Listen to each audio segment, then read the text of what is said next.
on October 31st, 2015, at the Mercedes-Benz Arena in Germany. A venue capable of accommodating 17,000 spectators was filled to capacity, resonating with thunderous cheers. SKT, SKT.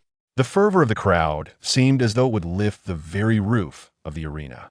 After several minutes of this fervent chant, another name emerged, one that epitomizes the pinnacle of League of Legends history.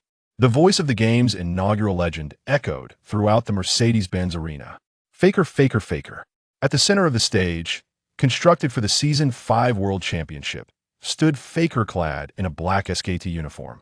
A hint of pride gracing his lips, as if reveling in the adulation of countless subjects. In this moment, he was the sovereign of the Mercedes-Benz Arena. Indeed, Faker, along with his SKT team, had ascended to the summit of the S Championship once again after a year of perseverance, achieving eternal glory. Moments later, the 5 members of SKT, accompanied by their coach, advanced towards the Summoner's platform, raising the coveted Summoner's Cup high above their heads. At this instant, the atmosphere surged to an exhilarating climax. The fervent audience, their spirits ignited, waved their fists in a frenzy, as if the champions atop the stage were their own. Below the stage, a boy with black hair and a yellow jersey stood, gazing at the jubilant SKT members with a distant expression.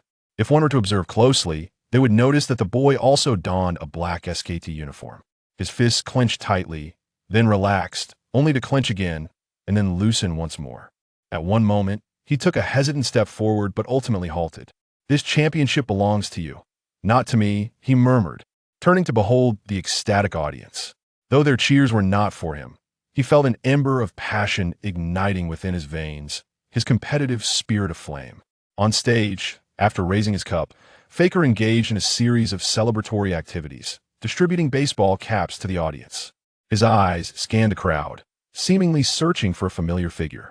After dispersing most of the caps, he retrieved the last one from the container, this time choosing to hold it tightly rather than toss it away. Half an hour later, after completing their interviews, the SKT team made their way to the locker room. Upon entering, they uncorked a bottle of champagne, showering it over the players. Their celebration of victory continued unabated. Yet in a corner of the locker room, the boy in the SKT jersey stood apart, an outsider, gazing vacantly at the exuberant festivities of the SKT team. "That I wish to resign." The youth's voice resonated softly throughout the lounge, his Korean remarkably fluent. However, his words were swiftly drowned out by the jubilant celebrations of SKT. No one paid him any heed. Raising his gaze to the ecstatic SKT players, he let out a bitter smile, though an internal member of SKT. He felt like an outsider in this moment. Taking a deep breath, he raised his voice a few decibels, declaring, "I wish to resign." This time, his proclamation caught the attention of everyone within SKT, plunging them into a brief silence. Yet it was evident that no one intended to acknowledge him, as the revelry resumed unabated. Koma, the coach of SKT, emerged from the throng and approached the young man, his brow furrowing as he inquired, "Are you certain you wish to resign?" "Yang Hao, this is SKT. We're talking about countless aspire to enter these doors. I had promised to bring you to the World Championships, and you wish to leave?" Yang Hao lifted his head, fixing his steadfast gaze upon the jubilant SKT members, and declared, "I yearn for the fervor of competition. Here at SKT, I am merely a practice partner, a mere companion to Faker. I shall never step onto the stage for a match. You are celebrating your second triumph at the World Championships, and I, too, wish to fulfill my dream. I want to compete professionally and return to my homeland to play professionally." Koma chuckled derisively. "Compete professionally? To China for a professional career? My friend, stay at SKT as a practice partner and stop jesting." Yang Hao, with a serious expression gracing his youthful visage, retorted, "I'm not joking. I wish to resign and return home to compete professionally." "Huh." Koma suddenly burst into laughter. "You have seen the S5 World Championship, 3 Chinese teams, with LGD and IG eliminated in the group stage, and EDG suffering an unprecedented 40 defeat in the quarterfinals. You think you can compete professionally in China? Do you truly believe you possess the skill for it?" As their conversation unfolded, Faker, amidst the crowd, turned his gaze towards them, his eyes locking onto the young man. Throughout the entirety of S5, this youth had faced him countless times in mid-lane. The boy from China had been his dedicated practice partner. He squeezed through the crowd, retrieved a pen, and signed his name on the cap left behind moments ago. "Coach, if he wishes to leave, let him go," Faker interjected, stepping before the two. Upon hearing Faker's endorsement, Koma's brow furrowed slightly, before he turned to Yang Hao, asking, "Are you certain?" Yang Hao nodded resolutely, "Absolutely." "Very well then, I consent to your resignation." Koma sighed deeply. Yang Hao beamed, ready to head towards the exit, but Faker pulled him back momentarily, saying, "This is for you, in gratitude for a year of practice together. Until we meet again, we shall be rivals." The young man accepted the cap, replying, "We have always been rivals." After speaking, he strode purposefully towards the exit, unnoticed by the others in SKT. He was merely a practice partner, forever inconspicuous within the ranks of SKT. Koma observed the youth's retreating figure, casually scrolling through his phone as he inquired of Faker, "What do you think of his capabilities?" "His champion pool is extensive, and his landing skills are evenly matched with mine. But I have yet to witness his performance in team engagements or competitive matches, so I cannot ascertain his proficiency in that regard," Faker replied candidly. At that moment, Koma seemed to have a revelation and handed his phone to Faker, saying, "Take a look. This is the evaluation report from his tryout at SKT last year."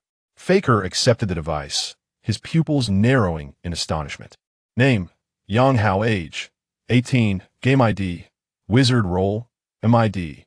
Proficient champions: Zed, Yasuo, LeBlanc, and other assassin-type heroes. Landing ability: SSS, roaming ability; S, anti-gank ability; SS, awareness; SS, team fight ability. SSS. As he perused the impressive array of serrated statistics, Faker's eyes narrowed further. His gaze fell upon the final section, the comprehensive evaluation. Overall rating: SS. Possessing unparalleled talent, the last individual with such an immaculate tryout report was Faker himself. Given time, he is destined to become a world-class mid-laner. This past year, he has significantly addressed the limitations of his champion pool, no longer limited to assassins. Koma remarked, "This is why I wish to retain him within SKT. His aggressive playstyle will undoubtedly enhance and stabilize your performance in lane. Should he join another team in the LCK, he would likely emerge as a formidable rival. Alas, he has chosen to return to China, a nation where the esports environment is in disarray." Faker appeared to be oblivious to Koma's comments, his focus fixed on the tryout report, his eyes narrowing in contemplation. Chapter 2.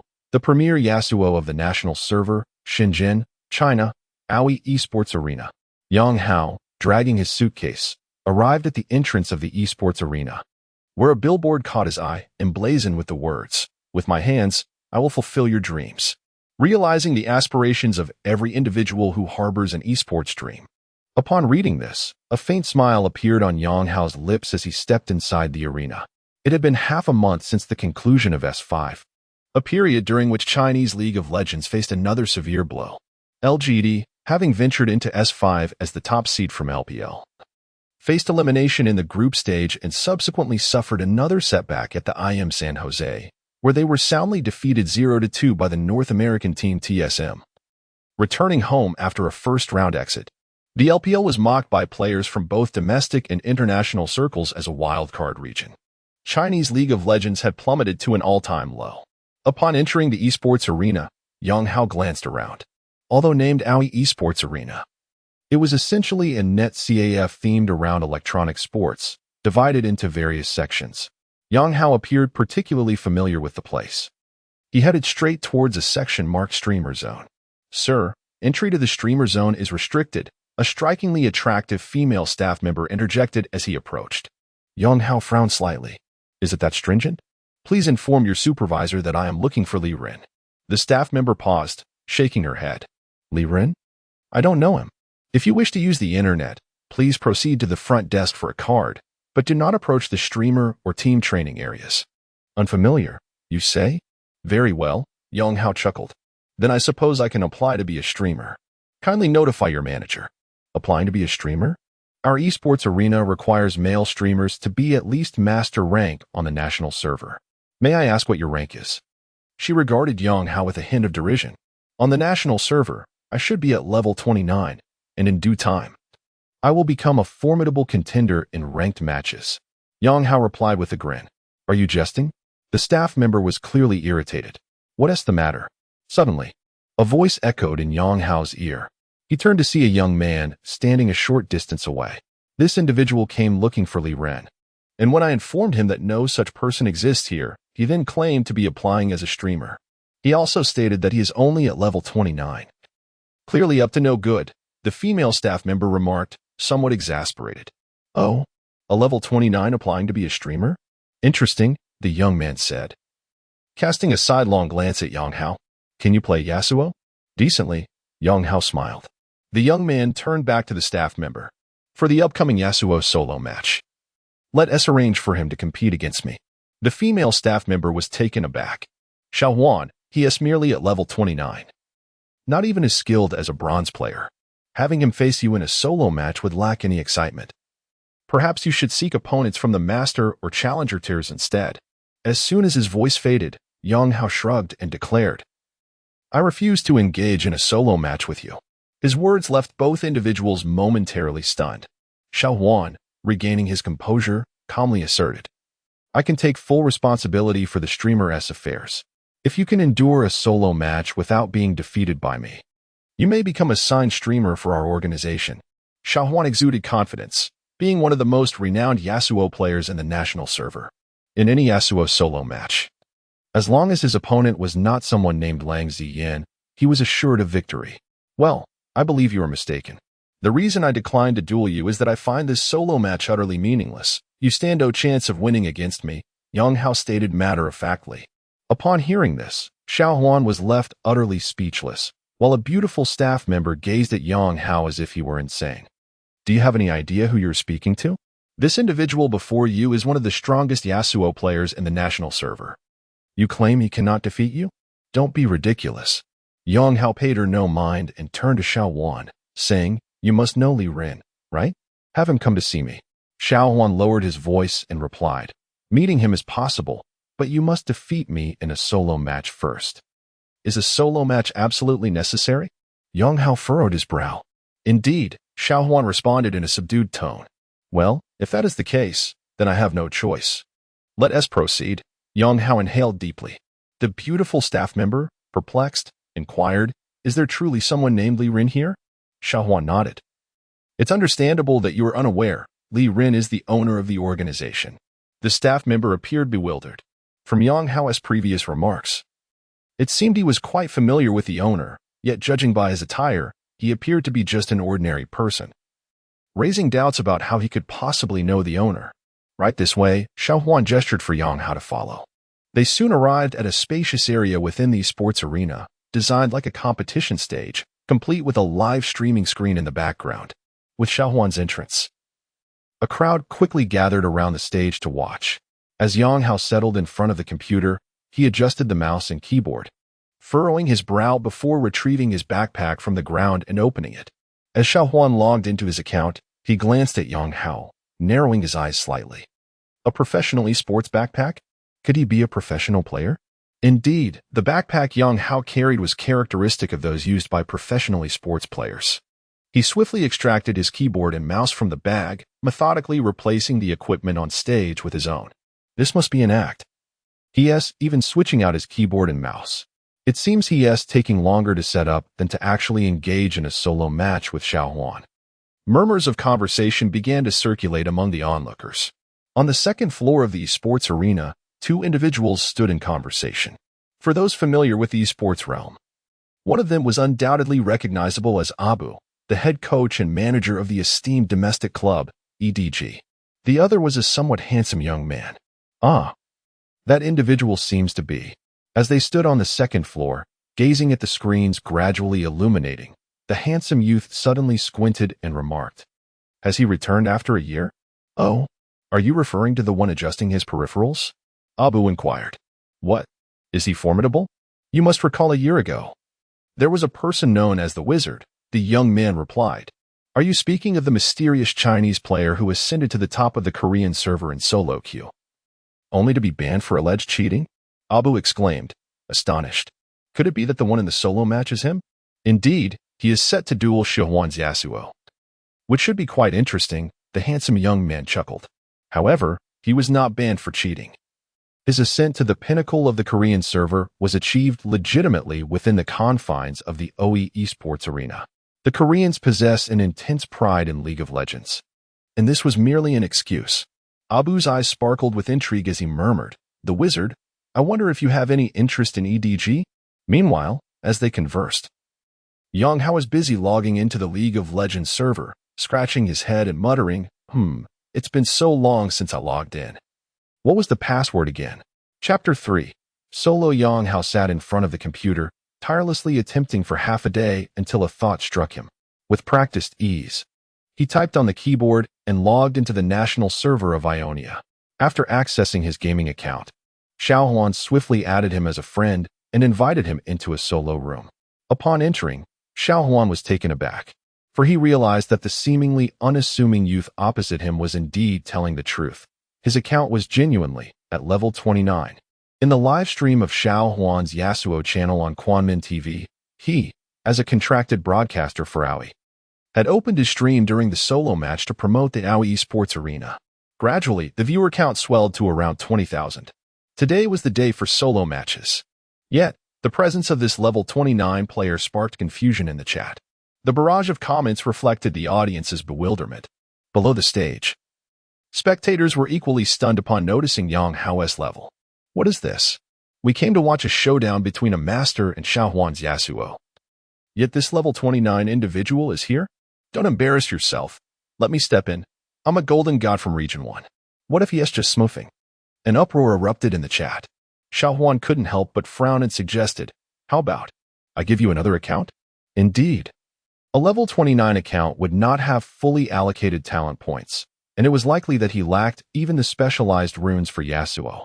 Without reaching level 30, he would miss out on a crucial major rune, giving him a significant disadvantage in the solo match. No need. Let's just play, Yang Hao replied nonchalantly.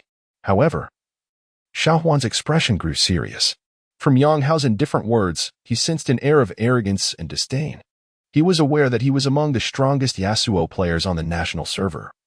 Yet the individual opposite him was willing to engage in a solo match with an incomplete account, devoid of expert Yasuo runes. How could he endure this? Shall I start then? Xiaohuan said gravely. Yes, Yang Hao replied coolly. Xiaohuan promptly initiated the solo match. Both players quickly locked in on Yasuo. Yang Hao glanced at his runes and shook his head, realizing he would need to take this seriously. He noticed that he had several secondary runes that were rather suboptimal. Once they confirmed their champion selections, the two began to enter the loading screen, causing another uproar among the spectators. Is this player serious? He is using Flash coupled with Ignite for a solo match. He is even worse than a bronze player.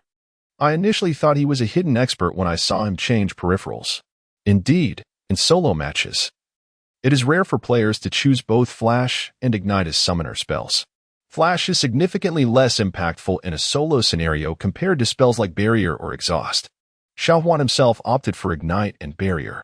Upon witnessing Yang Hao's choice of spells, Xiaohuan nearly lost his composure.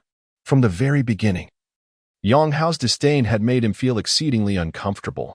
Now, he had even acquired 2 additional skills, which was a blatant display of contempt towards him. He silently vowed to conclude the battle within 3 minutes. The two soon plunged into the game. After a moment of careful consideration, Yang Hao opted for a Doran's sword accompanied by a potion for his initial purchase. On the other side, Xiaohuan chose a cloth armor and 5 health potions. Upon witnessing the respective choices of equipment, the crowd erupted once more. Solo match with a Doran's sword? This player must be joking. I'll stream myself eating dung. I'll broadcast myself running naked around the esports arena 20 times. Amidst the cacophony, both players had already taken their positions on the lane. Observing Yang Hao's equipment, Xiaohuan felt the tension in his heart dissipate. The first time he encountered Yang Hao, he sensed an air of superiority about him, leading to his interest in Yang Hao when he sought out Li Ren. Later, as Yang Hao utilized his esports backpack and switched peripherals with remarkable ease, he appeared akin to a professional player, at which point Xiaohuan truly felt the pressure. However, upon witnessing Yang Hao's choice of summoner spells, he began to perceive that Yang Hao seemed to regard him with utter disdain. Yet, Upon seeing Yang Hao's gear, he suddenly realized that this individual was not a master. He simply lacked skill. It was absurd for someone in a solo match to employ such summoner spells and equipment. If he were in the audience, he too would join in the uproar, proclaiming, "I'll stream myself running naked around the sports arena 20 times." At 1 minute and 40 seconds. The first wave of minions arrived on the lane. At level 1, both players chose to learn Yasuo's Q skill, Steel Tempest. As their minions clashed, both simultaneously cast their Q towards the minions to stack the passive ability, Tornado. However, at that moment, Xiao Huan's eyes narrowed slightly, for as Yang Hao's Yasuo struck the minions, he inadvertently landed a hit on him, shattering his shield. Was it mere coincidence? A frown crossed his mind. As their Q skills entered cooldown, both advanced, seemingly intent on damaging the minions while also depleting each other's health. Yet Yang Hao displayed remarkable composure. Upon witnessing Xiao Huan's Q being unleashed, he deftly sidestepped, avoiding the attack while launching his own Q. Xiao Huan was struck yet again. Huh? Xiao Huan was utterly astonished, if he had previously considered the first instance a coincidence.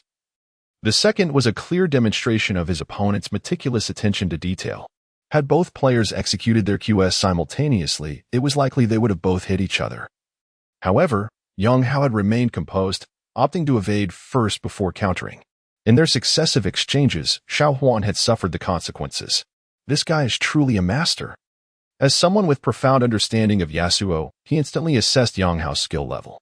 A surge of indignation welled up within him. Thus, it seemed this fellow, with such summoner spells and equipment, genuinely looked down upon him. His anger continued to escalate. He narrowed his eyes, and when his Q ability was ready, both players almost simultaneously unleashed their attacks. Xiao Huan targeted Yang Hao, lifting him into the air, but due to the presence of a shield, the impact of the Q ability was nullified. Yang Hao, however, opted to use a whirlwind to blow away the minions. This fellow aimed to seize level 2. In an instant, Xiao Huan comprehended Yang Hao's intent. At that moment, he moved closer to Yang Hao, seeking to leverage his superior runes and health to engage in a trade of blows. Upon seeing Xiao Huan approach, Yang Hao displayed no signs of fear. He retreated slightly, allowing his opponent to come within striking distance. Xiao Huan consumed a health potion and landed a hit on Yang Hao. At this juncture, Yang Hao's minions began to assault Xiao Huan. This was precisely the reason behind Yang Hao's retreat, intending to utilize his minions to inflict damage upon his adversary. Yang Hao then retaliated with a strike of his own, swiftly sidestepping Xiao Huan's Q ability, while his own Q accurately struck its target. The two began to exchange basic attacks. However, mere seconds later, Xiao Huan found himself in disbelief, realizing that his health was depleting more rapidly than Yang Hao's. 3 of his Q abilities were evaded by Yang Hao, while all 3 of Yang Hao's connected with him, the third sending him flying. His health plummeted to about a quarter, while Yang Hao still retained half of his. He quickly retreated, but Yang Hao was relentless in his pursuit. If Xiao Huan were to be caught, with Yang Hao's Ignite and Flash at his disposal, he could very well be eliminated in an instant, prompting him to activate his shield. Upon seeing the shield, Yang Hao finally chose to back off. Cold sweat had begun to bead on Xiao Huan's forehead. His opponent was indeed formidable. Had it not been for his superior runes, he might have already lost that exchange. The footwork of this Yasuo was impressively agile. It truly seemed like he was a master of the game. Those who had previously mocked him during the live stream were now completely astounded. Beside them, a friend cleared his throat and remarked, "Bro, remember when you said he would perform poorly in the live stream? I can concoct a fresh batch of criticism, free of charge. I'm willing to provide a fan for the 5th tier peak." The expressions of those who had spoken earlier turned ashen, just as they conversed. Changes unfolded on the battlefield once more. As the first wave of minions perished, the second wave arrived.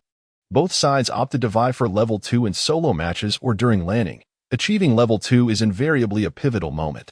During this time, Xiao Huan, utilizing his health potion, managed to bring his health in line with Yang Hao's, both hovering around half. Almost simultaneously, Xiao Huan gained level 2 first and promptly learned his E ability. He struck the first minion, dealing damage to Yang Hao. As he attacked Yang Hao, the latter countered with a strike of his own while simultaneously using his Q ability, which slashed through the air, hitting both the opponent and the first minion. resulting in the minion's demise and his own ascension to level 2. His Q ability's passive, the Whirlwind, was now fully charged. Xiao Huan aimed to Q him, but Yang Hao used his E on a minion to create distance. Xiao Huan then repositioned himself, engaging closely with another minion. It is evident that both parties are eager to settle the score in this decisive moment, as the eyes of onlookers narrow in anticipation. Yang Hao, having swiftly dispatched 2 minions, engaged with his opponent, both launching simultaneous strikes at each other. Due to a significant advantage in runes, Xiao Huan boasted superior attack power and speed, rendering their health levels remarkably similar despite Yang Hao's additional strike. Xiao Huan attempted to use his Q ability against Yang Hao, yet the latter skillfully evaded the attack with a deft maneuver. After landing another blow, both contenders consumed their health potions. At this juncture, Yang Hao applied Ignite to Yasuo. Sensing a shift in momentum, Xiao Huan, realizing the precariousness of his situation as his Q ability had missed, found himself at a health disadvantage. With his opponent possessing Flash, he anticipated further evasion from another Q attack and understood that continuing the fight would lead to certain defeat. He swiftly executed an EQ combo on a minion, summoning a Whirlwind to create distance, intending to use it to propel Yang Hao upwards and secure his escape. At that moment, his health had dwindled to a mere quarter. Yang Hao, however, remained composed, opting not to unleash his wind ability immediately. Instead, he positioned himself beside a frontline minion that Xiao Huan had yet to engage. As Xiao Huan's Q ability came off cooldown, he indeed used EQ on the minion, attempting to lift Yang Hao into the air and retreat to his tower. Just as he executed his E on the minion, Yang Hao struck him once more, combined with Ignite, leaving Xiao Huan with a mere fifth of his health. Nevertheless, he successfully launched Yang Hao into the air and edged to a minion behind him, creating the necessary distance. If he could evade Yang Hao's Flash and Whirlwind, he might yet escape. At that critical moment, Yang Hao's Yasuo suddenly EQ'd a minion and, to the astonishment of all present, flashed directly in front of his adversary. The Yasuo executed an EQ flash. The Whirlwind surged upward, successfully lifting Xiao Huan into the air, and with a swift unsheathing of his sword. A single basic attack eliminated the opponent, who was left with only a fifth of his health. The onlookers below were momentarily rendered speechless. Chapter 4. Since ancient times, deep affection cannot be retained. It is always the strategy that wins the heart. That person must be using hacks. It seems that Xiao Huan's Q skill has never hit him once. Someone exclaimed below. His words resonated with all present. Indeed, that dodging seemed rather extraordinary.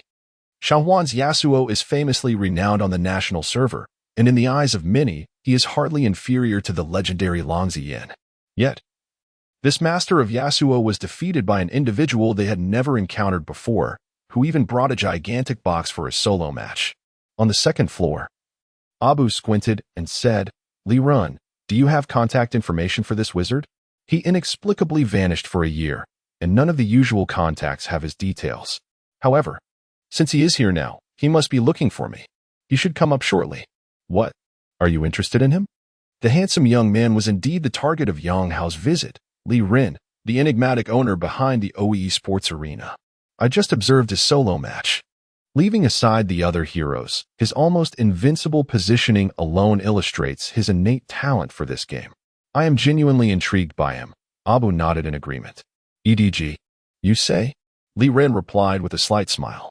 "EDG already has Xiaopeng, and as I understand, you are still in contact with the substitute scout from SKT. EDG is not in need, yet we aim to develop the second team EDE for S6. AJ has been reassigned, and my purpose for coming to you is to find suitable players for EDE." Abu narrowed his eyes in contemplation. Li Ren lit a cigarette, smiling faintly. "You can ask him yourself later. A year ago, I intended to recommend him to the Wii Club, but it seemed he was not keen on pursuing a professional career at that time. Whether you can convince him now lies in your hands." Abu nodded.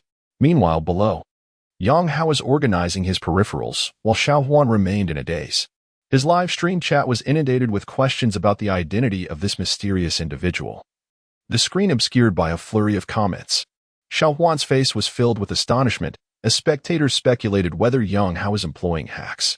They praised Yasuo's flamboyant movements and his breathtaking EQ flash combo, Yet they overlooked a crucial detail. Yang Hao's account was only level 29, and his runes were incomplete. Xiao Huan was fully aware of this fact. He had previously claimed he would finish the battle within 3 minutes. And indeed, the conflict was resolved in that time frame. But the one defeated was none other than himself. He finally comprehended why Yang Hao exhibited such remarkable skill and itemization. It stemmed from an absolute confidence in his abilities. In terms of the Yasuo hero, Xiao Huan recognized that he was leagues behind that enigmatic youth. Having finished tidying up his equipment, Yang Hao inquired, "Can you take me to meet Li Rin now?" Xiao Huan remained in a state of shock, staring blankly at the screen before him. Yang Hao furrowed his brow and approached, waving his hand before the other, inquiring, "Brother, can you take me to see Li Rin now?"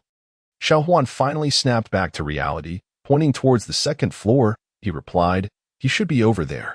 Yang Hao turned his head and noticed a figure, igniting a cigarette, who, upon catching his gaze, waved back at him. "This idiot," Yang Hao muttered under his breath, dismissing the dazed Xiao Huan. Slinging his backpack over his shoulder and dragging his suitcase towards the second floor. Upon reaching the second floor, Yang Hao's eyes landed on Abu, who was beside Li Rin. And he silently reflected, what is he doing here? Those familiar with the Chinese esports scene would undoubtedly recognize Abu, China's foremost League of Legends coach. The former head coach of Wii, and currently the head coach of EDG. Under his guidance, numerous legends of League of Legends emerged: Ruofeng, Wei Xiao, Chao Mei, Juemao, Factory Manager, and Nami. His teams were perennial contenders for championships. The only 2 world champions from China, the IPL 5 world champion Wii and the MSI world champion EDG. Both hailed from teams he trained. "It's been a while," Li Rin extended his hand, eager to embrace Yang Hao. However, Yang Hao pushed him away, asserting, "Keep your distance, I'm not gay." Li Rin was taken aback, extinguishing his cigarette, and spoke gravely, "Where have you been this past year? Do you realize I've been searching for you for half a year?" A wave of warmth surged within Yang Hao. This man before him was his closest brother in the country and, at the same time, his benefactor. He waved his hand dismissively. "You know why I'm here. Where are Yang Yu and Shui Kai? After you left, I had them expelled from the esports arena. Recently, I heard they formed some team and are recruiting for the City Heroes Championship in March. What? Are you still infatuated with her? Haven't you had enough of her tricks?" Li Rin cast a glance at Yang Hao, who squinted slightly. Yet, Li Rin smiled faintly. As the saying goes, deep affection cannot be retained. It is always the schemes that win hearts. "Brother, you are still too young." He then turned to introduce Abu. "Allow me to present someone you should be quite familiar with, Abu, the manager of EDG." "Hello." Abu extended a hand. "I watched your solo match earlier. Your Yasuo was impressive. Would you be interested in joining EDG as a professional player?" He believed that with EDG's illustrious reputation, if Yang Hao had any intentions of pursuing a professional career, he would undoubtedly be intrigued. Li Rin also gazed at Yang Hao, saying, "Your sudden appearance suggests you are ready to pursue a professional career, right? EDG is the most professional club in the country. I highly recommend you give it a try." EDG?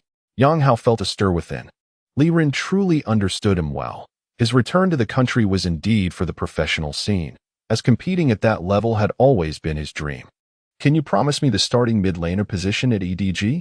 Yang Hao looked earnestly at Abu, his question leaving both Abu and Li Rin momentarily speechless. The starting mid laner for EDG? In EDG, there exists a world-class mid laner known as Pawn, who was the champion mid laner for Samsung White in S4 and led EDG to victory against Faker, securing the MSI championship in S5. However, Yang Hao boldly expressed his desire to replace Pawn as the starting mid laner for EDG. His unwavering confidence piqued Abu's curiosity even further. With a slight smile, Abu responded, "I cannot promise you the starting position, but if you join EDG, I will provide you with the most professional guidance. It seems you have not yet played professionally. I can teach you how to become a true pro player. My plan is to have you join our second team, ED, and start from the LSBL." Yang Hao, however, gently smiled and replied, "I must apologize, but I have little interest in the LSBL." He then turned to Li Rin and said, "Let us have a private conversation. There are many things I need to discuss with you." Upon hearing Yang Hao's refusal of Abu, Li Rin furrowed his brow. while a glimmer of interest sparkled in Abu's eyes as he nodded and said, "I shall excuse myself." He then turned and entered a private room on the second floor. "Why did you refuse Abu?" Liren asked seriously after Abu had departed. "The doors of EDG are not easily opened. Every newcomer longs for this opportunity, and you." Yang Hao interrupted him with a wave of his hand, saying, "You mentioned that Yang Yu and Shui Kai are participating in the City Heroes Championship, correct?" "Yes." "What about it?" Liren inquired, his brow furrowing. Yang Hao gazed intently at Liren and declared, "Give me 4 teammates. I intend to take them down." Chapter 5. That breath. I cannot swallow. Liren furrowed his brow deeply and said, "Brother, don't joke around. You turned down EDG and have no intention of competing in the LSBL. I thought you had some connections to join an LPL team as a mid laner. But now you tell me you want to play in the TGA? Please, don't tease me." As he stated, in China, the pinnacle of LOL esports is the LPL, followed by the LSBL, both of which are professional leagues. The TGA, being a third-tier competition, serves as the only gateway to the professional arena. Only the champion of the TGA can qualify for the LSBL. Yang Hao's refusal to join EDG in favor of competing in the TGA left Liren perplexed. He observed Yang Hao's resolute expression and felt a surge of frustration. He pulled out a cigarette and offered one to Yang Hao. "I've quit," Yang Hao replied calmly. Liren paused, studied Yang Hao intently, and then lit a cigarette of his own. "You came to see me for 2 reasons. One is the matter concerning Yang Yu and Shui Kai, and the other is your professional career. Have your family accepted your decision to pursue esports?" "They don't know. They aren't even aware that I've returned to the country," Yang Hao stated with a tranquil demeanor. "Returned? You've been abroad for a year?" Liren squinted his eyes. Yang Hao nodded. "Yes, I spent 6 months in Brazil and 6 months in Korea. I played professionally in Brazil for half a year and served as a practice partner in Korea, training alongside Faker." The moment Liren heard this, the cigarette he had just lit slipped from his fingers and fell to the ground. He was momentarily stunned. He had been a practice partner for Faker. Faker had just secured his second S-Series championship, returning to the pinnacle on the S5 stage. Yet, Yang Hao claimed to have spent the last 6 months as Faker's practice partner. Frowning, Liren picked up the cigarette from the ground, indifferent, and took a deep breath. "So, you don't plan to go directly into the professional scene? You truly intend to form your own team?" Yang Hao nodded. "I have never played professionally. All the mid laners in the LPL are seasoned veterans. As a newcomer, it would be extremely difficult for me to secure a starting position. As for the LSBL teams, it would be better for me to emerge from the TGA, where I could potentially sell my spot for a good sum. That is why I came to you. I need 4 teammates. The main reason still revolves around Yang Yu and Shui Kai wanting to go to the TGA, right?" Liren exhaled a long plume of smoke. Yang Hao smiled and said, "I couldn't swallow that breath from back then." "Ah, you still have that stubborn temperament. Once you've made up your mind, no one can sway you. So, tell me, what do you need me to do?" Liren replied with a grin. Yang Hao nodded, contemplating for a moment before speaking. "I need teammates and funds. I am aware that you currently have 2 teams that have been training together for quite some time and are likely preparing to compete in the TGA. It would be inappropriate for me to step in and replace anyone. However, should anyone come to the esports venue in the future, please reserve a spot for me. I require 4 teammates, a top laner, a jungler, and a bottom lane duo. Additionally, I need accounts, a substantial number of accounts." Liren furrowed his brow and inquired, "Are you short on money?" Yang Hao quickly interrupted him, saying, "Brothers should be clear about finances. Why are you still like this?" Liren muttered under his breath, yet he chose not to pursue the topic further. With narrowed eyes, he remarked, "I do have one account, a significant one. A wealthy individual approached me, wishing to impress a girl who enjoys playing League of Legends. He intends to change the name of the top-ranked account in the national server to hers, along with a birthday greeting. There are still 25 days left. And the reward is quite generous, 50,000 yuan. However, no one in our esports venue dares to take it on. Are you interested?" "Indeed." Attaining the top rank in the national server is an arduous task, particularly given the presence of many account boosters and actors in the higher tiers. At the pinnacle, one encounters formidable players like Dopa, the renowned Korean solo queue master. Achieving the top rank in the national server is exceedingly difficult. and the added 25-day time constraint further escalates the challenge. It is worth noting that when Dopa first arrived in China, it took him 24 days to reach the top rank. Although Li Ren understood that Yang Hao was quite skilled, he harbored doubts about Yang Hao's willingness to accept such a daunting task, considering it merely a casual suggestion. I have reactivated my WeChat. Please send me the account details there. I will deliver the account in 20 days. With that, Yang Hao dragged his suitcase towards the stairs. Are you not staying at the esports venue? Li Ren asked, his brow furrowing.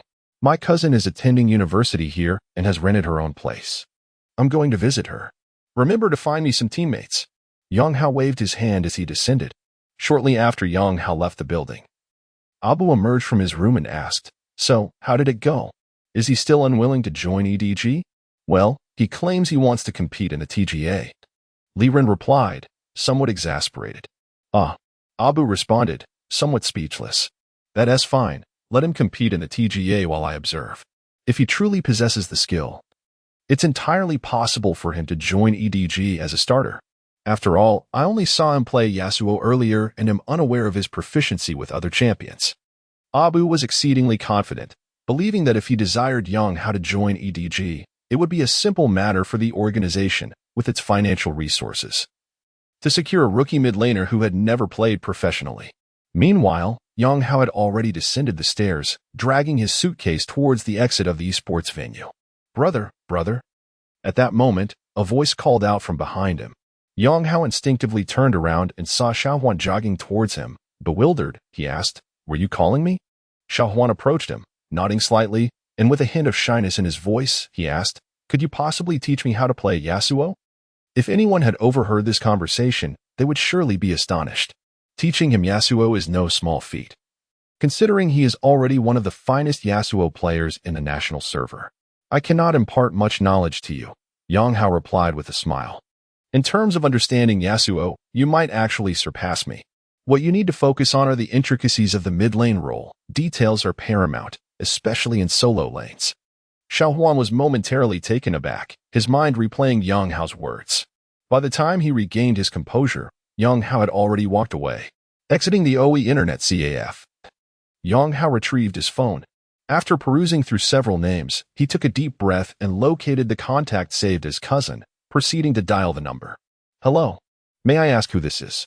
A melodious voice soon resonated from the other end of the line. Chapter 6. A shot, a segment. The king counts otherwise cousin. It's me, Yang Hao, he said, his voice tinged with an almost sycophantic tone. You actually had the nerve to call me? The voice on the other end remained melodious and bright, before suddenly recalling something. A Shenzhen number? You've returned to the country? Yes, Yang Hao replied eagerly. What brings you to Shenzhen instead of home? You didn't sneak back, did you? The enchanting voice continued. Indeed, if I went home, my parents would likely break my legs. I have nowhere else to go, so I came to seek refuge with you, Yang Hao chuckled. After a moment of contemplation, the voice responded, I'll send you the address. Come find me. Once the call ended, Yang Hao swiftly received an address on his phone. He rummaged through his pocket and pulled out 600 yuan, his last possession. In South Korea, the remuneration for trainees and practice partners was particularly meager, and even professional players earned only slightly more. It was an entirely different paradigm compared to China. In the realm of Chinese esports, the influx of capital due to lucrative streaming platforms had inflated the industry to a bubble-like state. Player salaries soared, with LSBL players earning monthly wages exceeding 10,000 yuan, while those in the LPL often raked in annual incomes exceeding 1 million. Despite spending 6 months in Korea, Yang Hao had managed to save nothing. This was precisely why he sought to secure numerous practice orders from Li Ren. Now, he needed to stretch this 600 yuan to survive 20 days in the expensive city of Shenzhen. Moreover, he had to achieve the rank of number 1 on the national server within those 20 days. Fortunately, his cousin's residence was not far from the Aoi esports arena, allowing him to use their computer and save on internet costs. Otherwise, with just 600 yuan, he wouldn't even be able to afford 20 days' worth of internet fees. 20 minutes later, he arrived at a relatively upscale community. Wow, cousin, impressive. You're living in such a high-end area while still in school, Yang Hao marveled silently. Having spent considerable time in Shenzhen, he was acutely aware of the exorbitant housing prices, especially in this central district. A standard two-bedroom apartment in such a community would easily rent for upwards of 5,000 yuan. This must be the place. Yang Hao thought as he stopped in front of a door, checked the address on his phone, and raised his hand to knock several times. Knock, knock, knock. Yet, no one responded. Am I at the wrong place? Yang Hao wondered, about to knock again when an ear-splitting scream erupted from inside. Ugh, this annoying robot is so irritating. It's drawn me in again. I'll get the door now. Footsteps approached, and the door swung open swiftly. However, instead of his cousin's stunning visage, he was greeted by someone clad in pajamas. Well, this is quite the temptation, Yang Hao gulped. He dragged his suitcase into the room and placed it by the door before removing his shoes. Unable to find suitable slippers, he entered barefoot. As he surveyed his surroundings, he noted that the residence was a cozy two-bedroom apartment. In the living room stood a computer desk adorned with two computers, where two girls in pajamas were engrossed in a game. One of them was his cousin, while the other was the girl who had just opened the door for him. However, as she had her back to him, he could not discern her features. Judging by her alluring figure, she was undoubtedly a beauty. Is my cousin playing League of Legends too? Yang Hao mused with a slight smile as he leaned closer. Upon glancing at the scoreboard, he nearly fainted. The game timer displayed 40 minutes, and the kill count was a staggering 78 to 74. 100 kills. Yang Hao was astounded. After observing for about 5 minutes, his perception and understanding of the game transformed entirely. During that brief period, both teams engaged in relentless skirmishes in the mid-lane, disregarding the side lanes and jungle resources, perfectly embodying the phrase life is perpetual and battle is unending. Of course, the player's skills could only be described with 4 words: utterly pathetic. He witnessed the girl who had opened the door, playing a mumu, initiate a grand entrance with her ultimate ability, hitting 4 opponents, only to turn and flash away, retreating from the enemy's base back to her own second tower, while her teammates charged in like moths to a flame, only to be mercilessly slaughtered. He saw his cousin Sona unleash her ultimate twice within those 5 minutes, accompanied by the frantic screams of the 2 girls as they repeatedly met their demise. Ultimately, his cousin lost the match. I'm done. I keep dying. Yang Hao's cousin exclaimed after the game concluded, complaining as she exited the interface. The screen displayed her rank, the illustrious Bronze V, bloodied Bronze V. Yang Hao shuddered at the sight. Sierra, don't. Let us play again. In the next match, a diamond player will carry us, the girl beside her urged, tugging at her. At that moment, Yang Hao caught a glimpse of her profile and couldn't help but marvel. From the side, her features could only be described as flawless, radiant skin, a refined nose, and a perfect face shape. Is there really a diamond player to guide us? Yang Hao's cousin exclaimed in surprise. Cough, cough. Yang Hao seized the opportunity to clear his throat. Almost simultaneously, the 2 enchanting faces turned to look at him. Why didn't you say anything when you arrived? His cousin stood up, addressing him. Yet, Yang Hao did not respond. His gaze was fixated on the girl who had opened the door. He had never encountered such a scene, and a warm rush surged through him. Yang Hao, what are you staring at? His cousin promptly grabbed a cushion from the chair and hurled it at him. 5 minutes later, Yang Hao finally managed to stop the bleeding from his nose and emerged from the restroom, his face tinged with embarrassment. In the living room, the girl had donned a jacket. She seemed unperturbed by Yang Hao's earlier clumsiness. Instead, she regarded him with an intriguing curiosity. Tangxia, why don't you introduce me to your charming cousin? The girl said, her voice laced with a hint of allure. Tangxia shot a fierce glance at the girl and replied, You can go back inside. You'll get to know him later. I have something to discuss with him. The girl stood up, winked at Yang Hao, and then sauntered over to the computer, putting on her headphones. As soon as she left, Tangxia crossed her legs and demanded, Now, tell me, why did you sneak back here? If you don't explain, I'll inform your parents. Please, sister. Yang Hao grimaced. You know my personality. I'm always stirring up trouble. In Brazil, I'm constantly dealing with those thugs, unable to fight back against them. I'm on the verge of becoming a fool. Enough of your excuses. As if not getting beaten would make you any less of a fool, Tangxia retorted, exasperated. If you don't want to share, I won't press you. How long do you plan to stay with me? About 7, 8, maybe 10 days. Roughly a month, Yang Hao said, rubbing his nose. Tangxia nodded, A month is fine, but remember, do not provoke Gu Qianqian. She is trouble. Yang Hao understood that Gu Qianqian was the alluring girl from earlier. Oh, he quickly agreed. As you can see, 2 rooms, 2 girls. You'll have to sleep on the sofa.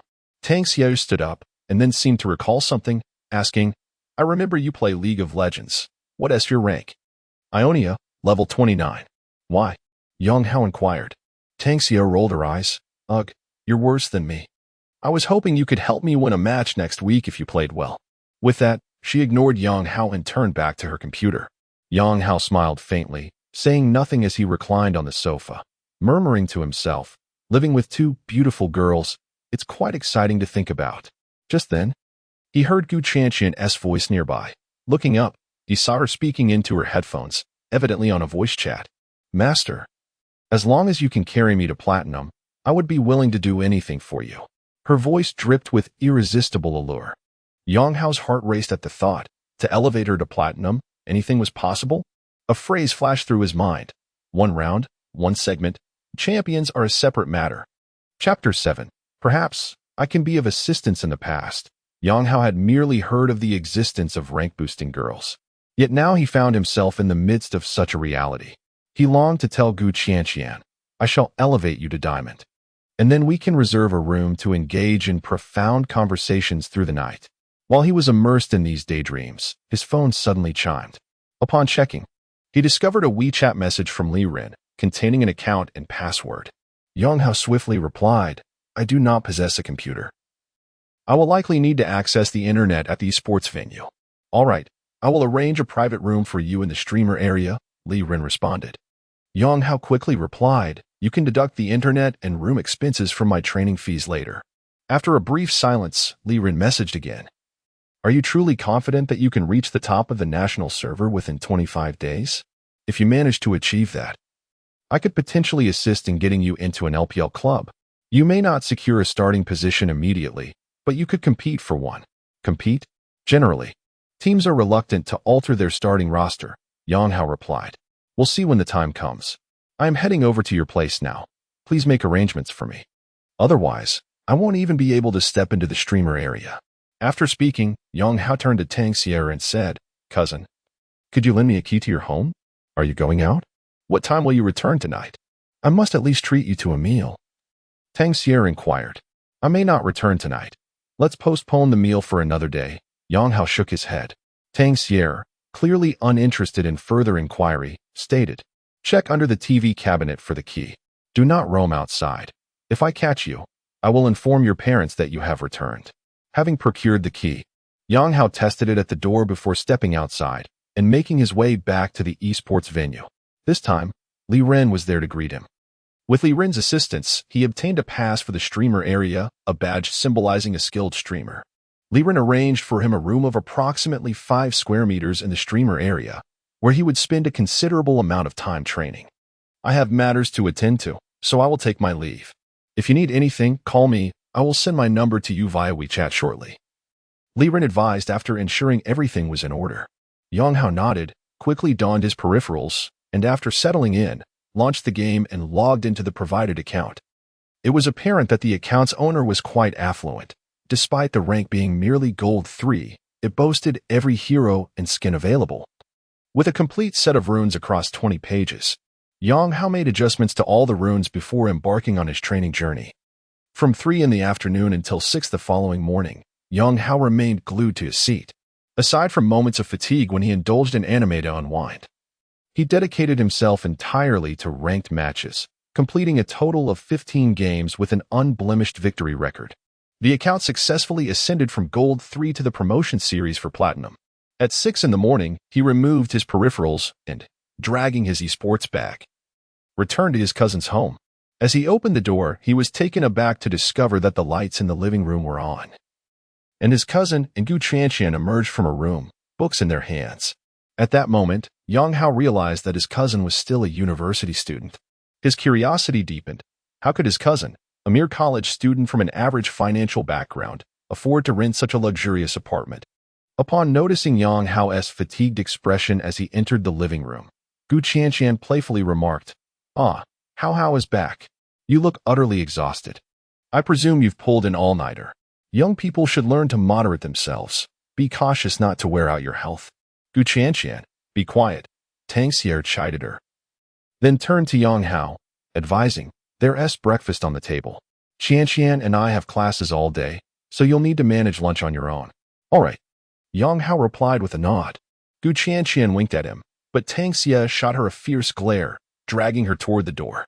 The ensuing days unfolded monotonously for Yang Hao.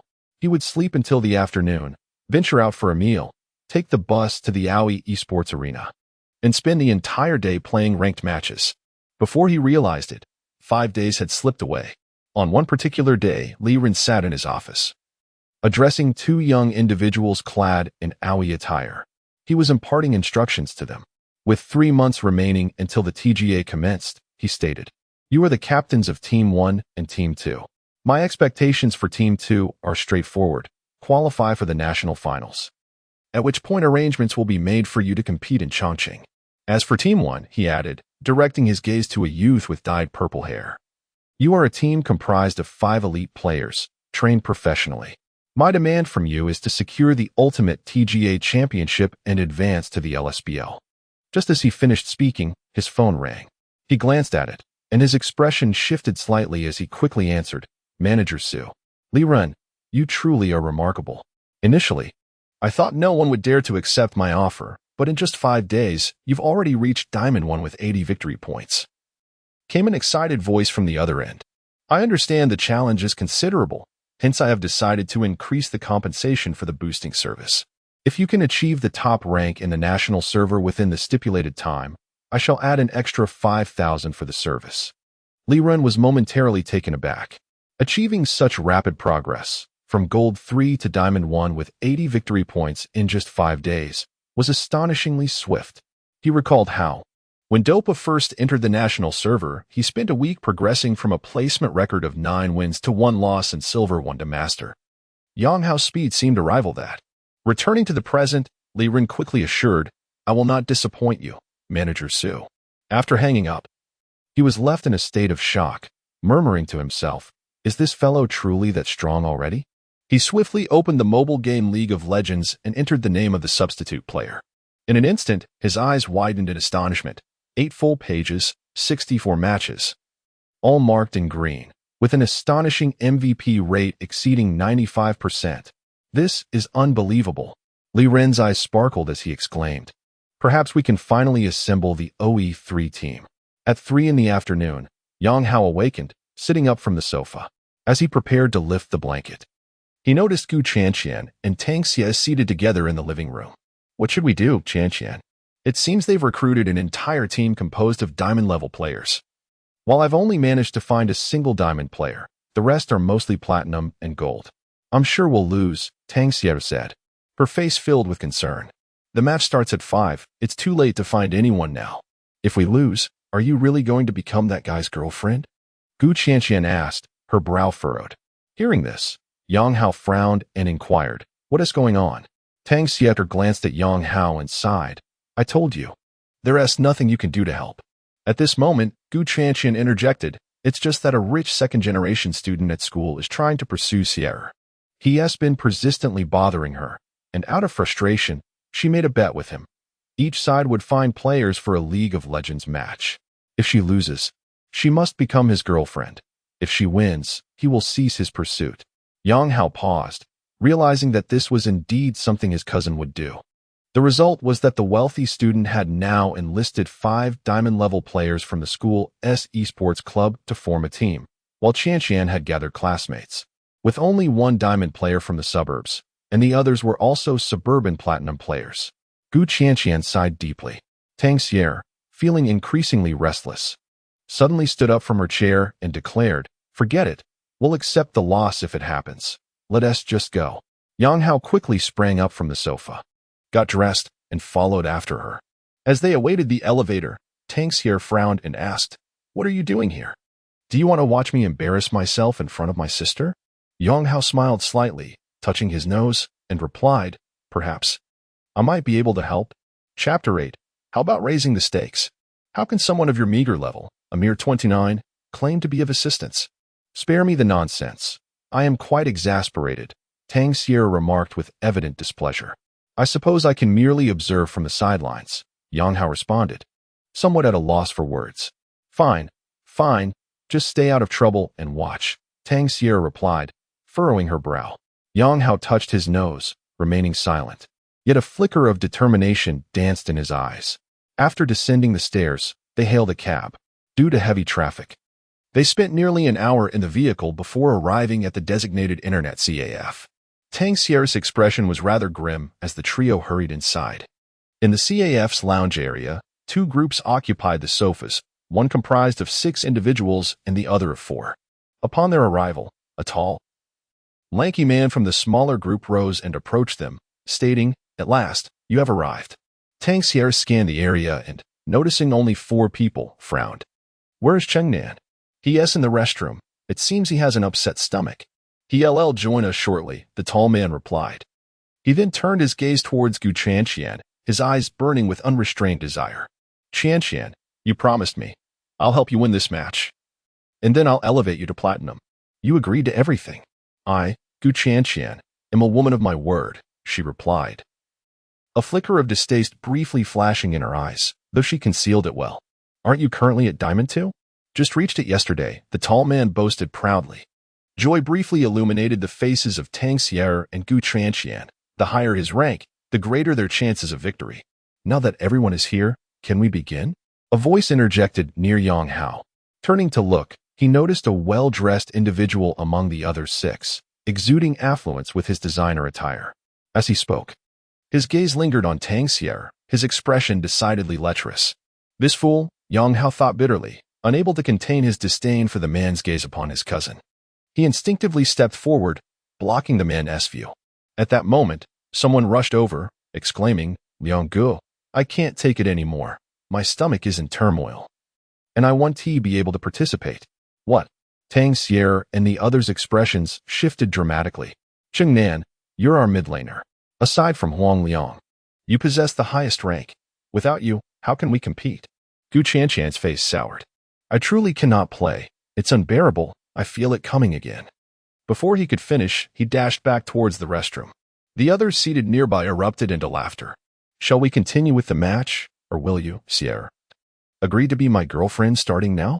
The expression of the man, who appeared somewhat disheveled, grew increasingly lascivious. At that moment, Gu Chanxian and Tang Sierra were also in a state of panic. Gu Chanxian turned to the tall, slender man and inquired, "Huang Liang, can you still find someone?" Huang Liang furrowed his brow, glanced at the group, and replied, "There is no other option now. Why don't you 3 take the lead?" Gu Chanxian gritted her teeth, realizing they were the only 3 present. Taking a deep breath, she declared, "I have the highest rank. Let me go. I can play support." Before she could finish, Yang Hao interjected, "The match must go on. But how about we raise the stakes by an additional 1,000 yuan? Yang Hao, at level 29. "You should know better than to meddle," Tang Sierra retorted, her frustration evident. His words prompted a wave of laughter from the 5 seated on the sofa. "Level 29? Come on, don't cause a ruckus." Huang Liang also frowned. Yet, Yang Hao turned to Tang Sierra, his gaze earnest, and said, "Cousin, trust me." Tang Sierra, observing Yang Hao's serious demeanor, sighed. Deep down, she understood that whether it was her or Gu Chanxian taking the lead, defeat was inevitable. "Do as you wish," she replied, her voice tinged with despair. Yang Hao grinned and faced the wealthy heir, asking, "Are you willing to wager?" "Let us gamble." The wealthy heir scoffed, "Gentlemen, it seems someone is treating us to dinner." Laughter erupted from those seated on the sofa. The 2 parties swiftly swiped their cards, finding 10 machines facing each other, 5 on each side. Gu Chanxian leaned in to whisper to Yang Hao, "Huang Liang plays ADC. If you're going mid, choose a champion like Lulu to protect him. If that doesn't work, go for someone like Ziggs and stay back to toss bombs." "Do you have many champions on your account?" Yang Hao asked, glancing at Gu Chanxian. "Almost full," she replied. Yang Hao nodded. Soon, they settled into their positions, and Yang Hao quickly logged Gu Chanxian into her account. Once logged in, he promptly began configuring the rune pages. Upon seeing the wealth of champions and skins on Gu Chanxian's account, he couldn't help but exclaim, "This is sheer wastefulness." Her account was brimming with champions and skins, yet her rank was a pitiful silver 5. Of course, it was still a significant improvement compared to his cousin's bronze 5. After setting up a few rune pages, he was pulled into a private match room. Since this was an informal match, there were no fixed positions. Yang Hao found himself in the 5th position on the purple side and immediately initiated the match. Huang Liang stated, "Everyone should select a composition that protects me. We should adopt a 4-protect-1 strategy, as it's our only chance to win." As he spoke, he furrowed his brow, cautioning Yang Hao, "Brother, their mid laner is the vice president of the esports club, a formidable player ranked Diamond 2 in Zone 1. Be careful not to feed him, otherwise I want to be able to carry the game." "Understood," Yang Hao replied nonchalantly. The BP proceeded swiftly, and the blue team completed their 5 picks with evident confidence. The selections included top lane, Fiora; jungle, Lee Sin; mid lane, LeBlanc; and bottom lane, Vayne accompanied by Thresh. All selections exuded flair. Indeed, they were composed entirely of players ranked Diamond and above, with the mid laner even boasting a rank of Diamond 2, showcasing a clear superiority in raw skill over Yang Hao's team. On the purple team, Yang Hao had already locked in the first 3 picks: top lane Makai, jungle, Lee Sin, and bottom lane, Tristana paired with Alistar. At this point, only Yang Hao's mid lane pick remained. "Brother, you should select Lulu. If you're unsure, a tanky champion will suffice. Build some durable items for the mid lane, which will help you survive longer," Huang Liang advised once more. Just as his words faded, Yang Hao typed Z into the champion selection screen, securing the pick in an instant. What? At that moment, not only were Yang Hao's teammates stunned, but the opposing team was equally taken aback. The level 29 player had chosen Z. The opposing jungler chuckled and remarked, "Surely, that was a slip of the hand." Behind Yang Hao, Gu Tianqian and Tang Sierra buried their faces in their hands. Huang Liang furrowed his brow and turned to scold. "Are you deliberately causing chaos?" Chapter 9. Stop complaining and lie down. "Yang Hao, are you here specifically to sabotage me?" Tang Sierra shouted, covering her face as she saw Yang Hao select Zed. "Bro, I can play Zed too. How about we swap? You play Alistar support while I take Zed?" The support player, whose voice was somewhat melodious, suggested. "Play. This person is solely here to mess things up." The top lane Treant couldn't help but curse. Yang Hao, engrossed in selecting his runes, paid no heed to the remarks around him. The opposing mid laner, a rotund fellow, bellowed, "Bro, you picked Zed. Show us your skills. Stay under the tower, or I'll take you down 10 times. "Idiot," Yang Hao retorted, leaving it ambiguous whether he was addressing the rotund player or his teammate. The rotund player was momentarily silenced by Yang Hao's comment, and with a cold smirk, he replied, "When I kill you later, you will call me father." Huang Liang assumed Yang Hao was insulting the rotund player and sighed, "Forget it, just play cautiously.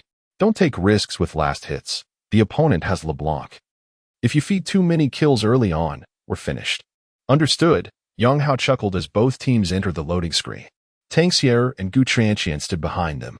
Tang Sierra wore a look of despair, while Gu Tianqian regarded Yang Hao with an unusual glimmer in her eyes. Although Tang Sierra had not noticed Yang Hao earlier, she had been observing him all along. Once Yang Hao logged into her account and adeptly swapped runes and talents, it struck her how proficient he was. She distinctly remembered struggling with talents at level 29, let alone runes, and even now, she found them perplexing. Perhaps he only claims to be level 29 to deceive us. Gu Tianqian mused silently. Just as they were entering the game, 6 individuals suddenly entered the internet CAF, 5 men and 1 woman, all equipped with esports backpacks. The Haoyuet team has arrived. ISNT that the team with 3 grandmasters and 2 masters? Indeed, this is their training base. They are about to compete in the TGA. Wow, this is a genuine elite team. I must go take a look. The moment the 6 entered the CAF, they stirred quite a commotion. Indeed, true grandmasters and masters are few and far between in the national server, making their simultaneous appearance a rare sight. The 6 swiped their cards and proceeded to their usual spots. "Wait, someone's in our seats," remarked a handsome young man, frowning slightly. "It seems 2 teams are competing. Look at those 2 girls, they're goddesses," exclaimed another lanky young man, his eyes sparkling as he gazed at Gu Tianqian and Tang Sierra. Of course, our moon goddess is a bit more beautiful.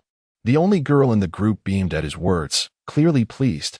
5 individuals approached, and as they drew near from the side, the girl caught sight of Yang Hao in the center. Her body quivered suddenly, and with a trembling voice, she uttered, Shui. Shui Kai, the wizard. Upon hearing the term wizard, Shui Kai's expression shifted dramatically, and he gazed towards Yang Hao, murmuring, Has he returned? Unbeknownst to Yang Hao, the 2 individuals he wished to find upon returning to his homeland were right beside him. He had already immersed himself in the game. His character swiftly purchased a long sword and 3 red potions before hastening towards the mid lane. Huang Liang, however, continuously urged, do not engage in an early skirmish. Let us remain on the lane, quietly developing and last hitting until I can carry us to victory. Yang Hao inwardly scoffed, thinking, let us see you carry. Just don't get obliterated in the bottom lane. The opposing team consisted entirely of diamond-ranked players. Although Huang Liang held a Diamond 2 rank, he was from a suburban area and likely barely reached diamond level in the first tier. His support was platinum ranked, and the bottom lane comprised a duo. Even if Huang Liang could stand his ground against the opposing AD carry, the dynamics of the bottom lane heavily favored the support role. Neither side opted for an invasion of the jungle, choosing instead a relatively passive opening, as the jungler commenced at the blue buff in the lower lane. Huang Liang and his support assisted him, prompting Yang Hao to shake his head. This was evidently a strategy typical of lower-tier matches. If he was not mistaken, the enemy jungler would likely begin at the top lane, while their Vayne and Thresh would take the stone golem in the bottom lane, then push to level 2 and execute a combo. Upon reaching the mid lane, the LeBlanc assumed Yang Hao was merely a novice. As the minion wave clashed, she proactively maneuvered around the minions, intending to pressure Yang Hao while taunting him. Yang Hao smirked, refraining from recklessly advancing, maintaining a distance where LeBlanc's basic attacks and W skill could not reach him. Meanwhile, his character, Zed, unleashed his Q skill, Razor Shuriken, which flew towards LeBlanc. She instinctively attempted to evade through movement, but was struck nonetheless. Checking the time, Yang Hao marked the bottom lane, stating, the enemy Vayne is close to level 2. You should retreat. Don't speak. Huang Liang retorted angrily. Just as he finished speaking, Vayne, having secured the stone golem, entered the lane, and as the 3rd minion fell, she reached level 2. Moreover, Vayne displayed meticulous attention to detail, allowing Thresh to secure the final minion, thus benefiting from the passive of the relic shield. The moment she leveled up, she promptly learned her E skill, hit the enemy ADC, and activated her W passive. Then, she utilized her Q skill to roll towards the ADC, landing another hit. The ADC attempted to retreat quickly but was caught by the 3rd auto attack. At that moment, Thresh's hook was suddenly cast, successfully ensnaring the ADC. Ignite was already applied to her, and Vayne relentlessly pursued, launching a flurry of attacks. In the current version, if one were to claim which level 1 support champion is the most inept, few would contend that Alistar could be second, none would dare declare him first. The formidable prowess of the Bull Demon lies in his ability to initiate with a double strike. However, at level 1, he is limited to acquiring a single skill, which he typically opts to be the Q ability. Amidst Thresh's Q skill usage, Vayne executed a triple strike, leaving the health of the ADC, known as Wheel Mother, in a precarious state. As Thresh closed in with his second Q, the Bull Demon launched his own Q skill, propelling Thresh into the air. Yet he found himself unable to restrain Vayne. Vayne relentlessly pursued Wheel Mother, landing 1, then 2 hits. Wheel Mother was forced to expend her flash in addition to healing. Yet, due to the ignite effect, her recovery was minimal. Vayne, flashing forward, executed her 3rd strike just as her Q skill came off cooldown, rolling into position to deliver another auto attack. First blood. A woman's voice reverberated throughout the summoner's rift. Tang Xier and Gu Qianqian's expressions shifted dramatically. Despair washed over Tang Xier's face as she cast a sidelong glance at the wealthy heir, who was leering at her with an expression full of delight. Huang Liang was equally astonished to find himself down a life point, feeling an acute embarrassment that compelled him to scold Yang Hao. I told you to stop talking and distract me. Before he could finish his sentence, Yang Hao coldly interjected, stop whining and just lie down. Chapter 10. The Ninja Dog? Is this Naruto? Seated closely, Yang Hao turned his head and cast a cold glance at Huang Liang. "You scoundrel! If it weren't for your meddling, I wouldn't be in this predicament." Huang Liang couldn't help but curse. Yang Hao chose to ignore him. He could not afford to lose this match. If he did, not only would his cousin become that lecherous man's girlfriend, but he would also have to part with 1,000 yuan, a sum he did not possess.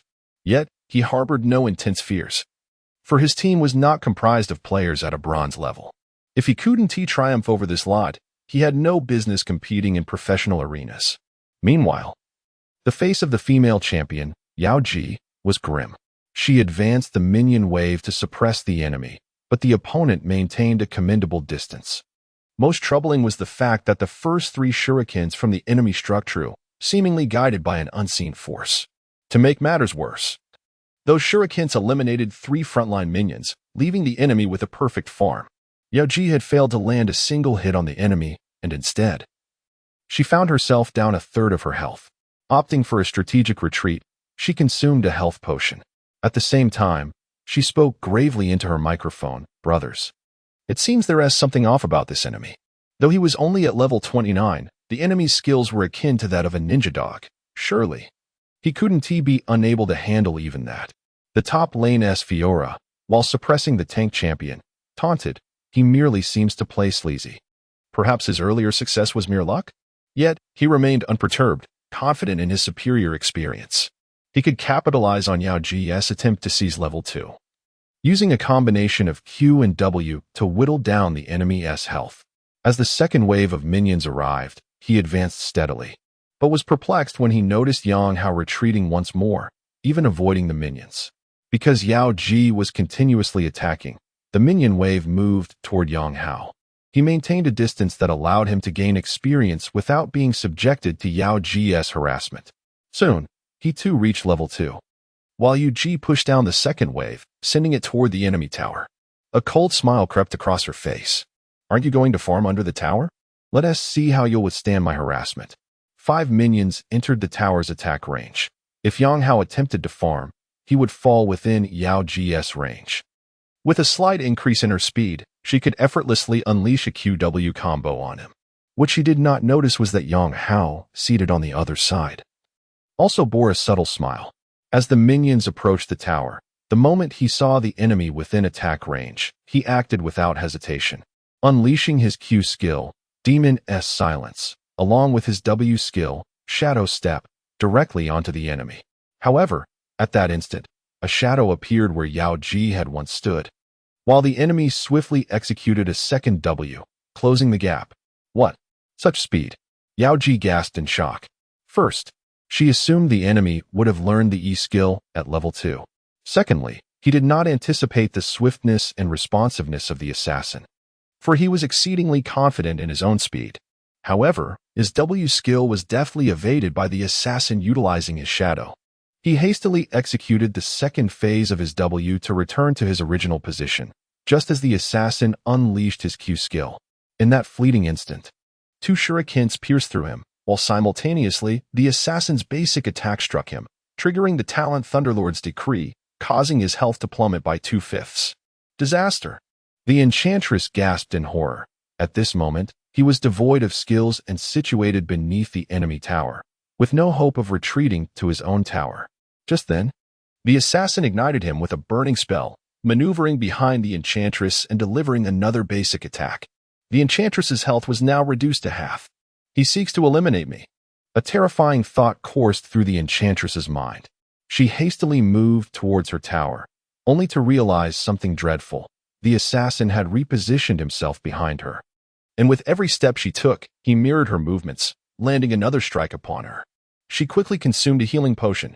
The assassin's third strike reduced her health to a mere 2/5, triggering her passive ability, Blinding Blow.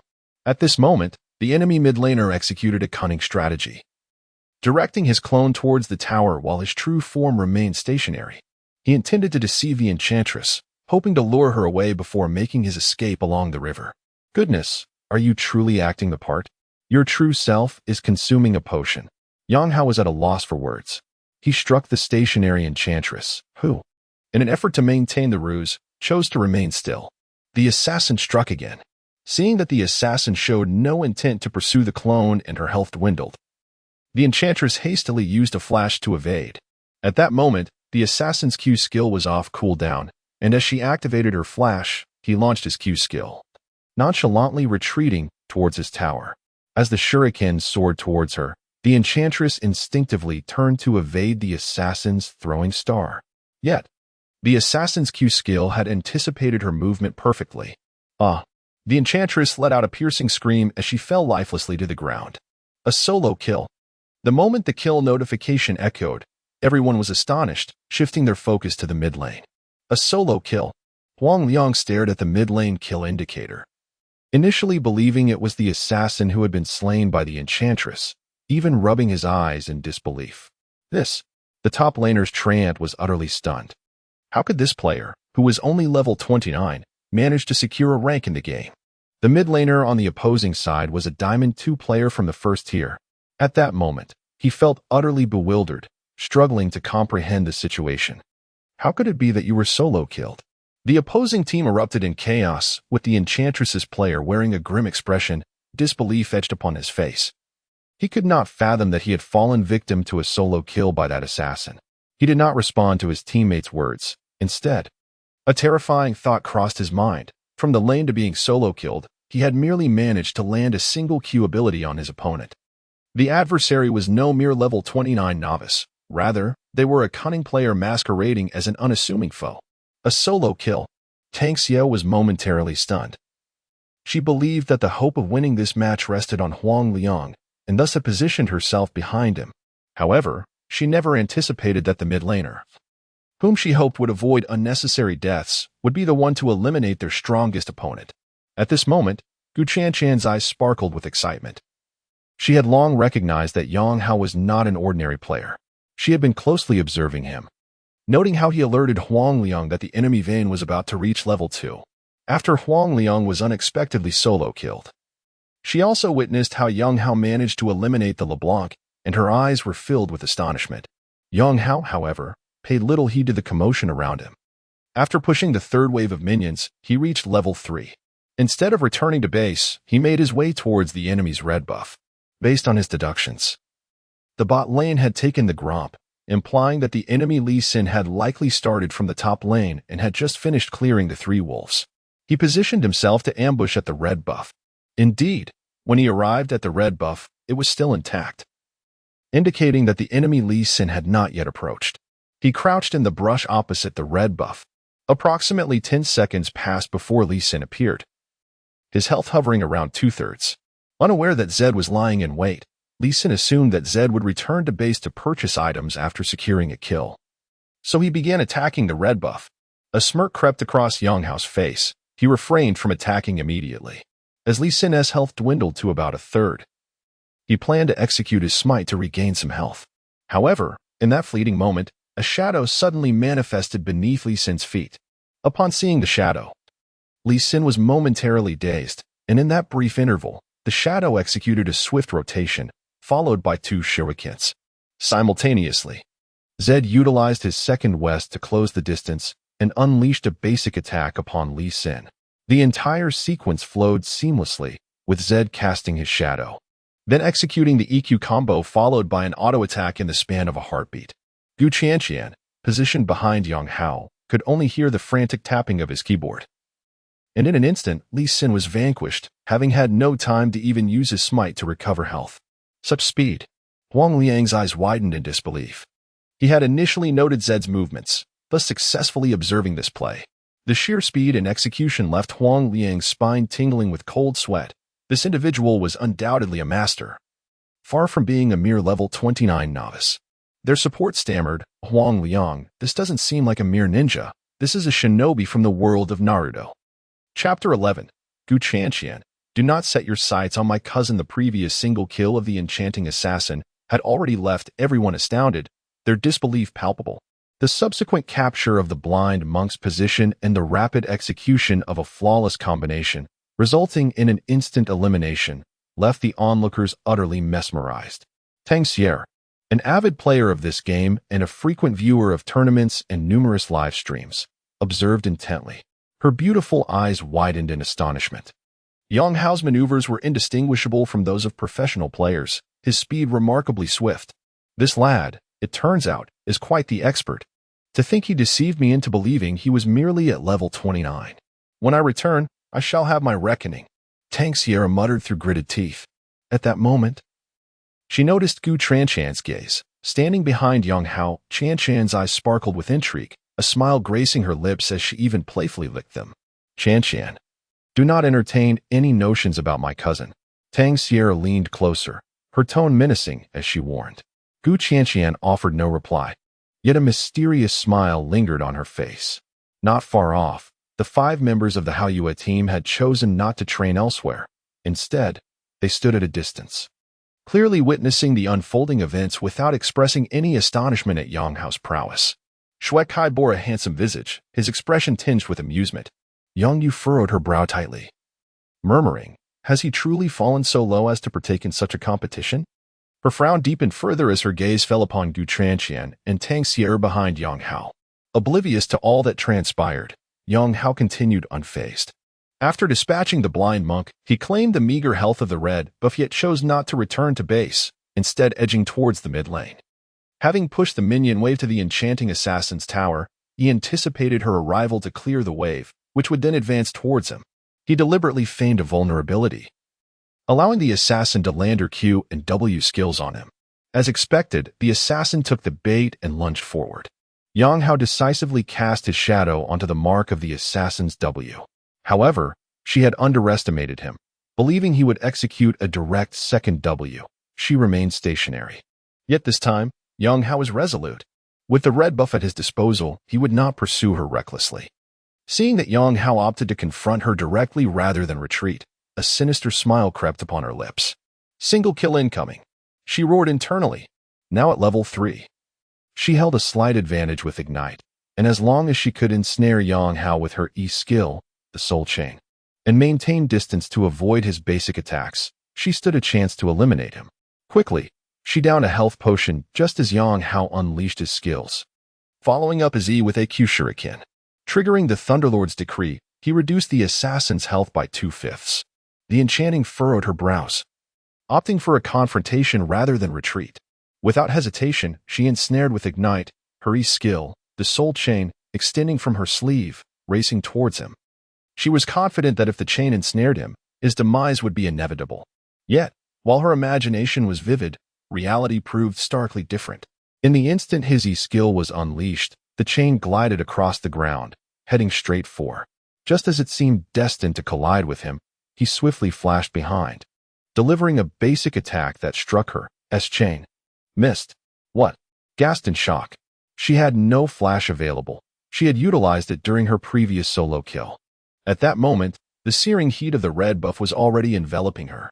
Reacting swiftly, she executed her second W to retreat. But as she turned, S second W followed closely behind. With the red buff slowing effect, she had no chance to escape. She was firmly ensnared, ultimately falling victim to yet another solo kill. A smirk crept across lips as he recalled the plump adversary's pre-match boast about making him call him father. He prepared to taunt, eager to flaunt his mark, pressing Control 6. However, the emblem failed to illuminate, leaving him speechless. His proficiency had yet to reach 5 levels. Resigned, he stood before his lifeless form, letting out a hearty laugh. The hefty opponent before him was utterly bewildered. If he had deemed the initial solo kill a stroke of luck for, this time he comprehended the truth. That was undoubtedly a masterful player. At the very least, he belonged to the master tier, perhaps even more formidable. His judgment of skills and damage was truly exceptional. There's something amiss with this. I need your assistance. The player utilizing implored, turning to his ally. The blind monk nodded, having sensed strength from the moment he had been instantly eliminated. Stood in disbelief as he witnessed claim 3 kills within a mere 4 minutes, his mind replaying words from mere moments prior. Stop babbling and lie down. At the time, he had brushed it off, but now it appeared that this player, claiming to be only level 29, was genuinely formidable enough to carry him. It was evident that the opposing team had recognized as a threat, prompting them to target him. The blind monk lingered around the mid lane, while struggled to find further opportunities to eliminate. Nevertheless, she was still being significantly worn down on the lane, whenever his W skill was available. He would approach to inflict damage, while primarily utilized her W skill to dodge his Q, maintaining her health. By the 7th minute, the blind monk reached level 6, and simultaneously, having pushed the top lane to the tower, began making her way towards the mid lane. Had endured long enough to finally reach level 6. As a wave of minions approached the tower, plotting to ambush him with a 3-man dive. They are acutely aware that they currently possess advantages in both the top and bottom lanes. As for the opposing jungler, who merely engages with jungle monsters, he has secured a spider but has yet to initiate a single gank on the lanes in the past 7 minutes. If they can dismantle this Zed and prevent him from mobilizing the side lanes, victory in this match is assured. Within the EDG base, Abu, the EDG manager Sanshao, who has not yet departed, and the captain were seated together. What do you think about our visit to the Aoi Sports Arena? I've heard they have quite a few high-ranked solo queue players there, Sanshao inquired. Abu shook his head, saying, Li Rin is quite astute. He has secured his 2 TG8 teams with players fit for professional play. However, most of the others only excel with 1 or 2 champions, making them unsuitable for the professional scene. Yet, at this point, a mysterious smile graced his face. I did discover an intriguing individual during this visit. Both Sanshao and the captain turned their attention towards him. I had initially taken an interest in someone, but he approached me expressing a desire for the starting mid laner position at EDG. I suggested he aim for a starting role at ED instead, but he declined. Abu chuckled softly. Refusing EDG's invitation? Sanshao became increasingly intrigued. Is he perhaps a king among solo queue players? Could it be the former number 1, Wushuang? Abu shook his head. I'm not certain if you've heard of someone called Wizard. He smiled as he spoke. No, Sanshao replied, shaking his head. However, the captain, seated beside him, displayed a flicker of interest, his eyes narrowing slightly. Chapter 12. A reunion with an old friend. Upon observing the expression of the factory manager, the young master inquired, is this wizard quite renowned? During Season 4, he reached the pinnacle of the Korean server, but was promptly banned thereafter. I played as the jungler in that match, the factory manager replied with a hint of indifference. In Season 4, he was often referred to as the god of rank, consistently ranking among the top 10 on the Korean server. Oh, a glimmer of intrigue sparkled in the young master's eyes. Pawn's ongoing back injury has been a concern for the club. Perhaps we could recruit him as a substitute. He is currently a free agent and seems to have recently returned from abroad. He intends to form a team to compete in the TGA, and during this time, we can observe his skills. If he truly excels, we could consider granting him a starting position. A smile graced Abu's face as he spoke. Meanwhile, in an internet CAF in Shenzhen, Yang Hao's Zed was positioned beneath the tower. As the minions approached, both LeBlanc and Lee Sin emerged from their respective lanes, intent on a 3-man gank in the mid lane. Upon noticing the two behind him, Yang Hao's brow furrowed slightly. Lee Sin swiftly utilized his abilities, flashing into Yang Hao's proximity, aiming to kick him out of the tower's range. However, at that moment, Yang Hao unleashed his ultimate ability, Death Mark. The momentary shadow assassination was cast upon LeBlanc. Having expended his mobility skill, Lee Sin was unable to follow up as Zed deftly evaded his attack. LeBlanc, taken aback, quickly executed her E ability, attempting to deal damage to Zed. Lee Sin and LeBlanc hastened their approach. At this juncture, Yang Hao's reflexes surged to their peak. He cast his W ability sideways, opting not to follow up with a second W. Instead, he executed a basic attack on LeBlanc, rapidly following up with his E ability, and then unleashed his Q ability. Having previously secured 3 kills and a farming advantage, Yang Hao's equipment far surpassed LeBlanc's. His skill combo, enhanced by Thunderlord's decree, forced LeBlanc to trigger her passive, resulting in a dagger appearing above her head. This foretold her imminent demise upon the detonation of Zed's second ultimate. Moreover, a pivotal detail in Yang Hao's execution lay in the fact that as he unleashed his skills upon LeBlanc, he simultaneously cleared the minion wave, prompting the tower to shift its focus onto Lee Sin. Upon completing his combo, he swiftly utilized his second R ability to retreat beneath the tower. LeBlanc, quick on her feet, retaliated with her Q and successfully triggered the second portion of her E ability, immobilizing Yang Hao as he attempted to escape. She rapidly ensnared him with her ultimate, striking him at his first vulnerability, further depleting his health. Observing LeBlanc assaulting Yang Hao, Lee Sin positioned himself at the periphery to assist her in tanking the tower. The tower struck Lee Sin twice, reducing his health to approximately half. Although Yang Hao's flash did not land favorably, his ignite was ready for use. He ignited the spell in his hand, maneuvering around the tower while the enchantress struck him. His health dwindled, and the enchantress targeted his second weakness, leaving him with merely a quarter of his health. At this moment, Zed's second phase of his ultimate was triggered, resulting in the immediate demise of the enchantress. The blind monk endured another blow from the tower. He could still assist the enchantress for a moment. As the tower's fourth attack was unleashed, the blind monk retreated away from the tower, leaving the weakened Yang Hao in motion. The shadow he had previously summoned remained for 4 seconds. Just as it neared its disappearance, he executed a sudden second phase of his W skill. Following that, he cast Ignite upon the blind monk. The blind monk was taken aback, astonished that Zed had such a card up his sleeve at this moment. Crash!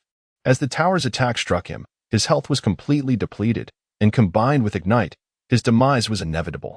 Meanwhile, the injured Yang Hao, having created distance with his second phase of W, found that even with the enchantress using Flash, she could not catch up immediately, and he swiftly retreated along the outer path of the F4. Reluctantly, the enchantress had no choice but to withdraw slowly. The 3 of them had tower dived. He had avenged 2 of them and escaped.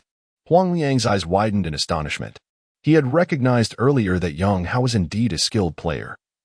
But that recent sequence of maneuvers, instantly eliminating the enchantress, skillfully utilizing W and Ignite to dispatch the blind monk, and then making his escape, was truly breathtaking.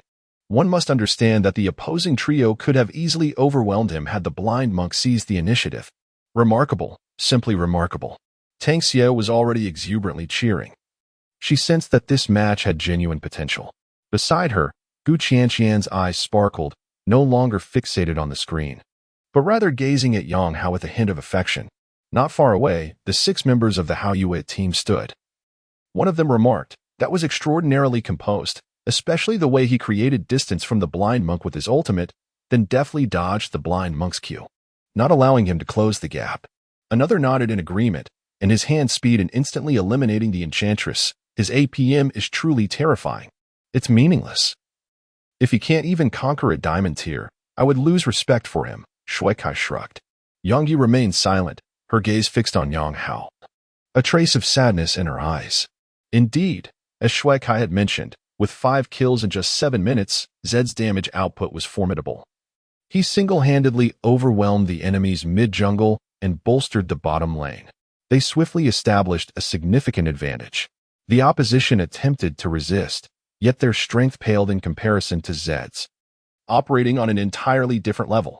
By the 30th minute, Yang Hao and his team successfully executed a decisive play against the enemy. When the match concluded, everyone noticed Yang Hao's impressive stats: 13 kills, 1 death, and 6 assists. It was noteworthy that all of the opponents were diamond-ranked players, yet before Yang Hao, they seemed as if they were mere bronze being crushed by diamonds. There was only one explanation: the 2 sides were simply not on the same tier. Hooray! Tang Xiao joyfully high-fived Gu Qianqian, finally able to free herself from the entanglement of that bothersome individual. Yang Hao chuckled softly, rising to face the wealthy heir whose complexion resembled that of a liver. Just as he was about to demand money, a melodious voice, both familiar and enchanting, suddenly echoed from behind him. Yang Hao. Upon hearing this voice, Yang Hao's entire being quivered as he slowly turned his neck to gaze in its direction. The once exuberant Tang Xiao, upon seeing Yang Hao's countenance, beheld an expression she had never encountered on his face throughout their years together, a tumultuous blend of fury and despair, intertwined with astonishment and a sinister edge. Chapter 13. We shall meet at the TGA arena for the first time. Tang Xiao witnessed a peculiar expression on Yang Hao's face. Furrowing her brows, she instinctively followed the direction of his gaze. There, 6 individuals stood, among them a particularly stunning girl who approached Yang Hao and said, "You finally returned? And your friends?" Tang Xiao stared at Yang Hao, momentarily taken aback. At that moment, Shui Kai also approached, looking at Yang Hao and exclaiming, "Wizard, you are back at last." "Wiz, you call him wizard?" Gu Qianqian inquired, her gaze fixed on Yang Hao. He refrained from responding to her. These two were the very people he longed to see the moment he returned home. Yet, upon their actual encounter, a tempest brewed within his heart. His jaw clenched tightly, as if a surge of anger was about to erupt. Observing his demeanor, Yang Yu furrowed her brows and said, "We might need to have a serious discussion." "There is nothing to discuss." After a moment's pause, Yang Hao exhaled sharply and remarked, "So this is your team, right? Li Ren mentioned you would compete in TGA. We shall meet at the TGA arena." Turning to Tang Sierra beside him, he added, "Cousin, remember to collect the 1,000 yuan from me later. I'm heading back now." With that, he rose and strode toward the exit of the internet CAF. As he passed by Shui Kai and Yang Yu, Shui Kai playfully shoved him and sneered. "Old friends don't catch up? What is there to catch up on?" Yang Hao retorted sharply, "I'm already showing you enough courtesy by not striking you." Shui Kai, feigning a smile, responded, TSK, the wizard remains unchanged. "Do you think you can take us down? Do you possess such capability?" Shui Kai, silence. Yang Yu commanded coldly. Shui Kai shrugged and fell silent. She looked at Yang Hao and said, "We need to talk about what happened back then. I do not wish for you to remain entangled in the past."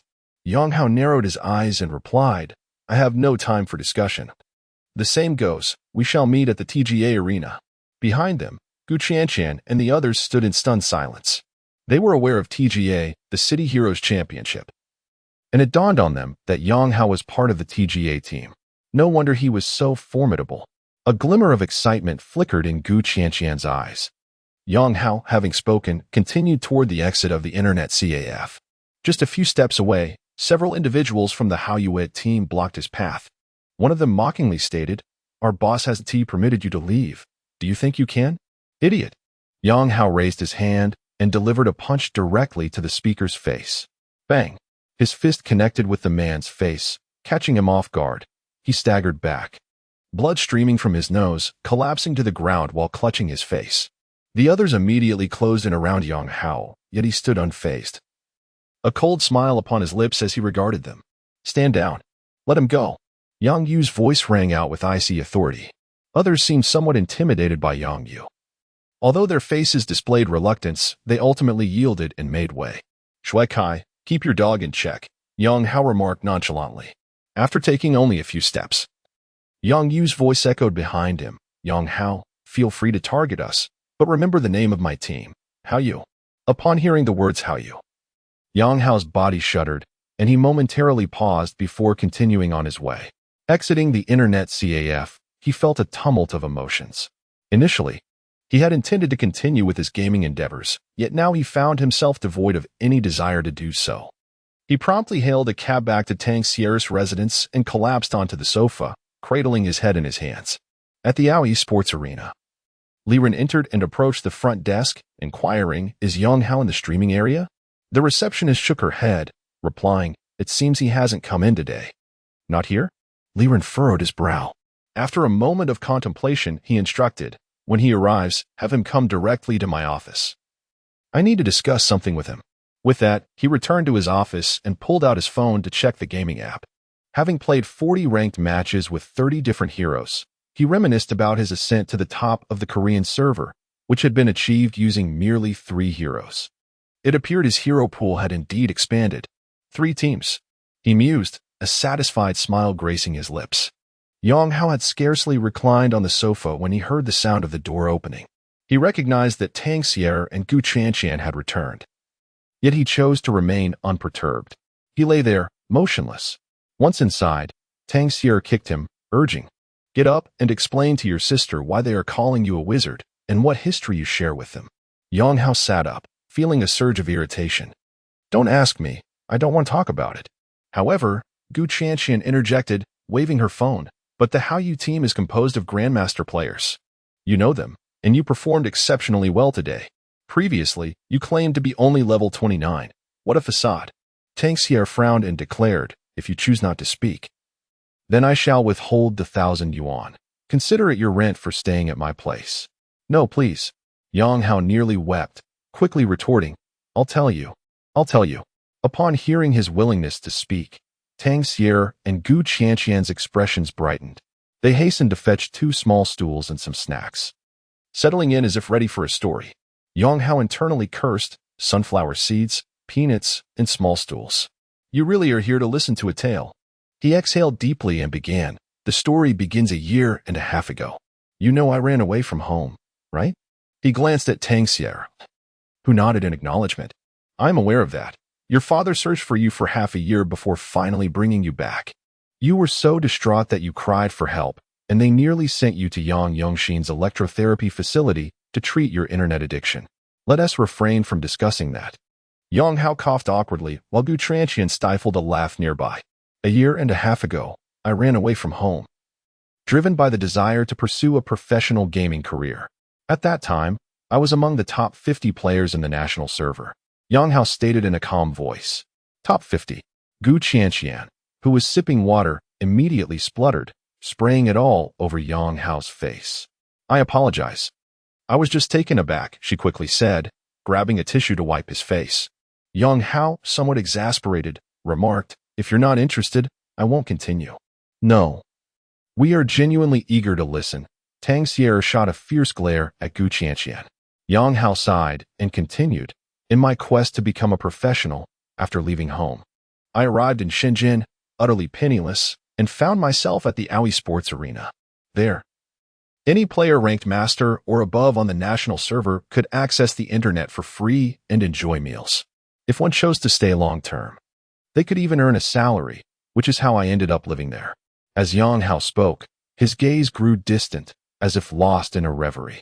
It was there that I met Shui Kai and Yang Yu, those two who greeted me today, he added, a flicker of resentment surfacing in his eyes.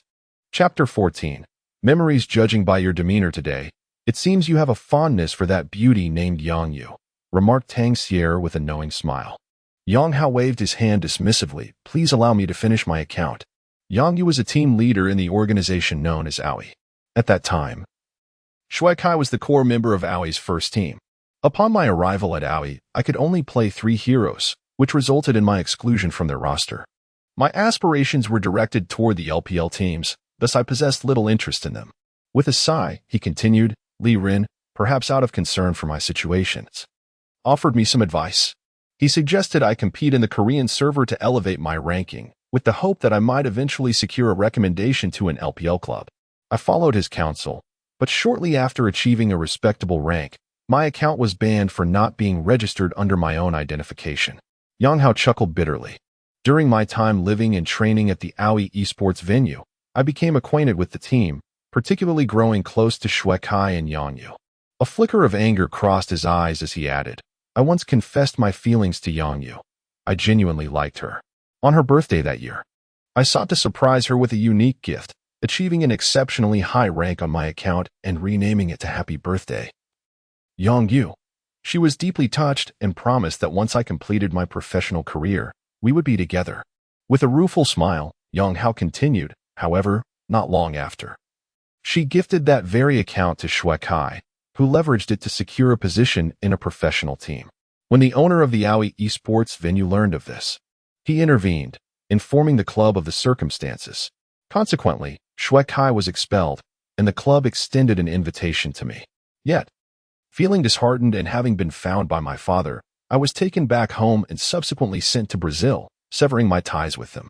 Gu Qianqian paused, momentarily stunned, before murmuring, such a creative birthday gift. Yang Hao, you truly have a way with women. If someone were to present me with a gift like that on my birthday, I would consider marrying them immediately. That is essentially the crux of the matter. Thus, upon my return, my foremost desire was to seek out both of them and inquire why they treated me this way. I regarded Shui Kai as a brother, yet they both betrayed me, leaving me feeling profoundly betrayed. At this point, Yang Hao rose to his feet, stating, enough of this.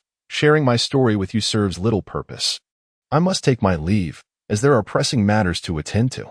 Time was not on his side. 5 days had already elapsed since the 20-day deadline to claim the top rank in the national server, and he had little time left. The higher the rank, the more challenging the competition, and he would inevitably encounter players intent on sabotaging his progress, making the task even more formidable. Tang Sierra waved her hand and said, I haven't even asked you yet. Why do you stay out all night and only return home in the morning? What on earth are you doing all day? Previously, You mentioned wanting to play TGA at the internet CAF. Are you training with a team? Yang Hao shook his head and replied, I do intend to play TGA, but I haven't formed a team yet. There's still several months until TGA, so there's no rush. Then what are you doing? Tang Sierra inquired, gazing at Yang Hao. Just trying to earn a little money. How else can I survive? Yang Hao responded with a bitter smile. At that moment, both their expressions turned somewhat peculiar. Gu Chanxian hesitated and looked at Yang Hao, saying, You go out every night to make money.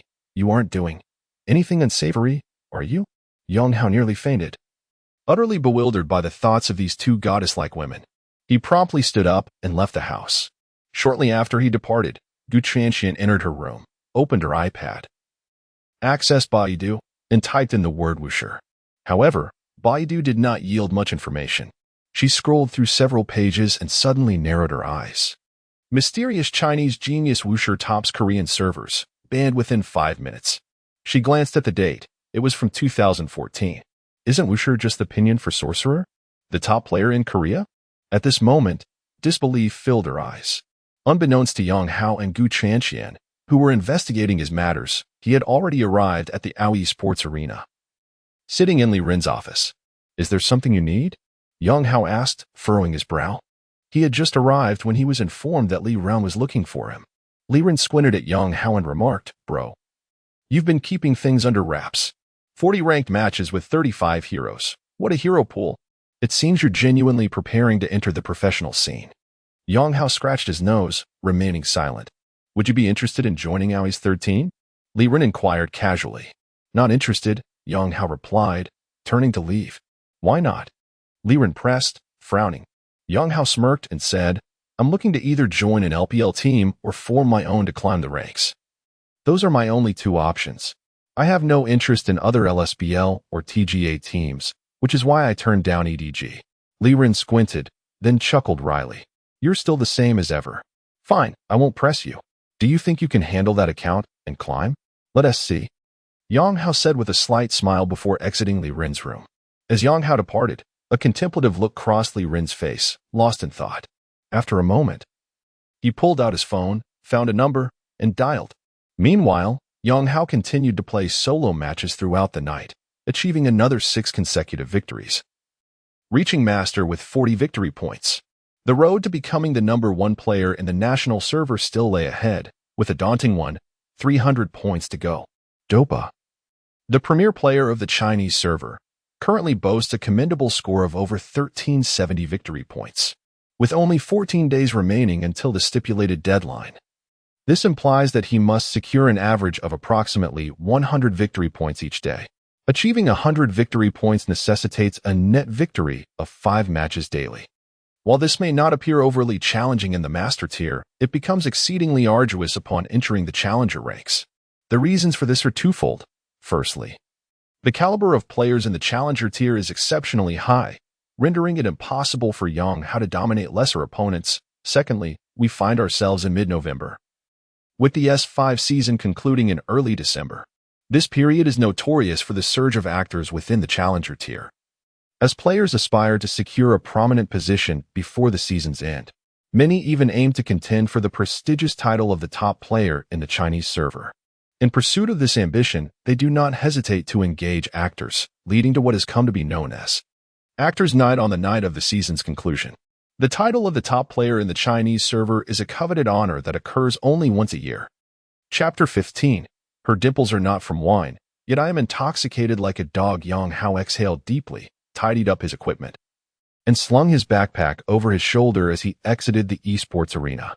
Not long after he stepped outside, Li Ren sent a message via WeChat, stating, the financier has reconsidered the difficulties surrounding the year-end settlement and is asking whether you would assist in hiring actors one last time. Yang Hao frowned and replied, Li Ren, is this how you play now? Li Ren quickly responded, I know you disdain such tactics, but there are indeed many actors during the year-end settlement, and numerous domestic experts, including several professional players, are likely to return to the server, making competition exceedingly challenging. Is your esports dream truly one that relies on such underhanded methods? The Chinese esports scene is rotten to its core. Yang Hao swiftly typed back. From players to those in the esports circle, Even to the domestic server ranks, all are utterly decayed. No wonder we can never surpass the Koreans. Li Ren sighed, alas. You have yet to fully immerse yourself in this circle. Its corruption is far more pervasive than you can imagine. Never mind, I shall not insist further. Just consider my previous words as idle chatter. Yang Hao chose not to respond. He boarded the bus home, feeling a wave of fatigue wash over him. Moments later, Li Ren messaged again. All right, don't be upset. I admit that my earlier comment was inappropriate. Here I say thought, if you reach the top of the domestic server, change your name to this. He then sent a name that nearly caused Yang Hao to tumble from his seat. Happy birthday, Gu Chanqian. Indeed. The name Li Ren suggested was Happy Birthday, Gu Chanqian. What an uncanny coincidence. Yang Hao's mind spun. There are so few people with the surname Gu. And Gu Chanqian had mentioned her birthday was approaching. She had even joked that whoever reached the rank of king in the domestic server and changed their name to hers with the addition of Happy Birthday would win her hand in marriage. Moreover, Gu Chanqian's beauty and figure were certainly worthy of admiration from wealthy suitors. Sighing inwardly, Yang Hao pondered, could it simply be a case of sharing the same name? The sports arena was merely 2 bus stops from his home. Before long, Yang Hao arrived home and purchased a light breakfast downstairs.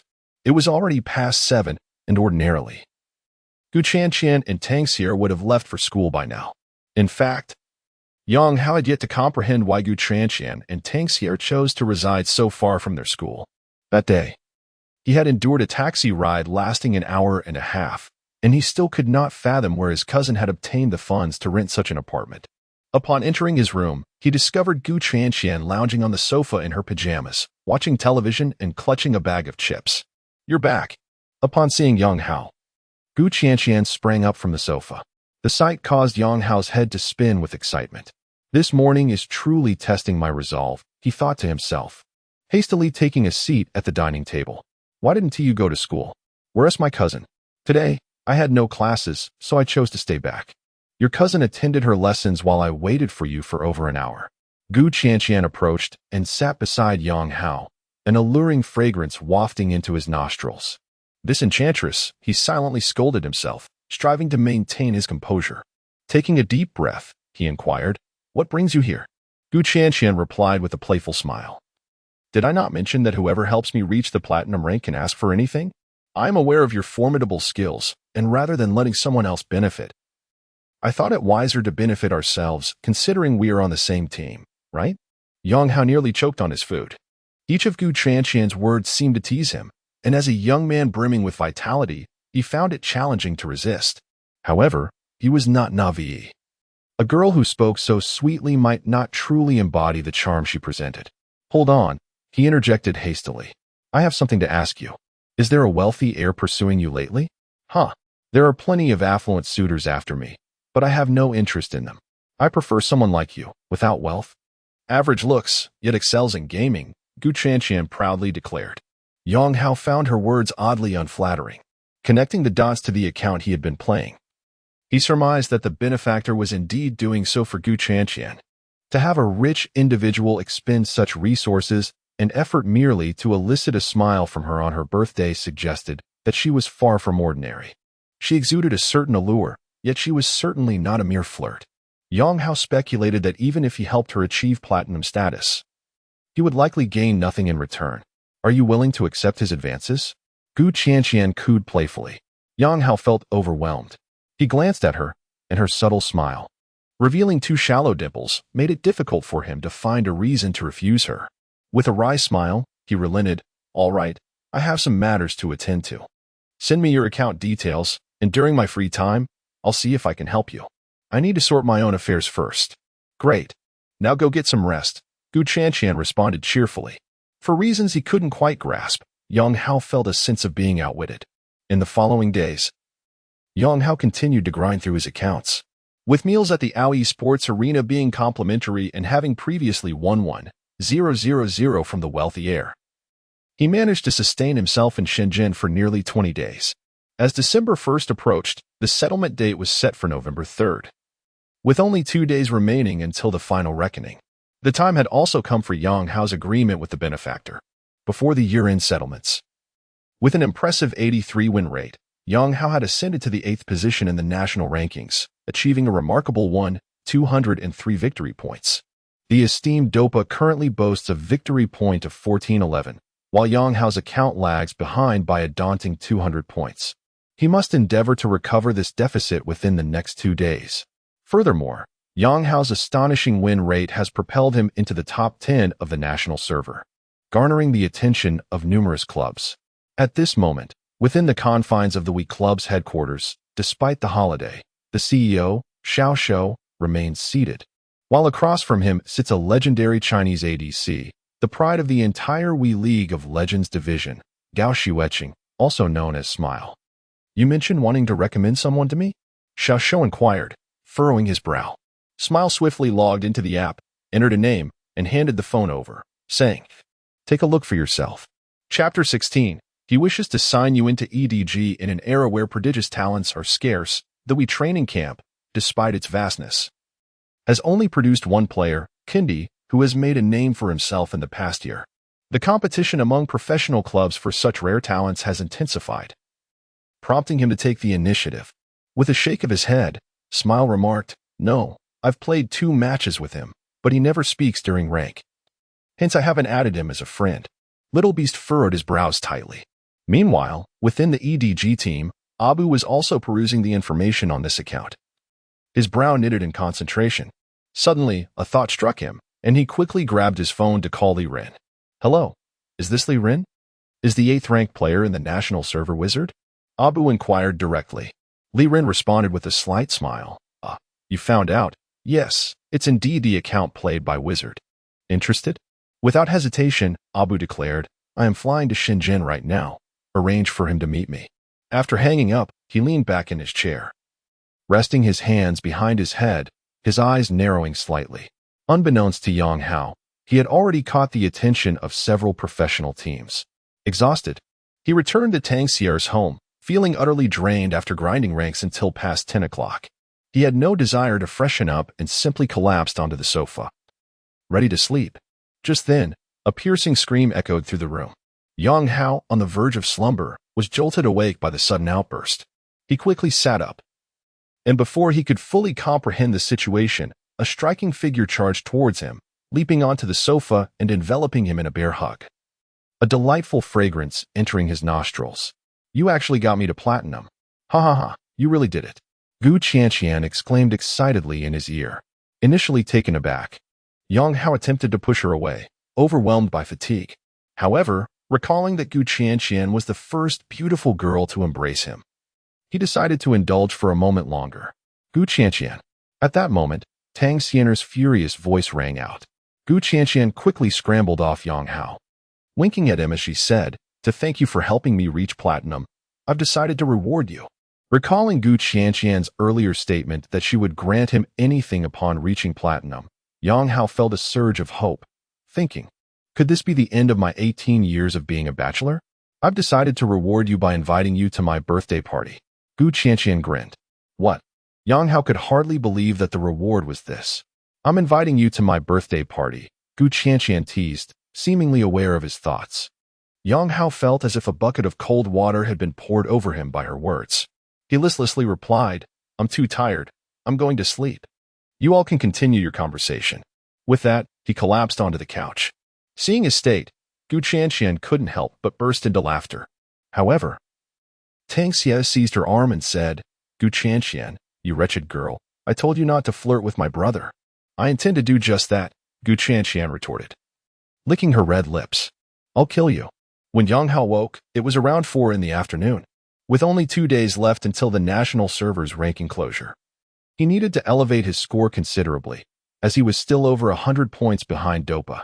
After rising and taking a shower, he planned to head to the esports arena. "Stop." Just as he was about to leave, Tang Xie coldly interjected, "You come and go at odd hours all day. What on earth are you up to?" "I'm making money," Yang Hao replied with a wry smile. Tang Xie's face reflected her concern as she said, "You come back every day looking utterly exhausted. You're not really doing what Qianqian suggested, are you? I could support you if you needed." Yang Hao nearly fainted at her implication. He replied, perplexed, "Cousin, what are you thinking? Even if I wanted to pursue that path, I would need the looks for it. Do I look like I could? After a moment's contemplation, Tang Sierra remarked, well, you do seem a bit unattractive. Now I can relax. Yang Hao felt his pride wounded and chose not to engage further with Tang Sierra. He hurried towards the sports arena. Time was indeed of the essence. The so-called 2 days amounted to merely 24 hours. Tomorrow marked December 3rd, and by noon, he must ascend to the top of the national server. As the year-end rankings approached, many others, not just Yang Hao, were vying for the top spot. Players like Shi Yi and Ma Xianghua had also returned to the national server. During the S4 ranking season, Dopa had dominated, and none wished to see him maintain that supremacy in S5. When a national server is ruled by a Korean, can it still be called a national server? Alongside a multitude of casual players, the competition for the top spot had become exceedingly fierce. In China, the night of year-end rankings, often dubbed Actors' Night, sees countless players striving for the #1 spot, with some resorting to various means to achieve it. This was an unavoidable reality, as major streaming platforms offered substantial monetary rewards for achieving the top rank. Any signed streamer who reaches the pinnacle would be awarded hundreds of thousands in bonuses. By the time Yang Hao arrived at the esports arena, it was already past 6 in the evening. He decided to spend the night there, as he needed to secure the national server's top position before tomorrow night. Yang Hao, the boss is waiting for you upstairs, the receptionist informed him as he entered. The girl is named Lu Yingying, the very same one who barred Yang Hao from entering the streaming area upon his return to the esports venue. After spending several days there, they have grown somewhat familiar with each other. Yang Hao nodded and made his way to the second floor. As he entered the office, he noticed that besides Li Rin, Abu was also present. He greeted Abu with a nod and inquired, "What do you need me for?" Li Rin smiled slightly, gesturing toward Abu, and said, "It is he who wishes to discuss something with you. To put it simply, he seems inclined to sign you to EDG." Chapter 17. The wizard re-emerges. He is willing to sign you onto EDG, offering a remarkably generous package, a signing bonus of 500,000 and an annual salary of 300,000 for a newcomer with no reputation. Such terms are nearly unparalleled. Upon uttering this statement, Li Rin cast a knowing glance at Yang Hao, fully aware of Yang Hao's aspirations for the professional arena. The conditions presented by EDG are indeed enticing for a rookie. Taking a deep breath, Yang Hao turned to Abu and inquired, "Is it a starting position in the mid lane?" Abu smiled and shook his head, replying, "Not a guaranteed starting spot. It will be a competitive selection. However, I assure you that if you outperform Pawn in the training matches, you will secure the starting role. Of course, if you fear competition, you will still become the starter once Pawn departs. I have high hopes for your potential, and I believe under my guidance, you will undoubtedly evolve into a world-class mid-laner." Li Rin knew Yang Hao all too well. He understood the extent of Yang Hao's confidence in his abilities. Given his insight into Yang Hao's character, he was certain that the terms proposed by Abu would not be rejected. Indeed, Yang Hao's brow furrowed deeply, yet he hesitated to give an immediate response. "Brother, you can't be serious. You need to think this over? Is it because of Yang Yu and Shui Kai?" Li Rin exclaimed, "Listen, if you seek revenge, wouldn't it suffice to prove that you are faring better than them? Currently, they are competing in TGA while you are participating in LPL. What better evidence could there be?" Yang Hao shook his head and replied, "I have my own considerations. I will think it over and give you an answer in 3 days." "Fine. If it were anyone else, I wouldn't bother. But you take your time." Li Rin waved him off. Abu nodded, saying, "All right. I will come to find you in 3 days." Yang Hao acknowledged him and exited Li Rin's office. To be candid, the offer from EDG was indeed tempting for Yang Hao. Yet, he held his own thoughts. Firstly, within EDG, he would merely be a newcomer. As Li Rin had stated, EDG is an esports powerhouse, which implies that its members are esports celebrities. Should he falter in performance, he would inevitably face the ire of EDG's fans. Secondly, Pawn had established a long-standing synergy with the team. The idea that whoever performs best in training matches would take the spot is, in reality, an empty promise. Even if he possessed exceptional personal skill, without proper integration with the team, how could he possibly perform better than Pawn in training matches? Having spent time with SKT, he was acutely aware that individual prowess is merely one facet of professional teams. The paramount factor is the harmony with the overall team rhythm. Thus, joining EDG would not allow him to ascend to a starting position in the short term. Moreover, the notion of performing well in training matches is contingent upon the arrangements made by the coaching staff post-signing.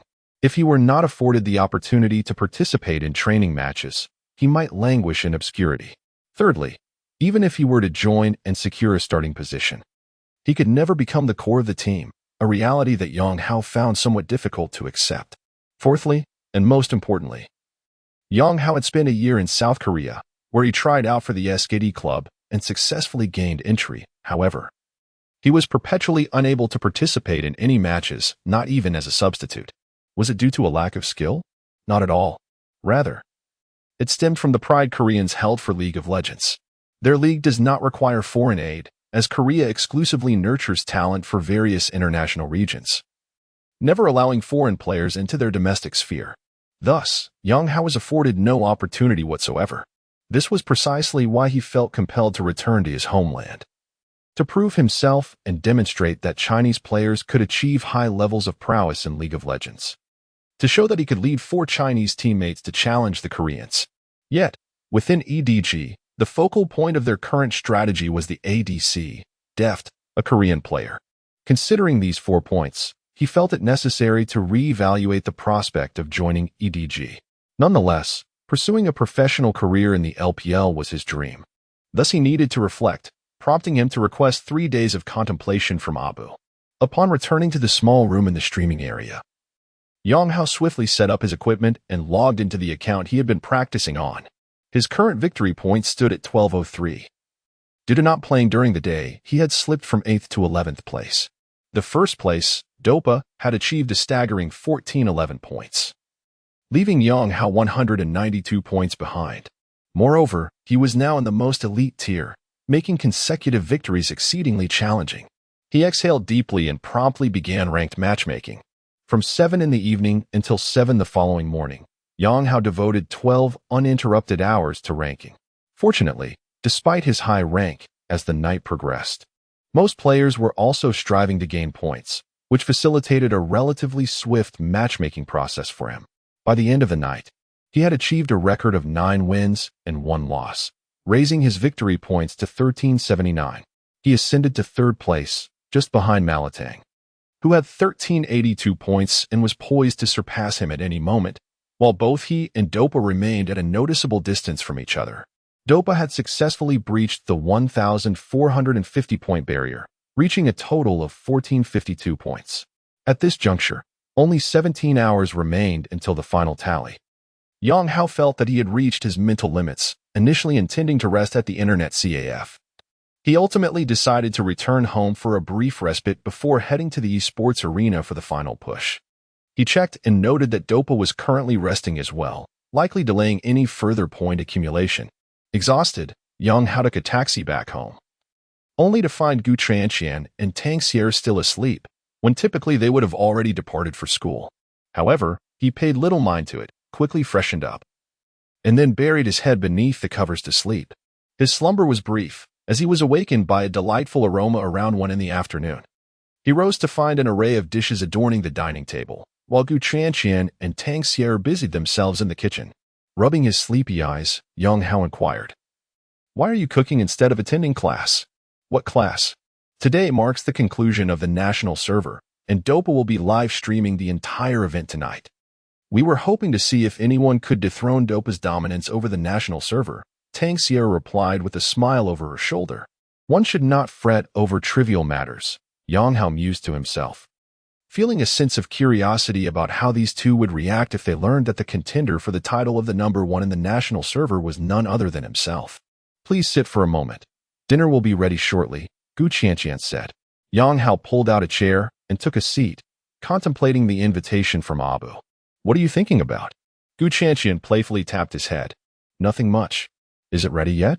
"I'm famished, and I have matters to attend to afterward," Yang Hao replied.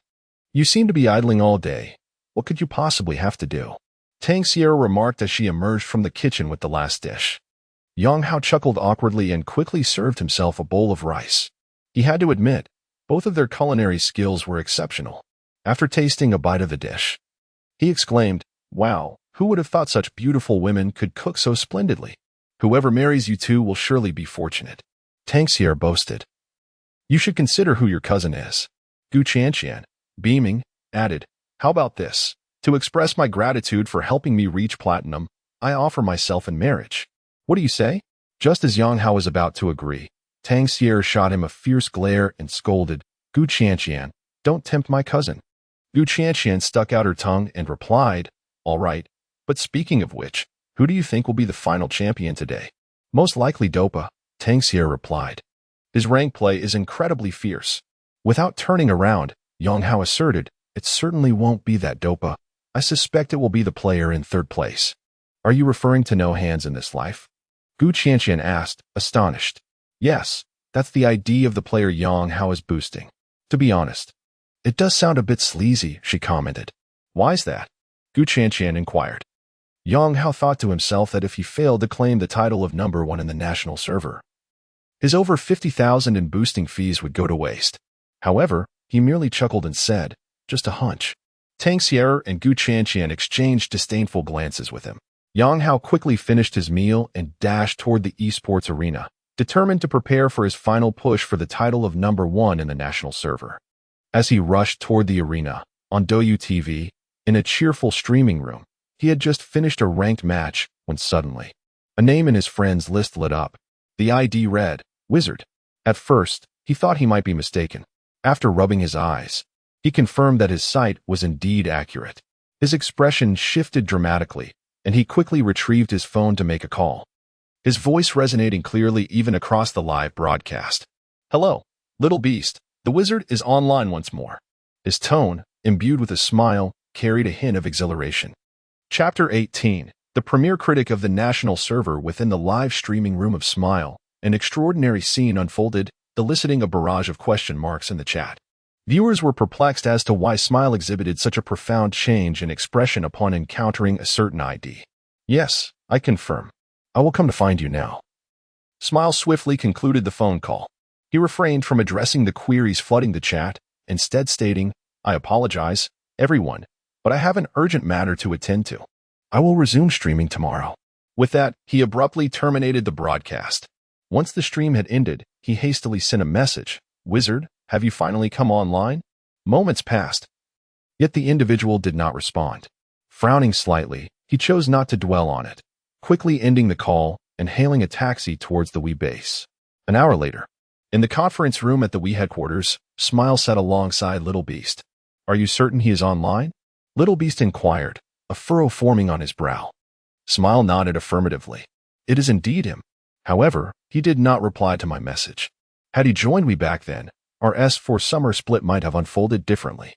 This individual is exceptionally formidable. Little Beast's brow creased. Initially, we recruited a false wizard, while the true wizard subsequently went to Brazil. It appears he has returned now. I will contact Li Ren for further information. Producing his phone, Little Beast quickly made the call. Once connected, he asked, Li Ren, may I inquire whether the wizard has returned? Your sources are quite reliable. Li Ren's voice came through the line. Indeed, he has returned. To be candid, the current third-ranked player on the national server, no hands needed in this lifetime, is his alternate account. Interested? It is him. Smile exclaimed with delight. Li Ren continued. By the way, Abu is already in contact with him. If you wish to pursue him, you must act swiftly. I have other matters to attend to, so I will hang up now. With that, he ended the call. Li Ren divulged this information for Yang Hao's benefit. The competition between the two clubs would grant Yang Hao greater leverage in negotiations. It truly is him. I was wondering who could be so powerful, achieving over 80% win rate to ascend into the top 10 of the national server. If it is the wizard, everything makes sense. Moreover, he appears stronger now than he was a year and a half ago. Previously, he had issues with his champions, but it seems his champion pool has significantly broadened. Smile remarked. Little Beast pondered for a moment before grinning. If I can bring him to Wii, are you willing to make another effort? Smile was momentarily taken aback, then gritted his teeth and replied, if you manage to bring him to Wii, I will return to compete for another year. That is your promise. I shall head to Shenzhen immediately. In a residential complex in Shenzhen, at that very moment, Yang Yu sat before her computer, the screen displaying the League of Legends interface. In the upper right corner, the account ID read, "Happy birthday, Yongyu." In the lower right corner, a person named Miss Bear is attempting to engage him in a private chat, yet she is met with indifference. Miss Bear was the ID of Smile before it was changed. The note has since been updated, hence it displays as Wizard. Yongyu gazes intently at this account. Indeed, this account was a gift from Yonghao on her birthday, and she has cherished it ever since. A year and a half has passed, and at last, you have returned, though regrettably, you harbor animosity towards me, Yongyu murmured. Reflecting on past events, sigh. Yonghao, of course, remains oblivious to these matters. He is now seated before his computer, embarking on his final push. On this day, including Li Run, everyone is gathered at the Aoi Esports Arena to witness Yonghao ascend to the pinnacle of the national server. Since 2 o'clock in the afternoon, Yonghao has been seated at his computer, fervently engaged in ranked matches. However, this day has not unfolded smoothly for him, as he encounters formidable opponents, and by the end, all the top players from the national server have emerged. Fortunately, Dopa has yet to log in, allowing Yonghao to reclaim some ground. As time passes, by 8 o'clock in the evening, Yonghao has amassed 1430 victory points, successfully surpassing Malaxiangwo to claim the second position in the national server. At this moment, Dopa holds 1460 victory points, a mere 30 points ahead. At 9:10 in the evening, both Yonghao and Dopa secure a victory in their respective matches, maintaining the same point differential. By 10:50 in the evening, Yonghao wins a match, while Dopa suffers a defeat. At this juncture, Yonghao's victory points reach 1463, while Dopa stands at 1467, leaving only a 4-point gap. By 10:50, both contenders have entered the ranked matchmaking. At this moment, they can only embark upon a single ranked match, as if fate had orchestrated it. 10 minutes later, they both simultaneously enter the final match. In the Huya live stream, Dopa's translator Mia remarks, "In this match, the second-ranked player of the national server is positioned against Dopa, and this should be the final match. The third-ranked Malaxiangwo is 20 points behind, rendering it impossible for him to compete for the top spot, regardless of the outcome. The first place in the S5 national server year-end rankings is at stake between Dopa and Jishing Buxenshu." In the Douyu live stream, the enthusiastic host exclaims, "Esteemed viewers, today we are observing the battle for the number 1 position in the national server between Dopa and Jishing Buxenshu. This signifies that whoever triumphs in this match will be crowned the national server's champion for the year-end rankings." The host's voice resonates throughout the live stream. As I have not observed the national server in quite some time, many of you may be unfamiliar with Jishing Buxenshu. We shall await their entry into the game. And allow me to introduce this individual. He is a rising star who has emerged as a random player over the past 20 days. From what I understand, he is a compatriot who, in just 20 days, has ascended from Gold 3 to the second position in the national server with an impressive win rate exceeding 80%. Focusing primarily on the mid-lane position, he possesses an extensive hero pool, having utilized over 30 champions. According to insider information, numerous domestic LPL clubs are seeking to establish contact with him. The chubby commentator is currently introducing all the viewers. In Shenzhen, at the Aoi Sports Arena, Yonghao sits before his computer, immersed in a match. "Gue, no need for hands in this life," remarked Malatang as he entered the game. Upon seeing Yonghao's ID, he quickly typed, "Let us win this game. Don't let Dopa claim the top spot in the national server again. Third floor jungler, give it or be sent home." Interjected a player named Guapi. Another player, "Call me Guanjin," typed, "Friend, let the jungle position go to Malatang.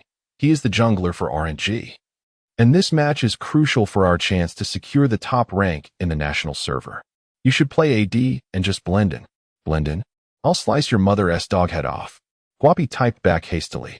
Afterward, he reiterated, "Third floor jungler, give it or be sent home." Yonghao found himself speechless. He had encountered this player several times before. While his jungle skills were commendable, he was undeniably a notorious trash talker. Whenever things didn't go his way in-game, he would unleash a barrage of insults, displaying an unparalleled mastery in verbal sparring. Many referred to him as the foremost trash talker in the national server. Guanjin was equally exasperated, but given this player's reputation in the high ranks, he chose to ignore the provocations. Malatang suggested, "Let us not argue. I'll play AD. You all carry." Considering the stakes involved, which amounted to tens of thousands of dollars, Yang Hao thought for a moment and typed, "Everyone stay composed. I'll carry." "We won, T lose." "Show off. Just lie down," Guapi retorted. "Are you out of your mind?" The support from Snake could no longer hold back and snapped back. "I swear, if I make it to LPL next season, I'll stomp your pig head and use it as a chamber pot." Guapi shot back with fervor. Yang Hao was left dumbfounded, struggling to comprehend such an individual. As the tension threatened to escalate further, Malatang quickly stepped in to mediate, saying, "All right. Let us focus on playing well. I'll give up my position." Seemingly conceding to Malatang, Guapi refrained from continuing the conflict. Soon, both sides proceeded to the ban and pick phase. The compositions were rapidly confirmed. On the blue side, Dopa's team featured top lane, Gangplank, jungle, Beryl, mid lane, Zed. Bottom lane, Rumble and Janna. The purple side, led by Yang Hao, comprised top lane, Guanjin's signature champion, jungle, Lee Sin, mid lane, Azir, bottom lane, Will Mother and Fan Mother. In the S5 patch, Azir had yet to undergo significant nerfs and remained one of the most potent mid-lane champions. Dopa had selected his signature hero, Zed. Zed, to some extent, counters Azir. With formidable burst potential and split-pushing capabilities, Zed can exploit his shadows to evade Azir's ultimate isolation. After selecting his hero, Yang Hao stood up to stretch his limbs. A subtle smile graced his face as he remarked, "The final battle, climbing to the pinnacle of the national server on your shoulders." Now that is intriguing. In Li Ren's office, Abu was seated beside him, both gazing at a computer screen displaying Doyu's live broadcast. What a twist. "The last match pairs us against Dopa. This is truly interesting," Li Ren chuckled. Abu nodded in agreement, stating, "Indeed, Dopa is, in my view, a remarkably perfect and all-encompassing mid laner. His ability to control the landing phase, roam, and manage the rhythm of the game is exceptional. This match will genuinely reveal the extent of his prowess." In Shenzhen, within the apartment rented by Tang Xier, two young women had connected their computer to the television. Engrossed in the Douyu live stream, seated on the sofa, a plethora of snacks lay before them. Yang Hao is quite something. I never anticipated he would actually foresee this. If Dopa loses this match, he would truly become the #1 on the national server without lifting a finger, Tang Xier remarked in astonishment. Gu Chanqian, however, furrowed her brow, seemingly lost in contemplation. She recalled a news article she had read about a player who reached the top of the Korean server only to be banned within 5 minutes. She then murmured, "Xier, do you think this one who needs no hands could actually be that Yang Hao himself? There's no way he is that formidable. Didn't he mention that he was merely in the top 50 before? The gap between 50 and first place is immense," Tang Xier scoffed. "Yet, that was a year and a half ago. What if his skills have improved, and he genuinely can contend for the #1 spot on the national server? Besides, he has been coming and going at all hours," Gu Chanqian countered. Upon hearing her words, Tang Xier's delicate brows knitted slightly. Meanwhile, on the television screen, the match officially commenced. Chapter 19, Dazzle Your Face, Trash on the Screen. The plump OB had officially entered the game interface. For reasons unknown, the thought that Yang Hao would never need to use his hands in this lifetime lingered in Gu Chanqian's mind, refusing to dissipate. He gazed at the large screen, where both teams' cameras focused on the mid lane. The voice of the commentator, Pang Pang, resonated through the television. Dopa, the renowned king of solo queue from South Korea, needs no introduction. He has faced Faker multiple times in ranked matches without faltering. And this player, who never needs hands, has soared to second place in the national server with an impressive win rate. Undoubtedly, he is the king of solo queue in China. Both players occupy the mid lane, indicating that this ranked match is not merely a contest for the top rank in the national server, but also a showdown between the kings of solo queue from China and Korea. In the live chat, comments flooded in incessantly. Concurrently, in the famous esports forum, someone posted, "Is no one watching? A mysterious Chinese player has achieved over 80% win rate, reaching second place in the national server. Whoever wins this match will be crowned the top player of the national server by year-end. Perhaps Dopa's reign over the national server is about to conclude. Is it true?" over 80% win rate to reach second place? Turtle, this player who never uses hands is genuinely formidable. I'm not joking. I've watched several of Obi's games, and this individual is incredibly strong. Just yesterday, he single-handedly annihilated that top-ranked Ice Maiden. The discussion began to intensify, and an increasing number of viewers flocked to the live stream to witness the match. Recently, with the conclusion of S5 and no official competitions taking place, the battle for the top rank in the national server had indeed piqued considerable interest. At that moment, Yang Hao sat before his computer, having been in the game for 3 minutes. Due to the delay in OBS stream, the match was just commencing. In those 3 minutes, Yang Hao's Azir had already achieved a score of 1 o'clock, while Dopa Z was at 0-1. In the Douyu Pang Pang live stream, both players had reached their lanes and commenced the standard opening. The blind monk began at the red buff in the top lane, while the opposing jungler, Gragas, initiated at the blue buff. Overall, it was a relatively calm start, with both sides employing no particular strategies. At 1 minute and 40 seconds, the minion waves clashed in the mid lane. Azir, being relatively weak at level 1, took the initiative and began to push the lane using his sand soldiers. Zed chose to arrive at the lane shortly after, showing no fear of the level 1 Azir. He moved forward to last hit minions and intended to use his Q ability to harass Azir. Zed's intentions seemed to be anticipated by Azir, who feigned retreat, appearing to be wary of Zed's Q ability. Observing Azir's movements, Zed grew increasingly confident. As the first minion approached death, he stepped forward to secure the last hit.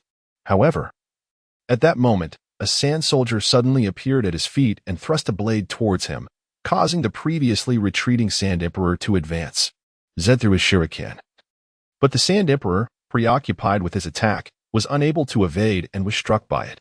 Yet, at that instant, the Sand Emperor launched a second attack, forcing Zed to withdraw.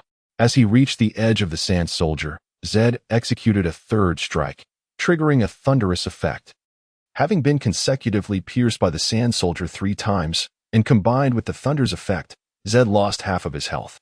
That was a rather unfortunate exchange for Zed, remarked the plump commentator. As an observer broadcaster, his understanding of the game was not particularly profound, and he failed to notice the intricacies of the Sand Emperor's landing phase. Dopa approached ranked matches with the seriousness of a competition, playing with remarkable steadiness. After the initial miscalculation in the exchange, he consumed a health potion and adopted a more cautious strategy. At this juncture, the Sand Emperor's rhythm unexpectedly shifted, having initially focused on pushing the lane. He now began to control the minion wave. Although the minions continued to advance towards Zed, under his deliberate control, it would take some time before they reached the tower. Dopa remained unperturbed, knowing that the minion wave would inevitably enter his tower range, allowing him to utilize his Q ability to farm from a distance. He accepted the slight disadvantage in last hitting during the early game. Once he reached level 3, he was confident that his understanding of Zed would enable him to dominate the Sand Emperor. Under Yang Hao's careful manipulation, the pace of pushing the minion wave was not rapid. Zed's health gradually stabilized. Just then, the Sand Emperor moved forward as the second wave of minions clashed. When the Sand Emperor eliminated the second minion, he leveled up to 2, and a sand soldier appeared beside Zed, stabbing him. Zed created distance, and at that moment, the Sand Emperor swiftly learned his Q ability, cast it, and followed up with an auto attack, causing Zed's health to diminish once more. Meanwhile, Zed also attained level 2. The Sand Emperor slightly retreated, but Zed remained oblivious. In the river, Lee Sin had stealthily approached. Since the beginning of the match, Zed had faced considerable difficulty in lane, as the Sand Emperor's grasp of landing details and timing for exchanges far exceeded Dopa's expectations. However, at this moment, the Sand Emperor lacked his Q ability and sand soldiers, opting instead to cast W, and then moved in, striking Zed with 2 shurikens and an auto attack, reducing the Sand Emperor's health by half. He aimed to utilize this opportunity to chip away at the Sand Emperor's vitality. Yet, the Sand Emperor did not retreat. Instead, he turned and auto-attacked Zed, promptly igniting him. Simultaneously, Lee Sin emerged from the river, executing a ward placement on the flank. He then launched his Q ability. Dopa's reaction was swift. Upon witnessing Lee Sin's ward placement, he immediately used Flash. However, in an instant, a shocking event unfolded. Lee Sin's Q did not target Dopa's position prior to his flash, but instead tracked towards Zed's tower. Lee Sin's predictive Q. The moment Zed flashed, Lee Sin's Q followed closely behind. It appeared as though the Shadow Assassin had collided with the Blind Monk's Q ability. Following that, with a second Q and a single basic attack activating the Thunderlord's Decree, the red buff ensnared him, allowing for yet another basic attack. In that moment, the Shadow Assassin's health dwindled to a mere few drops. Before the Blind Monk could unleash his third basic attack, the Shadow Assassin was already incinerated by the Emperor's Ignite. First blood. A voice resonated triumphantly. Simultaneously, the Blind Monk hastily typed, "Korean random player? Show me your face, garbage." Yang Hao found himself at a loss for words regarding this Blind Monk. He had encountered him several times. Whenever he claimed a kill, he would taunt his opponents. But upon his own demise, he would berate his teammates. If a teammate faltered, he would undoubtedly unleash a torrent of insults. The title of the #1 insulter in the national server was not merely a boast. This individual could be regarded as one of the most uncouth and ostentatious players Yang Hao had ever met since he began playing League of Legends. After assisting Yang Hao in pushing a wave, he ventured into the blue buff jungle and typed, "Emperor, I'll save the blue buff for you later." This statement caught Yang Hao off guard. He had previously teamed with this player, who rarely relinquished the blue buff, regardless of the champion he was using. Yang Hao had even exchanged barbs with him over this matter. Of course, Yang Hao's skill at insults paled in comparison to this player, known as Guapi, who had effortlessly reduced him to a mere fool. Before Yang Hao could respond, Guapi typed again, "This match indeed pertains to the year-end rankings of the national server's #1. I do not wish for that title to remain in the hands of Koreans during the year-end assessments. Thank you." Yang Hao quickly replied. He returned home, purchasing another Doran's ring, and with double Doran's completed, he returned to lane. However, upon his arrival, calamity struck. After the Blind Monk cleared the lower jungle's monsters, he opted to gank the bottom lane. Unfortunately, he fell victim to a successful ambush by the barrel, resulting in the skirmish yielding 2 kills for the skate shoes, leaving only the support to escape, while the ADC lost 2 waves of minions. Coupled with the spicy hot pot's unfamiliarity with the ADC position, the situation on the lane was nearly disastrous. Chapter 20. Nakano's boosting, no guaranteed wins damn. Spicy hot pot could not help but send a message. "You all should have come earlier, it's really frustrating." At that moment, the jungle champion, Blind Monk, typed in anger. In truth, his tirade was not particularly intense. As he understood that the main issue was being ambushed, the Barrel SE ability had ensnared 2 of them, leaving them no chance to escape. Yang Hao frowned upon witnessing this. The situation in the bot lane was indeed quite dire. He quickly typed, "Clear the lane. Avoid fighting for now. I have the advantage. I can carry us." Spicy Hot Pot nodded, though he felt quite disheartened. The skateboard champion was exceptionally powerful in this version, and they were up against the esteemed top-ranked skateboard champion, Little Time. It was genuinely challenging for him, as his last hits were being consistently suppressed, and the turret's health was dwindling rapidly. Fortunately, he had managed to maintain pressure against Zed in the mid lane. However, he knew that once Zed reached level 6, his situation would become precarious. Zed, upon hitting level 6, would pose a significant threat to him if Zed continuously utilized his shadows to whittle down his health. Landing his ultimate could easily result in a solo kill. Moreover, due to the disadvantage in the bot lane, he was unable to secure an early Zhonya's Hourglass as his first item to bolster his damage output. After failing to ambush, Blind Monk seemed to have lost his rhythm, retreating to the jungle and missing the opportunity to gank promptly. Yang Hao understood that for a top-tier jungler, maintaining rhythm was crucial. Once lost, he would need to reassess the overall situation to regain his pace. The jungle and support roles heavily relied on a keen sense of the game's dynamics. It appeared that Beryl had no intentions of ganking either, remaining idle.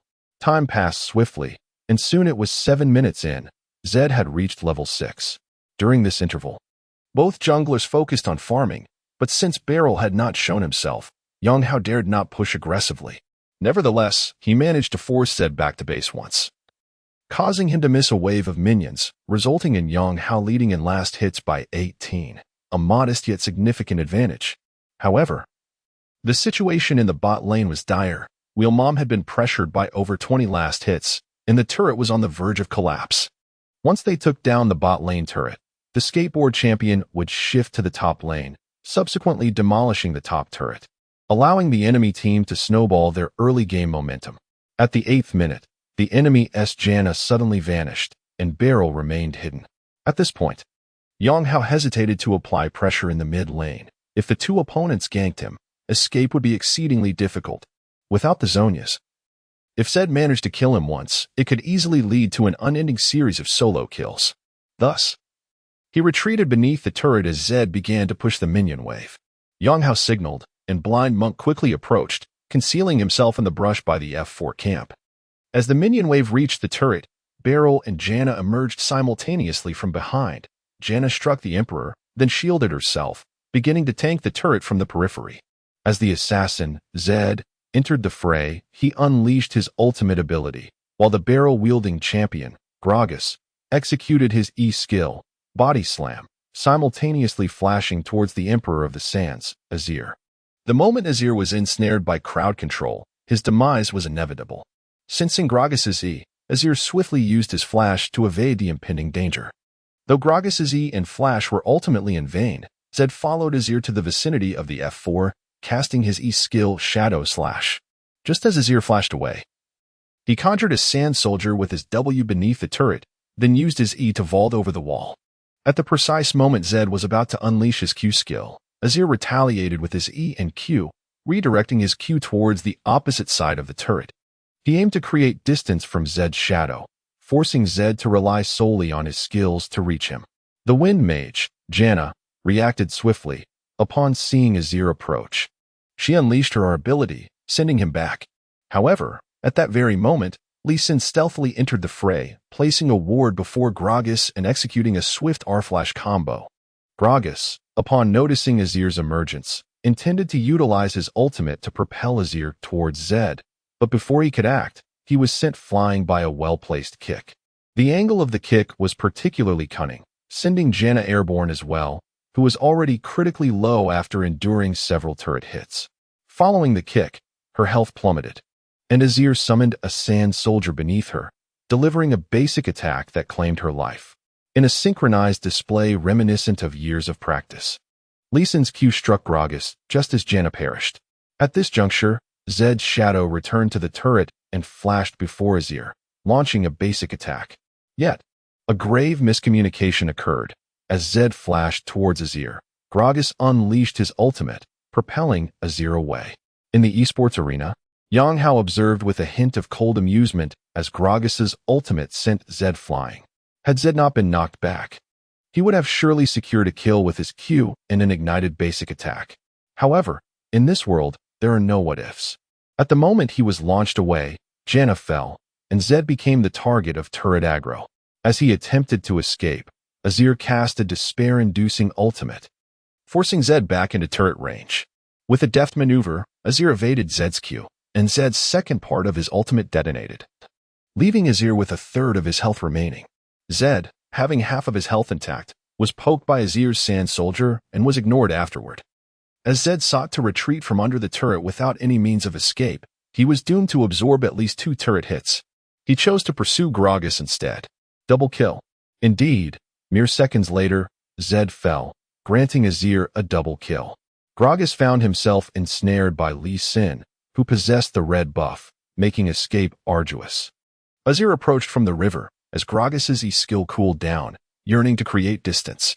However, at the very moment his E-skill was off cooldown, a ward appeared before him. The blind monk approached cautiously, while the barrel's E-skill was unleashed. Bang! The monk obstructed the barrel's path with his body. He was knocked dizzy, but just then, the Emperor arrived, erecting a sandstorm. A.Q. A. The barrel fell once more. Triple kill. An authoritative voice resonated throughout the Summoner's Rift.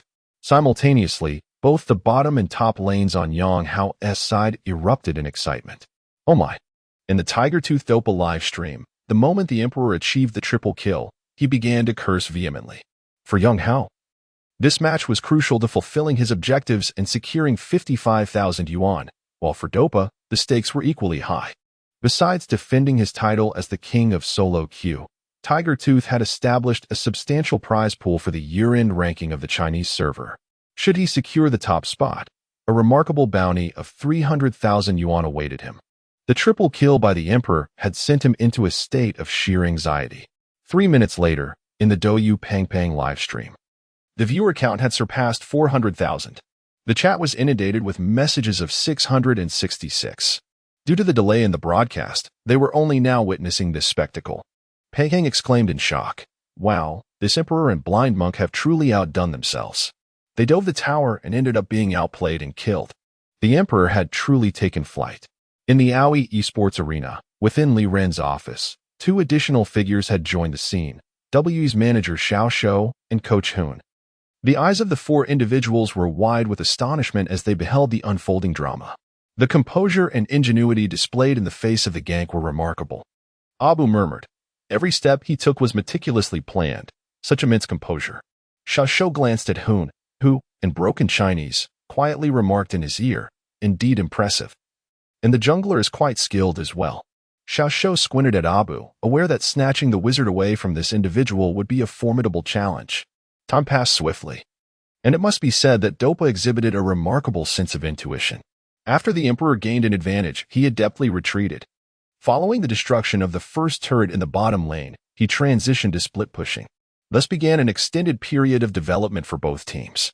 As it was a ranked match, the skirmishes continued to erupt, with exchanges occurring back and forth. The economic standings remained tightly contested. This match held significant implications for the year-end ranking of the Chinese server, and all 10 players were intensely focused.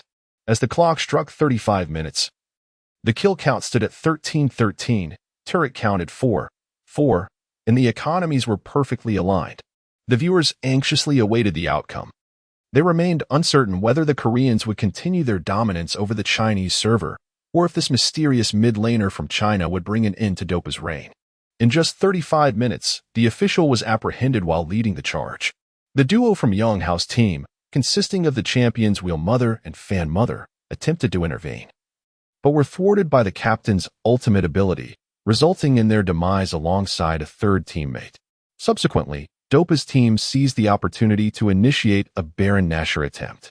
In the live stream, upon witnessing this turn of events, the commentator's voice grew tense as he exclaimed, "This is disastrous." With the Baron buff in their possession, the equilibrium of the match has been irrevocably disrupted. It seems Dopa is poised to ascend as the #1 player in the national server.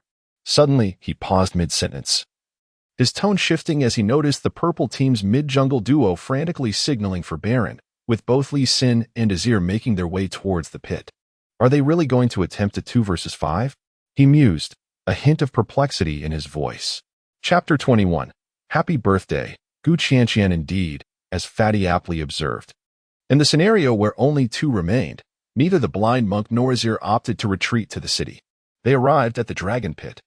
The Blind Monk placed a ward, noting that the dragon's health was still at half.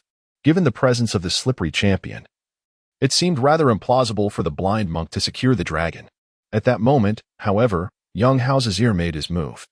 He summoned 2 sand soldiers within the Dragon Pit and unleashed a sudden Q ability, propelling the soldiers toward the rear ranks, striking the slippery champion.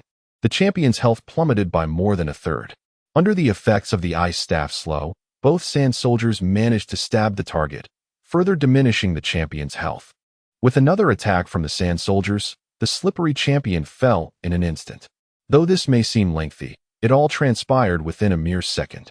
At this juncture, all eyes were drawn to Azir's equipment. After 35 minutes, he had acquired the Rylai's Crystal Scepter, the Liandry's Anguish, the Sorcerer's Shoes, and the Echo of Ladan. Complemented by a large rod, his gear was indeed excessive. Furthermore, in vanquishing the slippery champion, he had also reduced the health of both the captain and the barrel by half. The Wind Girl promptly activated her ultimate in an attempt to revive her allies. Just then, the Blind Monk executed his Q ability, entering the fray and placing a ward at the periphery, followed by a flash kick directed at the outermost captain. The captain was sent flying, along with 3 others clustered near the dragon, resembling a bowling strike. Azir did not hesitate. He utilized his E ability to dash toward the sand soldiers, colliding with an enemy and coming to a halt, then flashed to the opposite side, unleashing his ultimate and pushing 4 foes away while simultaneously summoning another sand soldier. The Q ability was employed once more. 3 sand soldiers glided from the dragon pit, forcefully impaling the bodies of the opposing 4. Except for the barrel. The remaining 4 were fragile, already having suffered from Azir's prior assault. With the blind monk's ultimate and Azir's own, the Wind Girl perished instantly. As the 3 sand soldiers pierced through the crowd, the captain followed suit in demise. The assassin's health was severely diminished as well. Another thrust from the sand soldiers claimed the assassin's life. The barrel, slowed by the ice staff, found himself unable to escape. Within a span of 4 to 5 seconds, Azir achieved a quintuple kill. Even before the sounds of the triple and quadruple kills could resonate, he leapt straight to a pentakill. The commanding voice echoed through the summoner's rift, electrifying everyone present. Simultaneously, the chat screen erupted with 666 messages from both opponents and allies alike, including Dopa, who were all left in awe by this remarkable display. In the Douyu livestream, Fatty was rendered speechless by the spectacle. After a brief moment, he could only utter, "This blind monk and Azir are simply extraordinary." That previous tower dive to eliminate 3 was already impressive, but this wave is utterly invincible. 2 against 5, and Azir secures a pentakill. This is truly the rhythm of a proficient mid-jungle duo, a guaranteed win without any sacrifices. The jungler, known as Guapi, has become a familiar name for those who frequently watch high-ranking live streams from the Chinese server. Many refer to him as the #1 troll of the Chinese server. As introduced by Pang Pang. At this moment, the clock reads 11:40 p.m., with merely 20 minutes remaining until the final tally. The Chinese server is nearing its capacity, as countless players strive to climb the ranks for the year-end rewards, and the competition for the top spot intensifies. Following a remarkable pentakill by Azir, the tides of battle have decisively turned in favor of Yang Hao. His damage output surpasses all others, rendering him invulnerable to opposition. As the game progresses to the 40-minute mark, both Azir and Gangplank have reached a state of near invincibility, while the spicy hot pot team wreaks havoc across the battlefield. Their bottom lane duo merely accelerates forward, trailing behind to secure assists and deal damage. Moreover, at this juncture, Wheelchair Ma has also acquired formidable equipment, establishing him as one of the strongest AD champions in the current patch. At the 40-minute mark, the purple side obliterates their foes in a team wipe, surging towards the high ground, and ultimately clinching victory with the minion wave. By 11:50 p.m., it becomes evident that Dopa will not be able to complete a ranked match before midnight. This signifies that the title of the year-end champion of the S5 Chinese server has been reclaimed by a fellow compatriot. In the Douyu Pang Pang OB live streaming room, the audience witnessing this battle for supremacy has swelled to an astonishing 500,000, though the figures are likely exaggerated and not indicative of genuine viewership. The exact number remains a mystery. However, the screen is inundated with the number 666 to the point of freezing. Many are spreading the news across various esports forums and message boards, while others, upon hearing the revelation, quickly verify its authenticity. To their astonishment, the name of the top player is indeed not Dopa, nor is it the rumored no hands for life from the forums. Instead, it has transformed into Happy Birthday Gu Qianqian. Upon discovering this news in the forums, someone could not help but exclaim, "This guy is toxic." Who is Gu Qianqian? His girlfriend? He achieved the top rank just to say this to her. The lament of a single man echoes, "I feel so envious. This is such a romantic gesture." Another individual expresses, "Indeed, on this day, anyone who plays this game, regardless of gender, feels a whirlwind of emotions." What a romantic affair this is. Men lament their lack of skill, yearning to ascend to the top rank themselves, while women envy this Gu Qianqian, wishing for a partner as devoted. At the Aoi Esports Arena, as the match reaches its conclusion, Li Run rises to his feet, a slight smile gracing his lips as he inquires, "Now that it's over, what are your thoughts on him?" Abu and Hoon respond almost in unison, "Limitless potential," especially Abu, who has been coaching in China for many years. Throughout his coaching career, the last mid laner he witnessed with such remarkable spirit was Cool, who now seems to have faded into obscurity. Upon hearing their evaluations, Li Ren felt a sincere joy in his heart.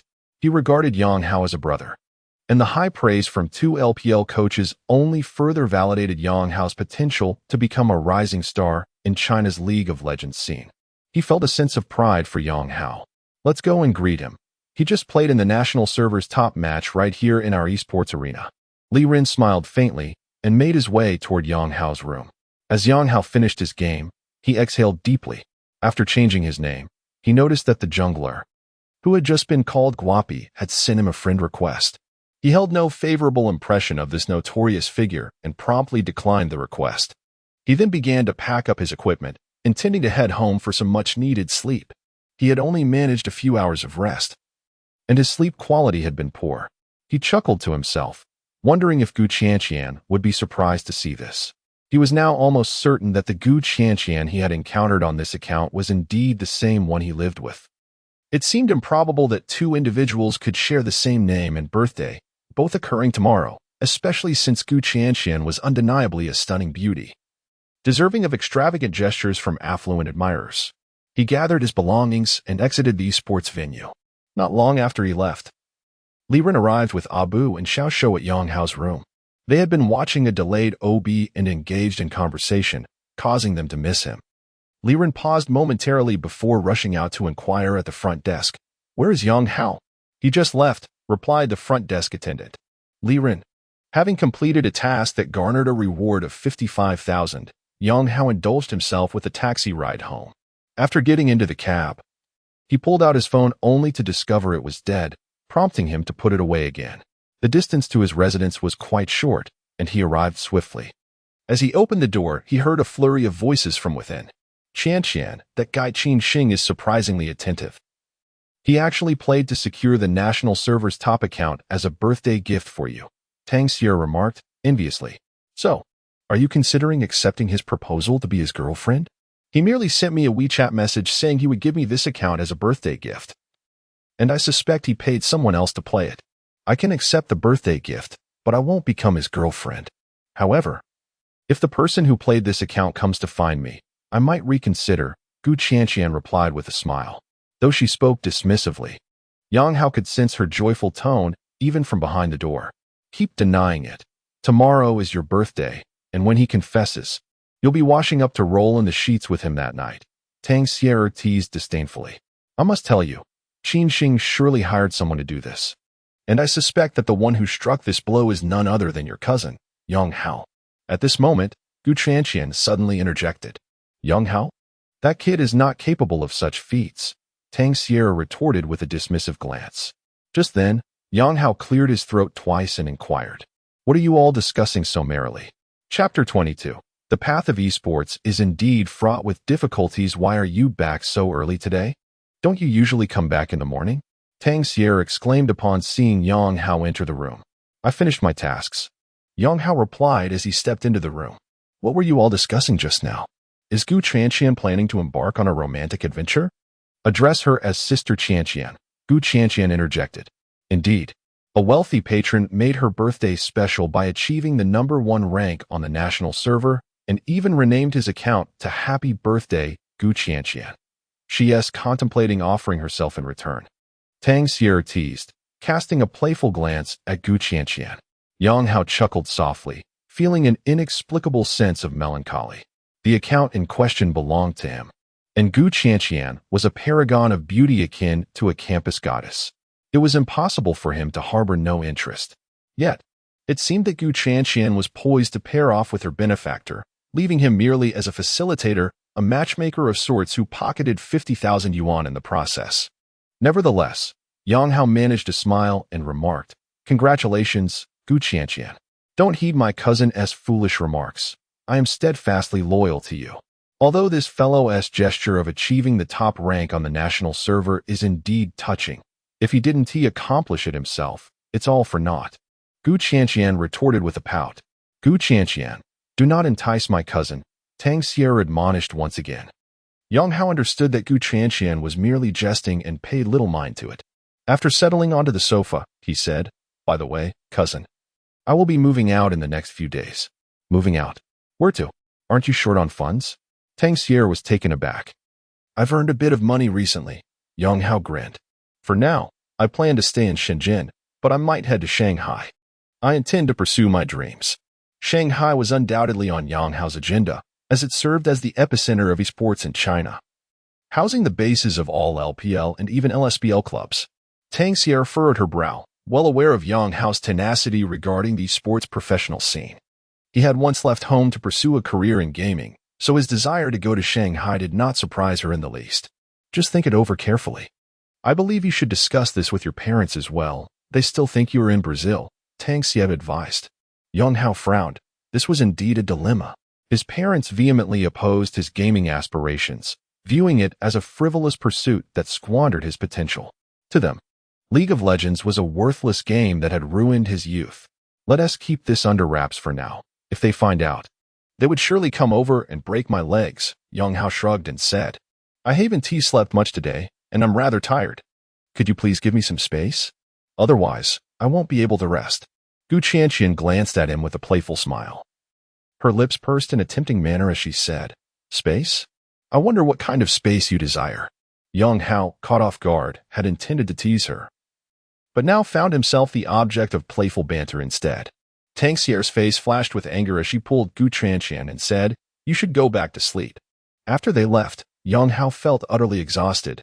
He had only slept 5 hours over the past 2 days and had to immerse himself completely in every match. He lay down on the sofa and promptly fell asleep. After Gu Qianqian finished her evening routine, she returned to her bedroom, took out her notebook, and logged in using the account and password she found on WeChat. To be honest, this uniquely thoughtful birthday gift genuinely touched her. However, ever since Yang Hao mentioned that the top player in the national server would not need to use their hands in this lifetime, she had harbored serious doubts about whether he was the one behind this account. Reflecting on it now, there were too many overlapping points to ignore. For example, Yang Hao typically returned in the morning, yet today he came back just after midnight. It was highly probable that he had finished playing on his alternate account, perhaps aiming for a lucrative reward for achieving the #1 rank in the national server, which could explain his desire to move out. The more she pondered, the more plausible it seemed, and she vowed to uncover the truth behind it all. Just then, in the lower right corner of her screen, someone unexpectedly added her as a friend. Upon closer inspection, the person was named Guapi. She had watched a live stream today, where Guapi's performance had dazzled her. Now that the #1 account in the national server belonged to her, she was eager to connect with such a skilled player, quickly accepting the request. Bro, what name change is this? You've gone to #1 in the national server for a woman? Seriously? As soon as she accepted, Guapi sent a message. Gu Qianqian remained silent. Moments later, another message arrived. Here's the deal. I think your skills are decent. How about teaming up to form a squad? We can aim for TGA, then ascend to LSBL, and eventually dominate the world in the S tournament. I'll lead you to the championship. Gu Qianqian rolled her eyes at this. As an esports enthusiast, she was well aware of how dismal the current state of Chinese League of Legends was on the global stage. During the S5 World Championship, Chinese teams faced crushing defeats. IG and LGD were eliminated in the group stage, and EDG suffered a humiliating 4-0 loss against the European team FNC in the quarterfinals. Meanwhile, SKT reclaimed the crown, with Korea continuing its reign over the game. China's League of Legends had endured its most disheartening year. However, this person was claiming they would win the S Tournament Championship, which she found laughable, considering even EDG couldn't achieve that feat. Hey, don't go silent on me. Are you unwilling? Don't waste your talent for some foolish woman. The person seemed to grow anxious. Seeing this, Gu Qianqian gritted her teeth and replied, I am the foolish woman you speak of. Guapi, in a somewhat rundown internet CAF in Shanghai, China, a disheveled youth sat, wearing a worn-out cotton jacket with greasy hair that hadn't seen a wash in ages. His face bore the marks of despair as he sat in front of a cluttered desk filled with empty instant noodle containers. At this moment, his computer screen displayed the game League of Legends, with his ID Guapi prominently shown in the upper right corner. He felt a slight itch in his foot, scratched it absent-mindedly, and placed his hands on the keyboard, intending to type something. However, just then, the chat box in the lower left corner, belonging to an ID named Gu Qianqian, Happy Birthday, suddenly dimmed, indicating that the user had logged off. Frustration washed over him.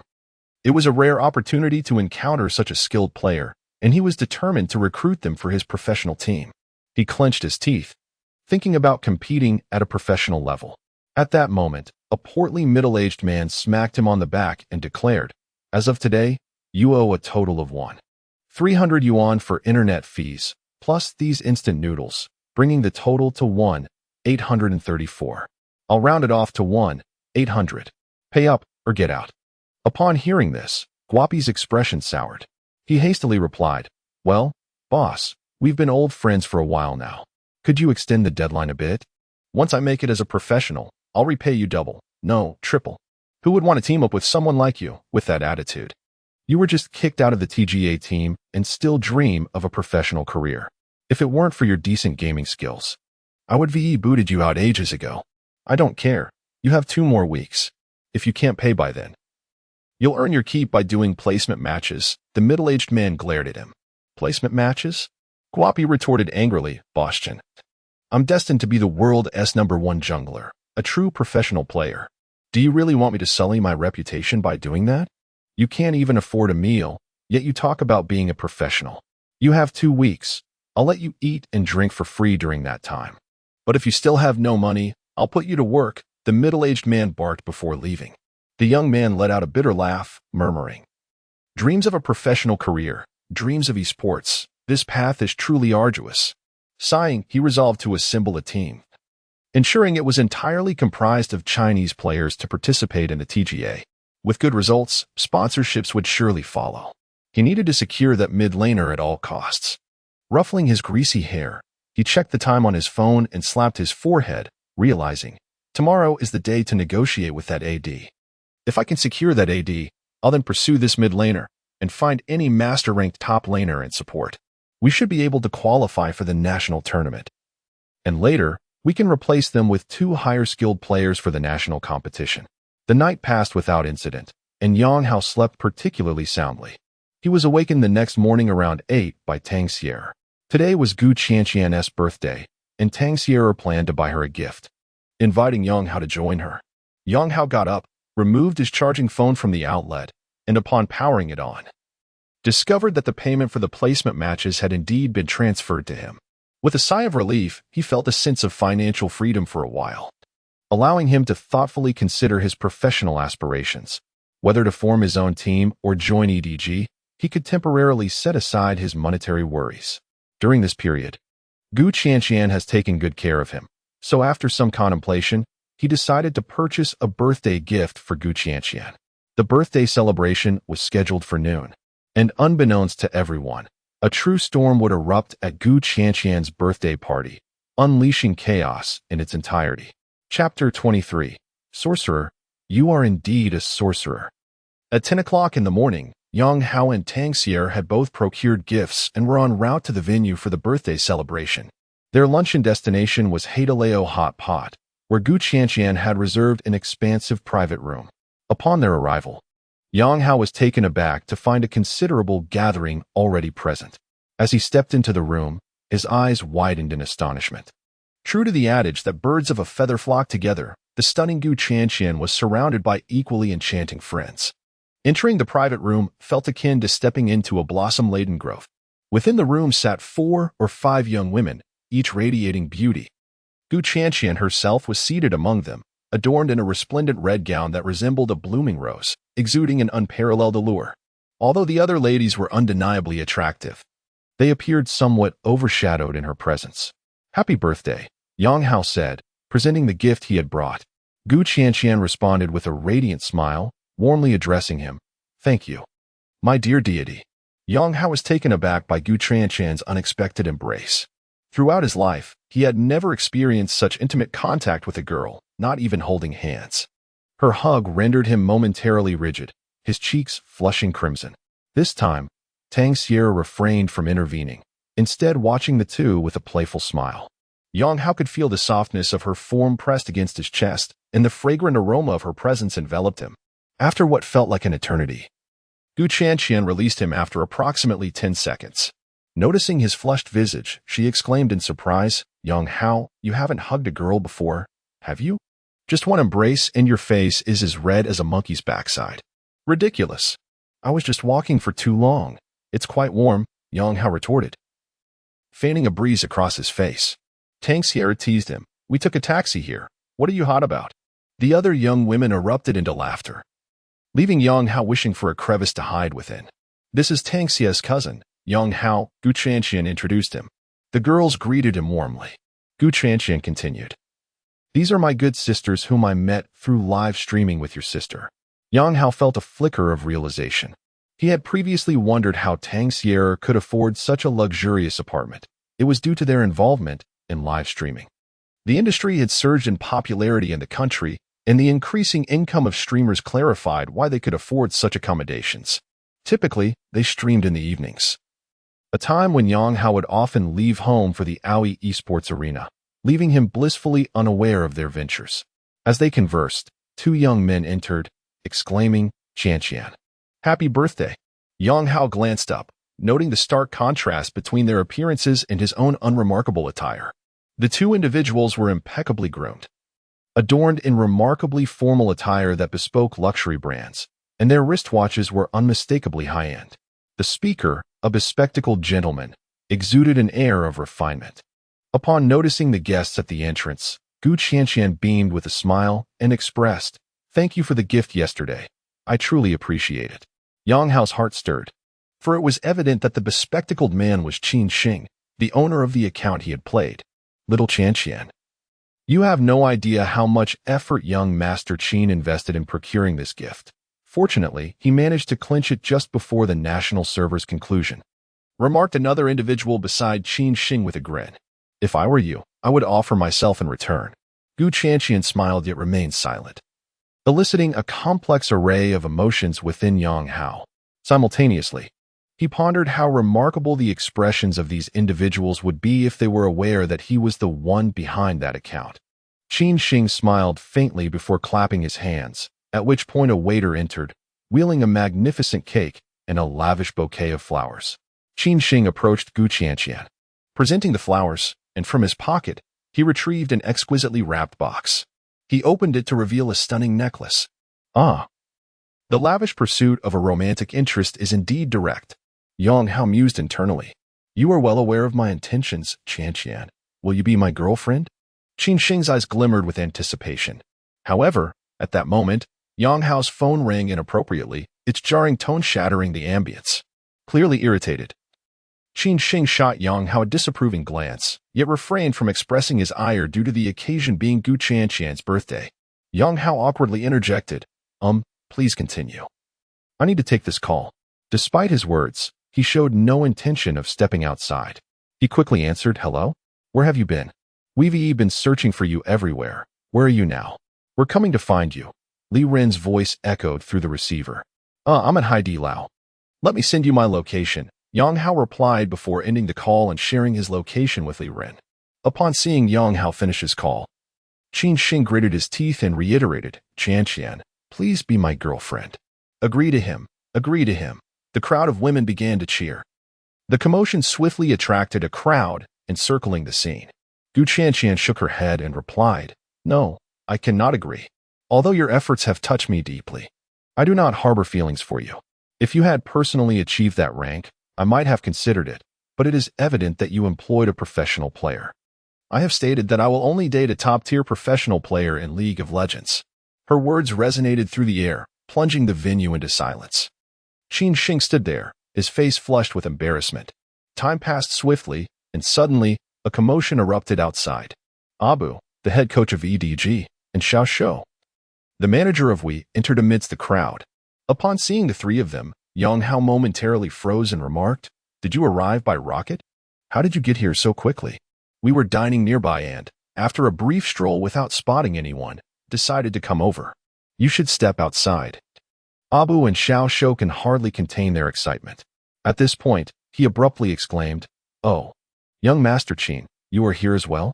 Everyone exchanged glances, for the female streamers possessed varying degrees of knowledge regarding the sports realm. They were acutely aware of the esteemed positions held by Abu and Xiao Shou within the industry. Now, with these two individuals seeking out Yang Hao, they gazed at him, who appeared rather unassuming, with expressions of astonishment. Li Ren, what brings you here? Qin Xing uttered in disbelief. Having his failed confession witnessed by acquaintances left him visibly embarrassed. These two wished to recruit a young brother of mine for their professional team. Allow me to introduce you, Li Ren said, pulling Yang Hao closer. This is the one who carried you through the solo queue, achieving the top rank in the national server within just 20 days by decisively defeating Dopa. Quite impressive, isn't it?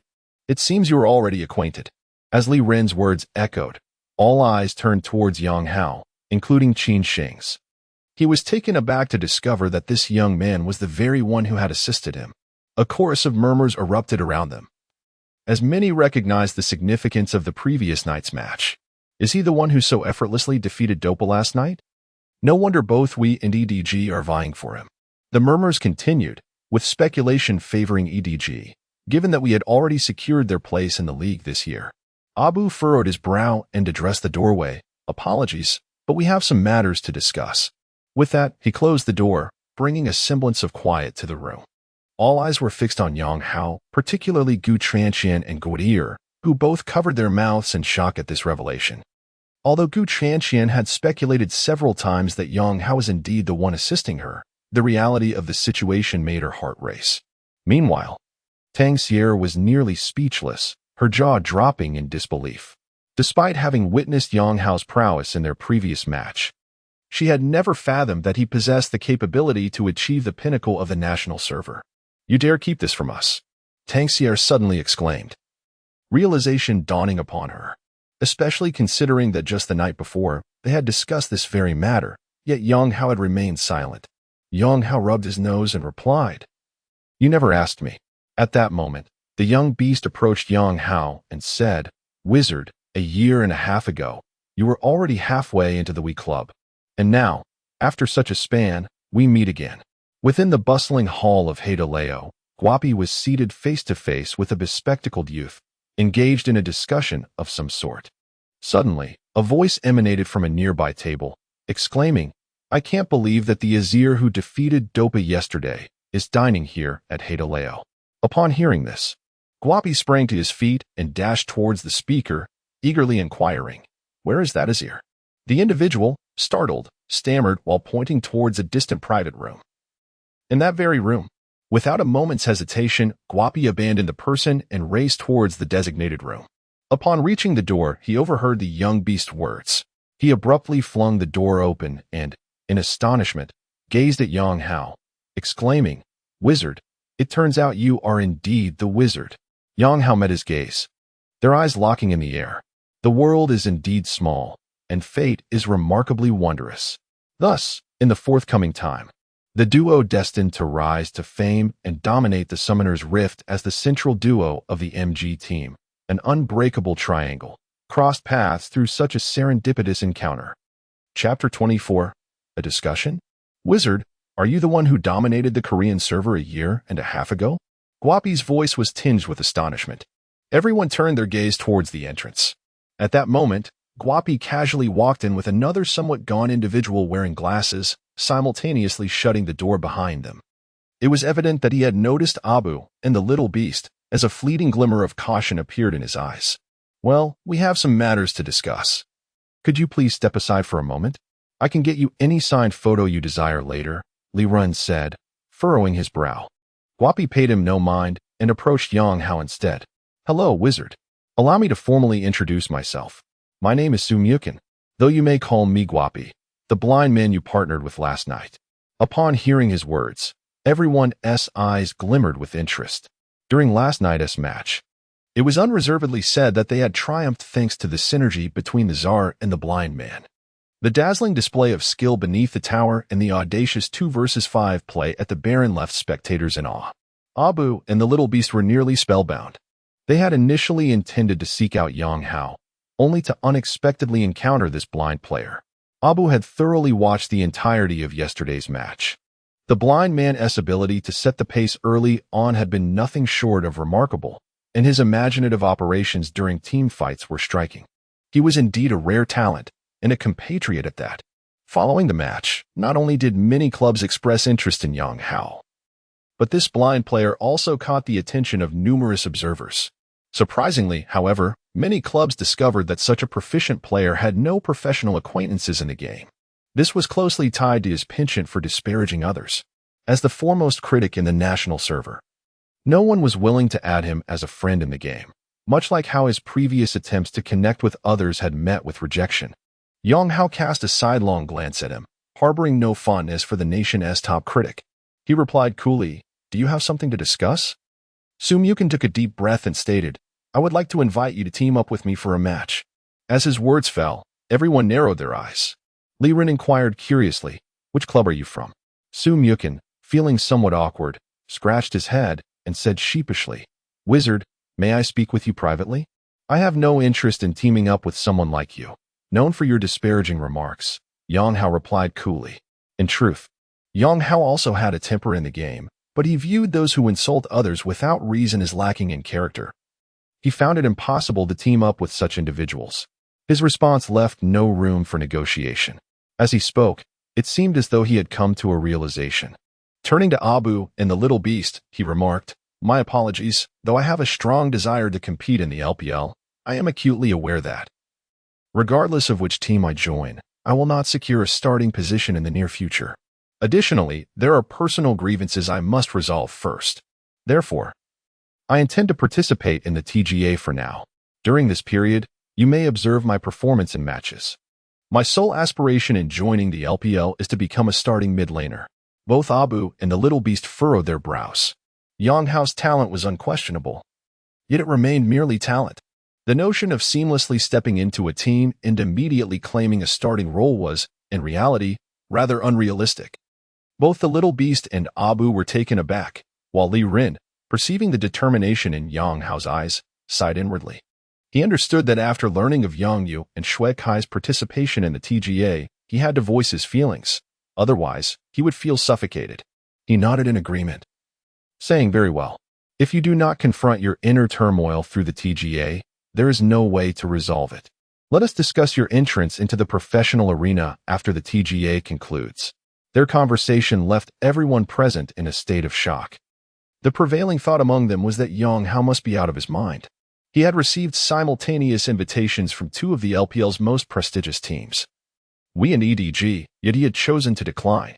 It was crucial to recognize that both WE and EDG enjoyed immense popularity domestically, particularly EDG, which not only boasted a massive fan base but also ranked among the best in terms of achievements. Although we did not fare well in S5 as a venerable esports powerhouse, their popularity remained exceedingly high. This meant that joining either of these clubs and performing well would undoubtedly garner significant recognition, and in the realm of esports, popularity directly correlates with one's income. By rejecting these two clubs, Yang Hao was effectively turning his back on financial gain. What was even more infuriating was that he claimed his reason for refusal was a desire to compete in the TGA, declining the LPL clubs to participate in the TGA. The collective thought in their minds was that Yang Hao was simply not thinking straight.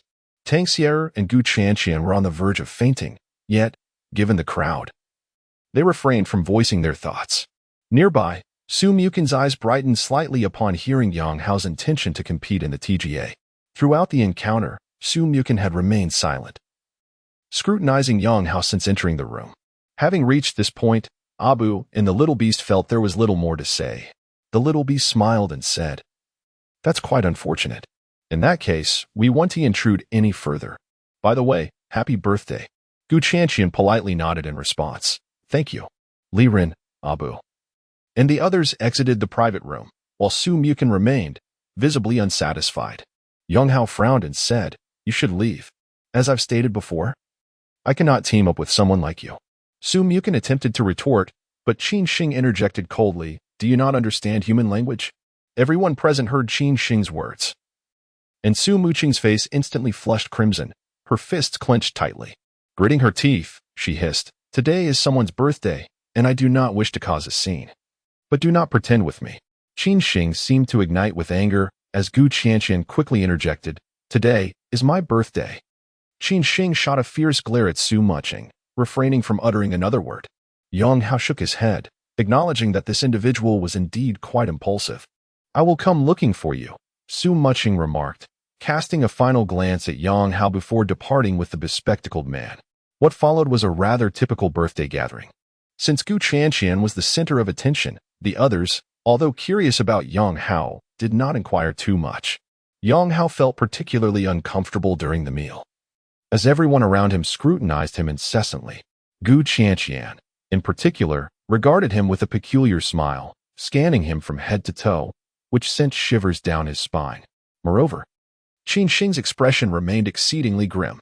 After being publicly rejected and witnessing the woman he admired cast flirtatious glances at a mere nobody, he felt increasingly agitated. After lunch, Yang Hao opted not to accompany the others to the subsequent activities, unable to endure the feeling of being constantly observed. He left Hadaleo a bit earlier than the rest. As soon as he stepped out of the restaurant, his brow furrowed in annoyance, for he found his path obstructed by two individuals, Su Muching and the bespectacled man. "I already said I won't team up with you," Yang Hao stated, his expression stern. "I cannot deny your skill. The blind player possesses the ability of a professional. However, your character is questionable, lacking the qualities necessary for a professional player." Having returned from SKD after spending a considerable amount of time there, Yang Hao placed great importance on the qualities expected of professional teammates. "You need not be so hasty in your rejection," the bespectacled man said, adjusting his glasses with a smile. "He just agreed to amend some of his bad habits if you would join our team. So let us find a place to sit and discuss this properly." There was a hint of elegance in his demeanor, prompting Yang Hao to regard him with newfound respect. Noticing Yang Hao's moment of hesitation, he extended his hand, introducing himself. "Allow me to introduce myself. I am Qin Shi, with the game ID LoveFi, ranked 16th in the national server. I primarily play ADC." Yang Hao looked at him in surprise. He had to admit, this revelation stirred something within him. One of the reasons he had declined offers from Wii and EDG was his desire to avoid teaming with Koreans. He aspired to assemble an entirely Chinese roster. However, the pursuit of forming a high-caliber all-Chinese team proved to be exceedingly challenging. Without sponsors, he was unable to offer salaries to potential teammates. Thus, he sought like-minded individuals. Yet, most high-level players were already snatched up by various professional teams, making the search all the more arduous. Even if he were to find someone, he currently lacks the means to pay others, and consequently, they would hardly choose him. Such is the nature of the esports environment in China. Under the influence of monetary policies, it has become exceedingly restless. It is indeed a formidable challenge for him to seek out like-minded companions. Presently, there is an individual who claims to primarily play the AD position and boasts a ranking of 16 in the national server. A teammate of this caliber can be described as a rare gem. With a national ranking of 16, should he be willing to undergo trials, he could undoubtedly secure a position as a substitute in any LPL club. As for that Lee Sin player, despite being a notorious critic, Yang Hao holds his skills in high regard. "Let's find a suitable place to discuss this," Qin Shi suggested once more. Yang Hao took a deep breath and nodded in agreement. "All right, then let us seek a place to converse." Chapter 25, The Establishment of the Team. Myth Gaming, the mythical team. The trio found a quaint establishment to sit and converse over drinks. After a brief discussion, Yang Hao gleaned the reasons behind the high ranks of his companions, Su Mukin and Qin Shi, and their decision to participate in the TGA. Both harbored their own struggles. Su Mukin was originally a member of a TGA team named TCL, which was formed by the prominent League of Legends streamer Dong Xiaosa. This team boasted considerable individual prowess, with Su Mukin serving as the primary jungler, even aiding the team in reaching the national competition. However, his temperament starkly contrasted with the poetic essence of his name. Although he possessed remarkable skill, his volatile nature rendered him a harsh critic. Whenever his teammates' performances fell short of his expectations, he would unleash a torrent of criticism. Consequently, his teammates began to isolate him, ultimately leading him to confront Dong Xiaosa for a resolution. In a state of helplessness, Dong Xiaosa had no choice but to let him go, resulting in Su Mukin's expulsion from the team. In the ensuing period, he cycled through 2 additional teams. Yet his fiery temperament once again led to his dismissal. Despite his high rank in the national server, his penchant for berating others rendered him friendless among professional players. He found himself languishing in a dilapidated internet CAF until the idea of forming his own team took root. During a ranked match, he encountered Qin Shi. In that match, despite being 1 player down, the two managed to carry their team to victory. Afterward, they added each other as friends and began to discuss the possibility of teaming up. In contrast to Soo Mukhin, Shinshi was a remarkably grounded individual. However, his journey was far more legendary than that of Soo Mukhin. At merely 18 years of age, Shinshi had only begun playing League of Legends the previous year. In just 3 months, he ascended to Diamond 1 on the national server. Due to his family's circumstances, he aspired to alleviate their financial burdens by pursuing a professional career. Coincidentally, the Wii Youth Training Camp was recruiting, and with his Diamond 1 rank, he met the entry requirements and successfully joined the camp. His talent became evident as he rapidly climbed the ranks to the top 50 players in the national server while playing mid lane. He was subsequently recruited into the second team of the training camp. However, his performance in scrimmages was rather mediocre, failing to match that of the previous mid laner, causing him to plummet from the second team to the fourth. The disparity between ranked play and competitive matches proved to be vast, leaving him unable to adapt to the rhythm of competitive gameplay. During this time, Shinshi felt a sense of urgency. The training camp offered a meager salary of merely $1,500 per month. As his performance in scrimmages continued to decline, his aspirations of entering the professional arena seemed increasingly distant. Consequently, he transitioned to the ADC position, rapidly mastering several ADC champions. At that point, he had already fallen to the fourth team of the training camp. At this juncture, he expressed his desire to participate in training matches as an AD player. However, a significant obstacle soon emerged. The AD player of the fourth team happened to be the younger brother of the team's captain, making any attempt to replace him particularly challenging. Shinshi believed that he truly flourished in the AD position, and thus he resolved to enhance his performance. Nevertheless, the training camp was rife with hidden machinations. Merely possessing skill was insufficient to gain recognition. Oftentimes, the decisions rested solely with the camp's coaches. If they wished to promote you, you would ascend. If they did not, no matter how talented you were, opportunities would remain elusive. Consequently, various forms of bribery, such as match bonuses, were prevalent within the camp. Shinshi sent all his earnings home each month, convinced that his talent alone would secure him a spot on the field. However, he was sorely mistaken. Having failed to provide any bribes and being in the fourth team, where the AD was the coach's brother, he found himself without any chance whatsoever. To further complicate matters, the coach even misrepresented his rank, ensuring that the higher-ups in the training camp remained oblivious to his existence. With hundreds of individuals in the camp, the upper management would hardly pay attention to such a minor player. A month prior, he could no longer endure the situation and fled the training camp. In a fortunate turn of events, he encountered Soo Mukhin, and the two arranged to meet at a hot pot restaurant, where fate led them to cross paths with Yang Hao. Upon hearing their stories, Yang Hao felt a sense of empathy. Soo Mukhin was driven purely by his passion for professional gaming, dismissing solo play as beneath him, believing he was destined for the competitive arena.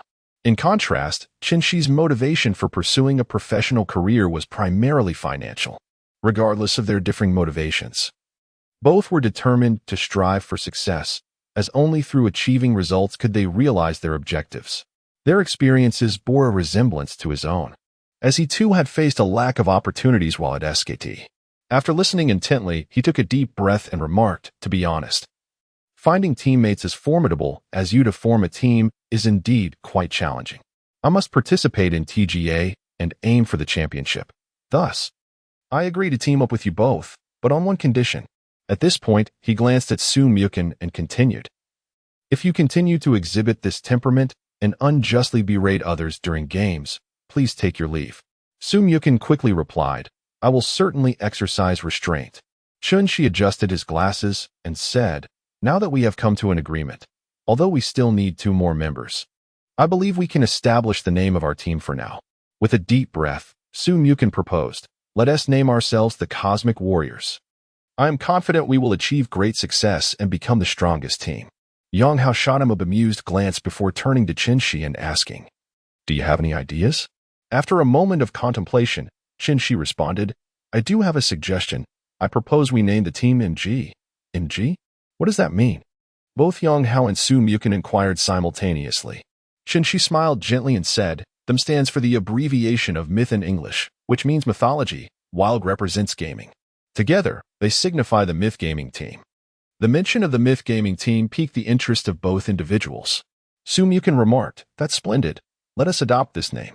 Yang Hao nodded, raising his drink and declared, "Then let us celebrate the official establishment of the MG team today." The two clinked their drinks together in a toast. Little did they know, during this conversation, the name of the MG Myth Gaming team, which would soon create a sensation in the Chinese esports scene, was being solidified. "Now we still need a top laner and a support," Yang Hao mentioned. "Do you have any good suggestions?" Qinshi nodded and replied, "I do have a candidate for support, a casual player whose rank appears to be master in the national server. His skills are quite impressive, and he has yet to compete professionally. We could inquire about him. As for the top laner, quality domestic players are exceedingly rare." Chapter 26, Into the Inferno. Indeed, as he had proclaimed, the top lane position has now become an eternal anguish for domestic players.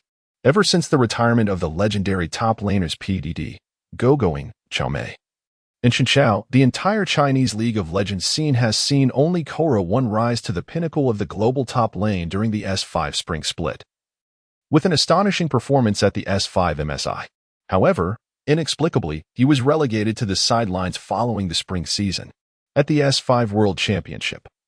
As the meta shifted to a tank-dominated version, the inadequacy of LPL top laners to carry became glaringly apparent, leading to a severe thrashing from their Western counterparts. A proficient domestic top laner is indeed a rare gem. Should one emerge, they would undoubtedly be snatched up by LPL teams. And no one in their right mind would wish to team up with those three solo players. Su Mucheng furrowed his brows and remarked, "It seems the Internet CAF tournament in Shenzhen will commence in a little over half a month. You should find a way to contact that support player. It's challenging to secure a quality top laner, so even a diamond-level player will suffice. We can make changes before the national tournament." Yang Hao nodded in agreement. "This is the only course of action we have left. Since we decided to form a team, we need to secure a place for training. We can practice at the Internet CAF, but we must find our own accommodation." "Renting a place?" Su Mucheng asked awkwardly. Yang Hao nodded. "Let us rent a 3-bedroom apartment. If we are truly going to form a team, it would be wise to hire a manager to help us with daily affairs, allowing us to focus on training. Ideally, we should also find an analyst or coach, but without sponsorship, we'll have to fund this ourselves. Yesterday, I reached the top of the national server and earned 50,000 yuan. That is all I have." Having decided to team up with them, the initial challenges must be faced together, so Yang Hao did not withhold any information. "How much do you all have? Let us pool our resources and see how much is left after rent for hiring an analyst or something similar," he suggested. Cough, cough. At that moment, both Su Mucheng and Qinshi coughed awkwardly. Su Mucheng sheepishly admitted, "Well, I'm a bit broke and haven't played ranked. I've been gaming at an Internet CAF and owe the owner several thousand yuan. I borrowed money from him to treat Love Fi to dinner today." Qinshi, equally embarrassed, added, "I send all my monthly earnings home, so I don't have." Yang Hao nearly collapsed onto the floor. He felt as though agreeing to team up with these two had led him straight into a pit of fire. He waved his hand dismissively. "All right, 50,000 it is. We'll consider this our startup capital for the team. Let us exchange contact information and tomorrow we'll gather our belongings to search for a place to stay. We should rent for 3 months. To enter the professional arena, we must eventually move to Shanghai." After the three exchanged contact details, Yang Hao settled the bill, and the trio parted ways. After departing, Yang Hao felt quite surprised. He had not anticipated finding a teammate so swiftly. Nor did he expect to be teamed up with that notorious player. The thought of Su Muchen's performance in the game made his head throb. It was indeed challenging to curb the habit of being a provocateur, unless there was someone in the team he particularly trusted. Once he boarded the vehicle heading home, he took out his phone and called Li Rin, saying, "Hello, is this Li Rin? What is this? Are you wavering now? Want to discuss matters with those two clubs?" Li Rin responded with a half-smile. Yang Hao shook his head. "No, I've already formed a team. Keep an eye out for any good top laners or supports, and also help me rent a 3-bedroom apartment close to your esports venue. I might need to train there for a while. The esports arena assists all who dream of a career in gaming. That's for certain. However, I don't quite grasp how you've managed to form a team so quickly," Li Rin queried, astonished. Yang Hao nodded. "Our team is called MG. the mythical Chinese team. Also, please investigate where Yang Yu and Shui Kai are competing. I've stated before, I intend to target them. Brother, are you being overly impulsive? Besides, if I understand correctly, your team isn't even complete yet. The Internet CAF tournament is about to commence. Will you manage in time? Li Ren asked. Yang Hao chuckled. If we can't find anyone, we can just grab a couple of random players. We already have 3 members. One is that blind player from last night, and the other is an ADC currently ranked 16th in the national server. What? That blind player in the ADC ranked 16th? That blind player has numerous professional clubs reaching out to him, and as for the ADC, he has long been recruited by an LPL club. Do you really think he'll team up with you for TGA? You're dreaming, Li Ren scoffed. Yang Hao shrugged. If you don't believe me, that's fine. Just remember to help me out with a 3-bedroom apartment. And also check where Yang Yu and Shui Kai are playing in the Internet CAF tournament. I'm determined to take them down. At this point, he added, oh, and make sure your esports team doesn't compete in the same province as me. Otherwise, they won't stand a chance in the national tournament. After finishing his remarks, he let out a mischievous laugh and hung up the phone. Meanwhile, Li Ren, after ending the call, wore a skeptical expression. He furrowed his brow, thinking, damn. This guy seems genuinely intent on competing in TGA. With that blind player, the ADC ranked 16th, and himself, if he finds 2 strong players from the casual pool, wouldn't that be a formidable force for TGA? Looks like I need to steer clear of them. The TGA consists of Internet CAF tournaments, city competitions, provincial contests, and the national championship. The Internet CAF qualifiers commence until the provincial round, where each province selects a representative team to advance to the national tournament. Winning the TGA championship allows direct entry into LSBL, thus officially becoming a professional team. Li Ren pondered for a moment and concluded, no, I must seize the opportunity before sponsorship arrives. I ought to seek him out to purchase a stake in the team. Who knows? It might lead to fortune in the future. Meanwhile, Yang Hao remained oblivious to Li Ren's intentions as he leisurely strolled towards his home. Upon arrival, he began browsing the internet for 3-bedroom apartments. After reviewing several options, he found that when he called, the landlords lost interest upon learning it was for short-term rental. Securing accommodation had truly become a significant dilemma. He toiled until around 5 or 6 in the evening, yet still found nothing. At that moment, the door to his room suddenly swung open, and Gu Qianqian along with Tang Xiu entered. As soon as Tang Xia stepped inside, she exclaimed, "All right, Yang Hao. It is time to settle the accounts for today. Tell me, why have you been keeping secrets from me?" she declared, while lunging towards Yang Hao, who was lounging on the sofa. Chapter 27. Assemble. The dream-chasing youth Yang Hao was originally seated on the sofa when he was taken aback by Tang Xia's sudden approach. Before he could react, she had leaped onto him entirely. He felt his face pressed against 2 soft mounds, the alluring fragrance wafting into his nostrils. And the vivid sensation stirred a flurry of emotions within him. However, before he could savor the moment, an intense pain shot through his ear. The agony nearly brought him to tears. Tang Xia scrambled off him, gripping his ear tightly as she scolded, "You little rascal," pretending to be mysterious. "The other day during dinner, I asked you who the #1 player in the country was, and you still wouldn't say. But you never asked if it was me," Yang Hao hurriedly retorted. "Still trying to be stubborn, huh?" Tang Xia tightened her grip further. "Sister, I was wrong, truly wrong. Please stop pulling. My ear feels like it's about to come off." Yang Hao lamented.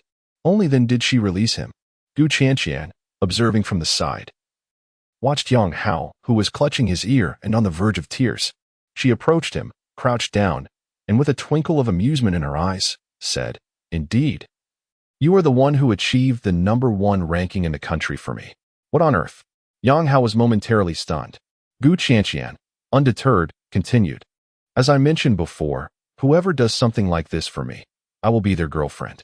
Though you may not be the most handsome, since I've said it, I'll reluctantly accept being your girlfriend. You won't have to sleep on the sofa tonight, come to my room." As she spoke, she licked her lips, her alluring figure reaching the pinnacle of temptation, causing Yang Hao's blood to boil in an instant. "Gu Qianqian, do not seduce my cousin," Tang Xia chastised vehemently. "What's wrong? We share a mutual affection. You have no say in this," Gu Chanqian replied, still smiling. You. Tang Xiao appeared quite irritated, her face flushing.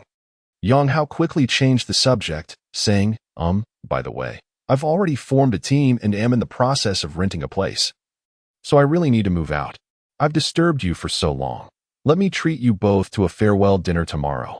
You've already formed a team? The words left both girls momentarily speechless. Yang Hao nodded. Yes, those two who barged in today are quite skilled, so I teamed up with them. We're called MG Team, or in Chinese, the mythical team. Right now, it's just the three of us. The expressions of both girls shifted to something peculiar. Gu Chanqian wore a hint of reluctance as she said, we just became a couple, and now we have to part before even sharing a room. Yang Hao, feeling speechless, replied, Sister Chanqian, please don't joke with me.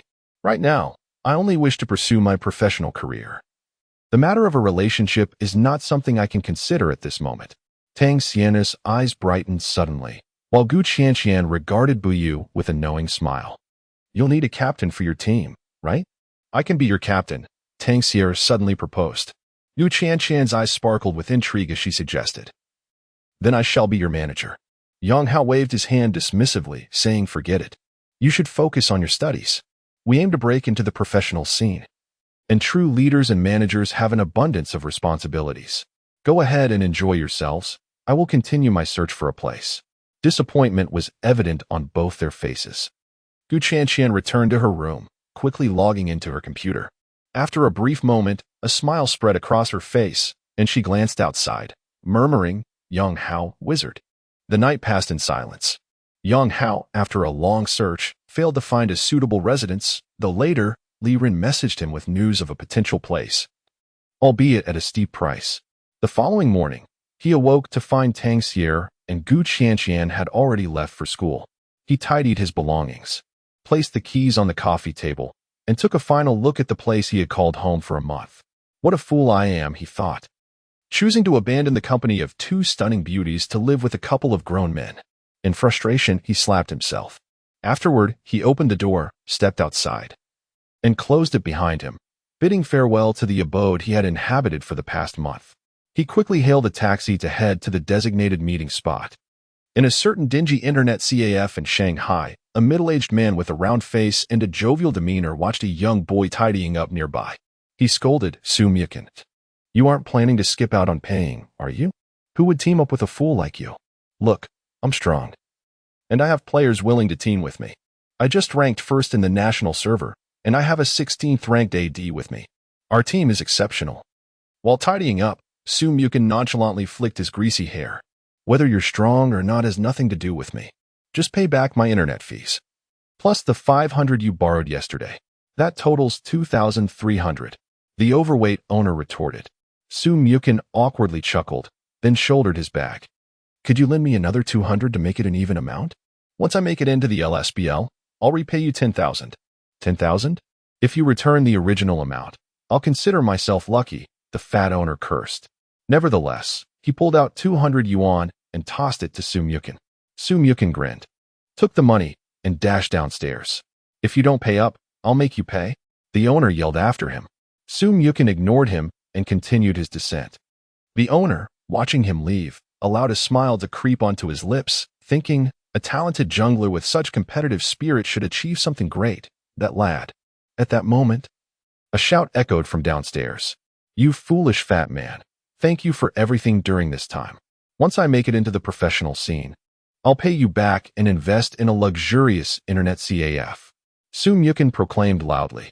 The portly owner's lips curled into a smile. In a rundown residential building in Shanghai, Qinshi emerged, a look of disappointment etched across his face. Beside him walked a young man in tattered clothing, his expression mirroring a sense of helplessness. Apologies, but I too yearn to pursue a professional career alongside you. However, my current circumstances are indeed. The young man sighed. Qinshi furrowed his brow, then gently patted his shoulder and said, It's all right. You continue to invest your resources. It is an unavoidable situation. Once we secure sponsorship, and if our team lacks a competent support player, you must not refuse my offer. Certainly, our synergy in the bot lane is unparalleled. And I have yet to encounter an AD carry with whom I harmonize so seamlessly, the young man replied with a slight smile. Indeed, this is the support that Qin Shi referred to. He had sought him out today, yet the outcome was less than favorable.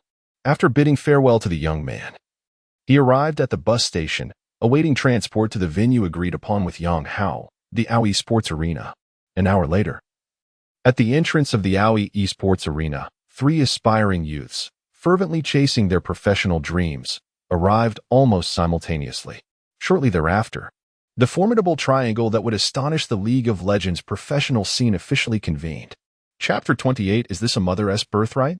Upon seeing the two individuals, Yang Hao broke into a smile. Su Mukin and Qin Shi exchanged faint smiles as they approached him. Let us go meet my friend. He has resolved our accommodation issue, Yang Hao remarked. The trio entered the Aoi Esports Arena. Upon encountering the two, Li Ren exhibited a peculiar expression. Although he had come to accept Yang Hao's alliance with them, witnessing it firsthand stirred a sense of nostalgia within him. The AD player ranked 16th in the national server, and the remarkably gifted blind character were enough to captivate any LPL club member.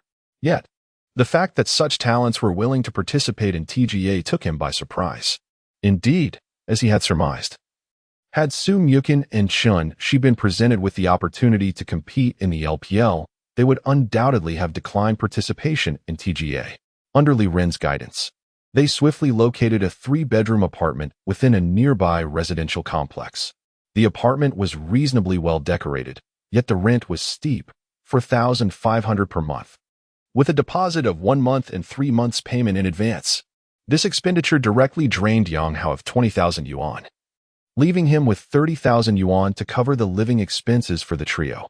Fortunately, they could practice in the Aoi Esports Arena free of charge, a generous provision for anyone harboring dreams in esports, thereby significantly alleviating their financial burden. After signing the lease agreement, Li Ren departed for other matters, leaving the 3 members of the 4 team to organize their new residence. This place would serve as a temporary base for the MG team. Having spent time with SKT, Yang Hao recalled how the SKT dormitory accommodated 5 players, fostering camaraderie through shared living. However, given the limitations of their current setting, he decided on the housing arrangement. The bot lane duo would share 1 room, while the jungle and mid lane player would occupy another. The jungle and mid lane players settled into the master bedroom, which boasted a spacious bed large enough to accommodate the 3 of them. Once everything was arranged, Yang Hao inquired, "By the way, what about that support player you mentioned earlier?" Qin Shi sighed wryly. "I fear he won't be able to join us. His circumstances are far more complicated than ours." Both Su Mukin and Yang Hao turned their attention to him. Taking a deep breath, Qin Shi continued, "His in-game ID is Dream Seeker, one of the few master-tier support players on the national server. However, he cannot play regularly due to personal issues. He excels at protective support roles, and is also quite adept with engaging champions like Thresh and Alistar. Unfortunately, his family situation is quite complex. He was raised alongside his sister, who, due to certain circumstances, is blind. There is still a chance for her treatment, but it requires significant financial resources for ongoing care and frequent hospital visits, each of which incurs substantial costs. As a result, he must resort to boosting accounts to fund her medical expenses, leaving him unable to train with us." Qin Shi sighed deeply. Yang Hao furrowed his brows and remarked, "It is already mid-November, and the city championship tournament in Shenzhen is about to commence. Finding teammates of similar skill levels may prove to be quite challenging." After a moment of contemplation, he continued, "The city championship cannot be compared to professional competitions. The strategic operations in China's professional scene are rather limited. The city tournament will likely revolve around a ranking-based approach, and perhaps only during the provincial competition will we witness some formidable TGA teams with systematic training. Let us meet with him again tomorrow. We can agree to let him play solo, but when it comes to the actual matches, he must join us. There is no need for excessive training in the meantime." Qin Shi frowned and replied, "While this may allow us to advance to the provincial tournament, I have experience in a training camp where systematic tactical training is already established. Our individual ranking strategies might suffice against lesser opponents, but we cannot guarantee victory against professional teams from TGA." Yang Hao smirked and said, "Thus, we cannot rely solely on a ranking approach for our matches. For now, let us split into teams. If he is willing to compete with us, Su Mukin and I will duo Q, while you and he will do the same. This way, we can cultivate synergy between our respective combinations. Qinshi's eyes brightened as she responded, that is indeed a viable approach. But what about the top lane? There is currently no suitable candidate, Yang Hao confidently declared. For the top lane, a player around Diamond 1 level should suffice. I believe that with our 4-man team, we can secure a spot in the national tournament. Moreover, if we clinch the city championship, sponsorship opportunities will arise, allowing Xiuming to train with us without worry. Should we win the TGA championship and enter the professional arena, the current salary standards in China's professional scene will alleviate any concerns for Xiuming. The other two nodded in agreement, both confident in their abilities. With Yang Hao being the top player in the national server, if this dream team could not qualify for the national tournament, then their aspirations for professional play would be futile. Having solidified their plan, they swiftly departed from their rented temporary base and made their way to Aoi Esports Arena. It was evident that Li Rin had already made the necessary arrangements, and Yang Hao was a familiar face there. Soon, the staff at Aoi Esports Arena set up 5 computers for them, serving as their temporary training ground, though they only needed 3. Yang Hao procured 3 accounts at level 30 on the Korean server, intending to conduct their training there. The domestic server's environment was subpar, filled with actors and laden with ranking habits. In contrast, the Korean server boasted a high-ranking segment populated by numerous professional players from around the globe, making the ranking matches more akin to competitive play, which would greatly benefit their development. However, as these accounts were new, they would need to start from placement matches. The 3 individuals engaged in 5 rounds of ranked matches that afternoon, and unsurprisingly, they maintained an impeccable winning streak. Around 6 o'clock, Yang Hao made a phone call to invite Tang Xier and Gu Tranxian to dinner, accompanied by Su Mukin and Qianxi. Upon their arrival, the 2 men's gazes were incessantly drawn to Tang Xier and Gu Tranxian, particularly Su Mukin, whose glances were quite lascivious. After the meal, at the request of the 2 girls, he took them to visit their temporary base. Upon leaving, Tang Xier stealthily took a key with her. The next morning at 8, Yang Hao and the others set off to the place where Sun Meng resided. This location was arguably the most dilapidated residential building in Shenzhen. Yang Hao had never encountered such a rundown structure in the city. It was an exceedingly old building, and Sun Meng lived in a small room on the 2nd floor. Upon their arrival, Qianxi cautioned, "Please be mindful of your words. Do not upset her sister." After this admonition, he knocked on the door. A series of shuffling sounds emanated from behind the door, followed by a melodious voice inquiring, "Are you looking for my brother?" The moment they heard this voice, the trio's eyes brightened. It was arguably the most enchanting voice Yang Hao had ever heard. Qianxi quickly replied, "Yes. I'm the one who came to find your brother yesterday. I remember your voice. Please wait a moment. I will open the door shortly," came the response from inside. They heard footsteps gradually approaching the door, and after a brief moment, it swung open. The instant the door opened, Yang Hao's eyes lit up. Standing at the threshold was a charming girl, her shoulder-length hair framing her delicate features, which resembled a porcelain doll, though her thick clothing concealed her figure. The only blemish was the dullness in her eyes, which gazed blankly ahead, devoid of any spark. "Please come in," she said, her face breaking into a sweet smile as she felt her way around the door, leaning against one side. Yang Hao quickly stepped forward to support her, saying, "Please, take a seat. Be careful not to hurt yourself." The girl smiled again, radiating warmth. From behind, Su Mukin muttered, "This guy sure is fast." Once they settled down, the girl cheerfully remarked, "You must be here to persuade my brother to pursue a professional career, right? He has always wanted to go pro. He often speaks to me about LPL, the factory manager, EDG, LGD, and so forth. However, because of me, he has been unable to realize his dream." Although the girl could not see, her tone carried a hint of regret. "What should we call you?" Su Mukin inquired with a grin. "You can call me Yaya." The girl replied with a smile. "My brother went out to buy groceries. He should be back soon, so please wait a moment." No sooner had she finished speaking than a thin, dark figure appeared at the doorway. Upon seeing Yang Hao and the others inside the room, he froze momentarily before his gaze settled on Qianxi, asking, "You, what are you doing here?" Evidently, this individual is the very purpose of Yang Hao's journey. Upon seeing him, Qianxi remained composed, while Yang Hao and Su Mukin exchanged glances with each other and then with the obedient Yiya. A singular thought sprang to their minds. Could this possibly be from the same mother? Chapter 29. The official player ranking by Riot Games. Indeed. The individual standing at the entrance had disheveled hair and was clad in an exceedingly plain overcoat, his frame slender and his complexion notably dark.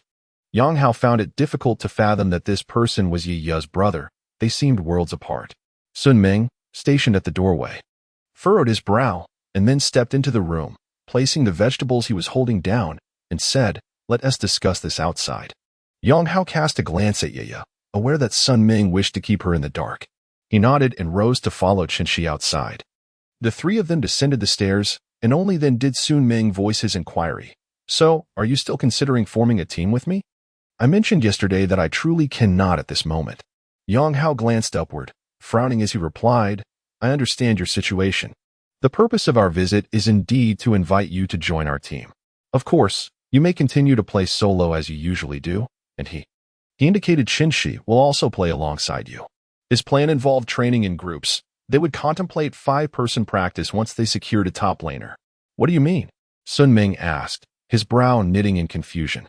Yang Hao clarified, "In simple terms, we hope you can compete with us in future matches, as we genuinely need your skills. This will not impede your solo endeavors. Should we qualify for the LSBL, we might consider selling our spot.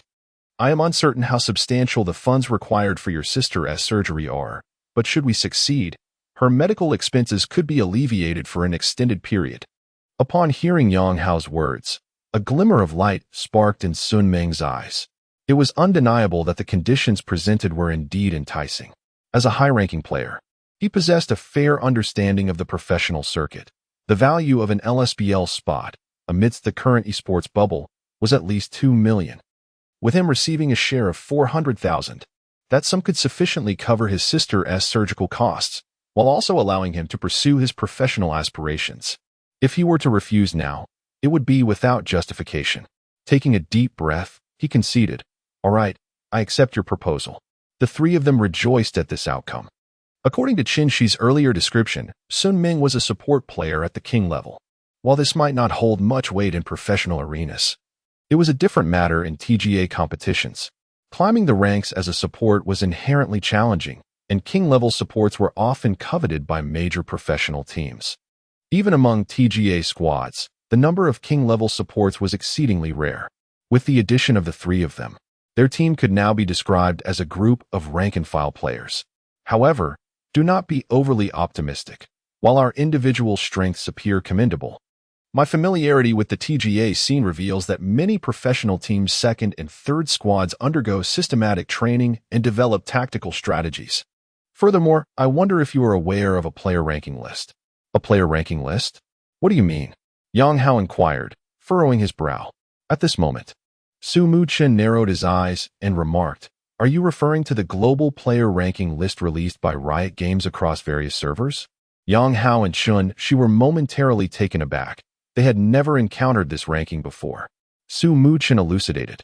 This list was released by Riot Games after Dopa topped the Chinese server at the conclusion of Season 4. It features the top 20 strongest solo queue players across all global servers. I glanced at it once before and found myself ranked 18th. However, my proficiency in English is lacking, so I only skimmed through it. What prompted you to bring this up? Sun Ming took a deep breath and replied, "Indeed. That very list. Although there are various underlying reasons, it objectively showcases the levels of some of the strongest solo queue players. I checked Riot's official website yesterday. Due to your recent ascent to the top of the Chinese server, you have surged to 4th place. 4th place? Su Muchen asked with astonishment. Who occupies the top 3? 3rd place is Dopa, Sun Ming stated. The trio nodded in acknowledgement. Although Dopa had been defeated by Yang Hao this time, his reputation amongst solo queue players was built over countless years. Prior to this, he was undoubtedly the king of solo queue. How can that be? Dopa is in 3rd place? Who are the 2nd and 1st? Qinshi was equally astonished. Yang Hao's expression mirrored his surprise. If there were a player stronger than Dopa, it would have long been known across various competitive regions, yet he had never heard of such a person. Qinshi remarked, "Not many are aware of the 2nd place. He is a mysterious figure who topped the Korean server last year with an impressive win rate, only to vanish unexpectedly thereafter. Riot's official description is quite sparse. All we know is that he is Chinese and goes by the ID Wizard. Upon hearing this, the expressions of Su Mu-chun and the others turned somewhat amused. "What are you all looking so amused about?" Sun Ming asked in confusion. "He is actually the wizard," Su Mu-chun pointed at Yang Hao and said. Sun Ming's pupils dilated in disbelief as he looked at Yang Hao, exclaiming, "You are the wizard. I thought you wouldn't be using your hands anymore."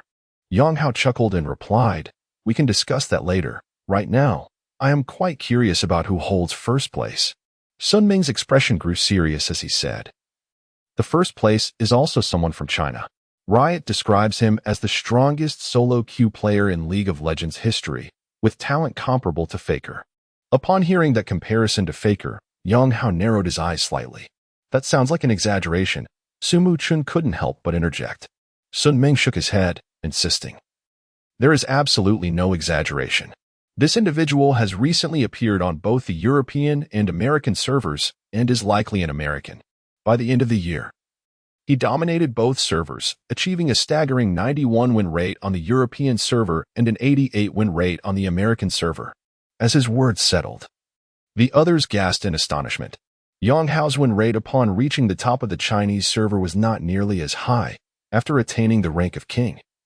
He had gradually lost several matches. Xu Ming nodded and said, "Indeed, this is how he was introduced.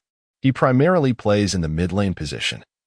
And he mentioned on his personal Twitter that he has already contacted the 9th and 13th ranked players on the solo queue leaderboard, as well as 2 solo queue kings from the national server, to form an all-Chinese team to return to China for the TGA.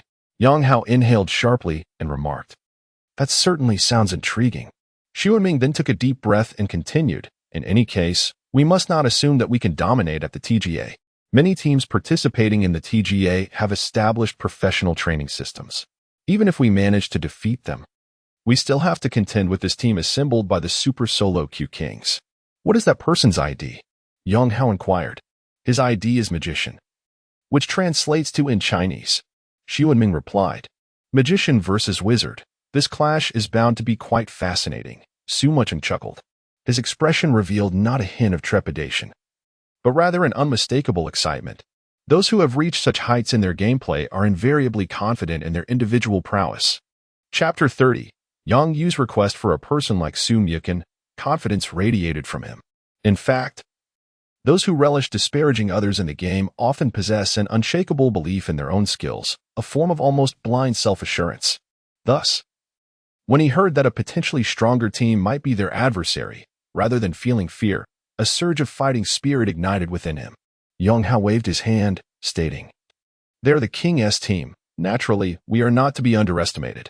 My intention in forming this team extends beyond merely competing in the TGA." The three turned their gazes towards him.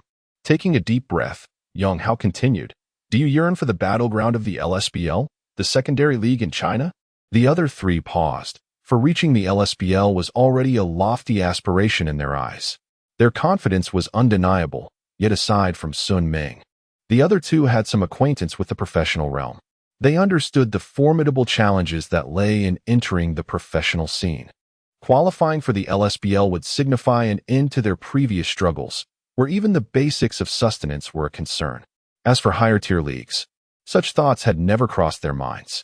For Sun Ming, breaking into the LSBL and subsequently selling the Team's spot would alleviate the financial burden of his sister's surgery. As long as he remained in the professional circuit, both he and his sister could live without worry, and that was enough for him. However, Yang Hao was different. He had returned from SKT, bearing an impeccable trial report. He had been Faker's practice partner. He had witnessed SKT's championship victory firsthand, observed the ecstatic joy of the players as they triumphed. He was a prodigious mid-laner, coveted by the LPL, with a sense of pride.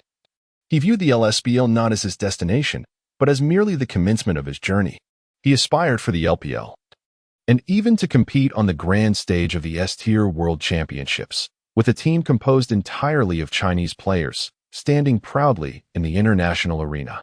"Everyone, the reason I wish to form this team is that I aspire to reach the pinnacle of competition, The LSBL is merely the beginning of my professional journey. Have none of you contemplated this? To roam the battlegrounds of the LPL, to grace the stage of the S Championships, and perhaps to lift that coveted Summoner's Trophy, Yang Hao declared, his voice infused with excitement. The three, all youthful and fervent, felt a swell of ambition rising within them in response to Yang Hao's words. Observing the gleam in their eyes, Yang Hao smiled slightly and remarked, "Of course, it is still too early to speak of such grand aspirations. We must tread carefully, step by step. For now, let us first assemble our team. And then our immediate goal shall be to seize the TGA championship and advance into the professional realm." Su Mukin and the others nodded in agreement. "Well then, Xuanming, I took a look at your surroundings, and they are not particularly favorable. We have just rented a base, which is relatively decent. You and your sister can come and stay with us. This way, we can become more acquainted with one another. Moreover, your sister will be in a much better environment. We will provide her with a separate room, so you need not worry," Yang Hao stated. After a moment of contemplation, Xuanming acquiesced to Yang Hao's request. He felt a pang of gratitude, yet Xuanming was not adept at articulating his emotions. He found it difficult to express any sentimental words. Thus, the MG team had expanded to 4 members, with only one more needed to complete the quintet. Once the arrangement was made, the group proceeded to their home to begin organizing. Upon hearing that Xuanming had agreed to join Yang Hao and the others in their venture, Yaya did not express any disapproval. In fact, she was quite elated. As the group busied themselves with their belongings, Yang Hao's phone suddenly rang. He picked it up to find an unfamiliar number calling. Since returning to the country, he had not shared his number with many people. Furrowing his brow, he answered, "Hello? Hello, it's me," came a cold voice from the other end. At the sound of that voice, Yang Hao's body trembled. He was all too familiar with it. He had once felt desolate enough to flee to Brazil for this person. Taking a deep breath, he asked, "What do you want? Since you are back, let's meet." Yang Yu's voice remained icy. "Meet? To witness you and Shui Kai bask in your affection? No, thank you. I have no interest in that." Yang Hao retorted with a cold smirk. "I'm coming alone," Yang Yu replied calmly. Yang Hao slightly shuddered but nodded, saying, "Send me the address. I will come over now." The call ended swiftly. "What is up?" Su Mukin and the others looked at him curiously. Yang Hao inhaled deeply and responded, "I may need the two of you to help Xuanming move. I must go see an old acquaintance." "Brother, are you all right?" Su Mukin noticed something amiss in Yang Hao's demeanor after the call and quickly inquired. Yang Hao shook his head and exited the room. Shortly after, he stepped outside. Yang Yu's text message arrived. He headed in the direction she indicated, and soon, he spotted her figure from a distance. She still exuded her usual goddess-like aura. Donned in a white outfit with a hat, standing out brilliantly among the crowd. Yang Hao's heart was tumultuous, even now. He harbored complex feelings for Yang Yu that he could not forget. She was the first girl to stir his heart. The first for whom he was willing to sacrifice everything. After regaining his composure, he approached Yang Yu and asked, "If there is something to discuss, please speak directly." Yang Yu's delicate face slightly furrowed as she replied, "Do you truly wish to avoid seeing me? Do you harbor such hatred for me? What right do I have to harbor hatred towards you? After all, we have never been together. Your choice of companions is of no consequence to me. Speak your mind." "I am quite occupied." Yang Hao made an effort to steady his tone. "Very well, since you are unwilling to dine, I shall address the matter directly." Yang Yu took a deep breath and said, "Both Shui Kai and I hope that you will join the Hao Yu team." "What nonsense is this?" Yang Hao felt he must have misheard. "Both Shui Kai and I wish for you to join the Hao Yu team," Yang Yu reiterated. "Are you out of your mind?" Yang Hao could not contain his anger, exclaiming, "Wasn't it merely an issue of identity that kept us apart? Then you became involved with my closest friend, using my account to aid his entry into the LPL, and now you expect me to join your team? What transpired back then was indeed our fault." But Yang Yu sought to explain. Nevertheless, Yang Hao waved his hand dismissively, stating, "Impossible. If there is nothing else, I shall take my leave." With that, he turned on his heel, but then seemingly remembered something and added, "By the way, I mentioned that I would target you at the TGA arena. I have assembled a team. We shall meet again in the competition." Chapter 31. Meteor Team. Upon finishing his statement, Yang Hao strode forward, disregarding Yang Yu entirely. Yang Yu furrowed her brows. biting her lip in determination. She hastily stepped forward, grasping Yang Hao's hand, exclaiming, "Yang Hao!" Feeling the chill of her grip, Yang Hao's body shuddered momentarily, only to be immediately overwhelmed by a wave of sorrow that surged from within. He forcefully extricated himself, stating, "You are involved with someone else. Please be mindful of that. Don't you want to discuss it? Are you not curious about the formidable teams participating in this TGA? For instance, the team led by someone known as the Magician?" Yang Yu's voice carried a hint of pleading. Yang Hao raised an eyebrow and turned to glance at her. The name Magician was one he had only recently heard from Sun Ming, a player ranked first in the official league standings, even surpassing him. "So you are aware of that name now. Are you not curious to learn more?" Yang Yu continued, her tone casual yet confident. Yang Hao regarded her, noting the expression on her face, one that seemed to indicate her certainty in his response, igniting his irritation. Betrayal was his greatest aversion. He forcefully broke free from her grasp, declaring, "His team is of no concern to me. Should we cross paths, I shall defeat them." With that, he turned his back and walked away.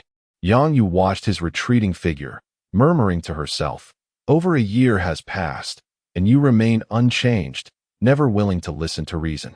Is he truly the magician you speak of?" At that moment, a young man approached, standing beside her and inquiring, "Is he the one you meant?" Yang Yu nodded. "You say he is strong? Has he reached the pinnacle of the Korean server?" "He hardly seems impressive. He appears to be just a commoner," the young man remarked, pulling out a cigarette and taking a puff. "Yet he is brimming with confidence. Should he encounter me, he will certainly be defeated." His hairstyle was strikingly stylish, and his appearance was quite handsome, though his attire seemed somewhat out of place amidst the surroundings. Indeed, this individual was the Magician, ranked first in the official league standings. "Do not judge a book by its cover," Yang Yu replied coolly. "His skills are commendable. In my view, his talent is certainly on par with yours. A year ago, his hero pool was limited, but I wonder how it has evolved since then. Why concern ourselves with all that? I have already reserved the championship for this TGA." The Magician scoffed, his tone dripping with arrogance. Yang Yu's brow furrowed slightly. "Do not underestimate him. Based on my knowledge, since he has claimed he would defeat you upon meeting, their team cannot be lacking in strength. Furthermore, I have gathered information from the esports community indicating that the current fourth-ranked player in the official standings, known as Life Without Hands, has turned down offers from EDG and we to form a team for the TGA. He is also in Shenzhen, and if his team competes in the Guangzhou division alongside Yang Hao's team, this year's Guangzhou division will be exceptionally formidable." As she spoke, her expression grew thoughtful. "Perhaps you should consider competing in the Shanghai division. I will remain in Guangzhou with Shui Kai and investigate the strength of these two teams." After a moment of contemplation, the Magician nodded and then glanced at the distant figure of Yang Hao, a faint smile gracing his lips as he remarked, "In this life, no hands needed, wizard. TSKSK, all of you are mid-laners. I hope you do not disappoint me too greatly, or else TGA shall lose its charm." Unbeknownst to Yang Hao, he had just been scrutinized by the Magician.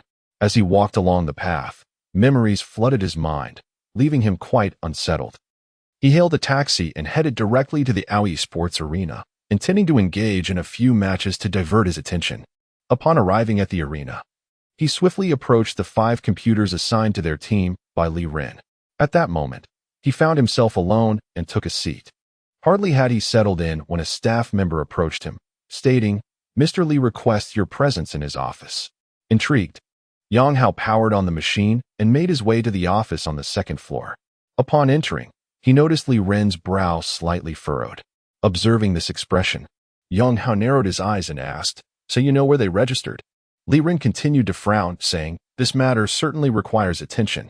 However, I also hope that after you avenge the past grievances against them, you will focus on competing in the LPL. With your caliber, you should not be gracing the TGA stage. The LPL and even the S Championship are your true arenas." Yang Hao raised an eyebrow, and after a moment's pause, he murmured, "In the current LPL, having dual Korean players has become the norm, but I wish to compete within an all-Chinese team. I want to prove that 5 Chinese players can achieve remarkable results." Li Ren attempted to offer further counsel, but Yang Hao waved him off, stating, "No need for persuasion. If an all-Chinese team in the LPL reaches out to me, I may consider it. Otherwise, I shall form my own team and rise through the ranks. Now, please tell me where they are competing. You stubborn fellow, once you set your mind on something, not even 10 oxen could pull you back. Li Ren shook his head. The registration location is right here at our Aoi Sports Arena. A glimmer of determination ignited in Yang Hao's eyes. Do not underestimate their team. As for Shui Kai, he is undoubtedly formidable. The other 4 teammates include 2 grandmasters and 2 kings from the domestic server. In terms of rank, they are nearly on par with my first team. Since your 2 teams will clash head-on, I have opted to send 3 teams to compete in a different province, which will incur significant expenses, Li Ren lamented, covering his face. Yang Hao chuckled and, after a brief pause, inquired, by the way, how much do you know about the magician's team? Have you heard of this individual? Li Ren's expression grew serious as he replied, this fellow is indeed exceptionally strong. Their team is called Meteor, and the individual prowess of the players within is remarkable. From what I gather, they have decimated the LSBL team 2144D in practice matches. Decimated an LSBL team? Yang Hao's eyes narrowed. Li Ren nodded and remarked, indeed, it is a massacre. From the very beginning, everything fell apart.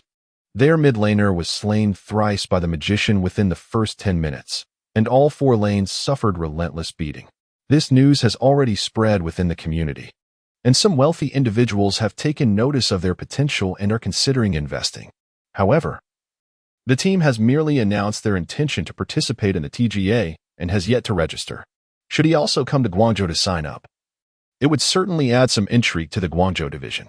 As Li Ren spoke, he observed Yang Hao, who, upon hearing about the formidable Meteor team, displayed not a hint of fear but rather a countenance brimming with excitement.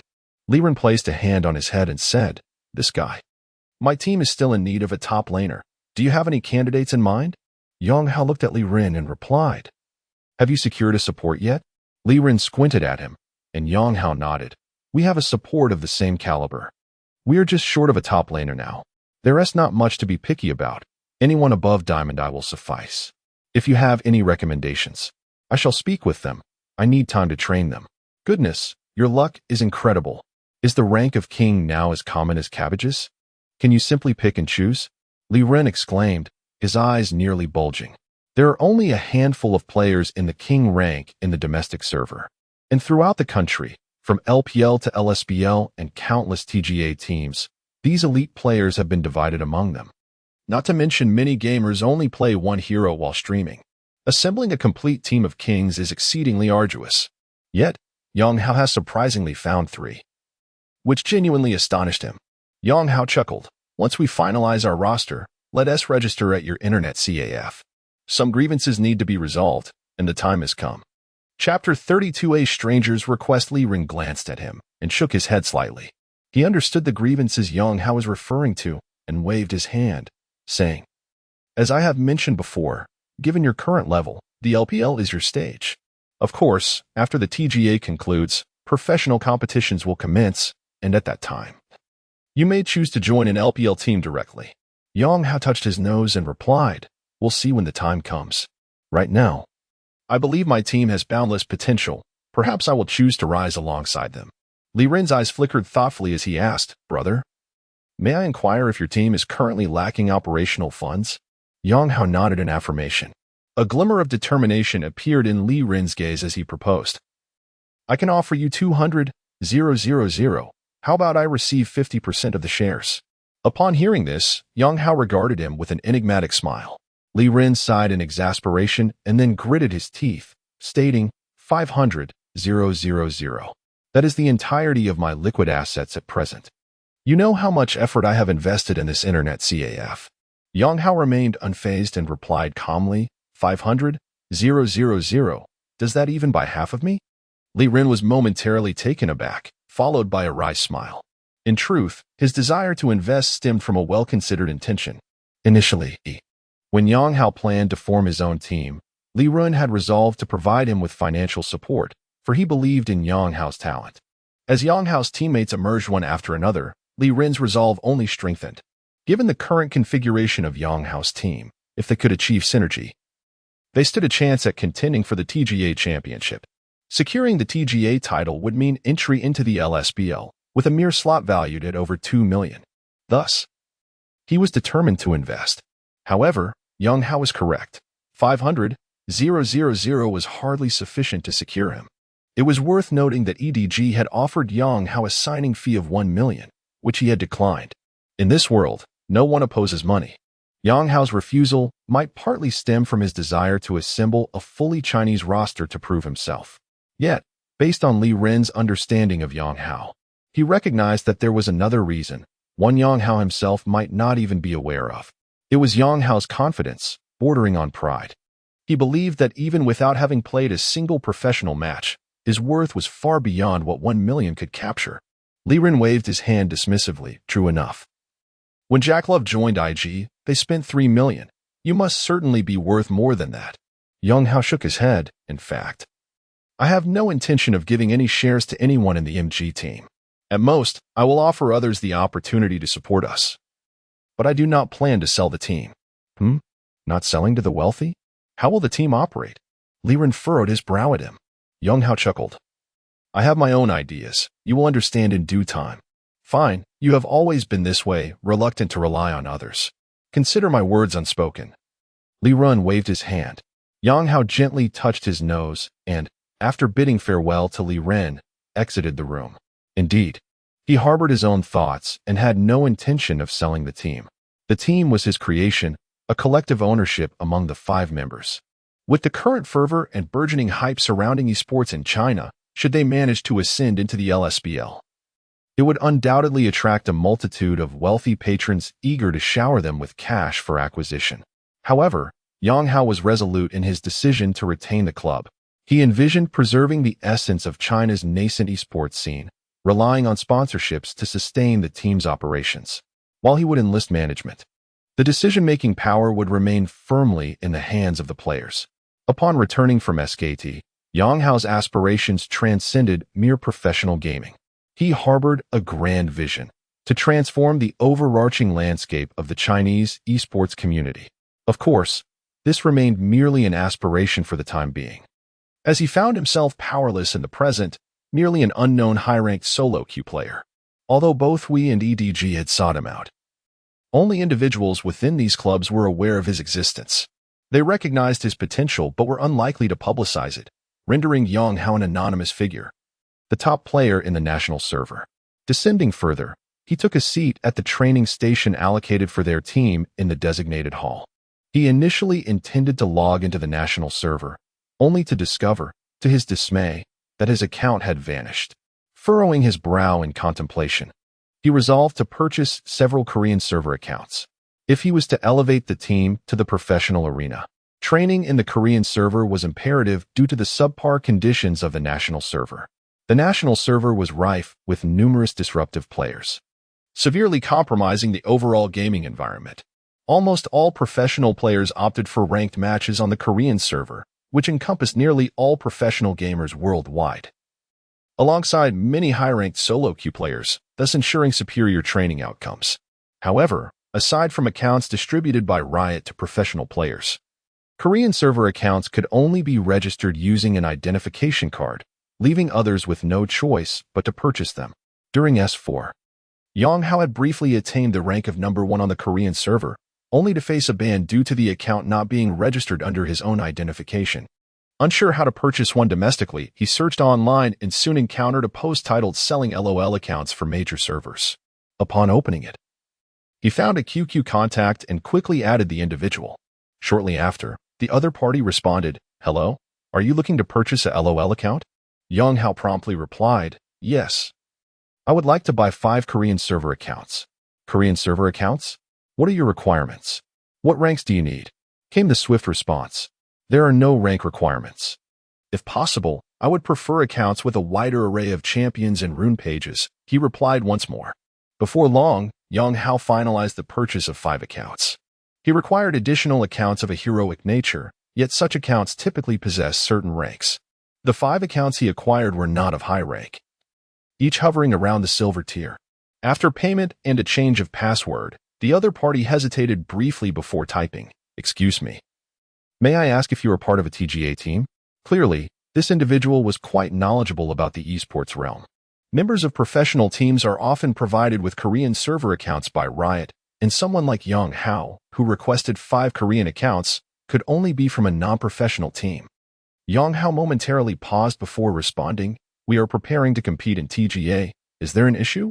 May I inquire about your team's location? The reply came swiftly. Currently in Shenzhen. Yang Hao quickly responded. Are you truly in Shenzhen? How skilled is your team? The other party posed 2 questions in succession. Not too bad. Following this statement, there was a silence, and after a while, she replied, Could you assist us in playing a match? Of course. We will provide a certain remuneration. If we win, we will pay 5,000. If we lose, you will still receive 2,000. That might be difficult. Our team isn't fully assembled yet. We are missing a top laner, he typed with a sense of helplessness. To be honest, for 5,000 for a match, he would certainly participate, as it would allow him to gauge his team's performance in a live setting. Many players excel in ranked matches, but their skill often declines significantly in offline competitions. Additionally, their team was in dire need of funds. They were quite impoverished, and Yaya's medical expenses were exorbitant. Once TGA commenced, their opportunities for earning would diminish even further.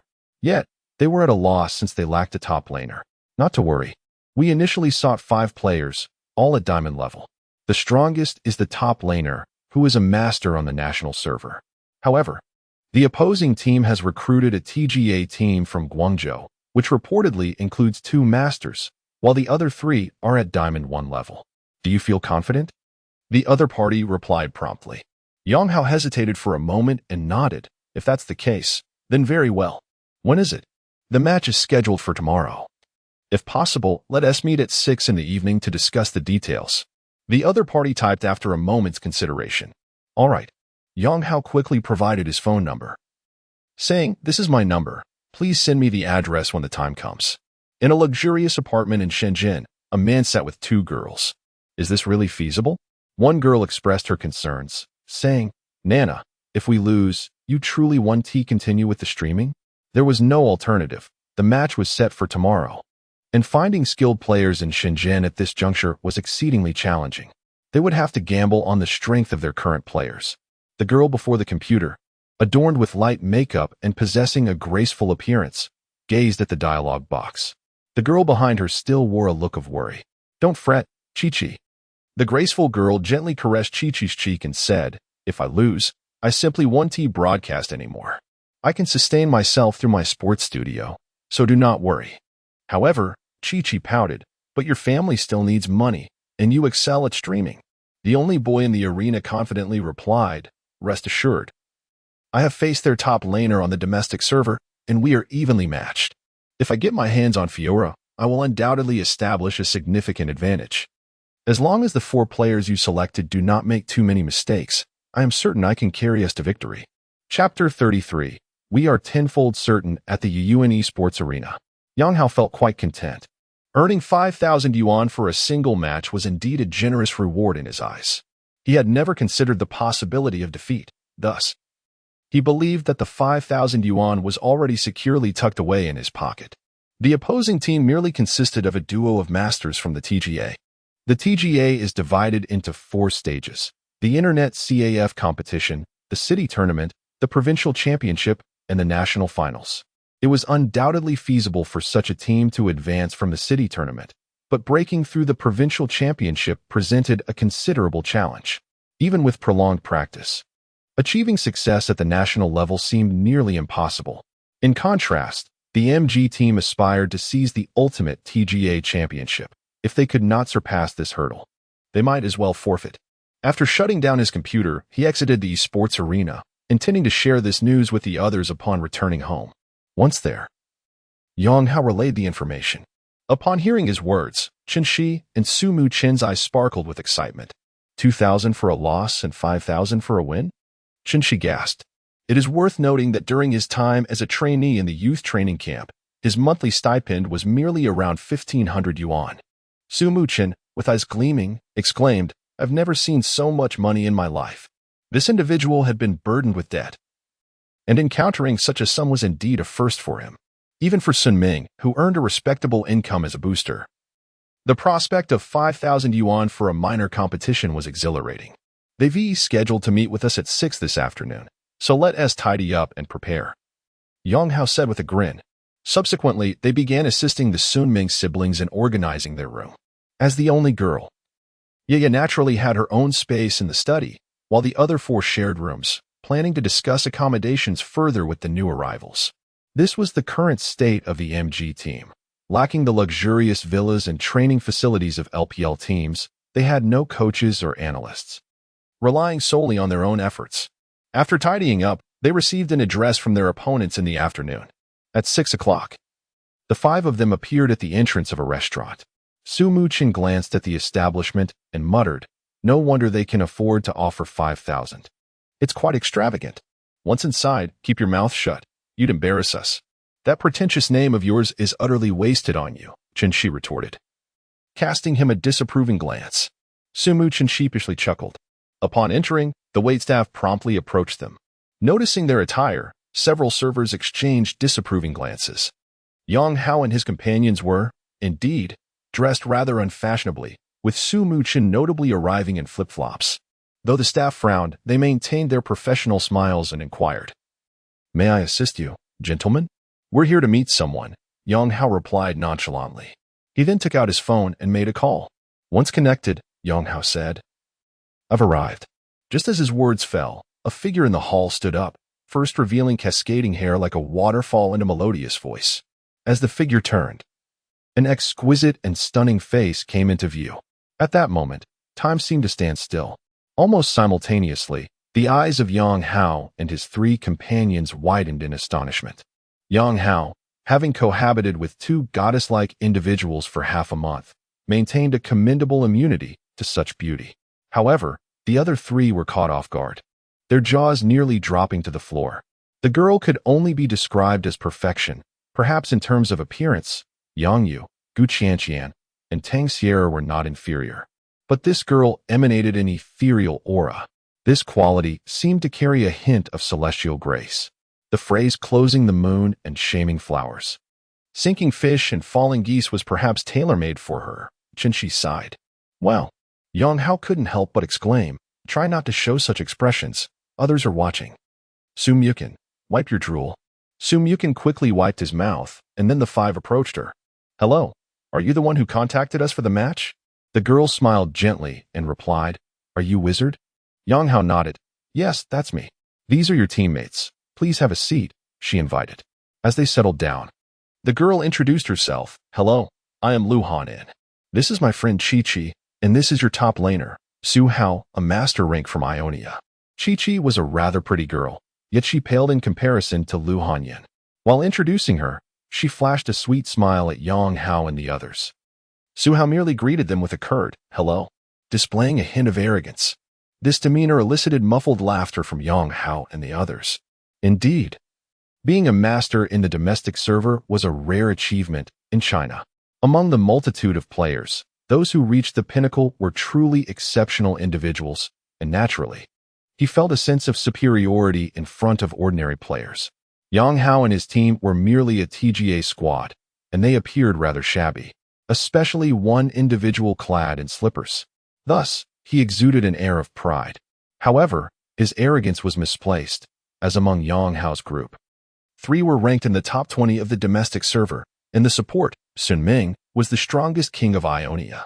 In terms of gaming prowess, a mere master like him was only worthy of carrying their shoes. Of course, Yang Hao chose not to expose him, having encountered too many who enjoyed posturing before him. After introducing Lu Hanyin and her companions, he inquired, "When is the match?" "The match is scheduled for tomorrow at 9 in the morning against a TGA team from Guangzhou." As I mentioned earlier, Lu Hanyin replied with a wry smile. "How confident are you?" Without waiting for Yang Hao to respond, Su Hao stood up and declared, "As long as the 4 of you refrain from interference and maintain control of the situation, I am confident to a degree of 5 layers that we can secure victory in this match." Su Muqin scoffed. "We are well aware of the circumstances. The opposing team comprises 3 masters and 2 Diamond 1 players. Given this lineup, as long as you don't feed excessively, we possess a complete certainty of victory." Su Muqin, known for his fiery temper, had been suppressing his frustrations to team up with Yang Hao and others. However, He could not tolerate an outsider attempting to show off in his presence. Yang Hao chose not to comment on this. Complete certainty? Spare me the pretense. What ranks do you even hold? Su Hao retorted disdainfully. Su Mukin's words were clearly a slap to his face, stirring discontent within him. Lu Hanyin and Chi-Chi exchanged puzzled glances towards Yang Hao and the others. We three are all ranked within the top 20 in the national server. And our support is also of the king rank, Su Mukin stated nonchalantly. The room fell silent as Lu Hanyin and Chi-Chi audibly gasped. Su Hao was utterly taken aback. After a moment, he scoffed, top 20 in the national server? If you possess such skill, you would have already been snatched up by LPL and LSBL clubs. Rather than gathering here to compete in TGA, are you still missing a top laner? You. Su Mukin's face darkened with anger. At this moment, Yang Hao intervened, saying, enough. He then turned to Lu Hanyin. Believe it or not, it's up to you. We are willing to accept this match because our team is not yet fully formed and lacks sponsorship, requiring funds. Therefore, we are indeed confident of winning against you. A team of 4 Ionian kings and 3 from the top 20 cannot even secure sponsorship? Don't flatter yourselves, Su Hao mocked once more. Feeling bold, are we? Su Mukin's eyes sparked with fury as he suggested, shall we settle this with a solo match? If you lose tomorrow's game, no more complaints. This time, Yang Hao did not stop him. He held a strong disapproval of Su Hao's character, and since they would ultimately compete as a team, it would be wise to assert dominance over Su Hao now to avoid future complications. Solo it is. Who will step up? Su Hao seemed reluctant to lose face in front of the 2 ladies. Sun Ming, you go. Just as Su Mukin was about to step forward, Yang Hao directed Sun Ming to take the challenge. Upon hearing Yang Hao's words, Su Hao's expression darkened with anger. He had previously been introduced to Sun Ming and knew she was merely their support. Yang Hao sending a support player to face him in a solo match was nothing short of blatant contempt. Chapter 34. The Dark Secrets of the Streaming Community. Lu Hanyin was an astute woman. She had remained silent throughout.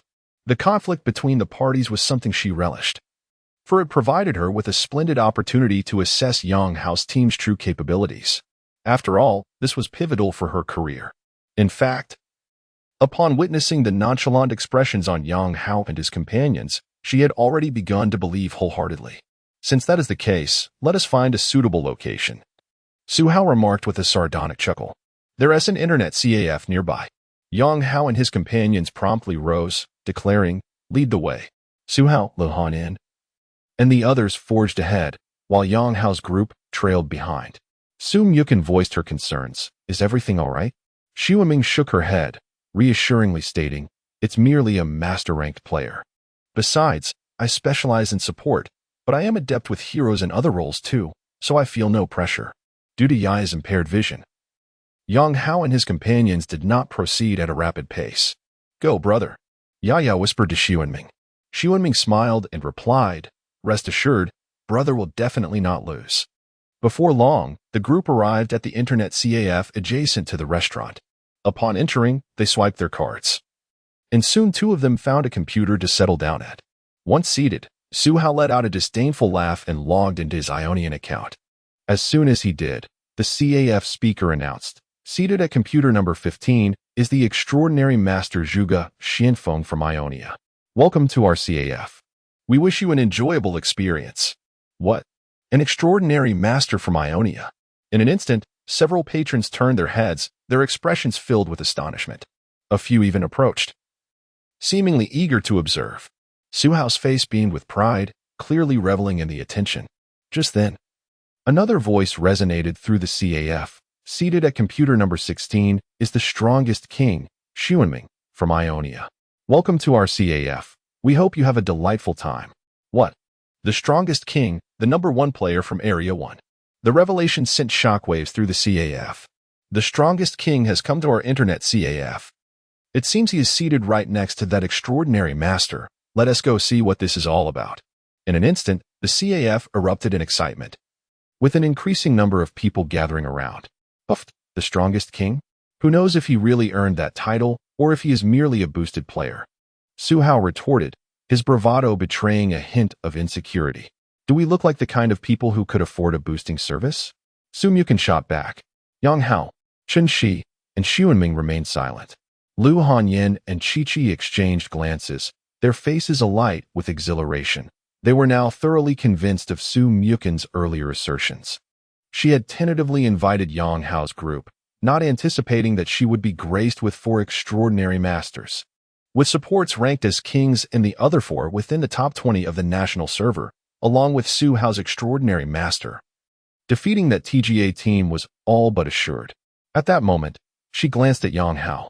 Among the 4 individuals present, the other 3 were all closely following Yang Hao. Su Mukin remarked that both Yang Hao and Qin Shi ranked among the top 20 players in the national server, with Yang Hao presumably holding the highest rank among them. She couldn't help but feel a tinge of curiosity regarding his exact position.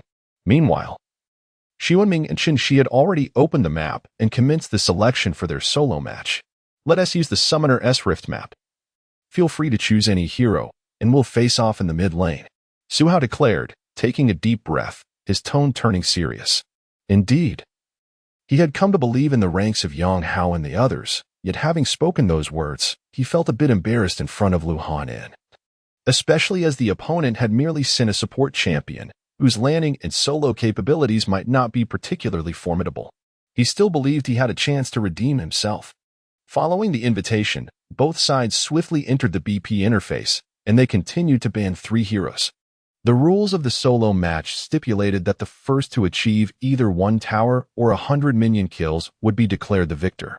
Yang Hao seemed somewhat indifferent to this. He turned to Lu Hanyin and softly inquired, "Pray tell, what compels you to expend such a considerable effort in challenging someone to a match?" With a wry smile, Lu Hanyin responded, I am actually a streamer on Douyu, where I typically host live sessions singing and gaming, gradually amassing some popularity and eventually signing a contract with Douyu.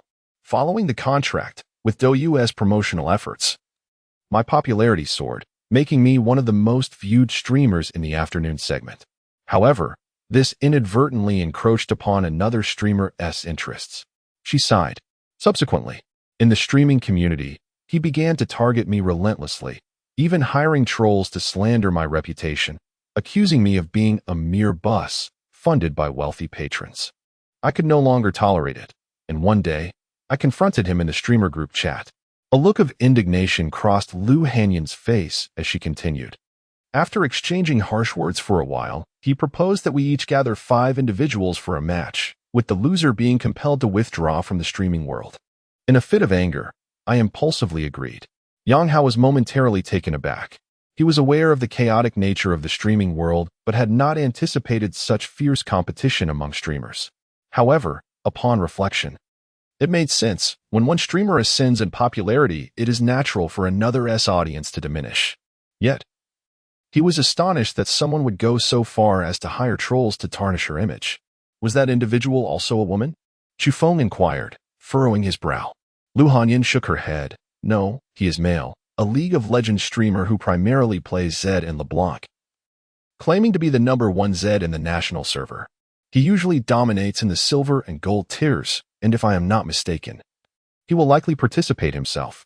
With him, their team should consist of 4 players at the master level. Yang Hao shrugged. I see. This individual is rather unscrupulous. And being a man, no less. Fear not. As the mid laner for my team, I shall certainly avenge you tomorrow. At that moment, Lu Hanyin remarked, this time, Douyu is making a grand spectacle of a live broadcast. Are you all right with that? Yang Hao shook his head, replying, it's of no concern. Indeed, it held no significance for him. As they progressed through the TGA and potentially to the professional league, they would inevitably face the camera. So this was merely a chance to acclimatize in advance. As they conversed, Sun Ming and Su Hao's solo match officially commenced. Sun Ming selected the marksman, Jinx, while Su Hao opted not for a top lane champion, but instead chose the dark sorceress, Syndra. Both champions excel in one-on-one duels. Jinx is particularly adept at solo engagements, boasting remarkable range, while Syndra is equally formidable in such confrontations. Once their selections were made, both players entered the loading screen simultaneously. The Extraordinary Master and the Supreme King were about to engage in a solo duel. Everyone, come and see. Is this for real? A live broadcast? The internet CAF erupted with excitement as many rushed to gather around. Witnessing the Supreme King and the Extraordinary Master in a solo duel was indeed a rare privilege for them. Yang Hao furrowed his brow and remarked, "There are so many people. Aren't you the least bit worried?" Chi-Chi asked, unable to contain her surprise. "Worried? What is there to worry about?" Yang Hao replied with a slight smile. "Sun Ming will undoubtedly win." His words were clearly overheard by Su Hao, whose expression shifted between shades of green and white as he glared fiercely at Yang Hao. "Go, brother." Ye stood behind him, with Chun-Shi supporting him, whispering softly. Afterward, she seemed to murmur, "I truly wish I could see with my own eyes, to witness my brother playing the game." Chapter 35. I shall release the hostage to you, and then obliterate you. Upon hearing Yaya's words, a moment of pause enveloped Yang Hao and his companions. Unable to restrain himself, Yang Hao gently patted Yaya's head and assured her, "You will see, with your own eyes, your brother competing, witnessing him seize championship after championship. And behold, your brother becoming the new generation's divine support in China." Lu Hanyun, with a furrowed brow, cast a glance at Yaya. Having noticed from the very beginning that Yaya was unable to see, yet she had refrained from mentioning it. At that moment, both sides had already encountered each other in the mid-lane. Su Hao did not recklessly engage in a conflict with the marksman, for he understood that at this juncture, the marksman possessed a distinct advantage in range. Once their minion waves collided, he opted to focus primarily on last hitting. At this point, Sun Ming's oppressive prowess began to reveal itself. His mastery over the marksman's attack range and his understanding of positioning were executed with remarkable precision. While securing last hits, he simultaneously pressured his opponent and adeptly maneuvered to evade Syndra's abilities. In their initial confrontation, he managed to reduce Su Hao's health to half, while Su Hao's Q ability failed to touch him. With the aid of minions and basic attacks, he depleted approximately 1/3 of the marksman's health.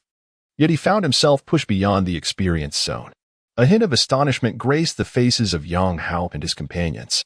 Aside from Chun-Shi, it was the first time the other three had witnessed Sun Ming in action.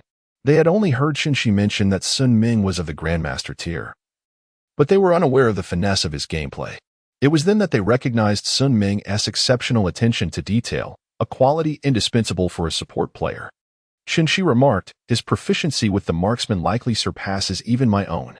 The marksman had become a weak point for Chun-Shi, as she did not regularly play this particular champion among her preferred AD characters. The match came to an end. Yang Hao stated nonchalantly from this one wave, "Much can be discerned. Sun Ming excels tremendously in the details." In truth, this exemplified the genuine disparity between the ranks of Master and Grandmaster, at levels above Master. And even in Diamond Eye, the majority of players exhibit competent mechanics. The reason the strongest Grandmasters hold their title lies in their superior control of lane details and their heightened awareness compared to others. The ensuing solo match unfolded precisely as Yang Hao had predicted, manifesting as a complete domination. The marksman seized control of the minion wave, leaving Syndra deprived of experience to wait for the minions to reach the tower. However, during the marksman's power spike, she unleashed a critical headshot upon Syndra, swiftly pursuing her with additional attacks, forcing Syndra back. Subsequently, Syndra was compelled to cower beneath the tower as the marksman utilized wave after wave of minions to dismantle the tower, achieving victory within 5 minutes. Though no kills were secured, the match was an utter annihilation. The instances of Syndra's abilities connecting with the marksman could be counted on one hand, and even when they did land, she suffered significant losses in trades. Following the victory, applause erupted around them, with at least 20 spectators behind them.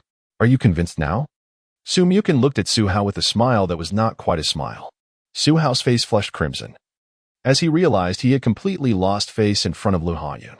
Lu Hanyun quickly interjected to ease the tension, saying, "We all have a match together tomorrow. After all, friendship comes first. I'll treat everyone to dinner. Let us take a group photo with the strongest player. From now on, I'm your fan." "Are you a fan of grass?" a burly man shouted loudly. Yang Hao, Sun Ming, and the others exchanged glances, their expressions a mix of disbelief and amusement. They hurriedly fled the internet CAF and entered the restaurant they had been to before. Su Hao, on the other hand, found an excuse to leave, assuring them he would arrive at the venue promptly for the match the next day. Indeed, he felt he had embarrassed himself too thoroughly in front of Lu Hanyun to remain any longer. After dinner, Lu Hanyun informed the group of the match location before departing in a taxi. "Oh goddess, if such a woman were to become my girlfriend, I would willingly sacrifice 10 years of my life." Su Myukin exclaimed wistfully. "With your appearance, you dare to dream of such a goddess?" She scoffed. "As if you're not a loser yourself," Su Myukin retorted. Sun Ming chuckled and said, "Well, we are all losers." Yang Hao smiled faintly, then lifted his gaze towards the sky. "Yes, we are all losers," he mused. "But we are striving for our dreams, for our sports aspirations." The others paused momentarily, exchanging knowing glances before breaking into genuine smiles. Their laughter was pure, devoid of any impurities, shared solely for their collective esports dream. They were financially constrained, opting to take the subway back to their rented accommodation rather than a taxi. Early the next morning, they ventured out again, taking the subway to the designated internet CAF. Upon their arrival, they found Lu Hanyun and her companions already there.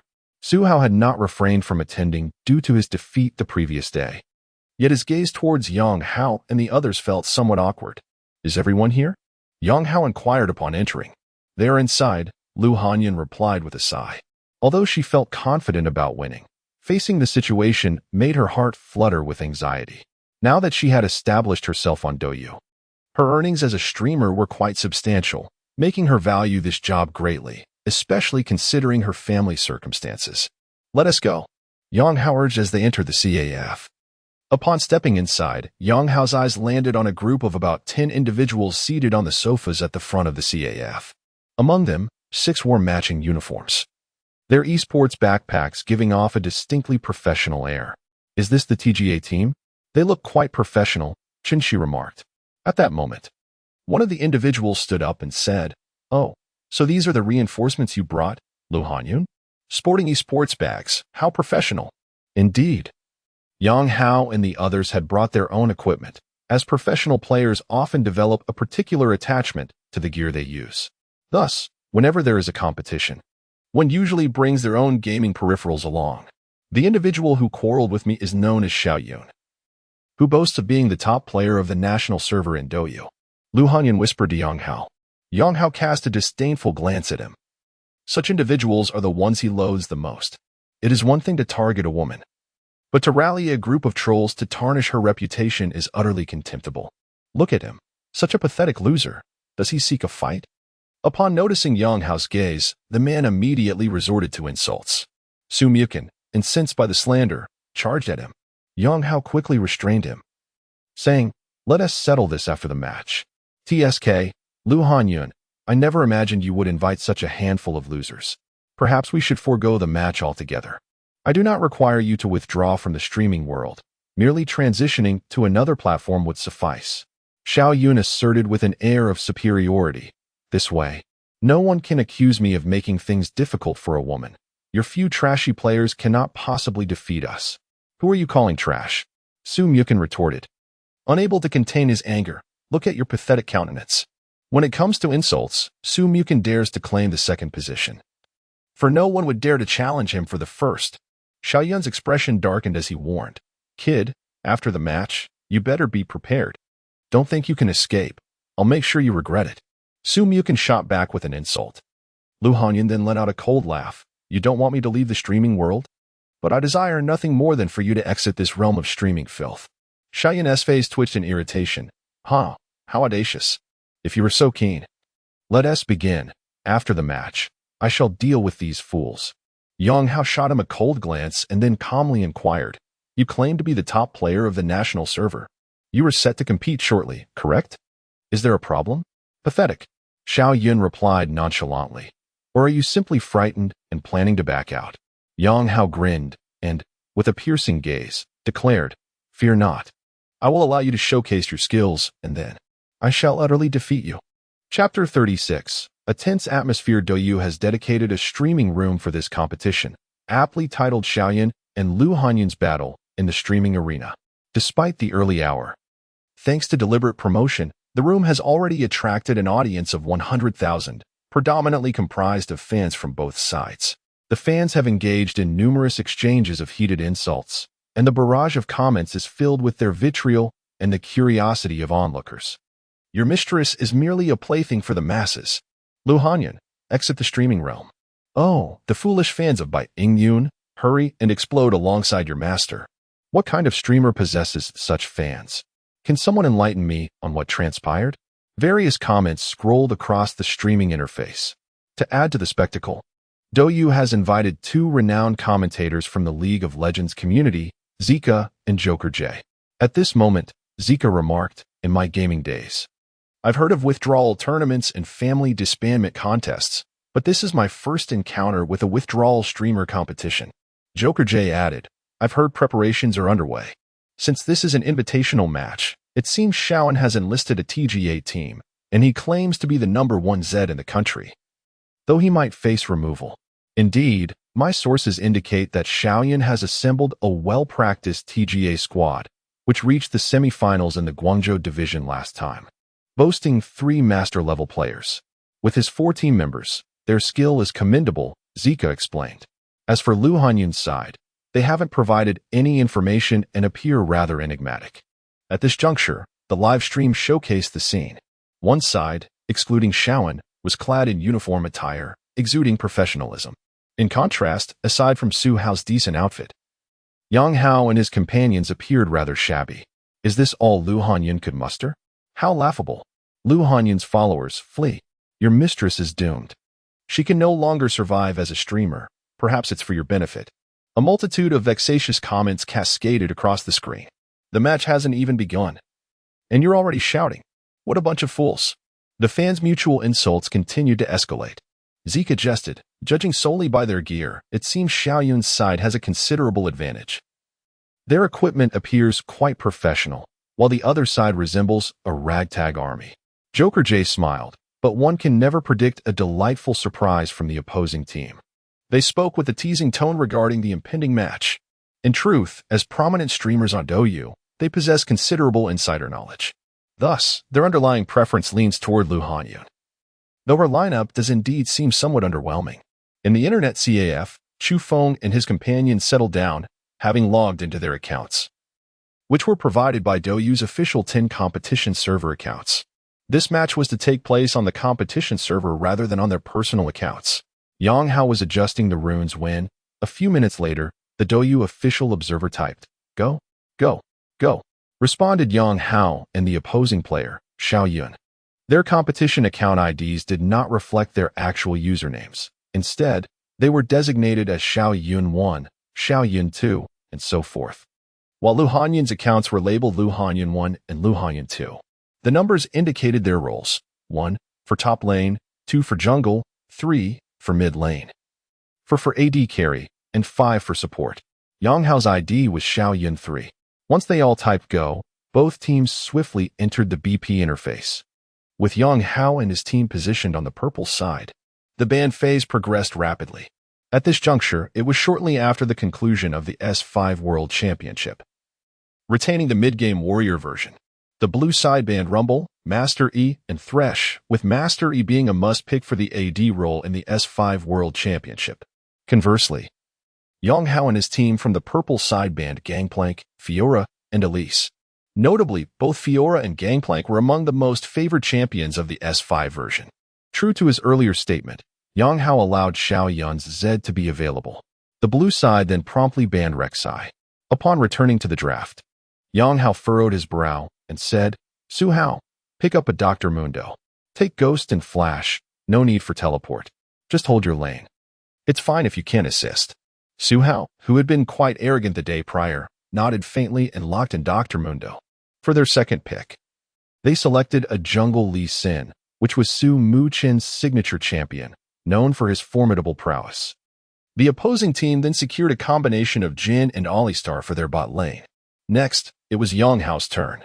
Narrowing his eyes, he swiftly locked in LeBlanc. This is getting interesting, remarked Lu Hanyan's mid laner, who had chosen LeBlanc, intentionally allowing Zed to fall to the opponents, seemingly unfazed. Indeed, Lu Hanyan could very well emerge victorious. Joker J commented with a smile. For their fourth pick, they chose the AD carry Jinx. Once again, the opposing team locked in their final 2 picks, Zed for mid and Malphite for top lane. This was intriguing. Yang Hao's eyes narrowed slightly. The opposing team's composition was evidently well considered. The late-game damage potential of Jin, combined with the acceleration of Malphite, Zed, and Rek'Sai's aggressive playstyle, along with Alistar as protection, formed a composition aimed at aggressive engagements of 4 protect, 1 setup. Yang Hao's team ultimately chose Thresh as their support. In comparison, their composition appeared somewhat scattered, akin to a ranked match. Now that both teams' compositions are set, Sika announced, on the blue side we have Xiaoyun with Malphite in the top lane, Rek'Sai in the jungle, Zed in mid, and Jin paired with Alistar in bot lane. Joker J interjected, stating, the composition of the purple team, comprised of the formidable champions, includes top lane, Draven, jungle, Lee Sin, mid lane, LeBlanc, and bot lane, Jinx accompanied by Thresh. Sika nodded in agreement, remarking, upon examining the lineups, it is evident that the blue team possesses a significantly more professional setup, while the purple team's composition appears rather precarious. It seems the purple team faces a daunting challenge. Joker J echoed this sentiment with a sigh. After the teams finalized their compositions, they swiftly transitioned into the match. At the venue, Yang Hao is earnestly reminding his teammates, gentlemen, this marks our first practice session as a team, akin to a semi-formal offline competition. The lineup matters not. We shall prevail through our individual prowess. Indeed. The others roared in unison. Their exuberant cheer startled the opposing team, prompting Xiaoyun to exclaim, what on earth? His voice was captured, and many viewers in the streaming rooms heard it, with numerous fans enthusiastically commenting on Xiaoyun's boldness. Shut your mouth, or I'll kick your head in. Su Myukin retorted vehemently. Sika cleared his throat and remarked in the streaming room, the tension is palpable. In truth, it was reminiscent of their earlier experiences in offline competitions. Joker J noted, indeed, back in the day during S1 and S2, that was true taunting. Both teams would hurl insults while battling, which was rather unsavory. The current professional leagues have established much more decorum. They bantered lightly as they spoke. As seasoned commentators of the LPL and LCK Premier Leagues, their approach to this match was laced with humor. Accustomed to top-tier professional play, they regarded this match with a degree of nonchalance. As the match officially commenced, Sun Ming turned to inquire, shall we have a commander? Perhaps I could take the lead? I will lead. Yang Hao replied nonchalantly. It was imperative for Yang Hao to seize command, as he sought to establish himself as the unequivocal leader of the team. Previously, due to his higher rank, others naturally looked to him for guidance. However, with several high-ranked players in the mix, a sense of pride was inevitable. This match was not merely a contest. Yang Hao also aimed to earn the respect and admiration of Chun Shi and Su Myukin. Chapter 37, Solo Kill. Upon hearing Yang Hao's resolute tone, the expressions of the other 3 subtly shifted. Chun Shi, being an AD carry, was indifferent to the concept of command, as his focus lay primarily on the lane. In the duo lane, he constantly had to be wary of both the support and the jungler, making it unsuitable for a commanding role. In truth, the roles most conducive to leadership were that of the support and jungler. Compared to the other 3 positions, these 2 had more opportunities to observe the game as a whole and provide guidance. The remaining roles, conversely, were more inclined towards lane engagement. However, this is relative. Many renowned leaders have emerged from the mid lane, such as the former Wii mid laner Ruo Feng, Dade, who was honored as the official top player by Riot during S4, and the formidable SKT champion, Faker. They were all exceptionally strong mid laners and outstanding commanders in their own right. Commanding hinges on a profound understanding of the overarching game dynamics. Yang Hao's declaration of I will lead caused Su Myukin and Sun Ming to furrow their brows, though neither voiced their concerns. As the number 1 player in the national server, Yang Hao's claim to the leadership position was not something they could contest. Once the game commenced, Yang Hao promptly marked several locations on the map, instructing, place wards at these positions, and spread out in a line. The others swiftly complied, positioning themselves accordingly and placing the wards. As the ward was positioned in the lower lane, they soon spotted the opposing team approaching in a tight formation. Yang Hao quickly signaled for the 2 players in the lower lane to retreat. Upon their withdrawal, the opposing team, realizing they had been detected, also fell back. Both teams returned to a standard lane setup, with the blind monk opting to start at the blue buff in the lower half of the map. Marking the official onset of the match, Yang Hao's LeBlanc moved to the center, his expression one of indifference. The opposition had selected Zed, who enjoyed a significant range advantage. Perhaps accustomed to the silver tier, Xiaoyun approached the first minion with an unguarded attitude and struck it once, believing his Q ability would shield him from the threat of LeBlanc. Foolish. Observing his demeanor, Yang Hao landed a basic attack on him. In response, Zed unleashed a Q towards LeBlanc, but she nimbly sidestepped the shuriken. In that instant, Yang Hao's fingers danced across the keyboard. LeBlanc's W ability, Distortion. He dashed forward, unleashing a basic attack, then promptly returned to his original position. Zed had not even grazed the hem of her attire before Yang Hao was back. And the third attack triggered the Thunderlord's decree. A flash of lightning coursed through Zed, stripping away a third of his health. To exchange blows and still come out ahead, impressive. On the other side, Xiaoyun, having miscalculated in the trade, felt little consequence, dismissing it as mere coincidence. His Q ability was nearly ready, and he continued to confidently farm in the center lane. Yang Hao did not rush to secure the last hits. He consistently maneuvered at the maximum attack range of the ranged minions, seizing the opportunity to strike at Zed, then turning back to strike again, and once more. Zed was feeling the effects of the harassment as his second Q ability was unleashed, yet LeBlanc deftly evaded it. There's some skill in your movement, he scoffed. However, as time passed, he sensed discomfort. LeBlanc's basic attacks were particularly vexing, compelling him to retreat. At that moment, he realized a terrifying truth. Due to his previous strikes on the minions, his Q ability had diminished their health, and now the minions were advancing towards LeBlanc. Moreover, LeBlanc was quite devious, opting to land the final blow on the minions. Damn it, just wait until I hit level 3. I will take you down. Xiaoyun could not help but curse, simultaneously consuming a health potion. At that juncture, he had already been driven out of the experience zone by LeBlanc's minion wave. He could only occasionally utilize his Q ability to secure last hits. Soon, the second wave of minions arrived, and only then did he dare to advance alongside them. After consuming a potion, his health still lingered just above 2/3. I will seize level 2 and trade blows. His eyes narrowed slightly. With an advantage in minion health, he aimed to secure level 2 for a trade.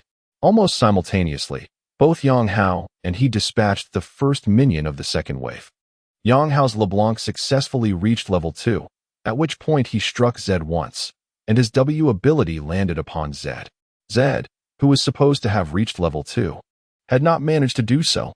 A smirk crept across Yang Hao's face. He had just pushed Zed out of the experience zone, causing him to miss out on the experience from a rear minion, thus rendering him unable to level up. Zed, taken aback, attempted to react. But Yang Hao swiftly learned his E ability. LeBlanc's E ability, Soul Chain, was unleashed. The chain glided from her sleeve and ensnared Zed. Alarmed, Zed activated his Thunder Strike once more. But his health plummeted below half. After successfully binding him, LeBlanc delivered a basic attack, leaving Zed with merely a third of his health. Xiaoyun inwardly cursed his misfortune and immediately used Flash to retreat to his tower. Yet, at that moment, LeBlanc triggered the second part of her E ability, freezing Zed in place. His health dwindled to a quarter. LeBlanc pursued, landing another basic attack while igniting him. When Zed's confinement ended, he turned back, only to be met with LeBlanc's final basic attack, reducing his health to a mere fraction. At this point, LeBlanc ceased her pursuit and instead returned to secure minions. The effects of Ignite persisted, and 2 seconds later, Zed let out a wail, collapsing to the ground as a lifeless corpse. First blood. The authoritative voice of a woman echoed throughout the summoner's rift. In an instant, astonishment spread across the faces of all 10 players, including those watching from behind. Did he just solo kill him? Su Mukin remarked, astonished as he shifted the camera back to the mid lane. He was aware that Yang Hao would undoubtedly triumph in the mid-lane confrontation. After all, Yang Hao is the revered #1 player in the national server, having bested even Dopa with his exceptional skills. The way he wielded Cassiopeia had left a profound impression. Not to mention, he was up against someone who boasted of being the top Zed player in the nation. While he anticipated Yang Hao's victory in the lane, he never envisioned the extent of that victory. Lu Hanyun, watching from behind, observed this scene unfold with clarity. As a streamer, Her gaming rank was commendable, hovering around Platinum and Ionia, and she regularly followed LPL and LCK matches. Therefore, she fully grasped the caliber of Yang Hao's recent play. His judgment of damage and timing was nothing short of remarkable. "This Lu Hanyun is quite impressive," she remarked, particularly noting the confident turnaround. This little Yun was solo killed at level 2 while playing Zed, which is rather extraordinary. Zika expressed his astonishment. "This LeBlanc is indeed formidable. Her grasp of damage is impeccable." He added. In the live stream, Lu Hanyun's fans began to flood the chat with messages. "Scream, little Yun's fans. Is this the #1 Zed in the nation? Pathetic." At that moment, the chat was dominated by silence from little Yun's supporters. Their idol, the proclaimed #1 Zed, had been solo killed by an unassuming passerby at level 2, leaving them with no face to speak. Of course, some attempted to counter, saying, "Wasn't it just a moment of carelessness? He'll surely turn the tables soon." Yet, their rebuttals seemed feeble and unconvincing. Meanwhile, Yang Hao's lips curled into a slight smirk as he calmly remarked, "This is merely the beginning. Today, I shall strip you of your dignity." "What happened? How did you get solo killed?" someone inquired. Little Yun, looking rather embarrassed, quickly replied, "It's nothing, really. No need to help me. I was just careless." The others nodded in agreement, still holding faith in little Yun's Zed. However, little Yun's expression darkened as he purchased a red buff and made his way back to the mid lane. "No recall? Excellent. I shall reclaim my honor shortly," he muttered through clenched teeth, a cold smile forming as he realized Yang Hao had not returned to buy items after the kill. Chapter 38. A Face Without Shame. Unrivaled in the world upon logging back in, Su Mukin turned to Yang Hao and inquired, "Shall I make another attempt to secure a kill? Shall we crush him outright?" Yang Hao shook his head and replied, "Rest assured, I will soon eliminate him solo again. I estimate that after 3 such eliminations, he will be begging for assistance from the jungler.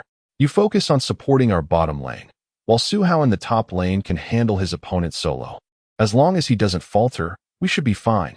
Their top laner seems to be of a similar caliber." "Very well," Su Mukin said with a smile. Just as he prepared to head toward the bottom lane, an announcement of a kill echoed from that direction. Moments later, the announcement transformed into double kill. They had achieved a 2v2 double elimination in the bottom lane. Indeed, as Yang Hao secured a kill, they had managed to overpower the enemy support, Wheel Mother. Just as they reached level 2, in this pivotal moment, Thresh executed a hook from the brush, once again ensnaring Wheel Mother. With Jinx's assistance, Wheel Mother was slain without even using her flash, and the Bullhead, attempting to intervene, met the same fate. What is happening?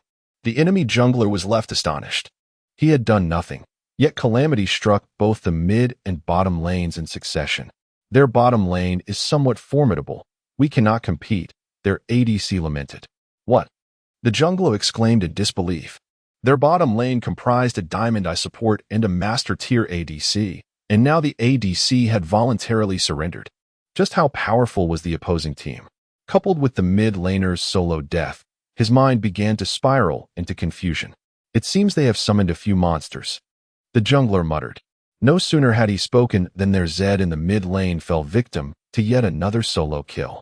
Indeed, Zed's situation was dire. Upon respawning, he was only level 1, while Yang Hao had already reached level 3, having harassed him relentlessly, forcing him out of the experience zone. After a brief delay, Zed reached level 2, attempting to use his shadow to last-hit minions, only to be seized by Yang Hao, who flashed in and executed a combination of abilities, concluding with a basic attack that extinguished Zed's presence. 2 consecutive solo kills. Little Yun's expression was now one of utter dismay. After being slain twice, he finally grasped the vast disparity between the two sides. However, this was merely the beginning of his nightmare in this match. With 2 consecutive solo deaths, he had barely managed to last hit, and Yang Hao now held a 2-level advantage over him. Barely a short while had passed when the ADC in the bottom lane fell again. At this point, barely 7 minutes had elapsed, and their score was already a staggering 5-0 in their favor. Su Mukin, somewhat exasperated, remarked, "Could you refrain from securing kills so swiftly? Grant me a moment to showcase my abilities." Su Hao, upon hearing this, paused momentarily before letting out a bitter laugh. "What a collection of monsters we have here. Lu Hanyun stood behind, witnessing the unfolding events with disbelief etched on her face. In just 7 minutes, she comprehended the terrifying prowess of the individuals she had engaged. In the live stream, Little Yun's fans had fallen utterly silent, while Lu Hanyun's followers began to unleash a torrent of scornful remarks. In truth, the match had reached a point where Little Yun's team was spiraling into disarray. For Xiao Yun, his nightmare was only beginning. In the 6th minute, having just reached level 4, he witnessed the LeBlanc ascend to level 6, her ignite ready once more. She advanced, casting Q and igniting him, swiftly eliminating him with a flurry of basic attacks. Another kill. This marked the 3rd solo kill. Su Mu-chen, observing the collapse of both the mid and bot lanes, redirected his focus to the Treant. In the 7th minute, now level 6, he joined forces with Nasu's in the top lane, taking down the Treant. By the 10th minute, both the mid and bot outer towers had fallen, the economic disparity ballooning to 5,000 gold. GG. In the live stream, Zika and Joker J simultaneously remarked on the pronounced skill gap between the two teams' bottom lanes, rendering the match almost unplayable. The players that Lu Hanyun has gathered are rather formidable. He chuckled, his eyes narrowing as he calculated his next move. Although currently a commentator, he hailed from the Wii lineage and was a lifelong honorary member. Given the chance, he would seek to unearth new talents for Wii. With Wii in a transitional phase following the retirement of their star player and with S6 looming, attracting a few prodigies would undoubtedly be a boon for the organization. The ensuing match devolved into a mere exercise in futility, becoming a chaotic slaughter led by Yang Hao and his allies, as the economic gap became insurmountable. The most unfortunate of all was Zed, who had only just reached level 6 by the 10-minute mark. At this point, LeBlanc's equipment was overwhelmingly superior. A single Q could spell doom for him. On Yang Hao's side, anyone could overpower him. Encountering him was tantamount to a swift demise. Yang Hao had intended to lead his team with strategic commands, but throughout the match, he was afforded no opportunity to do so. Aside from his exploits in the mid lane, the bot lane, initially underestimated by the enemy as they believed Chun Shi and his companion were mere novices, was quickly dismantled after suffering a double kill, leading to a complete breach. With the mid and bot lanes in disarray, their jungler was rendered ineffective, utterly suppressed by Su Mu-chen in the jungle. Yang Hao and his teammates, intent on humiliating Xiao Yun, opted to destroy the outer towers without retreating. They would only leave once Zed emerged to claim his life. Ultimately, at the 20th minute, realizing victory was unattainable, Xiao Yun conceded defeat, amassing a staggering 14 deaths in merely 20 minutes. Notably, Yang Hao had single-handedly slain him 9 times. Su Mu-chen had bested him 4 times, and there was even a death at the hands of the support. He was thoroughly humiliated. His self-proclaimed title as the #1 Zed in the national server had devolved into a mere jest, an assassin felled by a support. A player who had succumbed to solo kills 9 times. How could he still claim to be the best? His final score of 0-14-0 was indeed a glaring embarrassment. As the opposing base erupted in a cataclysmic explosion, Lu Hanyun leapt up in excitement. Yang Hao and his teammates exchanged high-fives, celebrating their first offline tournament victory. Despite lacking a top laner, they had demonstrated their ability to dominate the TGA City Tournament champions through sheer individual prowess. Naturally, Yang Hao was acutely aware that their opponent's mid laner was Xiao Yun, which undeniably had an impact, as Xiao Yun was not accustomed to collaborating with them frequently. Moreover, if the adversaries chose to play cautiously and focus solely on last-hitting minions from the outset, they would struggle to secure an advantage swiftly. Following the conclusion of the match, Dayu mischievously directed the camera towards Lu Hanyun and Xiao Yun, creating a stark contrast between Lu's exuberance and Zhao's discomposure. Furthermore, both were slated for an interview with Doyu, an additional indignity for the vanquished. Once Yang Hao and his team had tidied up their equipment, they stood by, awaiting the completion of the interview. At that moment, one of the opposing team members approached them and said, "Greetings, I am the coach of the Snowy Region team. I observe that your skills are commendable. You presumably do not have a team yet. Would you be interested in joining us at Snowy Region? We offer a rather attractive salary." Yang Hao was momentarily taken aback. He had not anticipated such an attempt at recruitment at this juncture. He shook his head and replied, We already have a team and are registered for the TGA. Perhaps we shall meet at the provincial competition in Guangzhou. The expression on the man's face twitched slightly. Very well. Next time, we shall truly experience your prowess, he said. Taking a deep breath, Yang Hao shrugged and glanced at Lu Hanyun and Xiao Yun. At that moment, the live broadcast personnel inquired. It has come to our attention that this match was a contest between two streamers, and it seems there was an agreement between you. Is the outcome now revealed? Lu Hanyun, her face beaming with joy, responded, Indeed, this individual previously solicited online trolls to smear my reputation and threaten me that should I lose this match, I would leave the streaming world forever. I hope you honor your word. Xiao Yun's facial muscles twitched, his complexion paling. The prospect of losing the match was already humiliating, but the notion of permanently departing from the streaming realm was an insurmountable blow for him. Having established himself on Douyu with a lucrative streaming salary, what could he, a young man with an internet addiction, possibly do outside this sphere? Gritting his teeth, he retorted, I only stated that I would apologize for losing this match. I never claimed I would leave the streaming world. My apologies. He then bowed deeply to Lu Hanyun, appearing genuinely contrite. How can you be like this? Lu Hanyun exclaimed. Her face flushed with anger. Su Myukin, standing nearby, interjected, Those who lack shame are truly unmatched in their audacity. Yang Hao shook his head, remarking, I have never encountered such brazen shamelessness. Chapter 39. May I join your team? Indeed, those devoid of shame are invincible in this world. They were taken aback when Xiao Yun, after being humiliated here, audaciously contradicted himself on stage. The wager between Lu Hanyun and him was not formalized through a contract but merely agreed upon verbally via WeChat, lacking any legal weight. In contrast, Xiao Yun had a contractual agreement with Douyu. Under such circumstances, should Xiao Yun shamelessly choose to continue his live streaming, they found themselves with limited options. Lu Hanyun trembled with anger, but Xiao Yun's brazen demeanor rendered her powerless. His voice echoed in the live broadcast, inciting a torrent of invective from viewers. How utterly shameless. This individual is beyond disgrace. A multitude of scathing comments scrolled across the screen. At this moment, Xiao Yun's fans were rendered silent, feeling embarrassed by their admiration for someone so shameless and unable to accept defeat. Furthermore, his numerous instances of being single-handedly defeated were indeed quite humiliating. Joker J could not help but remark, this Xiao Yun truly exemplifies what it means to be shameless. Indeed, those who lack shame are invincible. Previously, he had proclaimed that the losing party would permanently bid farewell to the streaming world, yet now he dares to refute it. This is truly excessive. Zika concurred. The members of the Snowy Domain team, having overheard this, were grim expressions as they gathered their equipment and departed from the internet CAF. Let us also leave and return to training, Chunxi said, his brow furrowed. Yang Hao smirked and replied, Why must we leave? Su Myukin and the others turned to him. It would be quite unfair for this guy not to receive a beating, Yang Hao scoffed.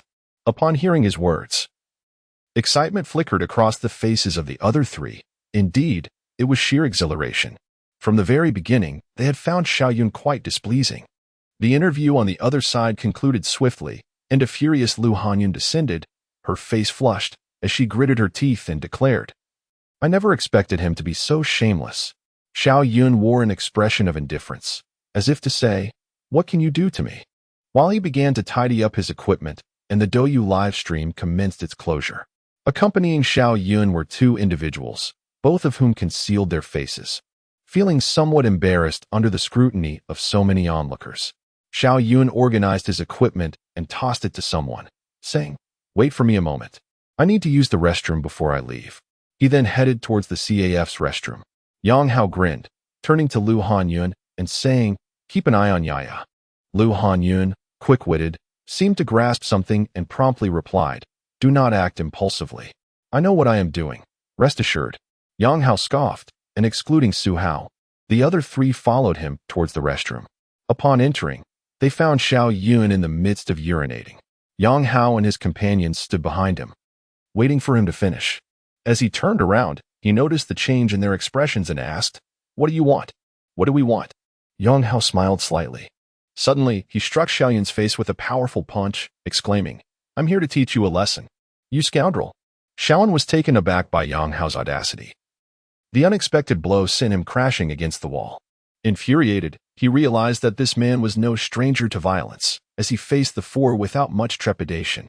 However, his resistance only provoked a more brutal onslaught of punches and kicks, leaving him sprawled on the ground, clutching his head and trembling. Yang Hao seized his hair and yanked him up, revealing a battered visage with blood streaming from his nose. Honestly, if it weren't for your despicable nature, I would find it beneath me to strike you, he spat, delivering another slap to Xiaolong's face. Let us go. Xiaolong, grimacing, rose from the ground. His expression twisted with fury as he glared at Yang Hao and his companions. He then pulled out his phone, not to make a call, but to snap several photos. Sitting on the ground, he logged into his Weibo account, posting the images with the caption, Lu Hanyun hired people to assault me in the restroom. How can such a shameless woman exist in this world?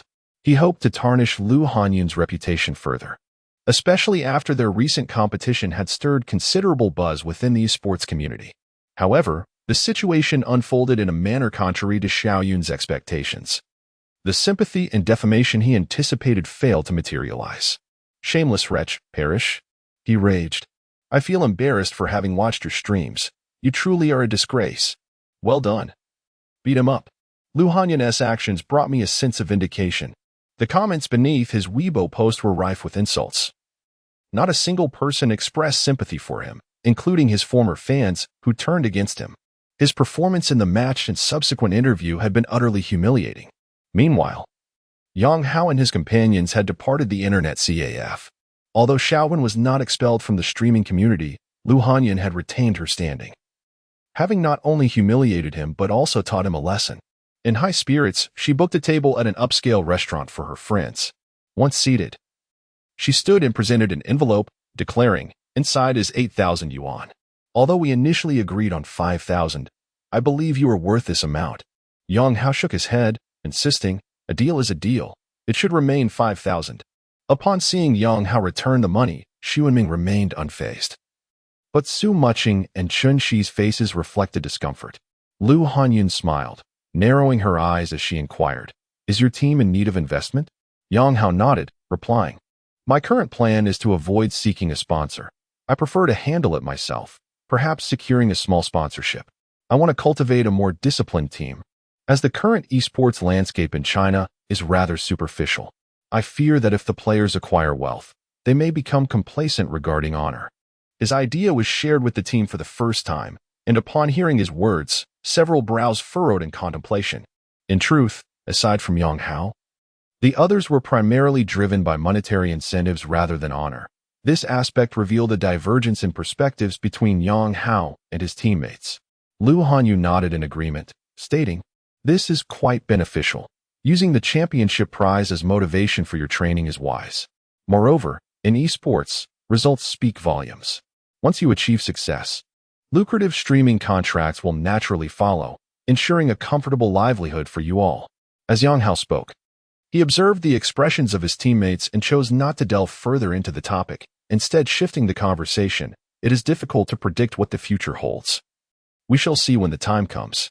After a moment of hesitation, Lu Hanyun continued, I intend to sponsor you with 50,000 yuan and can assist in designing and producing your team uniforms, as I studied fashion design in university.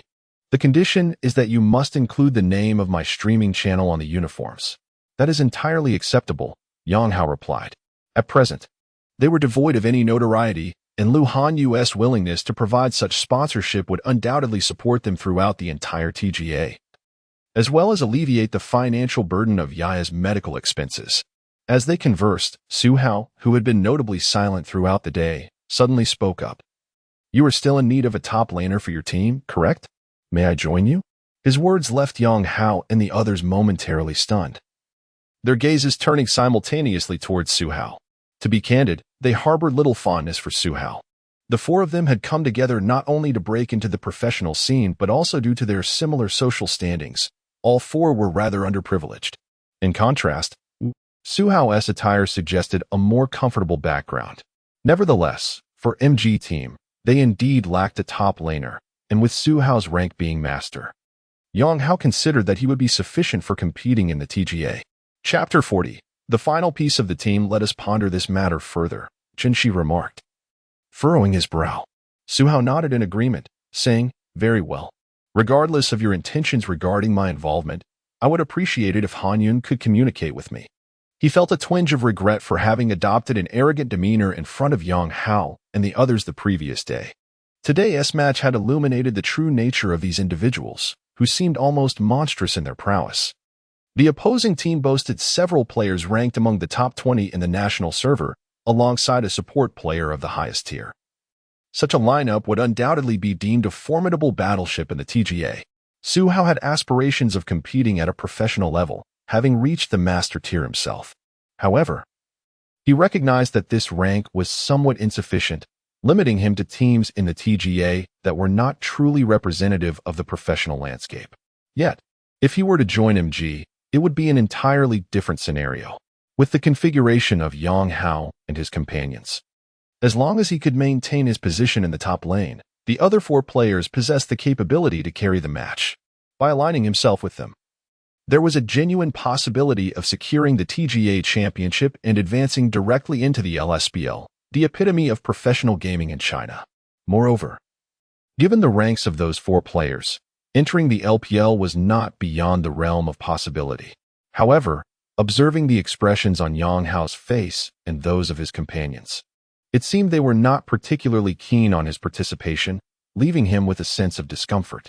Had he been more courteous the day prior, perhaps they would have welcomed him with open arms.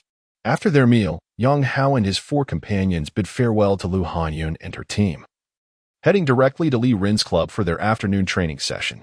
Yang Hao also informed them about their upcoming training in the Korean server, which sparked enthusiasm among the group. They all boarded the subway together. The midday train was relatively empty.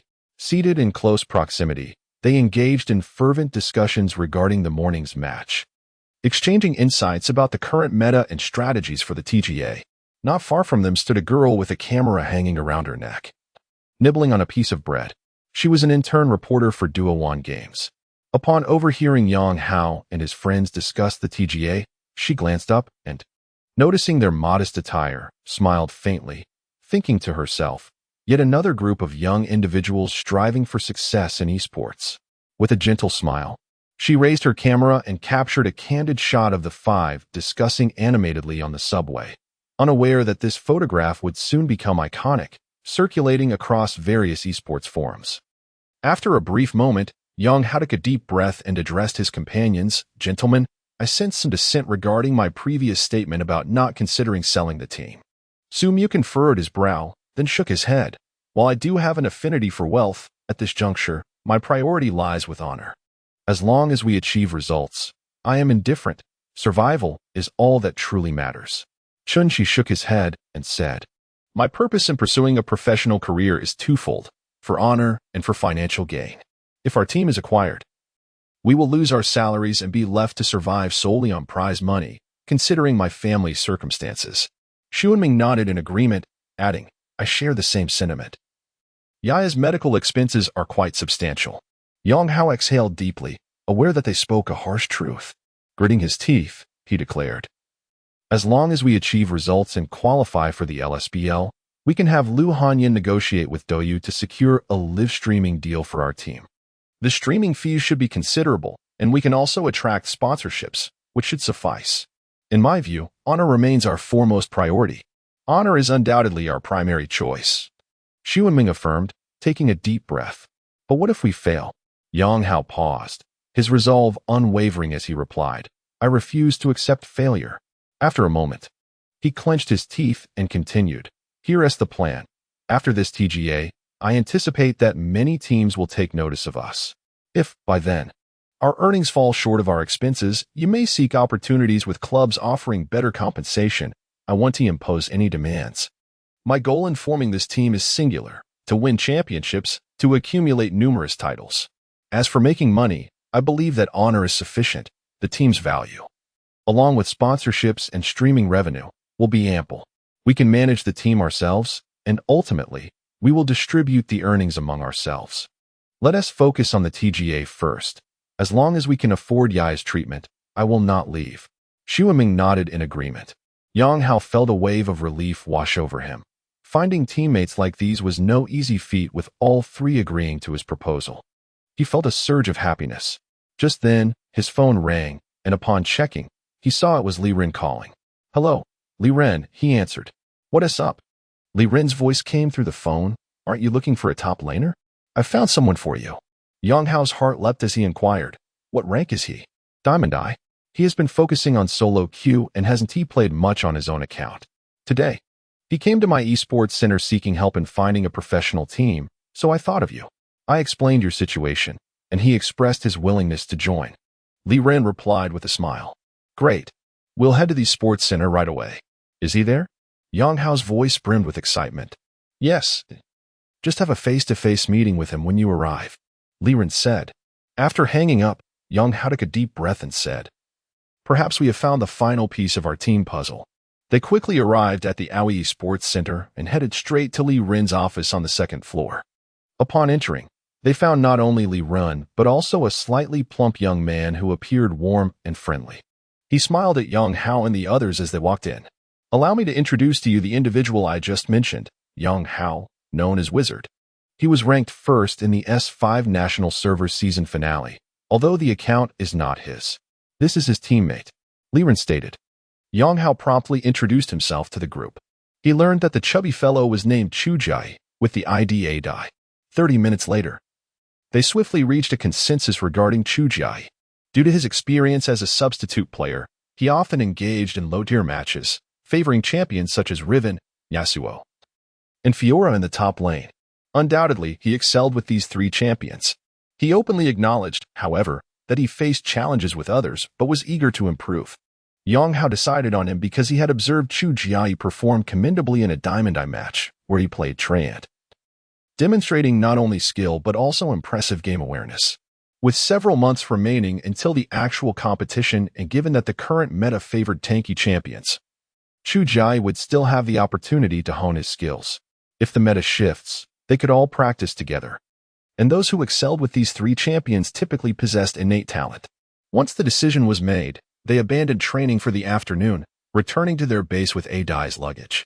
They eventually settled into a 3-bedroom apartment, one room for Yeya, one for the jungler and top laner, and one for the bot lane duo, while Yang Hao graciously opted for the living room.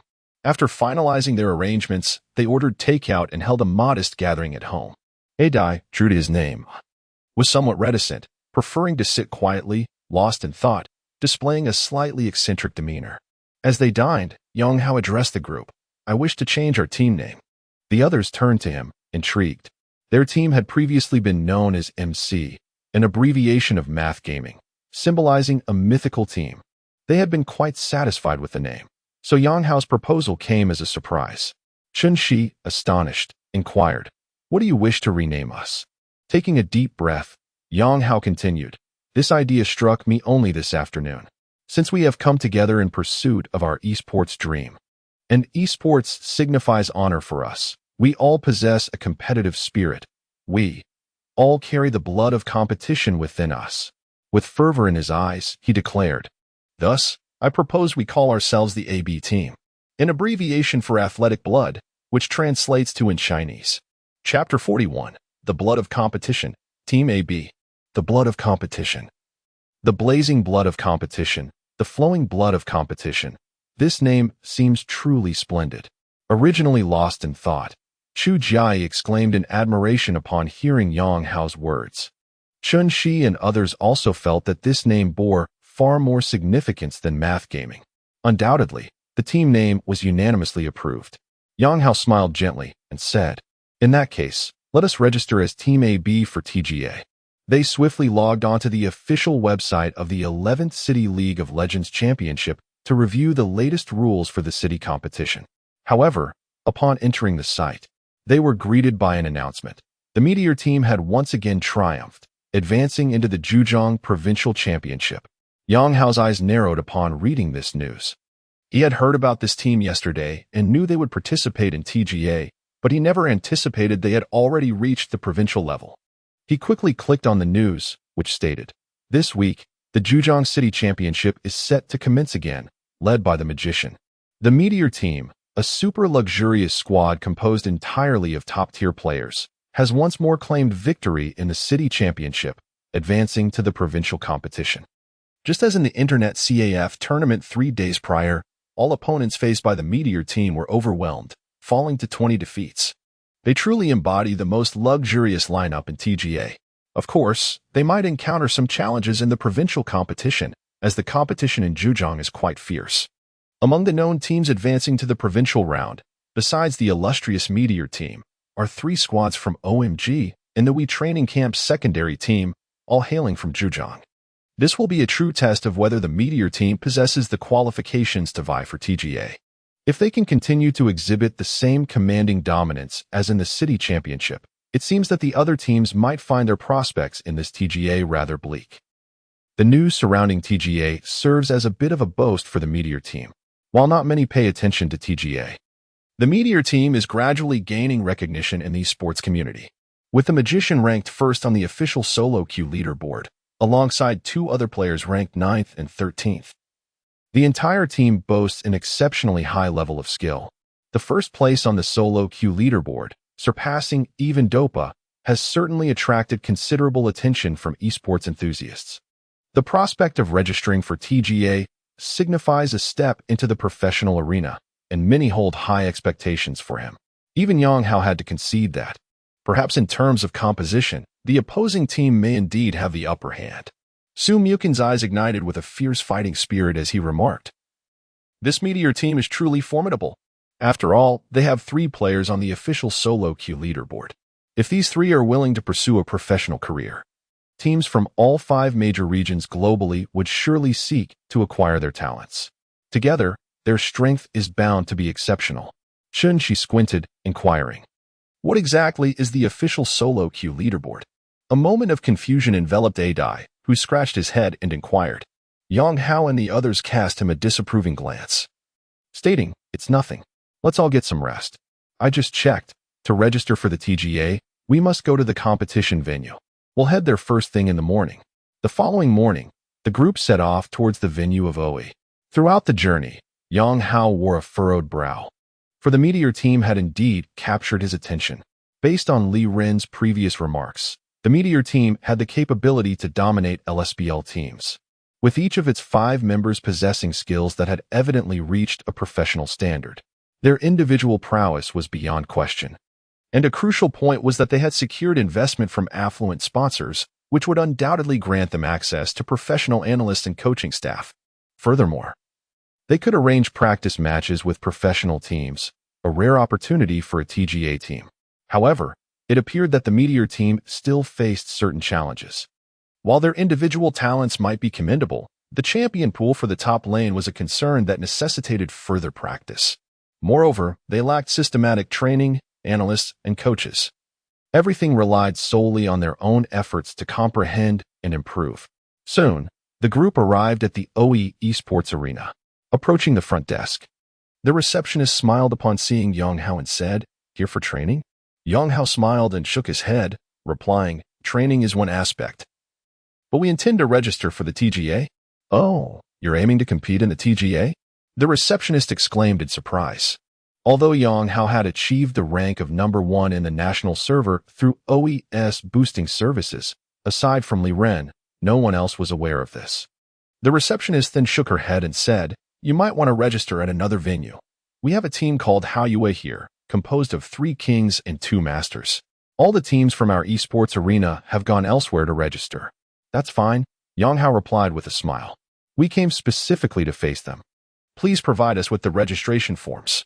Taken aback for a moment, the receptionist eventually said, "As you wish, I'll give you the forms to fill out." Before long, she handed Yang Hao a registration form. He began filling out the information: team name, athletic blood, top lane, Chu Jia E, ID, Adai, age, 18, ID number. Jungle, Sumuchen, ID, Guapai, age, 18, ID number. Mid lane, Yang Hao, ID, Wizard, age, 18, ID number. ADC, Chinshi, ID, Lovefi, age, 19, ID number. Support, Xinyu, ID, Sunmeng, age, 19, ID number. Once they completed the form, they submitted it. The receptionist seemed inclined to offer some advice, but Yang Hao dismissed her suggestion, leaving her no choice but to input the information. Thus, the AB team officially registered for the TGA, heralding the onset of a fierce and tumultuous battle in the 11th Urban Heroes Championship.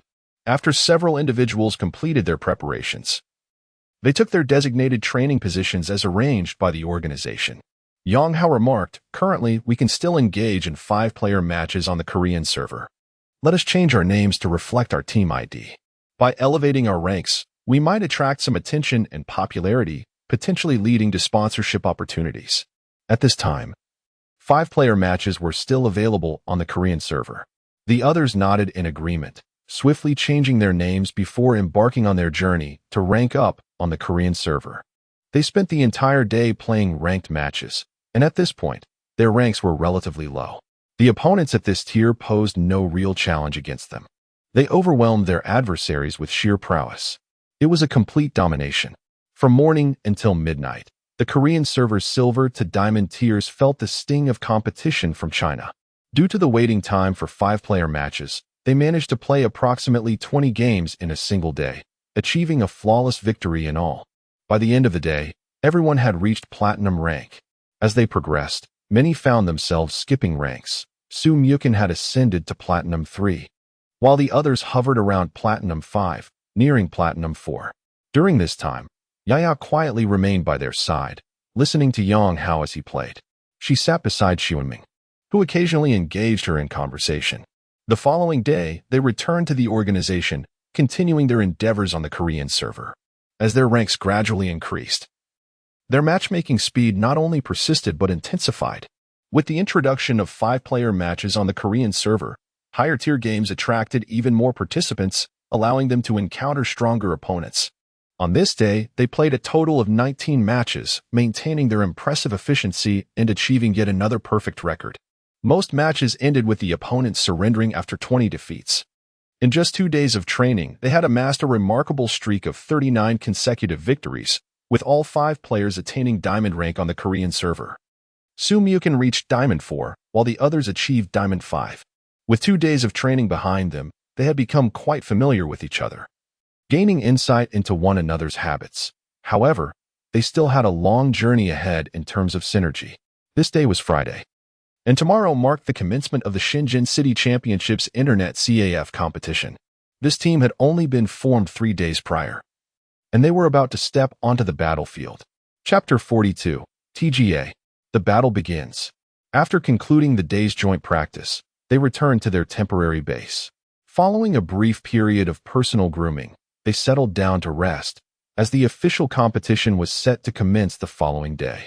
After freshening up, Yang Hao reclined on the sofa, not immediately succumbing to slumber, but instead took out his phone to chat with Tang Xier. "Cousin, I have a match tomorrow. You and Sister Qianqian should come to watch." Yang Hao quickly typed, "A match? TGA, right?" Tang Xier promptly replied, "Indeed. The winners from the Internet CAF tournament receive exclusive skin rewards, which I shall gift you." Yang Hao responded eagerly. "Then Qianqian and I must definitely come. We're nearing finals, and as 4th-year students, we don't have much to occupy us. We only need to submit a few experimental projects, and we're almost done.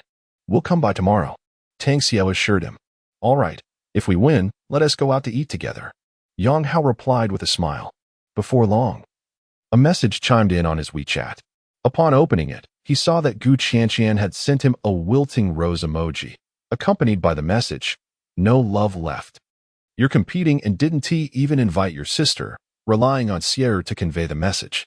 Yang Hao was momentarily speechless and replied, "The effect is different." "Different? It's definitely different. I want you to invite me personally," Gu Qianqian countered. Yang Hao felt overwhelmed and quickly typed back, "Sister Qianqian, please don't tease me. I might not be able to resist." Not being able to resist is perfect. "If you win tomorrow, let us find a nearby room so I can claim your virginity." Gu Qianqian shot back swiftly, accompanied by a peach emoji. Yang Hao was at a loss and hastily typed, "Sister Qianqian, I can't continue this conversation. I need to sleep. There's a match tomorrow." "All right, go to sleep then. Moi? If you win tomorrow, I'll reward you with a kiss."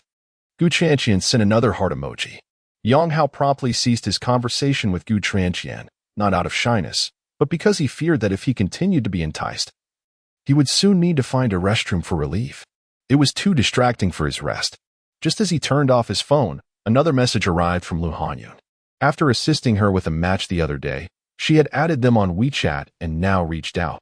The TGA Internet CAF tournament kicks off tomorrow. Where will you be competing? As a sponsor, I must come to observe and disperse the sponsorship funds. At the OE Sports Arena, Yang Hao quickly replied, "Good luck. I will be there on time to cheer for you." Lu Hanyun responded promptly, "Thank you. I'll sleep now," Yang Hao said. "Good night." After concluding the exchanges, Yang Hao switched off his phone and lay back on the sofa. Through the balcony of the living room, he could see the sky outside. It was winter, yet the temperature in Shenzhen remained quite pleasant, with a few stars twinkling in the night sky. The commencement of my first official competition after returning home marks the true beginning of my journey into the professional arena, Yang murmured to himself. Memories of the S5 World Championship flooded his mind, where the SKT Quintet raised the Summoner's Cup, and Faker's sovereign smile radiated throughout the venue. That moment ignited a profound envy within him.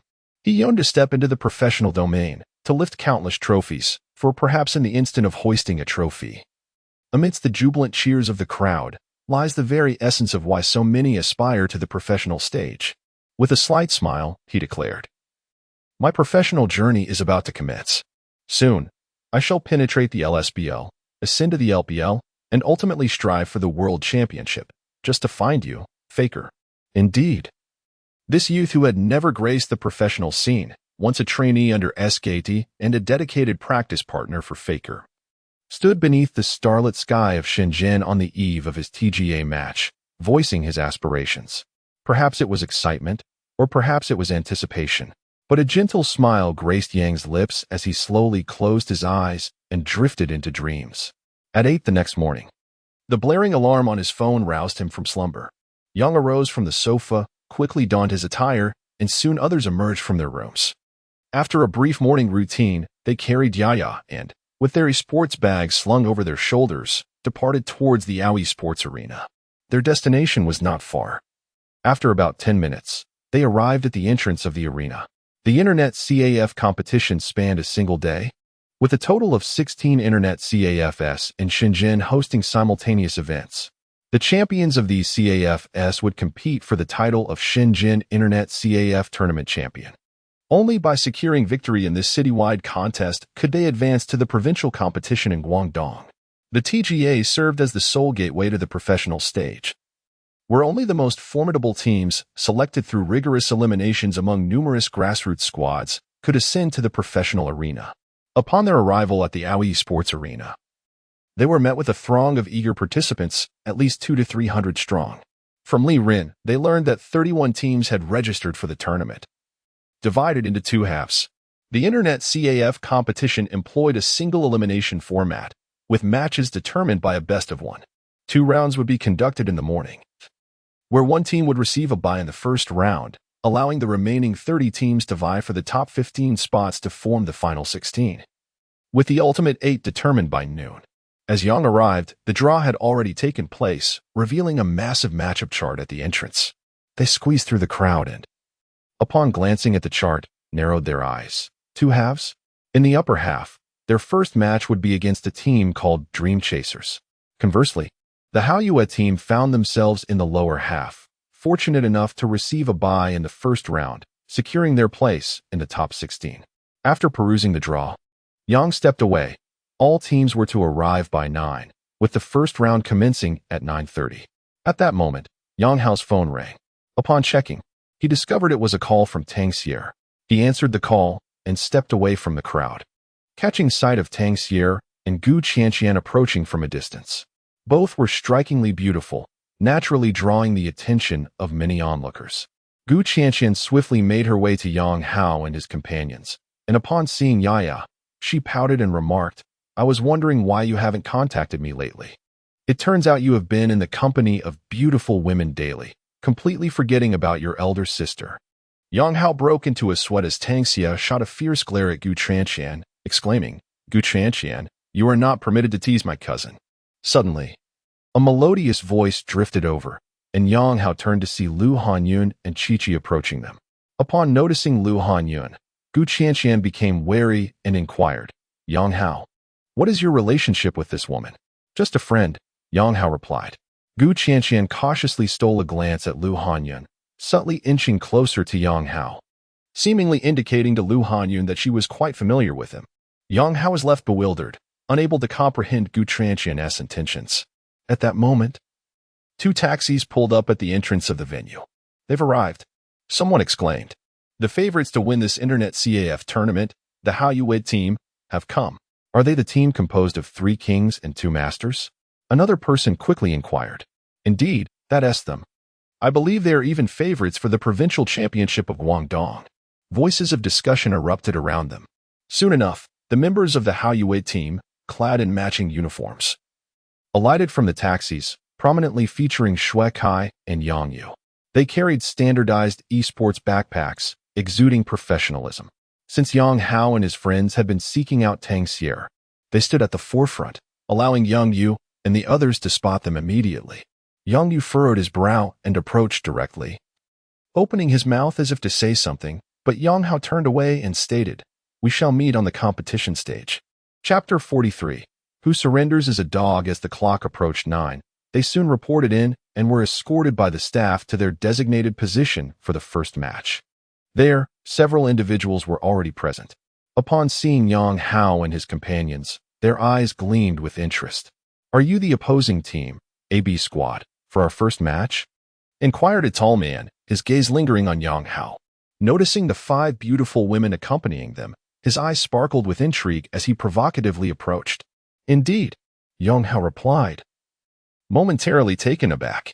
Is there something you need? The opposing team displayed mocking smiles, one of them unable to restrain himself from insulting. Look at how shabby they are. Those beauties must be blind to follow them. Well, this will certainly allow us to advance easily into the top 16. We just came to observe. And with the Haoyue squad here, they won't make it to the finals anyway. If we perform well, perhaps we could catch the attention of those lovely ladies, he continued, his arrogance palpable. What rank are you? He pressed on, smirking at Yang Hao and his friends.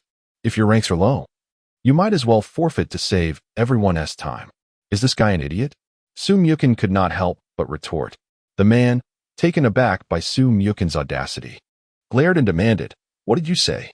Is my voice too soft for you to hear? Su Myukin inquired, feigning innocence as he dug at his ears. I asked if you were a fool. Do you want to fight? The man's anger flared. Did your mother not send you off early this morning because she has too many sons? Su Myukin shot back, his wit unassailable. In the realm of insults, who could rival Su Myukin? The man, flabbergasted, let out a cold laugh. You're quite bold. Let us see if you can maintain that bravado during the match. I'll make sure you surrender 20 times. Bro. Yang Hao suddenly interjected, let us make a pact. Whoever surrenders first is a dog. Very well. The man sneered as he sauntered back, beginning to adjust his gaming gear. It was clear they had brought their own equipment, as is customary for many avid League of Legends enthusiasts in this day and age. Once seated, Yang Hao and his companions promptly began configuring their peripherals. Damn, Yang Hao. That guy looks like he plays mid lane. I'll make sure to take him down when we get into the game, Su Myukin declared. Perhaps you should refrain from that, Yang Hao advised. As they continued to adjust their gear, they exchanged insults. The opposing team, incensed by Su Myukin's taunts, retaliated with their own curses. We must annihilate them. One of the junglers from the rival team spat. Do you think they might be skilled players? I noticed they all have esports bags, someone whispered. Skilled? Which expert would dress so poorly? The mid laner scoffed. Once we crush them, they'll be humiliated in front of those beauties. Just thinking about it excites me. He exuded confidence, believing that as long as they did not encounter those formidable teams they had registered against, they could manage any challenge. The 5 individuals were previously unknown to him. Meanwhile, the members of the Haoyue team, who had received a bye in the first round, approached. Shui Kai's expression was rather grim. He appeared to have lost some weight recently.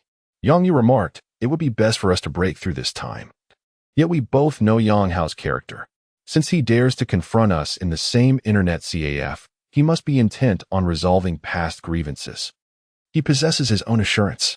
Our objective this time is merely to gauge their capabilities. Any real confrontation should be left to the meteor team.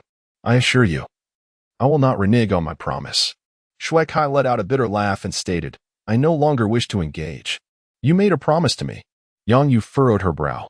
Shui Kai's expression shifted several times as he gazed at Yang Yu's charming visage and said, Indeed, I promised you. But who compelled me to harbor feelings for you? I should have anticipated this, the moment you chose to abandon Yang Hao for me. It was only a matter of time before you would forsake me for another. Even if your heart belongs to Yang Hao, you are ultimately a pragmatic woman. Yang Yu's demeanor changed slightly as she replied, I have assured you that the magician and I share only a platonic friendship. You will soon find yourselves on the same team as him. Why can't you trust me? Shui Kai lit a cigarette, regarding her with a mix of skepticism and hope. Is that truly the case? You want to end things with me in the future?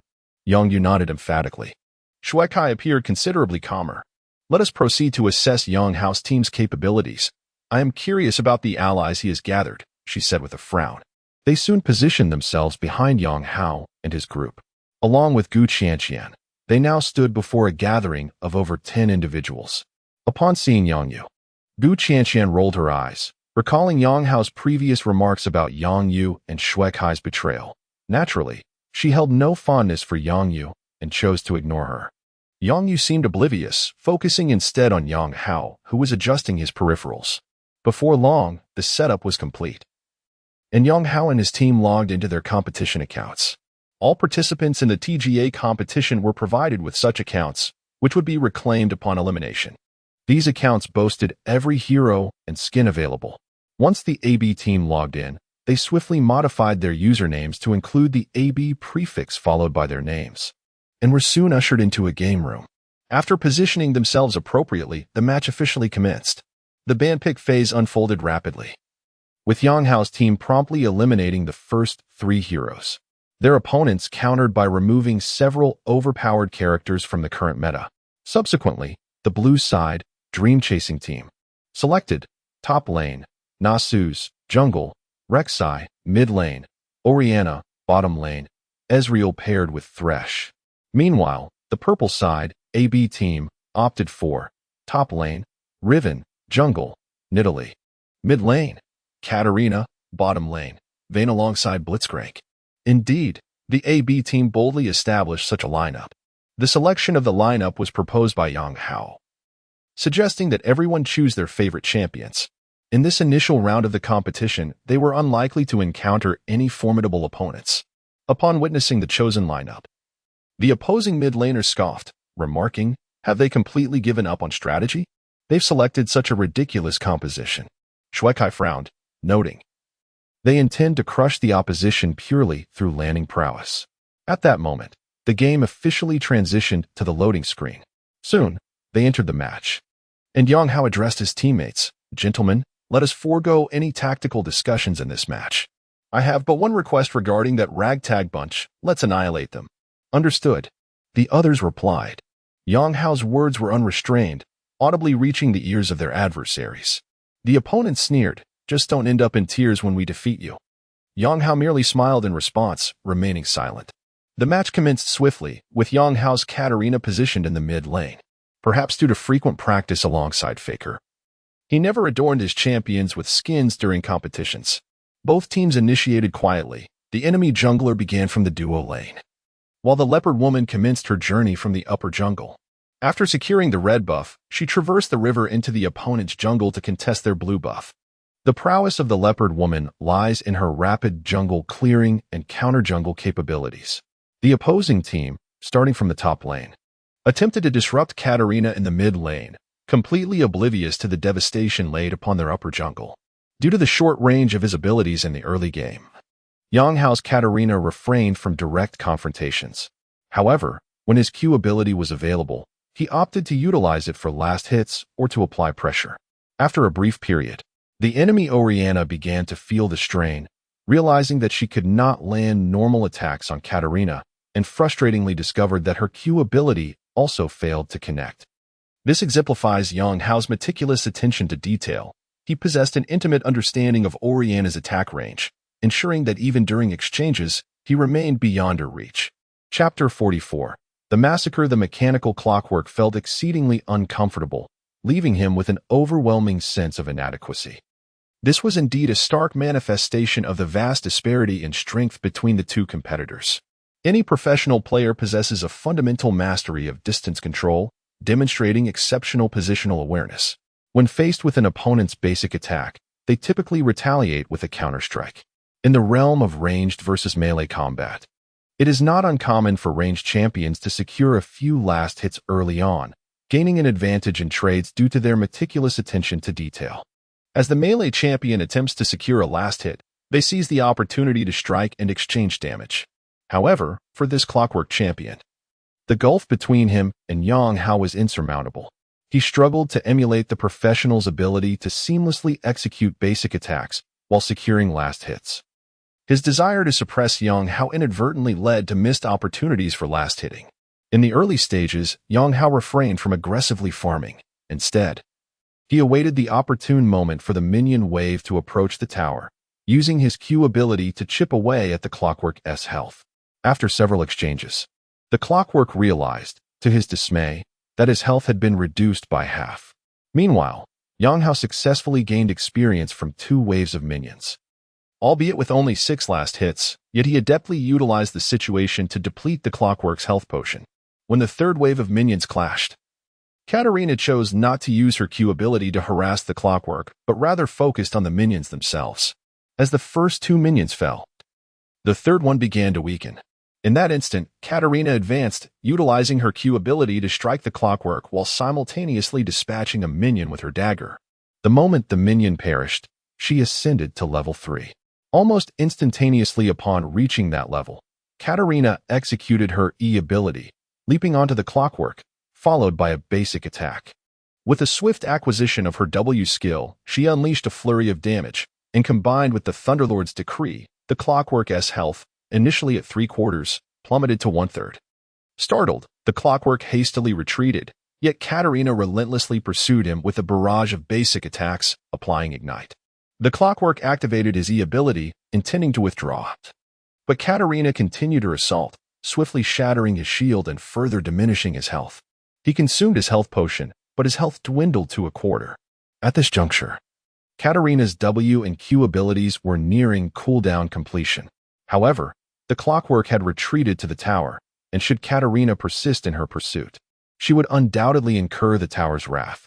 Seemingly deciding against further pursuit, Yang Hao stepped back towards the minion wave, allowing the clockwork to exhale a sigh of relief as he prepared to emerge from beneath the tower. Yet, at that moment, the initially retreating Katarina suddenly placed a ward on the ground, and in an instant, she flashed to the clockwork's side, unleashing a basic attack followed by her W ability.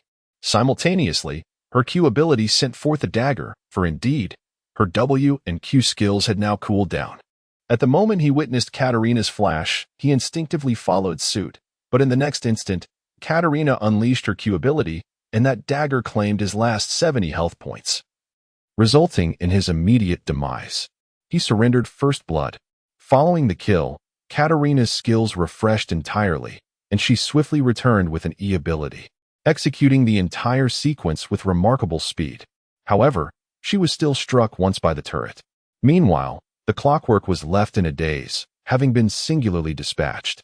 A mere clockwork had been outmaneuvered by Katarina. The sudden flash strike left him feeling utterly toyed with, as if he had been deceived by that abrupt turn. Cursing under his breath, he was suddenly struck dumb as he observed yet another kill unfold. In the top lane, their Treant had fallen victim to a solo kill by Riven. This was merely the beginning. A relentless series of kills ensued. As their bottom lane reached level 3, the robot's hooks were unerring, landing perfectly each time. When he ensnared Ezreal, the latter managed to evade with his E ability, Arcane Shift, yet when he caught Thresh, paired with Vayne's Wall, Thresh was rendered utterly helpless. Their jungler uncovered a terrifying reality. No matter where he ventured in his jungle, there were no monsters to be found. What on earth was happening? They felt utterly bewildered. The strength of Team AB surpassed their wildest imaginations, and at that moment, they could only feel like bronze players. Indeed, the match was a slaughter. From the initial solo kills to the incessant turret dives in the middle game, their players felt as if they were merely running around the map, facing certain death whenever they encountered the champions of Team AB. Particularly, the mid-lane Clockwork was relentlessly toyed with by Katarina. Occasionally, misfortune would strike, and he would be assaulted by the Leopard Woman as well. By the 13th minute, Team 4 had demolished 3 of their outer turrets, and by the 15th minute, all outer turrets had fallen. At this point, Team 4 did not proceed to dismantle the inhibitor, yet they held a staggering economic lead of over 10,000, having claimed 23 kills against their opponents. Riven and Katarina had both reached godlike status. The kill count continued to rise as they lay in wait at the enemy's base, using vision to hunt down their foes. As the clock approached the 20th minute, their death toll had soared to 31. This was nothing less than a massacre of unimaginable proportions. They felt worse than if they had ingested filth, as the enemy's strength far surpassed their own. They were compelled to confront a terrifying reality.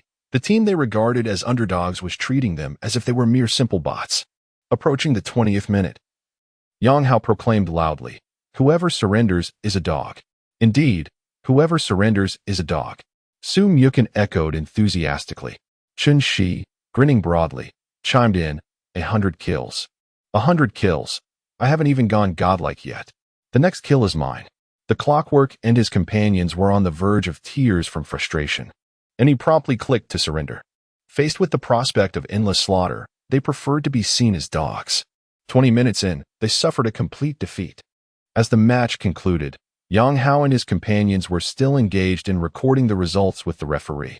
Su Muyukin, having finished his registration, was poised to deliver a taunt to the opposing team, only to discover that the others had hastily dismantled their equipment and fled, leaving him no opportunity to mock them.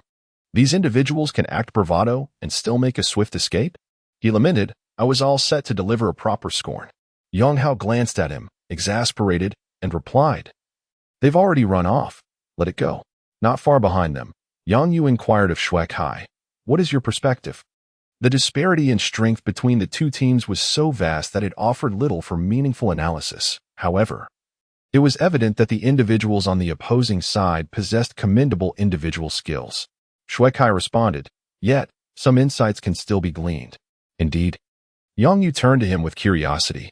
Shui Kai took a deep breath and continued, "Although it appears that they resolved their opponent online without any coordination, there are certain issues in their communication.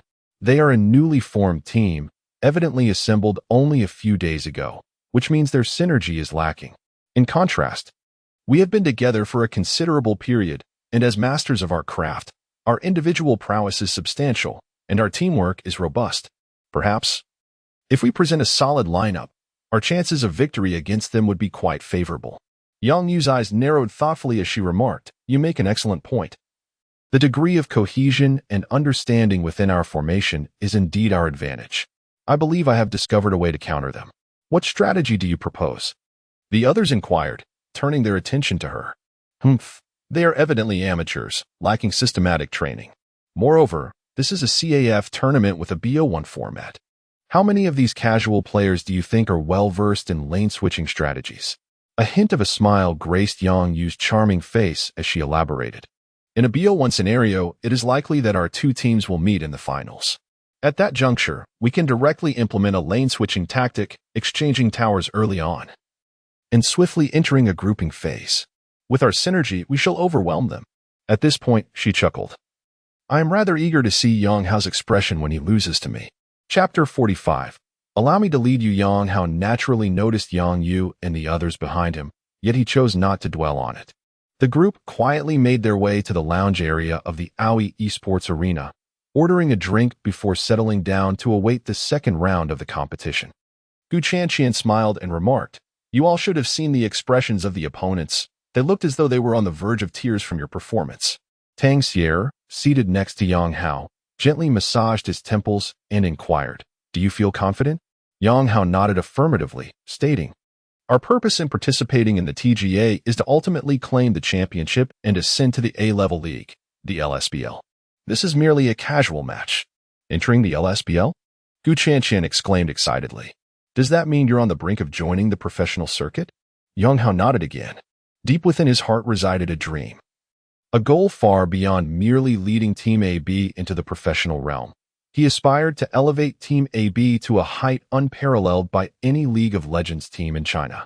Su Mukin and the others had been surreptitiously stealing glances at Tang Xier and Gu Chanqian, among the five of them. The women were undoubtedly more radiant than all the teams in the esports arena, undeniably the most beautiful cheerleaders. Upon hearing Yang Hao's words, Gu Chanqian suddenly squinted her eyes and suggested, "Since your team has just been formed, why don't I take on the role of your leader?" Yang Hao shot her a baffled look and replied, "Sister Chanqian, please don't try to join in on the fun. You leading us is a bit much." "What is wrong with that? Being a leader simply means managing your daily lives and handling various trivial matters. Don't you think I cook well?" Gu Chanqian pouted, visibly displeased. Yang Hao was taken aback. He hadn't expected Gu Chanqian to have such an understanding of the role of a leader, and he had to admit, her culinary skills were indeed exceptional. Moreover, having a leader to guide them would be beneficial, allowing them to focus their thoughts on training. Yang Hao knew that the road ahead for their team was still long. They needed to cultivate mutual understanding, develop synergy, and gradually refine their strategies and formations. While they might find it relatively easy to emerge from Shenzhen, once they reached the provincial competition, they would encounter formidable teams that had trained together for extended periods, possessing a certain level of synergy and tactical acumen. Entering Guangdong would not be a walk in the park. Furthermore, during the national competition, many professional teams would showcase their third squads, marking the true challenge ahead. "What do you say?" "Agree, come on, agree. I promise to take good care of you," Gu Chanqian said with an eager expression. "Chanqian, don't joke around," Tang Xier chimed in. However, Su Mukin and the others were filled with anticipation. Having a stunning beauty like Gu Chanqian accompany them in competition and share their lives could potentially lead to blossoming feelings. How delightful that would be. Gu Chanqian spoke with a serious tone. "I am not jesting. You know how much I adore the sports realm, and we are about to graduate, soon transitioning into internships. I had originally intended to submit my resume to various clubs, aspiring to join a professional team. Therefore, being able to join your club would be the epitome of my ambitions." Yang Hao furrowed his brow, shaking his head. "No, I cannot allow you to waste your time. Our team is merely in its infancy, and our intention is to manage it ourselves. Currently, we cannot offer you any salary." "I do not require a salary," Gu Chanqian replied. "The income from my streaming is sufficient for me to live comfortably. The reason I wish to join is that I believe in you, Yang Hao. Do you understand? I am confident that you can lead the team to glory, and in the future, our team will undoubtedly rise. At that time, I will be one of the founding members. Once you achieve success and secure sponsorships, won't you be able to pay me then?" Her words stirred something within Yang Hao, and with Tang Xier's understanding of Gu Chanqian, she recognized her sincerity and refrained from further interference. "Have you truly thought this through? Our team currently has nothing. Are you genuinely willing to endure hardships alongside us?" Yang Hao asked, frowning. "I am willing," Gu Chanqian asserted with determination. "Very well. Since you wish to join, I have no objections, but it ultimately depends on their agreement." Yang Hao looked towards Su Mukin and the others. "Of course, we agree," the group exclaimed, nearly drooling at the prospect. Gu Chanqian smiled charmingly. "Then from this moment on, I shall be your team leader. Come, Yang Hao, as your leader. You must become more familiar with me." As she spoke, she playfully grasped Yang Hao's arm, attempting to sit beside him. Yang Hao, visibly overwhelmed, pleaded, "Sister Chanqian, I beg you, go tease them instead. Go tease Su Mukin. He will surely enjoy it." Gu Chanqian rolled her eyes. "Him? I can't muster a single thought of teasing him." Su Mukin. After approximately 20 minutes of rest, the first round of matches concluded. They then rose to commence the second round. This time, the Haoyue team had no buys and participated in the second round of matches. Both teams finished their matches in exactly 20 minutes. The opponents in the Internet CAF tournament were not particularly formidable. Having a few players of diamond rank in a team was already commendable. Typically, a team composed of 5 diamond-ranked players could excel in Internet CAF tournaments. In fact, some teams entirely made up of diamonds had managed to progress from city tournaments to provincial ones.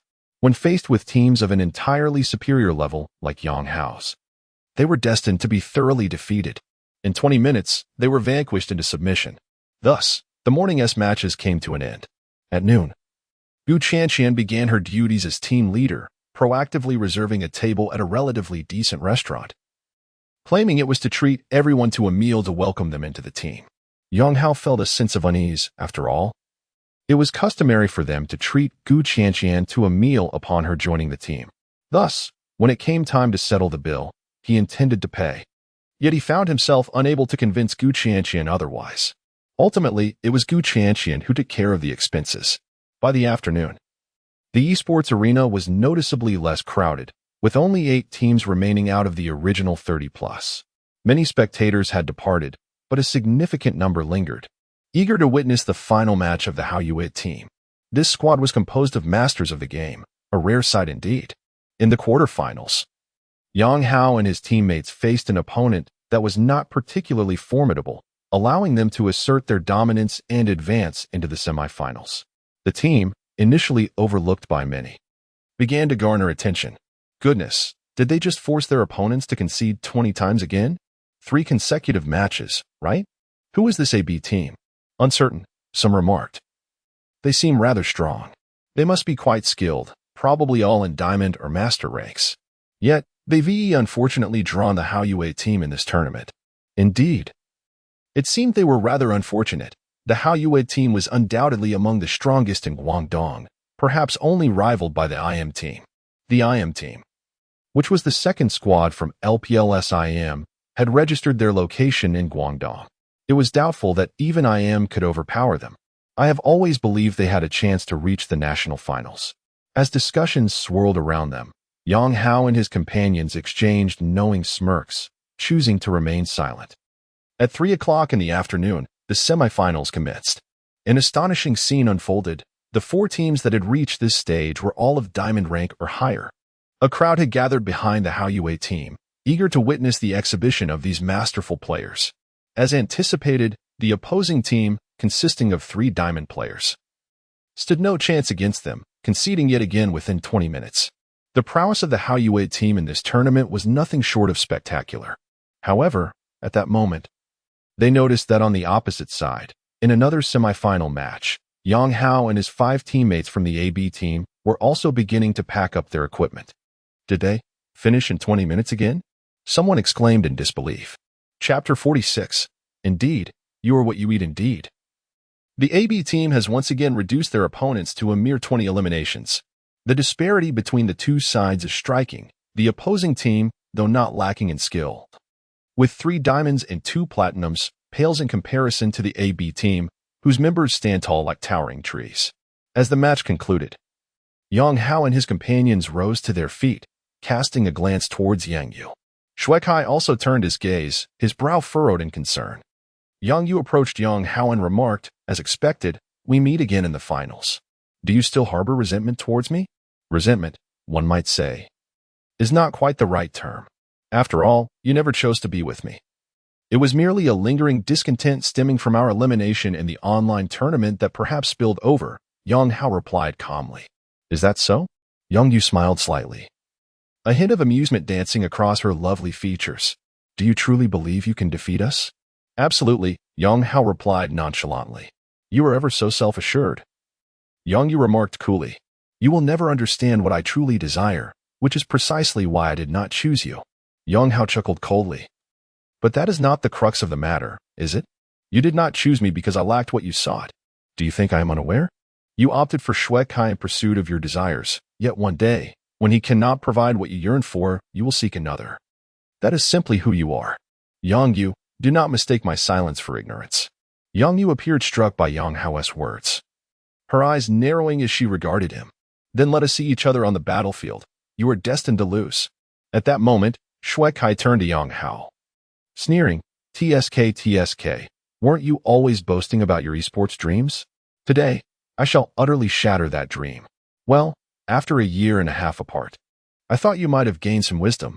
Clearly, I was mistaken. If memory serves, your favorite delicacy was roasted pig brain. Indeed, you are what you eat. Yang Hao taunted, evidently deriding Shuekai's intellect. Shuekai retorted with a smirk, I hope you can still smile like that when you lose the match.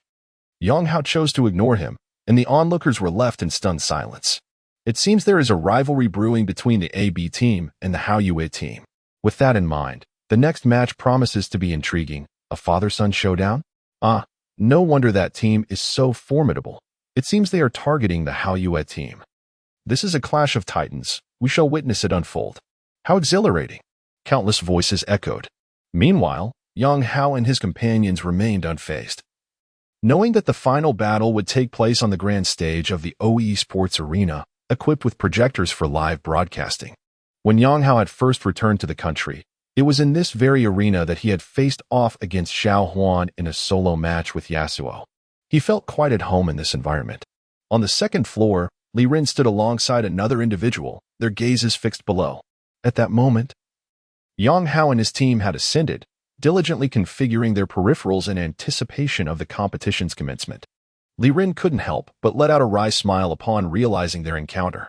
Beside her stood an alluring young woman in her 30s, exuding an enchanting charm cultivated through extensive experience. "Is the team you intend to introduce to me the AB team?" he inquired, his eyes narrowing as they scrutinized Yang Hao and his companions below. Indeed, this team possesses boundless potential. However, they only accept sponsorships and do not entertain acquisitions. Li Ren replied with a smile. Sponsorship is certainly feasible. Their opponents are the Hao Yue team, correct? I have previously assessed them. Should they triumph over Hao Yue? Securing sponsorship would indeed be a prudent choice, the captivating woman remarked. The realm of esports is flourishing more than ever, Li Ren mused, fiddling with her smartphone. Now is still an opportune moment to enter the field. The esports pie is expanding exponentially, and the earlier one arrives, the greater the share one can claim. The enchanting woman nodded in agreement. I recognize this potential, so let us first observe the match. If it proves promising, investing a bit of money would not be a concern. As their conversation unfolded, Yang Hao and his team completed the configuration of their peripherals. 10 computers were strategically positioned on either side as Yang Hao and his companions donned their headsets and logged into YY, necessitating communication through their headsets. The OE Sports Arena was exceptionally professional, with headsets specifically designed for competitive use, offering outstanding sound insulation. If they were to shout, their teammates might not hear them. Once everything was set, they swiftly entered the game interface, convening in the same room. After both sides adjusted their positions, they simultaneously declared, "Go." Thus, the competition officially commenced. The finals were still a BO1 format, determining the victor in a single match. Brothers, our opponents in this match are formidable. Let us communicate as much as possible. Su Myukin, you will play as the jungler and serve as the deputy commander, setting the pace. I will take the lead in decision-making. Is that agreeable? Yang Hao instructed. The others nodded in acknowledgement. Despite their pride, they recognized Yang Hao's exceptional command capabilities and thus refrained from further comment. Soon, both teams entered the BP interface. Yang Yu approached the Hao Yue team, armed with a notebook. As an analyst, Yang Yu served as the BP representative for Hao Yue. Following the draw, they found themselves on the blue side, banning Yang Hao Z as their first move. In response, Yang Hao promptly eliminated Mastery, Z, Yasuo, LeBlanc. These three champions must not be permitted, Yang Yu remarked, her brow furrowed. These champions are exceedingly powerful in this meta. Their mid laner chimed in. If he secures Yasuo and Zed, I believe we can still prevail. Shui Kai spoke gravely. Listen to Yang Yu. These three heroes are extraordinarily powerful, beyond your comparison. The mid laner still bore an expression of defiance but eventually nodded in agreement. In their second ban, they removed Yasuo. Were they indeed planning to target me? Yang Hao smirked as he remarked. Do you still believe I am the same person who could only play a few assassin heroes a year and a half ago? In the second and third rounds, they proceeded to ban Fiora and Renekton, both of whom are considered overpowered top lane champions in the current patch. For their team, a DUI was relatively unstable, and they intended for him to play Riven in this match. They were uncertain about the opponent's top lane prowess. And since Riven is an unpredictable hero, if the opposing top laner was formidable and managed to secure Fiora and Renekton, they could indeed encounter considerable difficulties. The opposing team ultimately chose to ban LeBlanc. The draft phase for both teams moved swiftly, and their compositions were soon finalized. The blue side, Hao Yue team, top, Malphite. Jungle, Lee Sin, mid, Victor, bot, Twitch alongside Thresh. The purple side, AB team, top, Riven, jungle, Rek'Sai, mid, Azir, bot, Wheel Mother, and Bard. After observing AB team selections, Yang Yu took a deep breath, narrowing his eyes as he addressed Shuai Kai. In this match, your primary focus should be on supporting the mid lane. Do not allow Yang Hao to gain momentum. I know what to do. Shuai Kai replied with a cold chuckle. Yang Yu then reiterated, remember the strategy we discussed earlier. Swap lanes to secure towers, transition into the grouping phase early, and build an economic snowball to engage them in team fights. The others nodded in agreement. Yang Yu then descended from the stage and, casting a glance at Yang Hao's Azir, smirked, I know your intentions behind selecting Azir. Indeed. Yang Hao had a purpose in choosing this champion. He was using Azir's lore to convey to Yang Yu and Shuai Kai, your emperor has returned. Chapter 47. Your emperor has returned. Part 1. Yang Yu gazed at Yang Hao on the stage, and although she felt that her preparations were nearly complete, the calm expression on his face filled her with unease. Could he truly master a brush-type late-game AP hero now? Yang Yu furrowed her brows. Indeed, in her memory, Yang Hao was still the same as he had been a year and a half ago, when he exclusively wielded assassin-type heroes. Admittedly, several of his assassins were exceptional, rivaling even the world's elite players. Thus, she hesitated to release those heroes during the BP phase. When Yang Hao selected a brush-type hero, her frown deepened. Surely, his brush-type hero couldn't be that formidable.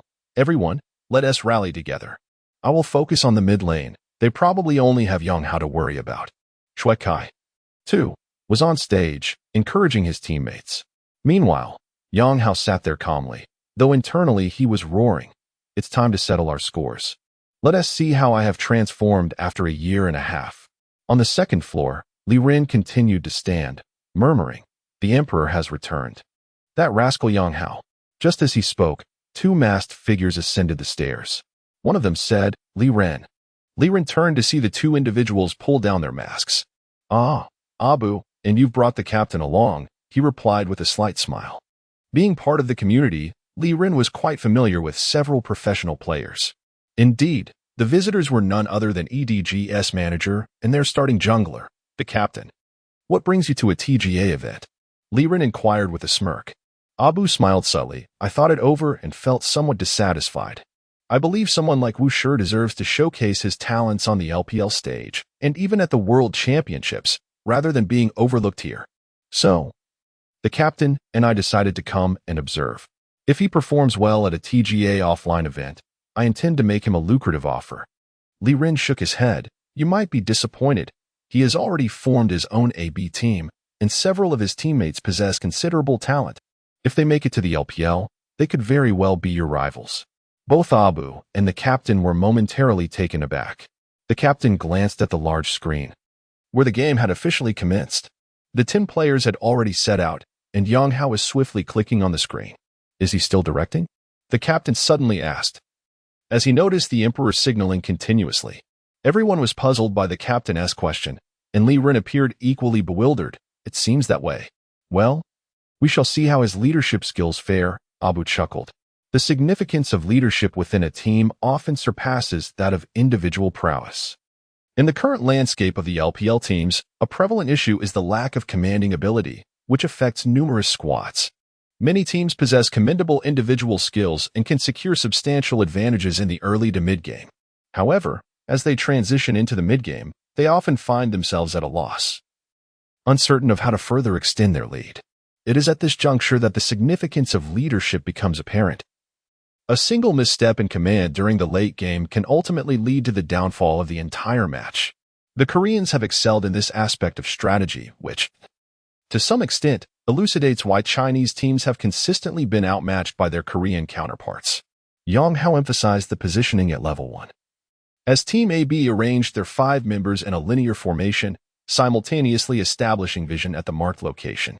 This match was a best of 1. A definitive contest where their composition appeared to be rather ineffective in a group setting, particularly with the Emperor's lack of potency in such a scenario. To avoid unnecessary disadvantages, they opted against engaging in a level 1 skirmish.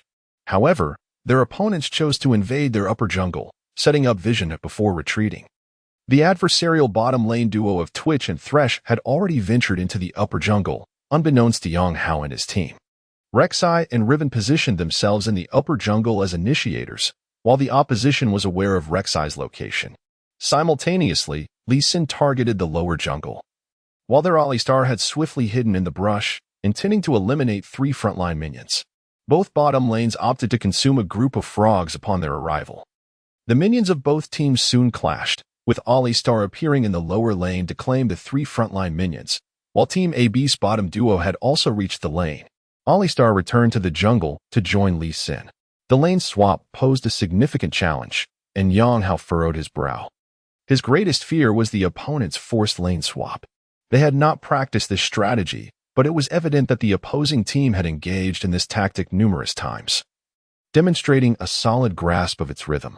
For the top lane, a lane swap can be a formidable test, as it often results in a lack of experience and gold for the top laner, thereby severely challenging their ability to farm efficiently.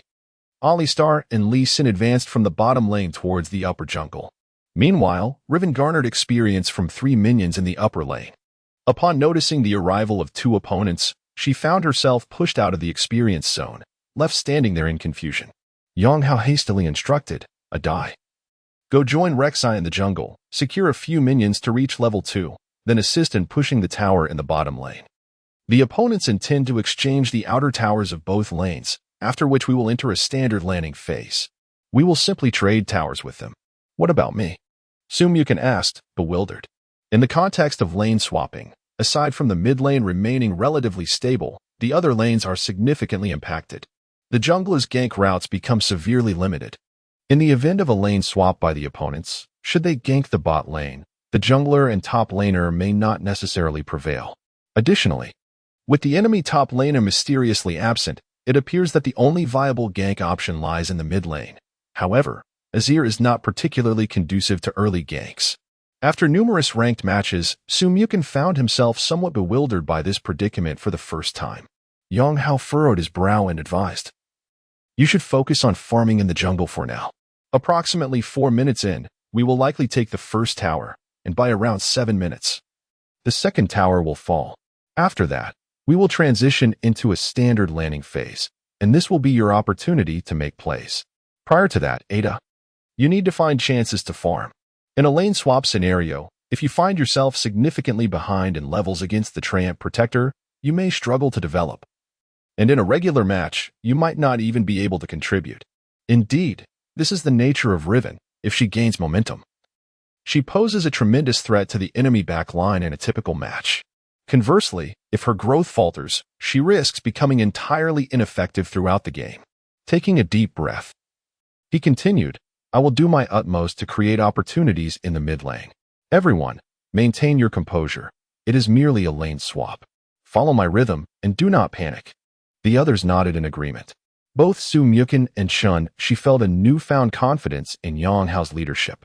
Had they been in his shoes, they might have been at a loss upon witnessing the enemy's lane swap, yet Yang Hao meticulously outlined the necessary actions for them. Moreover, while he was providing guidance, he was also last-hitting minions in the mid lane, missing not a single one from the first wave. This composure is a testament to Yang Hao's experience from his time with SKT.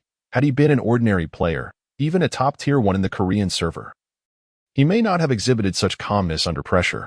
However, having spent time in a professional team, albeit as a practice partner, he possesses a keen understanding of these dynamics. Chapter 48. Your Emperor has returned. Part 2. As Yang Hao commanded the battlefield, he simultaneously honed his last-hitting skills in the mid lane. Demonstrating his exceptional proficiency in this fundamental aspect of the game, his strikes were impeccable. Utilizing the powerful wave-pushing capabilities of a level 1 Xerath, he swiftly dismantled the minion wave, forcing it beneath the enemy tower. Xerath possesses commendable lane presence, attributed to his extended range. However, his effectiveness is significantly amplified post-level 2.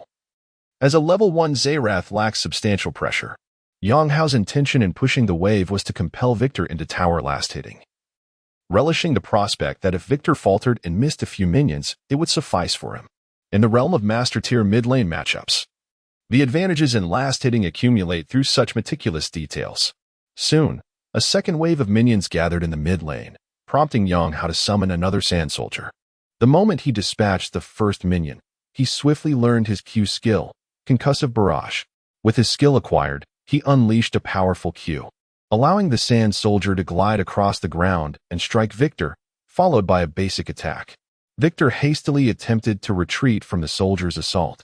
However, the soldier's second basic attack landed, combined with the electricity of thunder, draining a third of his health. Fortunately, Victor had also reached level 2 by this time. Yet he refrained from retaliating against Xerath. Unbeknownst to Yang Hao, within the fog of war on the map, Alistar and Lee Sin had dispatched the F4 camp and were stealthily maneuvering behind him. Yang Hao's positioning remained aggressive as the third wave of minions clashed. Meanwhile, their jungler and top laner continued to farm in the bot lane jungle.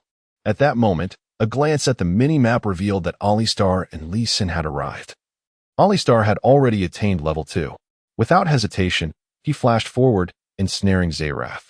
Concurrently, Victor also flashed in, opting to learn his W skill instead of E, placing a gravitational field directly beneath Xerath's feet. Just as Xerath emerged from Alistar's immobilization, he found himself ensnared by Victor's field, rendered motionless.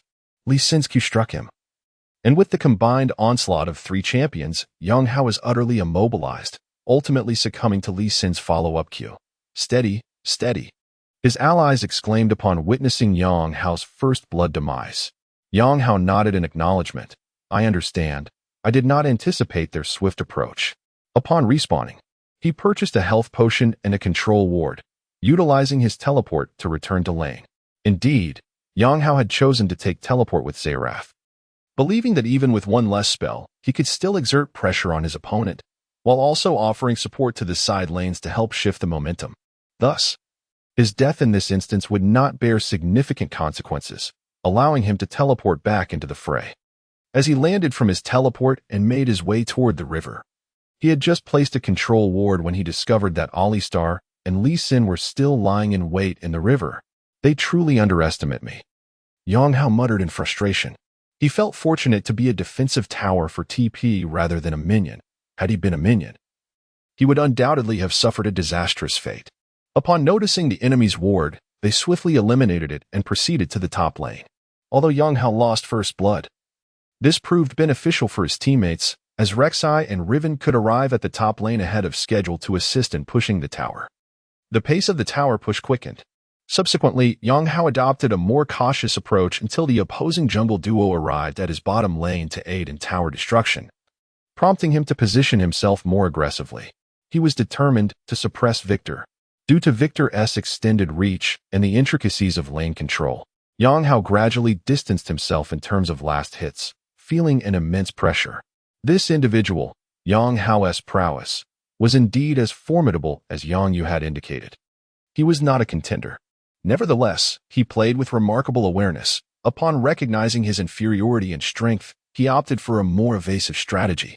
The champion Victor, when unable to outplay, found it difficult to secure a solo kill. Once his Hextech core reached level 2, a single E ability could clear an entire wave, leaving Yang Hao with limited options to counter him. Yang Hao furrowed his brow, yet he managed to maintain effective pressure. Before Victor acquired his Hextech core, he could gradually extend his lead in last hits. Yang Hao had his own strategies. He understood that while his team might lack coordination compared to their opponents, he firmly believed in the superiority of his teammates' individual skills. By the 4th minute, Team AB had demolished the enemy's bottom tower, while their own bottom tower remained intact due to the presence of Alistar and Lee Sin in the mid lane, sustaining half of its health. After securing the top lane, their players prepared to return to base and shift to the bottom lane for a tower exchange. However, Yang Hao urgently marked the enemy's bottom tier 2 tower, urging, "Don't return to base, keep pushing." His teammates hesitated momentarily, but ultimately adhered to his directive and continued their advance down the lane. This strategic command was commendable, noted the commentator from the 2nd floor. Upon witnessing Team AB advancing towards their Tier 2 tower, the enemy's expression shifted slightly, with Yang Yu exclaiming, "This is bad. We are going to suffer a significant loss." Indeed, while the Hao Yue team was dismantling the top lane's first tower, Team 4 had already whittled down the bottom Tier 2 tower to a third of its health. They needed 8 seconds to return to base, and upon emerging, could only walk back, a window of opportunity ample enough for Team AB to seize their Tier 2 tower. Ultimately, they succeeded in taking the tower before retreating to base. This maneuver left the Haoyue team at a considerable disadvantage. Although Yang Hao had conceded first blood, he quickly suppressed Victor's last hits in the mid lane and, through this tactical command, successfully turned the tide of the match. From the events of the previous minutes, aside from his subpar handling of ganks, his lane details and overall strategic direction were commendable. The commentator remarked, "What tier are their opponents? They are all in the master and challenger ranks of the national server." Li Ren replied with a slight smile. The factory director squinted and remarked, "It seems his talent is indeed remarkable." Abu nodded in agreement, stating, "Nonetheless, he still exhibits many traits of an amateur. His individual prowess is formidable, yet the journey to becoming a top-tier professional mid-laner is still a long one." Li Ren merely smiled, refraining from contradicting them. Below, the match continued, yet the atmosphere remained tranquil. By the 7th minute, both teams had dismantled each other's outer towers, marking the transition into a standard landing phase. Yang Hao took a deep breath and said, "Su Myukin, be mindful. Although we have entered a normal landing phase, they will undoubtedly target me, attempting to take down the mid lane outer tower, invade our jungle, establish vision, and snowball their advantage.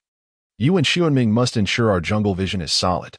The two nodded in acknowledgement, and Su Myukin took a deep breath, assuring, "Rest assured, I will seek out opportunities to swiftly turn the tide." Yang Hao furrowed his brow, marking the bottom lane. "You should have an advantage in your lane, but do not push too deep. Excavator, find a spot behind them to place a ward. We can utilize double teleport to initiate from the bottom lane, secure the dragon, and take the mid tower." "Understood. But before that, I'll gank Victor in your lane," Su Myukin replied. Yang Hao nodded.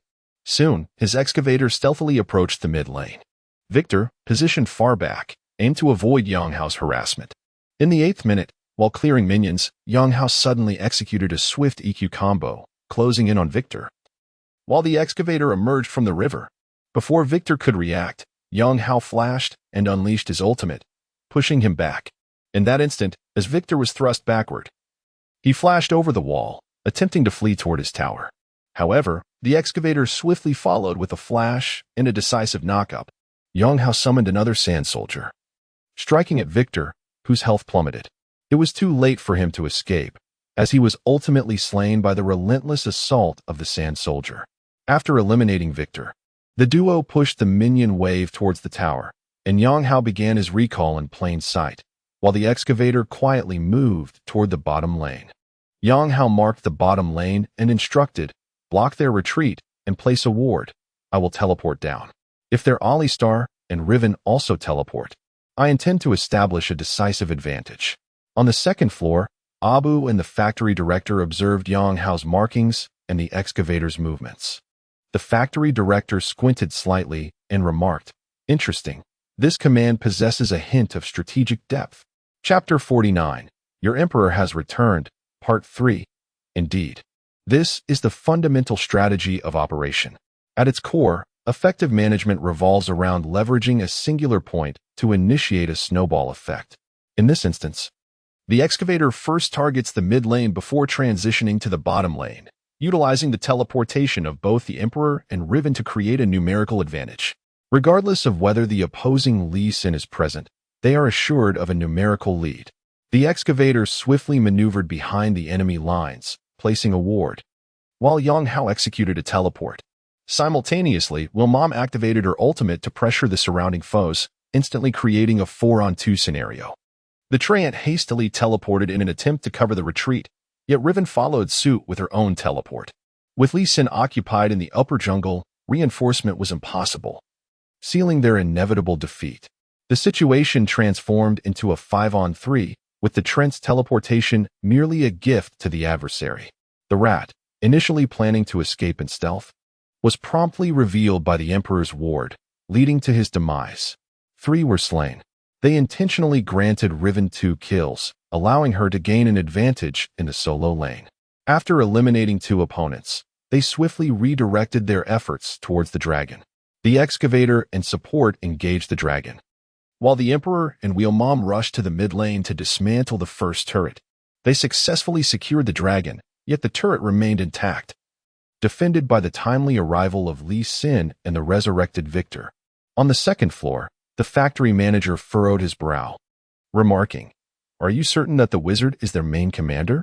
Abu mirrored the concern, stating, "This team fight clearly reveals significant issues in their coordination. However, this commander does possess a certain flair. They first targeted the mid laner and then executed a grand strategy. Yet, their actions primarily aim to secure the dragon and the mid turret, which indeed showcases a hint of strategic prowess." Li Run smiled gently, responding, "If that is your assertion, I can confidently assert that the wizard is indeed the main commander. He has spent nearly a year in Korea." Abu's eyes brightened. "Is that so?" Li Run nodded affirmatively. Abu, his gaze reflecting a keen eye for talent, mused, "It seems I must have a serious discussion with the boss. This individual possesses extraordinary potential.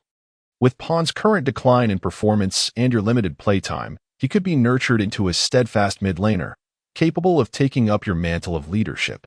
The factory manager nodded in agreement. Yet, Li Ren shook his head, stating, "To be frank, I wish for him to join your team.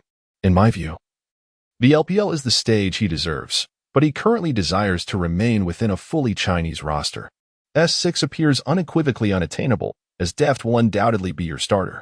Upon joining, he would have to contend with Pawn for a position, which presents considerable difficulty, one he would never allow himself to face." Abu countered, "In the presence of sufficient incentives, I refuse to believe he would remain steadfast." Li Ren chuckled and shook his head, choosing not to press further. He understood Yang Hao all too well. If Yang Hao were truly motivated by monetary gain, he would not express a desire to manage a team. However, he felt that even if he explained it to Abu and the others, they would not believe him, so he refrained from elaborating. Below, Yang Yu furrowed her brows upon witnessing the unfolding situation. She initially believed that the lane swap strategy would allow them to enter the grouping phase earlier, thereby surpassing the landing period. They indeed succeeded in swapping lanes, yet during the process, their focus on targeting Yang Hao inadvertently resulted in the loss of a tower. Subsequently, it was the AB team that took the initiative to set the pace, which caught her off guard. Fortunately, their economic deficit was not substantial, trailing by merely 3 kills and 1 tower, with a monetary gap of around 1,500. Nevertheless, their composition was exceptionally solid, featuring the tankiness of Makai in the front line, coupled with the late-game potential of Victor and Kog'Maw, which would prove advantageous in late-game team fights. They needed to remain steadfast and avoid being overwhelmed. Yang Yu's expression was tense.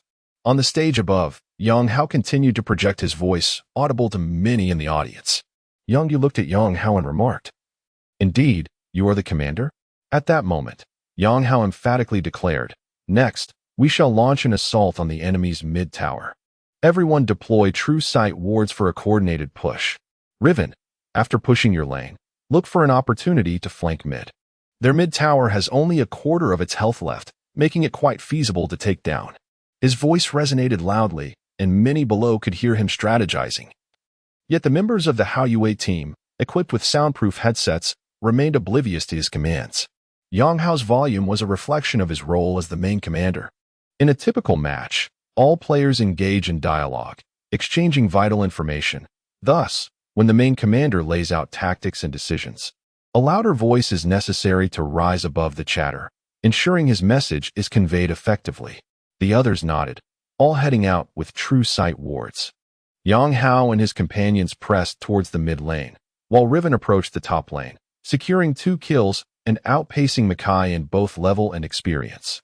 After pushing a wave, she managed to chip away at Makai's health as well, although Adai might only possess a master-level proficiency with other champions. His skill with Riven was undeniably exceptional. After exerting pressure, he moved toward the mid lane, opting for a flanking position. Upon arriving at mid lane, Yang Hao and his team cleared vision on both sides, and the excavator suddenly surged towards the mid lane. Clearly, the members of the Hao Yue team recognized their intent to push the mid tower, prompting 4 of their players to gather in defense, with Mackay also approaching. At the 13th minute, Yang Hao proclaimed loudly, "Activate your ult. Let them believe we are forcing a play under the tower. Then we will push the tower." Chen Shi nodded, unleashing his ultimate, and the group charged toward the tower. Upon seeing the AB team advance, the opposing team instinctively chose to retreat. However, at that moment, the AB team commenced their tower push. Just then, Mackay began to flank from the river, while the AB team pressed forward, aiming to counterattack under the tower. As the health of the defensive tower dwindled, the Treant finally arrived, ensnaring the Wheel Mother. The remaining 4 players swiftly repositioned to form a pincer formation. The impending team fight palpable in the air. At that moment, the mid-lane defensive tower of the Haoyue team suddenly crumbled. In the instant the tower fell, the Treant ensnared the Wheel Mother, prompting the others to concentrate their fire on her, advancing their formation. Just then, Yang Hao let out a cold chuckle, his fingers dancing furiously across the keyboard. He executed a swift EQ combo, lunging towards the enemy's backline, followed by the activation of his ultimate ability. A wall of sand materialized before the Emperor, forcefully pushing the 2 enemy carries towards Riven. Meanwhile, Riven had already circled around, and as the Emperor propelled the 2 towards her, she unleashed her ultimate. With the 3rd Q strike, she sent both foes airborne, simultaneously landing a strike on Victor. Following that, she activated her W, striking again with the Tiamat's active ability, and unleashed her 2nd R. Together with the Emperor's damage, their back line was obliterated in an instant, reduced to mere husks as the Emperor claimed a double kill. With the absence of the enemy carries, their attempt to eliminate the Wheel Mother faltered. And with the protection from Bard and the Excavator, she survived, unleashing a flurry of damage upon the others. Afterward, the Emperor's Q skill came off cooldown, and he again targeted Thresh, swiftly dispatching him for a triple kill. Witnessing this, the blind monk recognized the impending collapse and sought to flee, only to be ensnared by Bard's ultimate, rendering him immobile. The Emperor and his allies relentlessly focused their fire on the Treant. At this juncture, the Trent's equipment was subpar, leading to his swift demise. In a deliberate act by his teammates, the kill was granted to the Emperor, marking a quadra kill. The sole survivor, the blind monk, found himself ensnared by Bard, and after being immobilized by his Q skill, he remained helpless, ultimately falling to the Emperor's blade. In the moment the Emperor claimed the blind monk's life, a commanding and astonished voice resonated throughout the Summoner's Rift, echoing across the battlefield. "Pentakill." This proclamation reverberated in the ears of all present, leaving them in awe. A flawless 0 for 5 exchange, a complete team wipe. Chapter 50. The champion of the Internet CAF tournament cheers erupted from the AB team as they celebrated their triumph, having completely annihilated their opponents within a mere 14 minutes. Below the stage, Gu Tranchan and her companions leaped in excitement, with Yaya eagerly inquiring, "What happened? Did we win?" Lu Hanyun, typically composed, replied with a smile, "Yes. We wiped out the enemy." Yaya, having never witnessed such an event before, was somewhat bewildered but understood that her brother had emerged victorious. "It's impossible to play. The individual skill disparity is quite significant," the team leader remarked from the 2nd floor. Abu nodded in agreement, stating, "Indeed. This wave provided the Emperor a perfect opportunity to engage." With the exceptional performances of the Emperor and Riven, they swiftly eliminated the back line, creating an insurmountable gap. The high ground will inevitably fall. There is simply no chance left. The team leader furrowed his brow, observing, "It's evident that their coordination is rather clumsy. However, these individuals possess commendable skill. Although their teamwork falters, their command over the rhythm of the game compensates for this," indicating that this team holds the potential for championship glory in TGA. Abu shook his head, lamenting, "The Haoyue team lacks experience," treating the match as if it were merely a ranked game. At this juncture, initiating a team fight was ill-advised. Their strategy is fundamentally flawed. If they could drag the game to 35 minutes, AB might struggle to contend. Down below, Young Yu sighed, disheartened. In her mind, this engagement was one they could not afford to lose. A victory might have turned the tide, but a defeat would spell disaster. She disapproved of such a high-risk strategy. Most critically, this engagement allowed Yang Hao's Emperor to secure a pentakill, a reality she found difficult to accept. She had hoped her team could prolong the game into the late stages, where their composition would thrive. However, She was blindsided by Shui Kai's decision to initiate a team fight at this moment, stirring a desire to vent her frustration upon him. Indeed, following this team skirmish, the economic disparity for the four-team widened dramatically. They had initially held a lead of 1,500, and after dispatching the 5 opponents and destroying a tower, their advantage surged to approximately 4,500. With the enemy team completely wiped out, their minions advanced toward the enemy tower, and the 5 players swiftly demolished 2 additional towers, reaching the high ground by the 15th minute. However, upon taking the high ground, their adversaries had respawned, prompting them to retreat rather than press on for the crystal. Nonetheless, their economic lead had ballooned to 7,000. Meanwhile, the Haoyue team sat in stunned silence, each member at a loss for words. In truth, Shui Kai's mindset had begun to shift. They initially believed that Team AB would be at a loss due to their lane swap, successfully targeting the mid lane and eliminating the Emperor. However, Team AB managed to organize their tower exchange with remarkable efficiency, even pushing down one of their second-tier towers, which left him somewhat perturbed. The subsequent sequence of events plunged them into a disadvantageous position, and coupled with their apprehension towards Yang Hao, Shui Kai made a critical misjudgment. Indeed, Shui Kai harbored a certain trepidation regarding Yang Hao's individual prowess, a fear that had lingered for a year and a half. Consequently, he felt that in the late game, Yang Hao's capabilities would exert immense pressure on them, potentially turning the tide through sheer skill. Thus, he wished to avoid prolonging the match and aimed to reverse the situation with this team fight. The outcome, however, was evident. By the 15th minute, they trailed by 7,000 in gold, an insurmountable economic disparity that rendered them powerless. After swiftly replenishing their equipment, Team AB, under Yang Hao's direction, initiated an invasion while allowing Riven to split push, consequently dismantling the second-tier tower in the bottom lane. By the 21st minute, their 5 players congregated, leveraging their overwhelming advantage to push towards the mid-lane crystal, leaving the opposing team 2 intimidated to defend.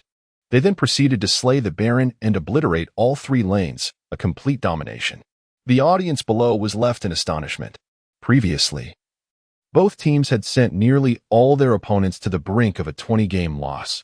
Yet now, the well-acquainted Haoyue team faced utter annihilation.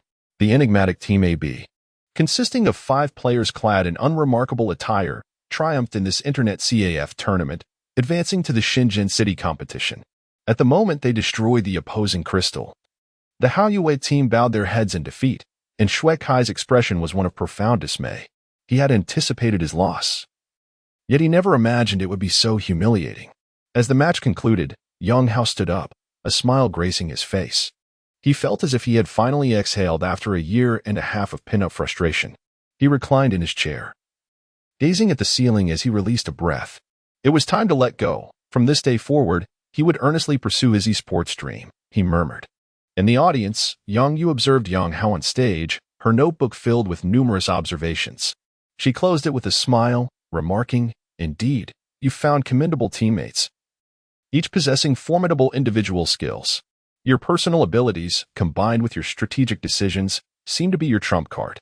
However, your individual prowess is of little consequence against the Meteor team. It appears you possess some tactical understanding, yet the Meteor team benefits from systematic training. I hope you advance to the national competition, only to face a harsh defeat at their hands."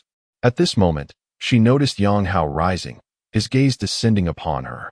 The excitement that once filled his eyes was replaced by a tranquil demeanor. The sentiment conveyed by Yang Hao seemed to suggest that a year and a half ago, the choice of Shui Kai was profoundly misguided. For reasons unknown, the sight of Yang Hao's expression stirred a slight pang of regret within Yang Yu, prompting her to bite her lip and declare, "Yang Hao, I shall not be defeated by you. I absolutely refuse to yield." Yang Hao maintained a remarkably composed demeanor as he gazed towards the second floor, where Li Ren stood, waving at him upon noticing his presence. Taking a deep breath, Yang Hao turned to the others and instructed, "Please register. I have matters to attend to on the second floor." Chun Shi and the others nodded, and Yang Hao swiftly exited the stage. Upon seeing him descend, Gu Qianqian couldn't help but give a thumbs up, exclaiming, "Truly impressive. You all wait for me with Shen Shi. I have something to attend to." but we shall gather for a celebratory meal later.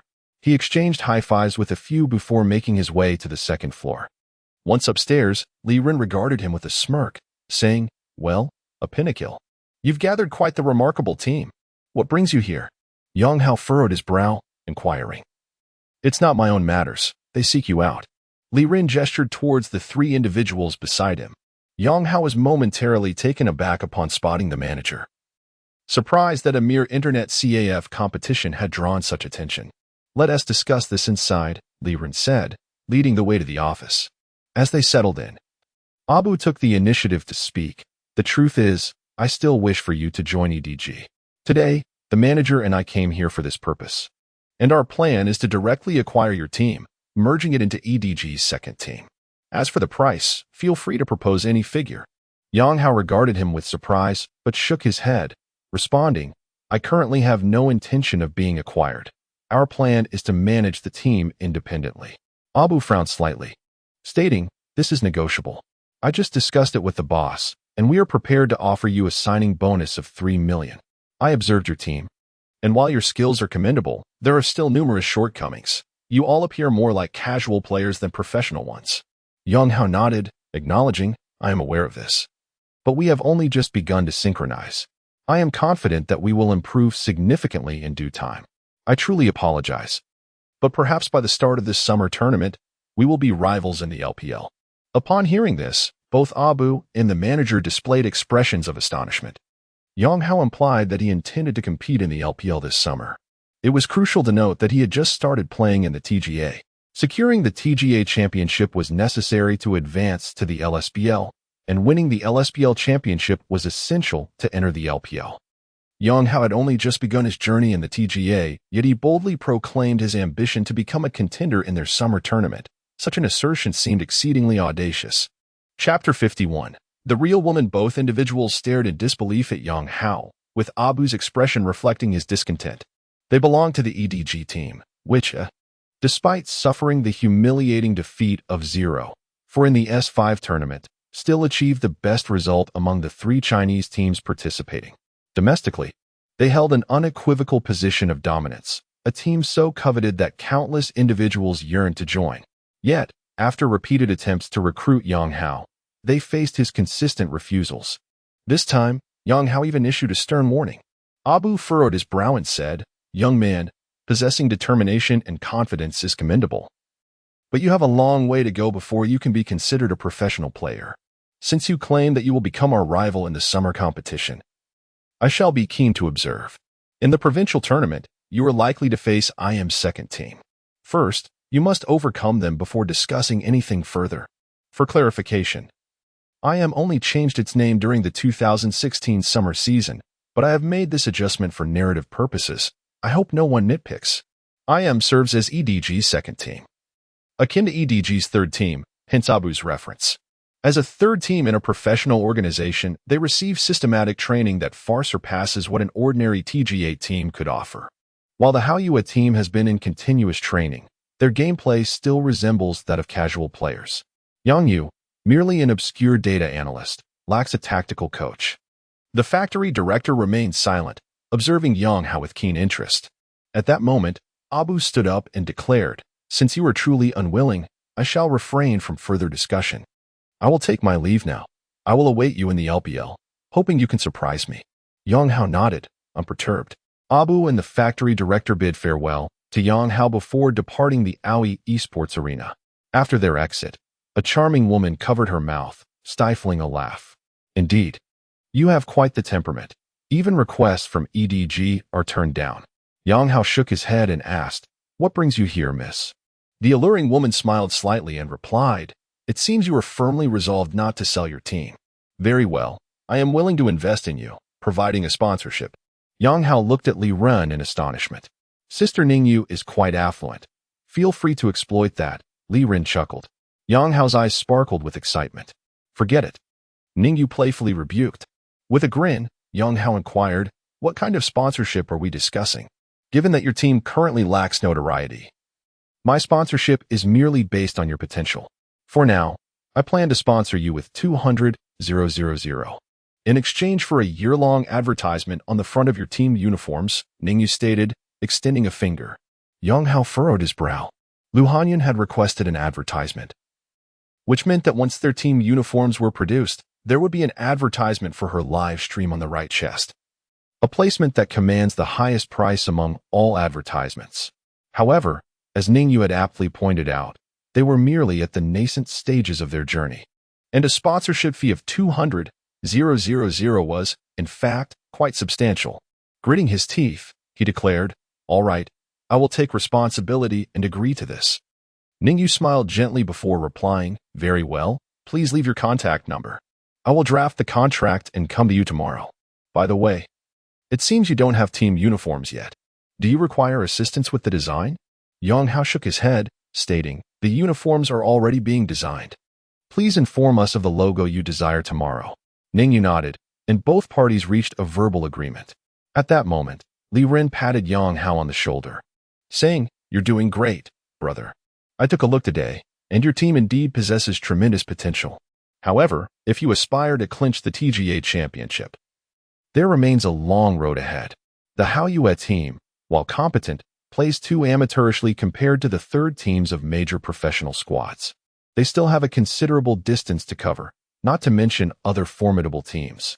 Moreover, the Meteor team is rather intimidating. What happened to them?" Yang Hao inquired, perplexed.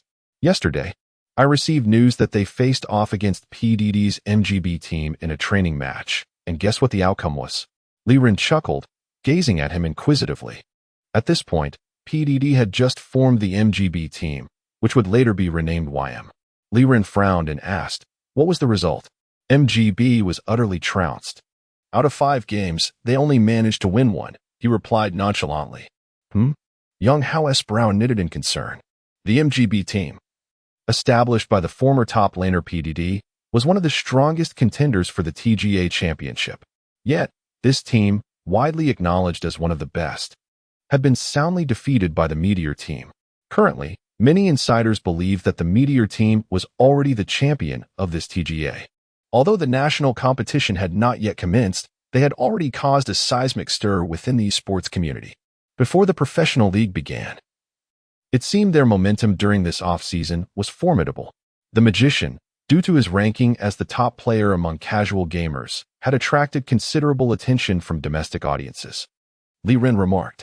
Yang Hao shrugged dismissively, saying, "It doesn't matter." "Doesn't matter? They are competing in TGA as well, and they have very professional training. I believe you should consider finding a coach," Li Ren said, furrowing his brow. "We'll see," Yang Hao replied, shrugging. "I have no fear of the Meteor team. When we meet, we will simply overcome them."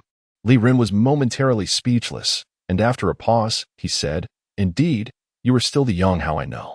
I merely wish to offer a word of caution." Yang Hao smiled faintly, saying, "My teammates are waiting for me. I must take my leave.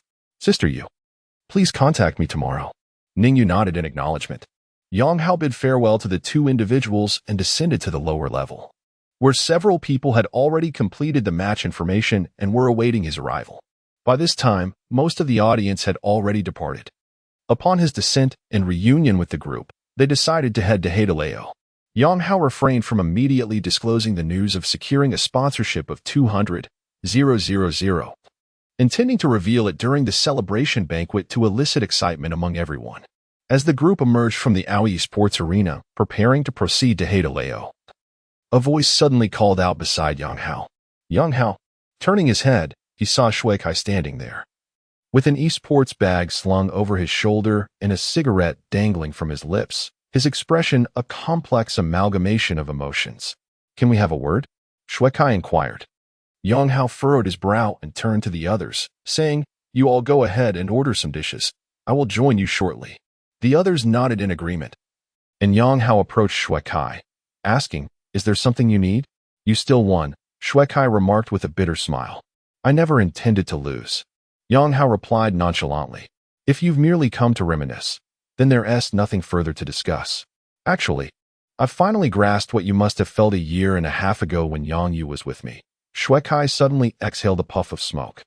Yang Hao's expression shifted to one of intrigue as he regarded Shui Kai. "You were cheated on?" "Something like that," Shui Kai admitted with a wry smile. Yang Yu's dream was to become an analyst for a professional team. I could tell that you held a place in her heart. The moment she named our team Hao Yu after forming it with me, I realized that she still had feelings for you. Yang Hao shrugged noncommittally. If it weren't for your family's objections to pursuing a professional career, you might have ended up with her. However, due to your family's constraints, you were unable to compete professionally. She originally intended to use you as a stepping stone into a pro team as an analyst. But when she saw you unable to pursue that path for so long, she ultimately gave up on you and found me, bestowing your account upon me, which allowed me to join Wii team. Alas, my skills in the mid lane were lacking, and with Li Ren's reporting, I was expelled. Shui Kai recounted the events of the past. Recently, she has joined a team and signed a contract to become their analyst, Shui Kai continued. However, I know that her success was merely due to her connection with their mid laner. Oh, Yang Hao narrowed his eyes. Ah, that's just her, an utterly pragmatic woman. Emotions hold no value for her, Shui Kai sighed. I've long since moved on, Yang Hao stated calmly. If this is all you wish to discuss, I shall take my leave. Just as he turned to depart, Shui Kai suddenly interjected, I have a request for you. Yang Hao looked back at him, inquiring. What is it? Having faced you today, I genuinely believe that your team possesses remarkable skill.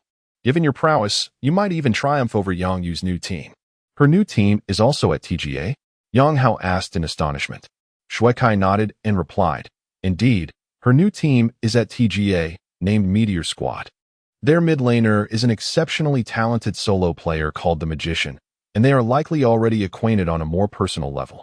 At this point, Shui Kai let out a wry smile and added, Of course, it matters not if you refuse me.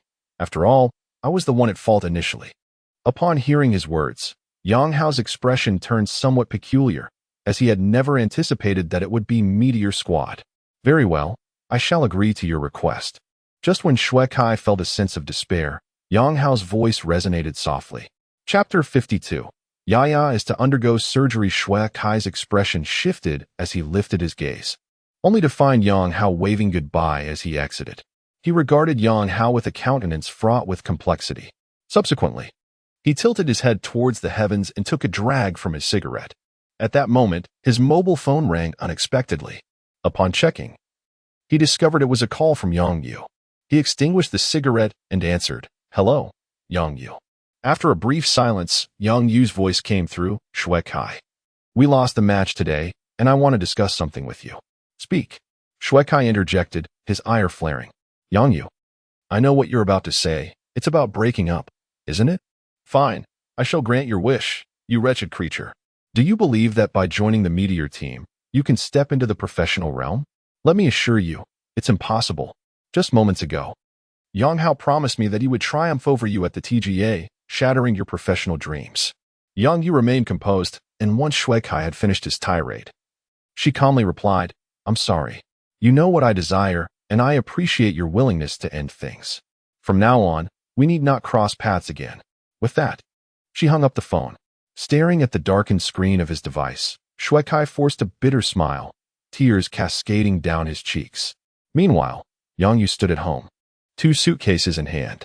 After ending the call, tears glistened in her eyes as she murmured, I'm sorry, Shui Kai. All I yearn for is to enter a professional club. When Yang Hao could not fulfill that dream, I chose you. Now that you cannot satisfy my aspirations, I choose the Magician. I never wished for it to be this way, but no professional club would have me otherwise. She wiped her tears and declared, I must rely on myself.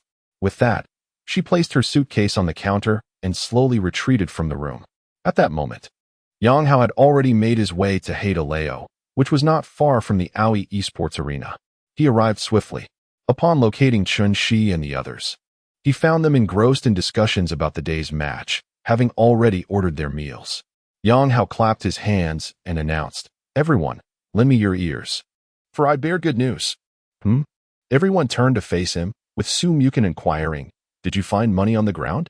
Yang Hao chuckled, in a sense, yes. It is akin to finding money. What do you mean? The group's attention was riveted on him. With a slight smile, Yang Hao revealed, Someone has offered 200,000 to purchase our chest advertisement. We will sign the contract tomorrow. Are you kidding me? 200,000? Is this for real? Su Mukin's eyes nearly bulged in disbelief. Yang Hao nodded with a grin. Indeed, it is true. Expressions of astonishment adorned the faces of Chun, Shi, and Su Myukin. Su Myukin exclaimed, "We VE struck gold."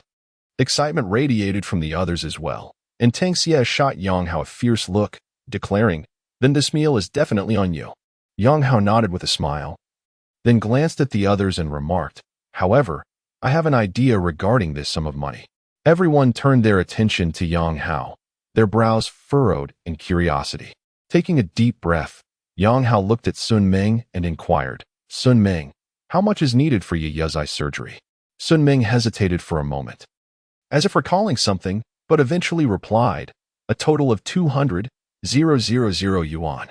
Yang Hao then addressed the group. "When I initially formed this team, my sole intention was to challenge the Hao Yue team.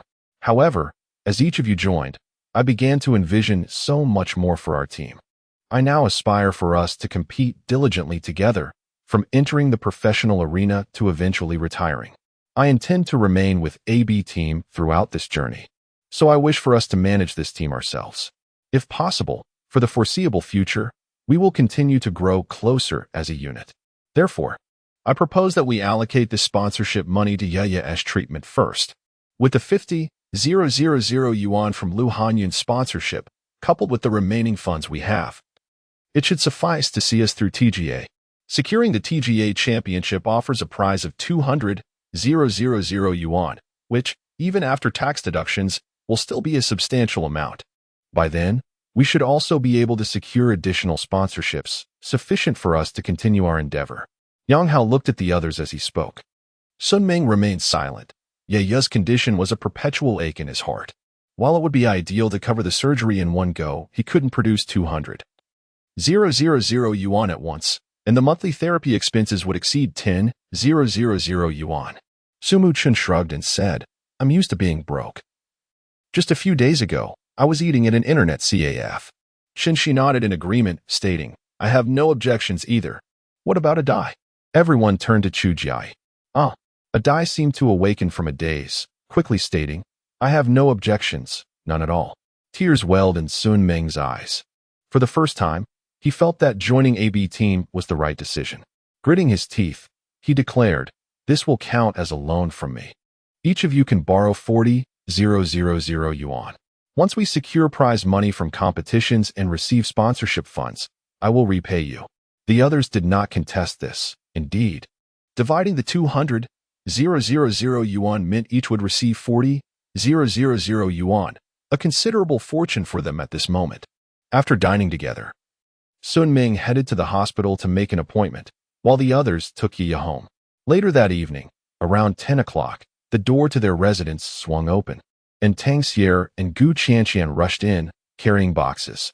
Yang Hao, seated on the sofa, was taken aback upon seeing them. "What are you two doing?" he asked.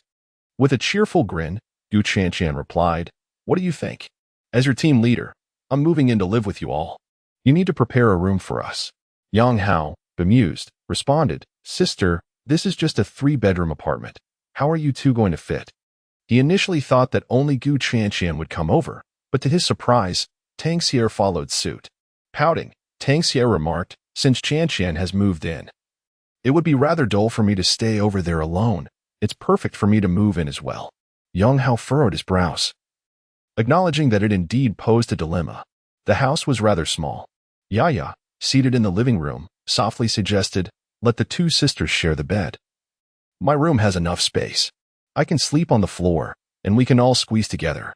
Gu Qianqian's eyes gleamed as she interjected, "No, no, no.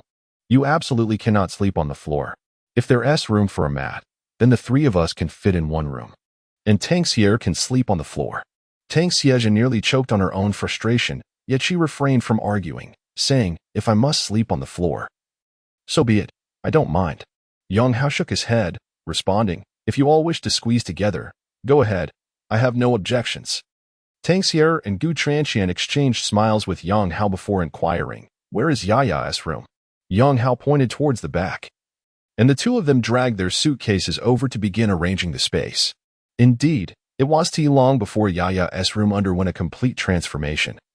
Now resembling a true girl-ass sanctuary, with Tang Xie having laid down her mat, cushioning it with 2 layers of cotton. Yang Hao, too weary to comment, merely observed as Tang Xie finished setting up. Suddenly, the door swung open, and Sun Ming rushed in with an expression of exhilaration, exclaiming, "It's all settled. I've spoken with the hospital, and the surgery is scheduled for tomorrow morning. The recovery period should be around 20 days. With that, he excitedly approached Yaya and declared, "Yaya, after the surgery tomorrow, you will be able to see." A radiant smile spread across Yaya's delicate face as she asked, "Really, brother? Is it true?" Sun Ming nodded emphatically, "Absolutely, truly." Yaya beamed with delight, saying, "After the surgery, I will be able to see all my brothers, and I can watch you all compete." Yang Hao and Su Mukin exchanged glances, and witnessing Yaya's joy, Yang Hao felt reassured that his decision had been profoundly right. Chapter 53. The Korean Server. The collision of the factory director. Yaya beamed with joy, her delicate face brimming with anticipation. Yang Hao approached her, ruffling her hair as he remarked, "Remember? While recuperating your eyes, try to avoid gazing too long at Su Mukin. That fellow is quite the eyesore and not beneficial for your recovery." "Oh." And Qin Shi should also limit her visits. Xu Wenming chimed in cheerfully, "Indeed." Suddenly, Su Mukin charged over, exclaiming, "Wizard, I'm going to give you a run for your money." Laughter erupted amongst them. Having just clinched the championship, their spirits were high, and Yang Hao enjoyed a restful night's sleep. The following morning, the group accompanied Yaya to her surgery. The procedure was brief, yet afterward, Yaya would need to remain in the hospital for a few days. Tang Xie and Gu Chanxian decided to take turns caring for her. Due to their training commitments, Yang Hao and the others could not stay by her side continuously. They indeed required training, as the city competition loomed just a week away. Although they were not well acquainted with their opponents, they felt quite confident about advancing to the city tournament. But the real challenge awaited them in the provincial competition in Guangdong, where they would face their most formidable rival, Team IM. Team IM was undoubtedly one of the favorites for the national championship. The upcoming TGA promised fierce competition, with numerous formidable squads including IM, several teams from WE's training camp, PDD's new team MGB, and the newly emerged super team Meteor, all presenting a daunting challenge. Yang Hao and his companions were not well versed in all their adversaries. IM was widely regarded as a candidate for the championship, and for Team AB, overcoming this hurdle appeared quite daunting. Upon arriving at the Aoi Esports Arena, they prepared to climb the ranks in the Korean server. Their scores there had already reached the diamond tier. While waiting for their matches, Yang Hao took out his phone and began browsing. He opened WeChat, and to his astonishment, his phone vibrated incessantly. He was taken aback to find himself added to a group chat, the Shenzhen City Tournament Participant Exchange Group. Yang Hao paused momentarily. As a registered participant, he had indeed connected with the official staff, yet he hadn't anticipated being included in this group. He opened the chat to find a flurry of messages. "Why isn't he the champion of Aoi spoken up? I don't know. I didn't expect the Haoyue team to lose the Internet CAF tournament. Isn't it normal to lose? Aoi isn't anything special, right?" At that moment, a champion from Wangyu Internet CAF declared, "This time, the city championship is mine for the taking, he. Indeed, we're merely here to witness your prowess." "Your HRG team is truly formidable," another chimed in. Yang Hao then noticed that their usernames had all been altered, appended with the titles of their respective Internet CAFs and the word champion. His own name in the group was listed as champion of Aoi Esports Arena, Team AB. After contemplating for a moment, he decided to send a message into the chat. Recently, many voices of astonishment echoed, questioning, "Isn't this the AB team? Have you truly eliminated Haoyue?" At that moment, a rather sarcastic individual from the champion team HRG typed, "Oh, the AB team appears quite formidable." After a brief pause, he added, "Regardless, we have secured the championship of the city tournament in Shenzhen." Yang Hao furrowed his brow. Just then, someone from the GL team sent him a friend request. Upon acceptance, the individual greeted him. "Hello, would you care for a practice match?" Yang Hao frowned.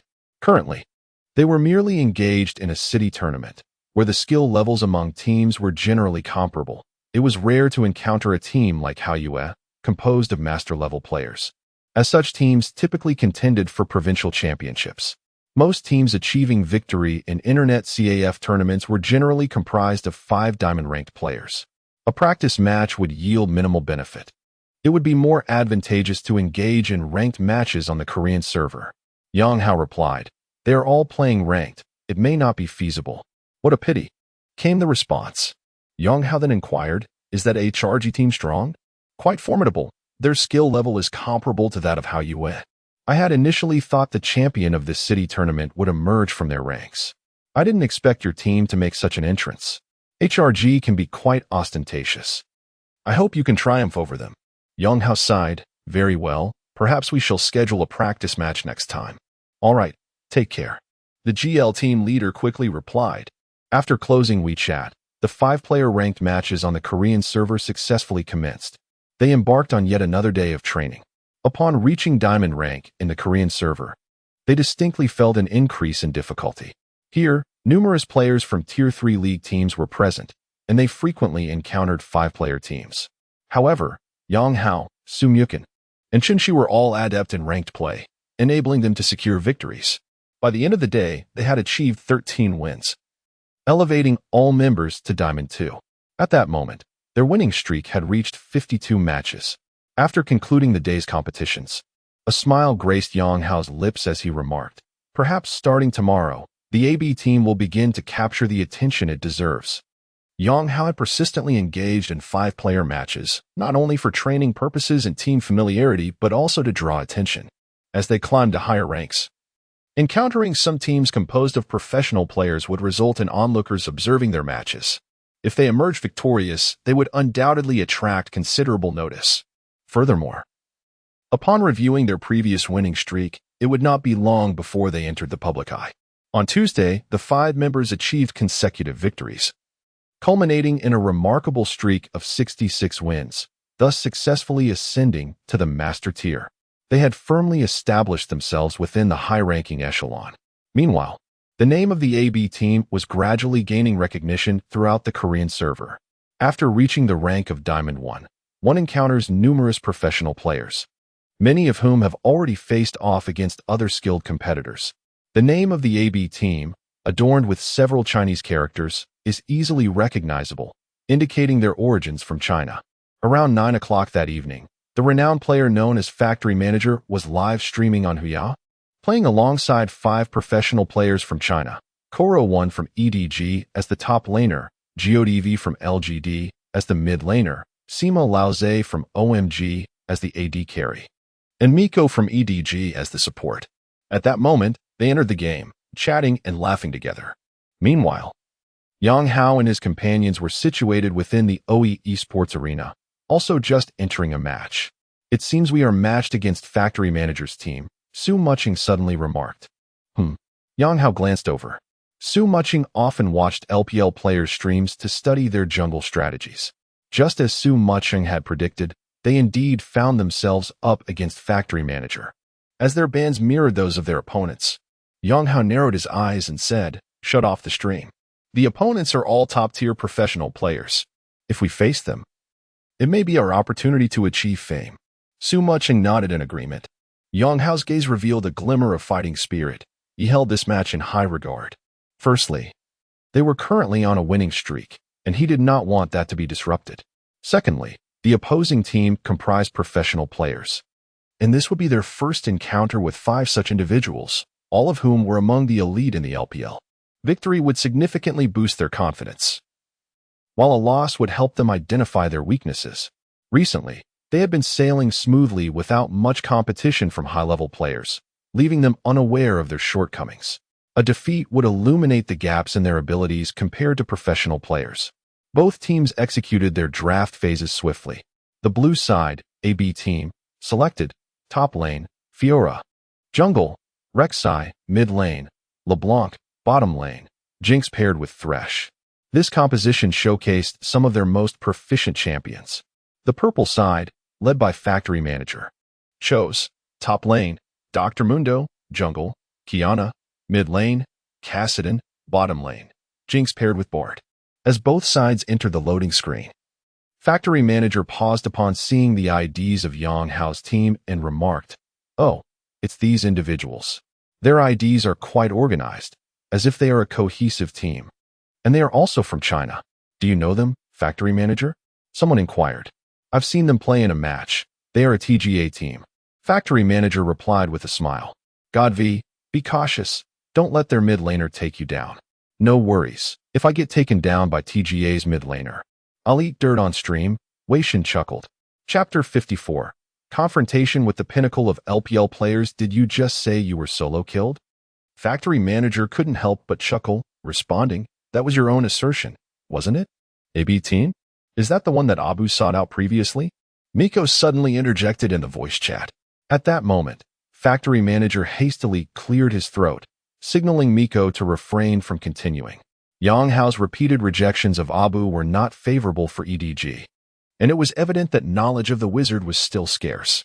Should other LPL clubs lure him away, it would not bode well for EDG. Of course, he did not believe that AB team could genuinely ascend from TGA to LSPL. The esports scene in China is notoriously chaotic. While LPL and LSPL might be somewhat orderly, TGA is riddled with obscurities. Sometimes, possessing skill alone does not guarantee one can break through. Thus, he speculated that if Yang Hao truly aspired to pursue a professional career, after a loss in TGA, he might seek out a professional team. At that juncture, they would undoubtedly continue their efforts to recruit Yang Hao, whom he still regarded as a prodigious mid laner worthy of being invited back into the fold. Upon hearing factory manager's cough, Miko fell silent. Wei Shin could not restrain himself, asking, why are you all being so mysterious? Factory manager replied with a grin, in any case, it doesn't matter much. If you get solo killed, just eat your words. Upon witnessing the enigmatic demeanor of factory manager and his companions, some fans resorted to OPGG to investigate a member of AB team. When they examined the records, they were astounded. A consecutive winning streak of 64 games. What a terrifying achievement. No one had ever heard of such an extensive winning streak in Korean servers. When the mid laner from National Server LD achieved an astonishing record of 71 wins and 2 losses to rise to Master Tier, it had caused a stir in the esports community. Yet, this TGA team had managed to secure a staggering 64 consecutive victories amidst the 5-player competition in Korean servers. Those who discovered this promptly sent messages in the chat. This AB team is quite formidable. They've achieved 64 consecutive wins. Wow. It's genuinely 64 wins in a row. Factory manager, upon seeing these messages, exhibited an expression of surprise. He often played on Korean servers and understood how daunting it was to achieve a 64-game winning streak, especially under competitive conditions. Nevertheless, he remained unfazed. Most professional players do not approach ranked games with utmost seriousness. Ranked matches differ significantly from scrimmages. Nonetheless, he addressed the group in the voice chat, saying, gentlemen, the other side has already secured 64 consecutive victories. Let us take this match seriously. 64 consecutive wins? Are you serious? Miko exclaimed. Why would I deceive you? If you don't believe me, feel free to check later, factory manager replied with a smile. Amid their conversation, both parties had already entered the Summoner's Rift. After purchasing their initial gear, they formally commenced their journey. The 5 members of Team AB in the AO esports arena wore expressions of solemnity. Engaging in a confrontation with high-level competitors would undoubtedly elevate their skills. Recently, due to their low ranking in the Korean server, they had primarily been involved in one-sided matches. Yang Hao's individual prowess in the mid lane was exceptionally pronounced, complemented by Su Muqing's highly aggressive jungle playstyle, making it nearly impossible for ordinary players to withstand the tempo set by their mid-jungle synergy. In fact, over the past few days, Team AB had subtly developed a strategic model. Yang Hao's personal strength was beyond dispute, a sentiment echoed by every member of Team AB during this period. When it comes to individual skill, Yang Hao had undeniably impressed them. Moreover, in their routine ranked matches, Su Muqing typically favored the mid lane as a primary gank point because Yang Hao's approach in that lane was relatively aggressive, often granting him an advantage in traits. Consequently, Su Muqing enjoyed frequent visits to the mid lane. Simultaneously, with these visits, he could also execute counter ganks against Gu Libing. An aggressive playstyle inherently risks counterattacks from the opponent, such as ganks. Gradually, their style began to solidify. The top lane focused primarily on personal development, while the mid-jungle served as an early-game tempo setter, facilitating the bottom lane, ultimately allowing the double carries to shine in the late game.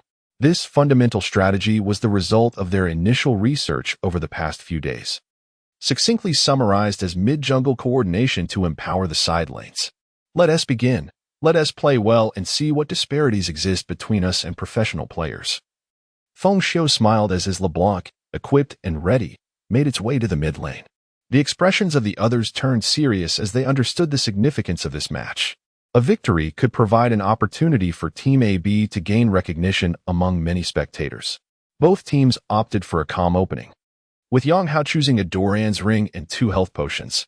In the mid-game, LeBlanc faced off against the opposing Kassadin, enjoying a distinct advantage in terms of champion matchups. At 140, the minion waves met successfully. Yang Hao proactively advanced his position from the outset. Wei Shun, feeling somewhat defiant after receiving a few words from the team leader, positioned himself aggressively, dismissing Yang Hao as merely a mid-laner from TGA. Observing Wei Shun's forward movement, Yang Hao took the initiative to auto-attack, prompting Kassadin to unleash a Q ability towards him. In the instant Kassadin's Q was cast, Yang Hao slightly retreated, not to evade the ability, as it was a targeted skill he could not dodge, but to create distance from the minions and avoid their onslaught.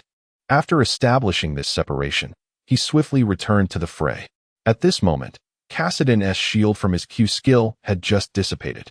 Seizing the opportunity, Yang Hao executed AEW skill, followed by a swift basic attack, then returned with the second part of his W, coupled with a previous basic attack. He successfully unleashed Thunder, while Wei Shun's reaction was equally prompt. He landed a hit on Yang Hao, and both players endured the assault from 3 ranged minions. Nevertheless, thanks to the Thunder proc and an additional basic attack, Yang Hao emerged significantly ahead in this exchange of blows. In the Douyu livestream of Wei Shun, the chat was inundated with messages. First there's Wei Shun, then there's the heavens, a reverse Q from the Day's deity. Indeed, during the recently concluded S5 World Championship, Wei Shun's performance had been somewhat lackluster, particularly his reverse Q with Varus, which drew scorn from countless Chinese players. Witnessing him falter in this exchange, many could not resist the urge to mock him. Wei Shun refrained from glancing at the chat, which had become increasingly unbearable. Embarrassed, he remarked, "It seems there's a slight issue with this mid laner. The control of details is rather commendable." "Well, you've already mentioned that being solo killed warrants punishment, so I won't concern myself with that," the coach replied with a grin. A hint of embarrassment crossed Wei Shun's face. Such elite players can typically gauge their opponent's individual skill level after the initial exchange.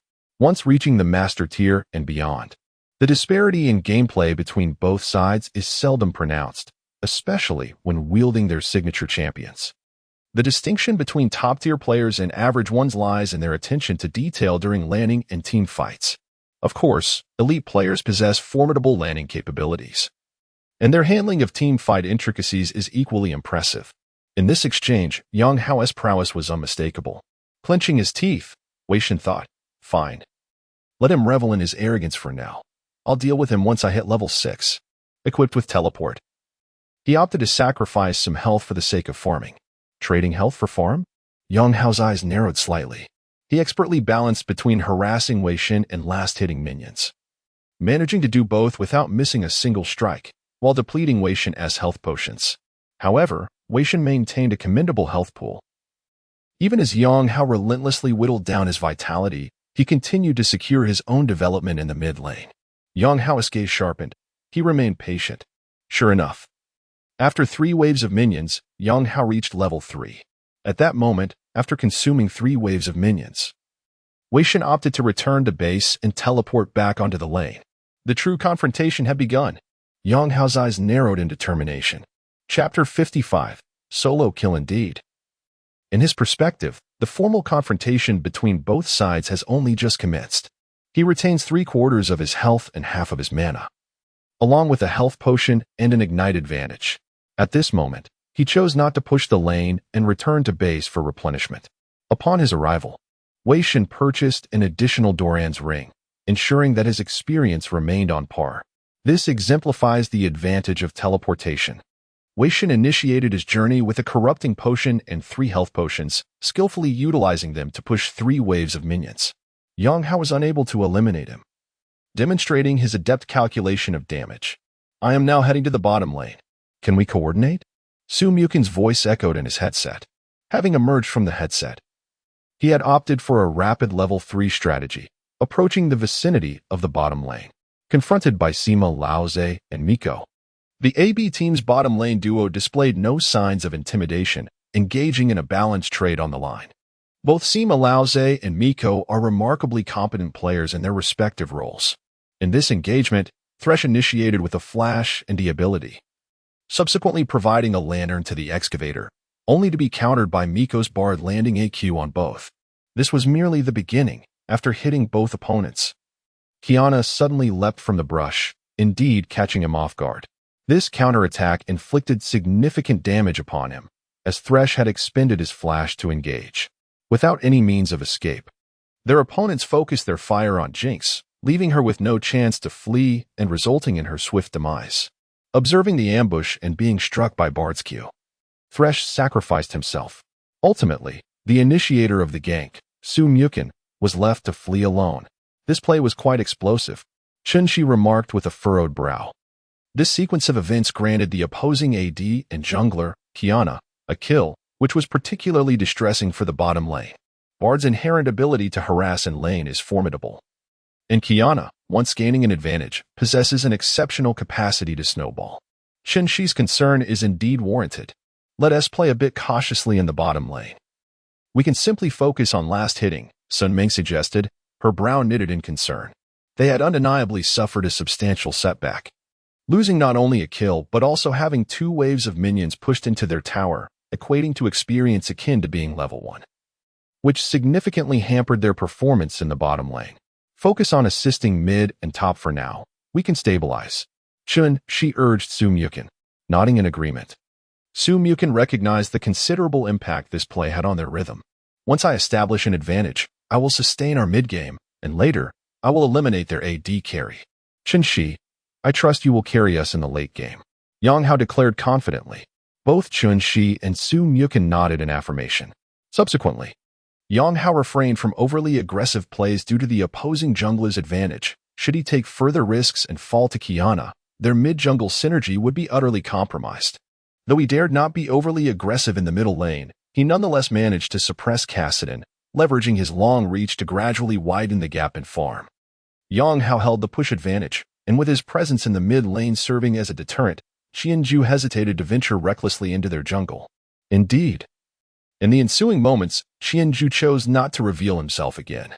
At this juncture, an intriguing development unfolded. The opposing team's experience clearly surpassed that of the AB team. While Wei Shun in the mid lane focused on cautious development, the 2 side lanes frequently feigned the presence of enemies behind them, suddenly engaging in aggressive positioning to trade blows. Consequently, the AB team's top and bottom lanes were compelled to adopt a more defensive posture, which gradually widened the gap in their farm. As time passed, the clock approached 5 minutes and 50 seconds. At this moment, after returning home, the excavator acquired a vision stone for his jungle knife and illuminated both sides of the river in the mid lane, providing Yang Hao with substantial protection. Yang Hao is nearing level 6, requiring only 1 more minion. He maintained commendable control over the minion wave, while Kassadin's health lingered at 3/4. Just then, Yang Hao dispatched a minion and promptly learned his ultimate ability. Kassadin, evidently aware that Yang Hao was nearing level 6, adjusted his position slightly backward. However, in that instant, Yang Hao executed a sudden flash, landing W directly on Kassadin's face, while simultaneously unleashing his Q and R skills. With the additional damage from W, Kassadin's health plummeted to a mere 1/4. At this moment, Yang Hao applied Ignite. Wei Shun, taken aback, could hardly fathom Yang Hao's decisiveness in using both summoner spells after reaching level 6. Yet, he was close to his tower, and as long as Yang Hao's skill did not connect, he would need to be struck at least 3 times. Even if LeBlanc managed to secure the kill, the tower would retaliate and take her down in return. Without hesitation, LeBlanc unleashed her skill, Soul Chain. A golden chain shot forth from her sleeve, skimming across the ground. The instant Wei Shen saw LeBlanc cast E, he flashed sideways. However, a terrifying turn of events occurred. LeBlanc's chain honed in on his flash location, instantly ensnaring him. Triggering the passive of her Q skill, and his health plummeted. LeBlanc had already executed her second W to retreat. Yes, LeBlanc had accurately predicted his flash position, landing the skill perfectly, leaving him utterly outplayed. Though it may be described in elaborate detail, the entire sequence transpired within a mere second or two. LeBlanc reached level 6. Flashed, WD, QD, RD, and ignited in a nearly instantaneous display. Cassidon's health dwindled, the ignite still burning brightly upon him. Yang Hao confidently turned away. And as Cassidon succumbed to the ignite, he let out a final cry before crumbling to ashes on the ground. A solo kill. The champion mid laner from LGD, Wei Shen, had fallen to Yang Hao. Wei Shen was left utterly bewildered. Even he would not dare to gamble in such a manner. Indeed, after reaching level 6, the burst damage from this LeBlanc could certainly eliminate him, but only if all her skills landed perfectly. Should her abilities fail to connect entirely, using both summoner spells without securing a kill would be a tremendous loss. Yang Hao's audacity stemmed from his unwavering confidence. He believed in his ability to land every skill. And indeed, he did. Particularly impressive was that final predictive flash followed by the E ability, an undeniable display of skill. In this moment, the chat in Wei Shen's livestream erupted with a flurry of 666 comments. This LeBlanc was remarkable. Yet, she was once again taken down. What a disgrace. Wei Shen appeared somewhat bewildered as the voice of the coach resonated. Brother, you just claimed to have been solo killed.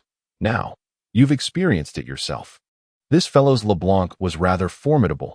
I was indeed outplayed just now. Surprisingly, Wei Shen maintained his composure. Miko nodded, acknowledging, she is indeed quite fierce. I observed that predictive skill. It was exceptionally clever. You need to assist me. If this LeBlanc continues unchecked, we may find ourselves in a precarious position. Wei Shen frowned in response. The coach nodded affirmatively. All right, we already possess a slight advantage in the bot lane. We must strategize to target their mid lane. If their mid falls apart, we shall nearly secure victory in this match. Unbeknownst to Yang Hao, who was situated within the OE esports arena, the coach and his team were plotting against him. At that moment, they were exuberantly celebrating. Yang Hao's recent solo kill served as a morale booster for his team of 5, especially after being ambushed earlier. Compounded by the cautious play in both the top and bottom lanes, which had dampened their spirits. This solo kill was not merely a statistic, it revitalized the team's morale. The ensuing minutes unfolded with a sense of calm, as Qiyana consistently roamed the mid lane, yet Su Muqing's vision control was impeccable, and LeBlanc's agility kept her from being caught. Thus, 5 minutes slipped by with both teams focusing primarily on farming. By the 11th minute, Qiyana maneuvered past the vision at the Dragon Pit, approaching the mid lane. While Draven also circled around, converging in the middle, they were intent on executing a 3-man dive on LeBlanc. Chapter 56, Victoria's lingerie show as the lane vanished from sight.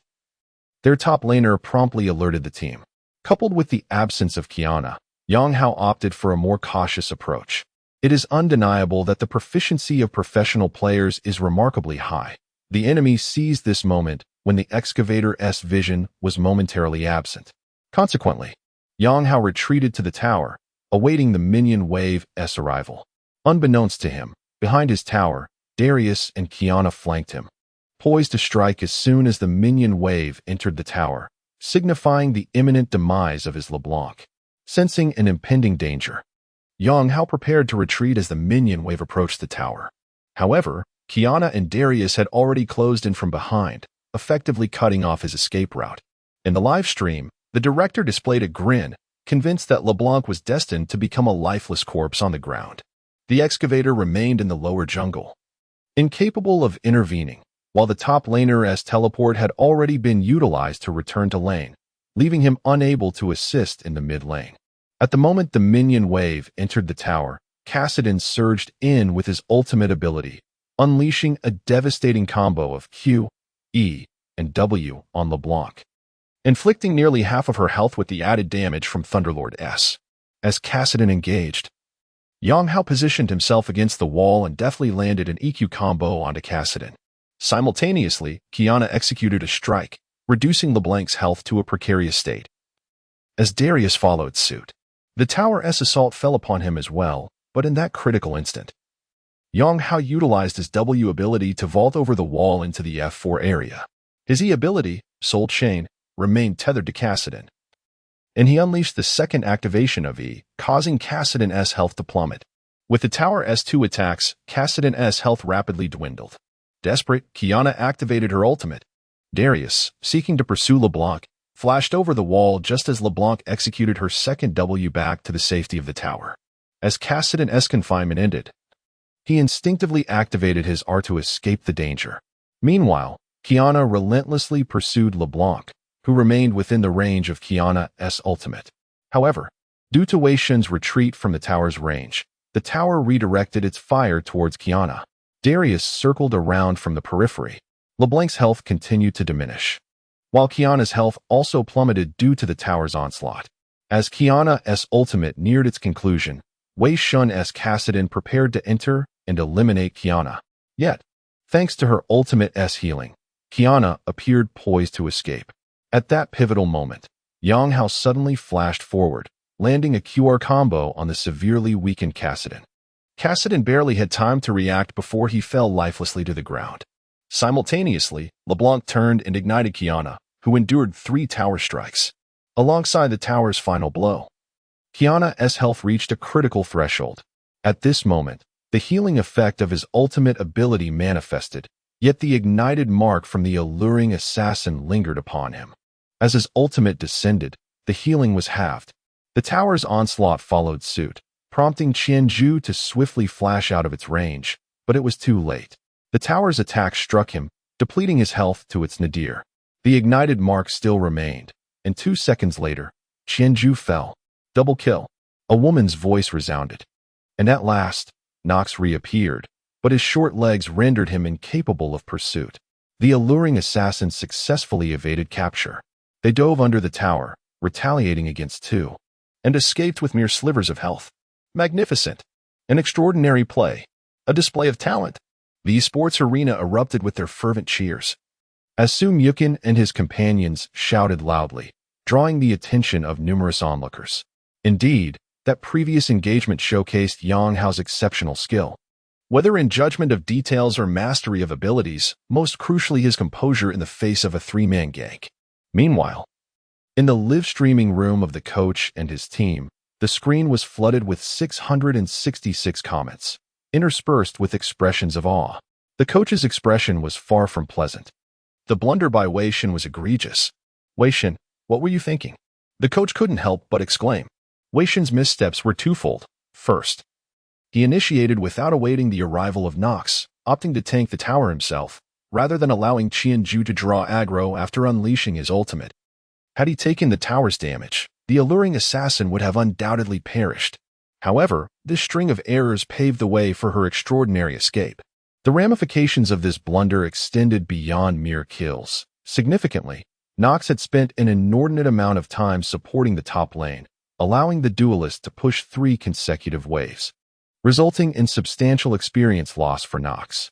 Now, with the alluring assassin claiming 3 kills, the terror of a snowballing opponent is well known to those who have played.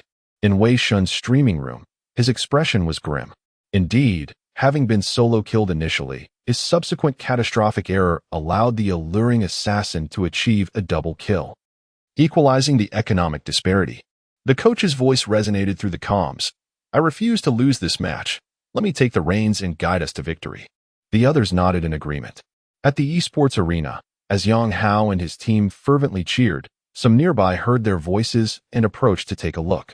Since their championship victory at AOE, the 5 had become somewhat renowned figures within the establishment. Just when Yang Hao believed he was on the verge of soaring, ready to lead his team to victory, the outcome was entirely contrary to his expectations. Merely a minute later, the coach navigated to the lower half of the map, where they had been consistently pressured under the tower. After evading detection, he placed a ward. Cassidon teleported in, executing a successful 4-man ambush. Cassidon claimed 2 more kills. In passing, they secured the first turret in the bottom lane. Following the capture of this turret, the opposing duo swiftly relocated to the top lane and dismantled the first turret there as well. Subsequently, the jungler and Bard commenced an incursion into the jungle to establish vision control. At the 15th minute, AB prepared to engage in a skirmish over the dragon. However, their vision in the jungle was insufficiently cleared, allowing the enemy's Darius to successfully teleport behind them. They suffered a devastating 0-4 exchange, resulting in the loss of both the dragon and the turret. With both sides' gates wide open, the jungle economy was plundered. The enemy team excelled in their rotations, skillfully leveraging the minion waves and the loss of vision in the jungle to apply relentless pressure. By luring with minion waves, they swiftly created scenarios of numerical advantage, rapidly escalating their economic lead. Ultimately, at the 36-minute mark, they succumbed to defeat. The early advantage gained by LeBlanc failed to translate into momentum. In that fleeting moment of victory, the jungler revealed a faint smile, proclaiming, 64 consecutive wins, it has come to an end. The reason he yearned for victory was to convey to Yang Hao that while his individual prowess was undeniable, the journey to becoming a true professional player was still long. With a mischievous grin, he quipped, Wei Shen, enough chatter. You've been solo killed twice. Hurry and stream your shame. Wei Shen coughed awkwardly, refraining from a retort.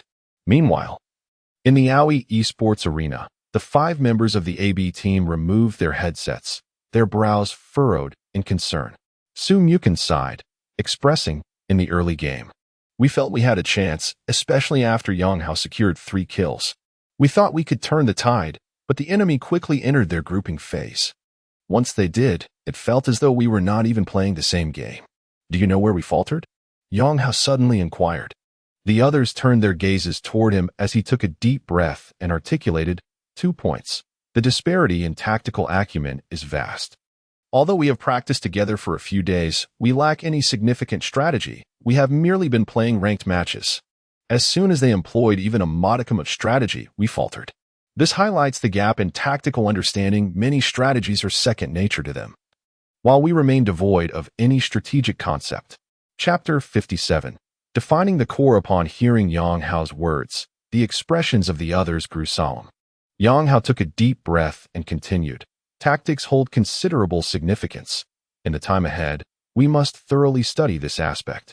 These are merely some of the top players from our country. The reason the Koreans are so formidable lies in their tactical acumen, which has reached an exceptionally high level. What makes you so sure? Su Mukin glanced at him.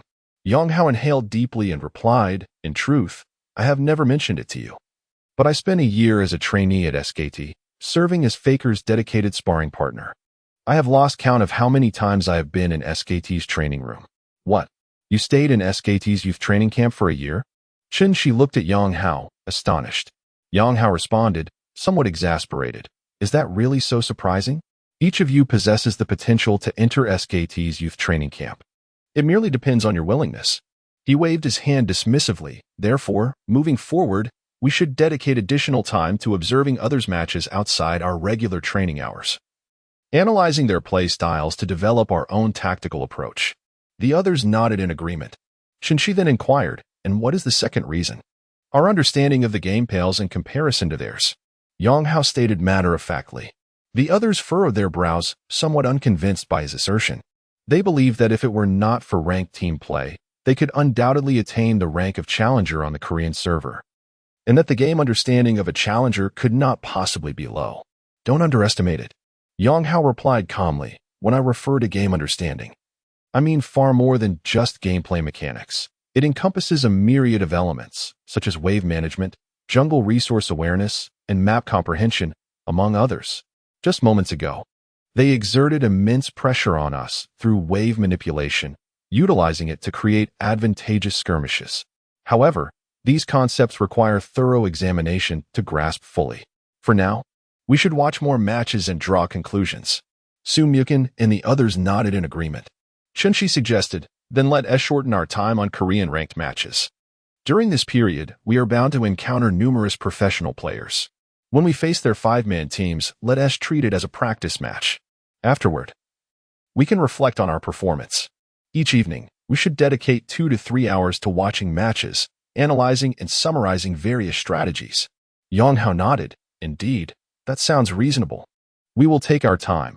After this week, the provincial competition will be our true test. With a smile, he added, by the way, I was added to a WeChat group for a city tournament and came across a team called HRG, who were quite boastful, claiming to secure the city tournament championship. Such arrogance is foolish. Sum Yukin couldn't help but scoff. Yang Hao shook his head. I've heard their strength is comparable to the Haoyue team, but their captain's bravado is quite off-putting. Today, when I opened WeChat, I found them mocking us. Upon hearing this, Sum Yukin could no longer contain his irritation. With a cold laugh, he remarked, the city tournament is just a few days away. When the time comes, we'll make them suffer. And then let us see how he handles it. Yang Hao smiled faintly and replied, there is no need to overthink it. Our primary opponents should still be the IM team in the city tournament, and this is their second squad, which cannot be underestimated. The others nodded in agreement. After concluding a day of training, they visited Yaya at the hospital before returning home. Yaya's eyes were still bandaged and treated, and according to the doctor, she would be able to have them removed next Monday. Once the bandages were off, her vision would be restored, and as long as she recuperated at home, everything would be fine. This news brought immense joy to Xuanming, whose heart had long been burdened by Yaya's illness. At last, this concern was perfectly resolved, allowing him to finally set his mind at ease. After tidying up, Yang Hao collapsed onto the sofa. That evening, Tang Xier was keeping Yaya company, while Gu Qianqian was at home. Since joining the team, her spirits seemed to have been consistently high. It was now past midnight, and everyone else had already retired for the night.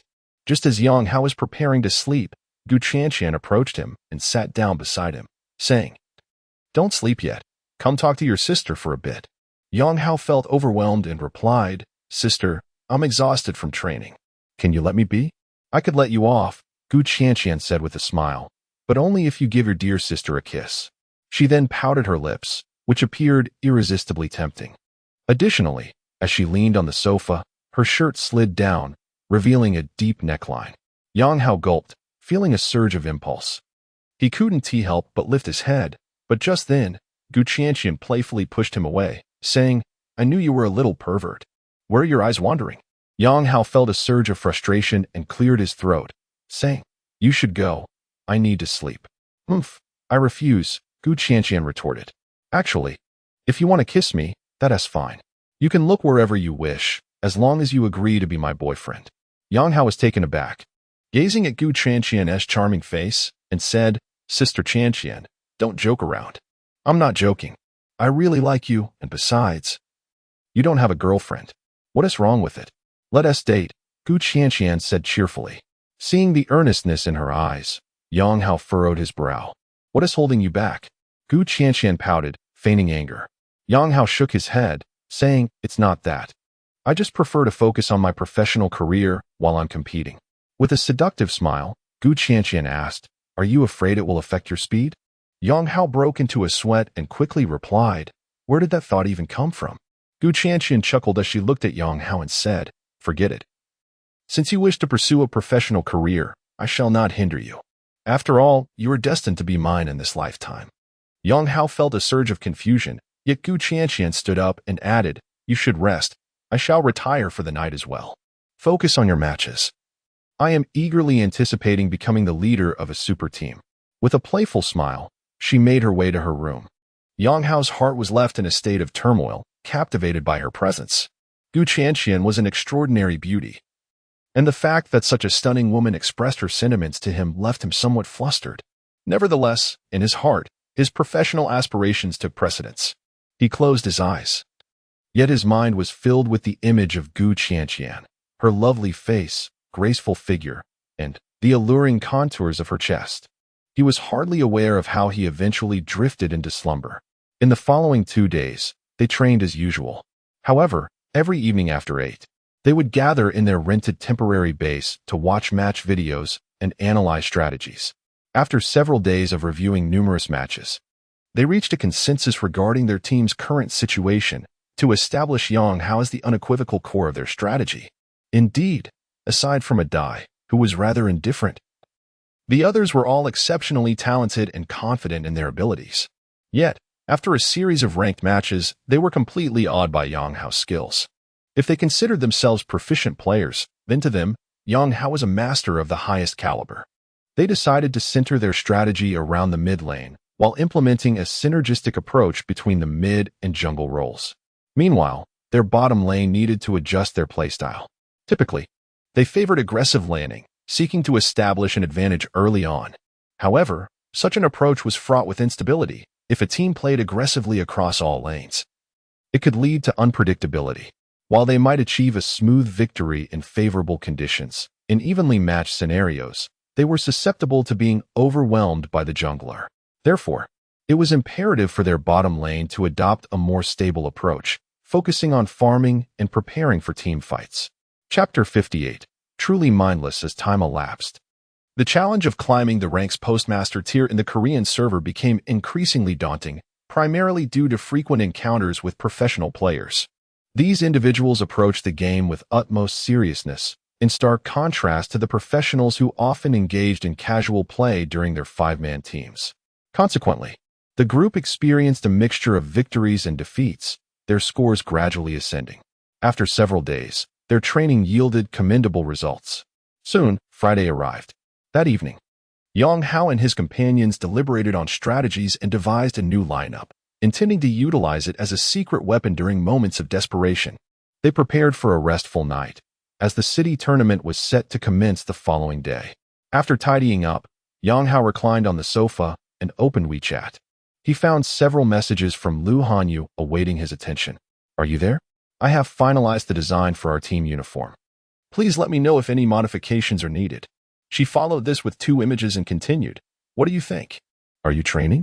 If so, please provide me with your feedback once you've had a look." Surprised by the flurry of messages, Yang Hao promptly examined the uniform. It was quite aesthetically pleasing. Predominantly red and white, harmonizing with their team name, Competitive Blood. The chest featured a room number from Douyu's live streaming platform, alongside the logo in Chinese characters representing Ningyu Corporation. After a brief reflection, he replied, "It looks fantastic. I have no objections." You finally responded, "If you all approve, I will send this design to the clothing factory. I have a few connections that can help us produce 5 sets, correct?" Just as Lu Hanyu received Yang Hao's message, she quickly responded, "You're still awake." Yang Hao, taken aback, replied, "Thank you. I will reimburse you later. I just finished my live stream, and it won't cost much. Consider it my contribution." Lu Hanyu replied via voice message, "You should get some rest. We have a match tomorrow. Where will it be held? I'll come to cheer for you." She inquired. Yang Hao smiled slightly. "It's at the Aoi Esports Arena." "Great. We will definitely be there on time," Lu Hanyu exclaimed cheerfully. Yang Hao then glanced at the city tournament group chat, which was abuzz with conversation. "Tomorrow, we're just going to show up and watch. Witness the battle between Team AB and HRG." The leader of HRG boldly proclaimed, "Whether it's AB or SB, the championship title is already ours." Yang Hao felt a surge of frustration at his words. They had never provoked this team, yet they continued to taunt them. Choosing not to reply, he set his phone aside and closed his eyes, drifting into slumber swiftly. Early the next morning, they packed their bags and headed towards the Aoi Esports Arena. In contrast to the Internet CAF competition, the city tournament features only 16 champions from various Internet CAFs. Significantly fewer teams than before. However, the audience is considerably larger than during the CAF event. This time, the competition will determine who will represent Shenzhen in the provincial contest, drawing many League of Legends enthusiasts to the Aoi Esports Arena to witness the match. Yang Hao observed that at least 500 or 600 spectators had already gathered, and the number continued to swell. Fortunately, the Aoi Esports Arena is expansive enough to accommodate such a crowd. As Yang Hao and his companions arrived at the entrance, they spotted Lu Hanyu and Chi-Chi standing there. They approached, and Chi-Chi greeted them with a sweet smile, saying, "You finally made it. Why did you come so early?" Yang Hao, taken aback, asked. Lu Hanyu replied with a gentle smile, "We just arrived as well. Thankfully, we came early. Otherwise, we might have struggled to find you amidst this large crowd." Yang Hao was surprised by the turnout. Their arrival did not cause much commotion due to their ordinary attire. although some recognized them as champions from Aoi and murmured among themselves. Entering the venue, they sought out the official personnel to confirm their presence and sign in. Afterward, they approached the grouping panel to check the matchups. "Oh," Yang Hao exclaimed softly. The 16 teams were divided into two halves, with Team AB placed in the upper half. And unfortunately, HRG was also in the same bracket. Given the match arrangements, it was likely they would face each other in the semifinals, much sooner than he had anticipated. A cold smile crept across Yang Hao's face.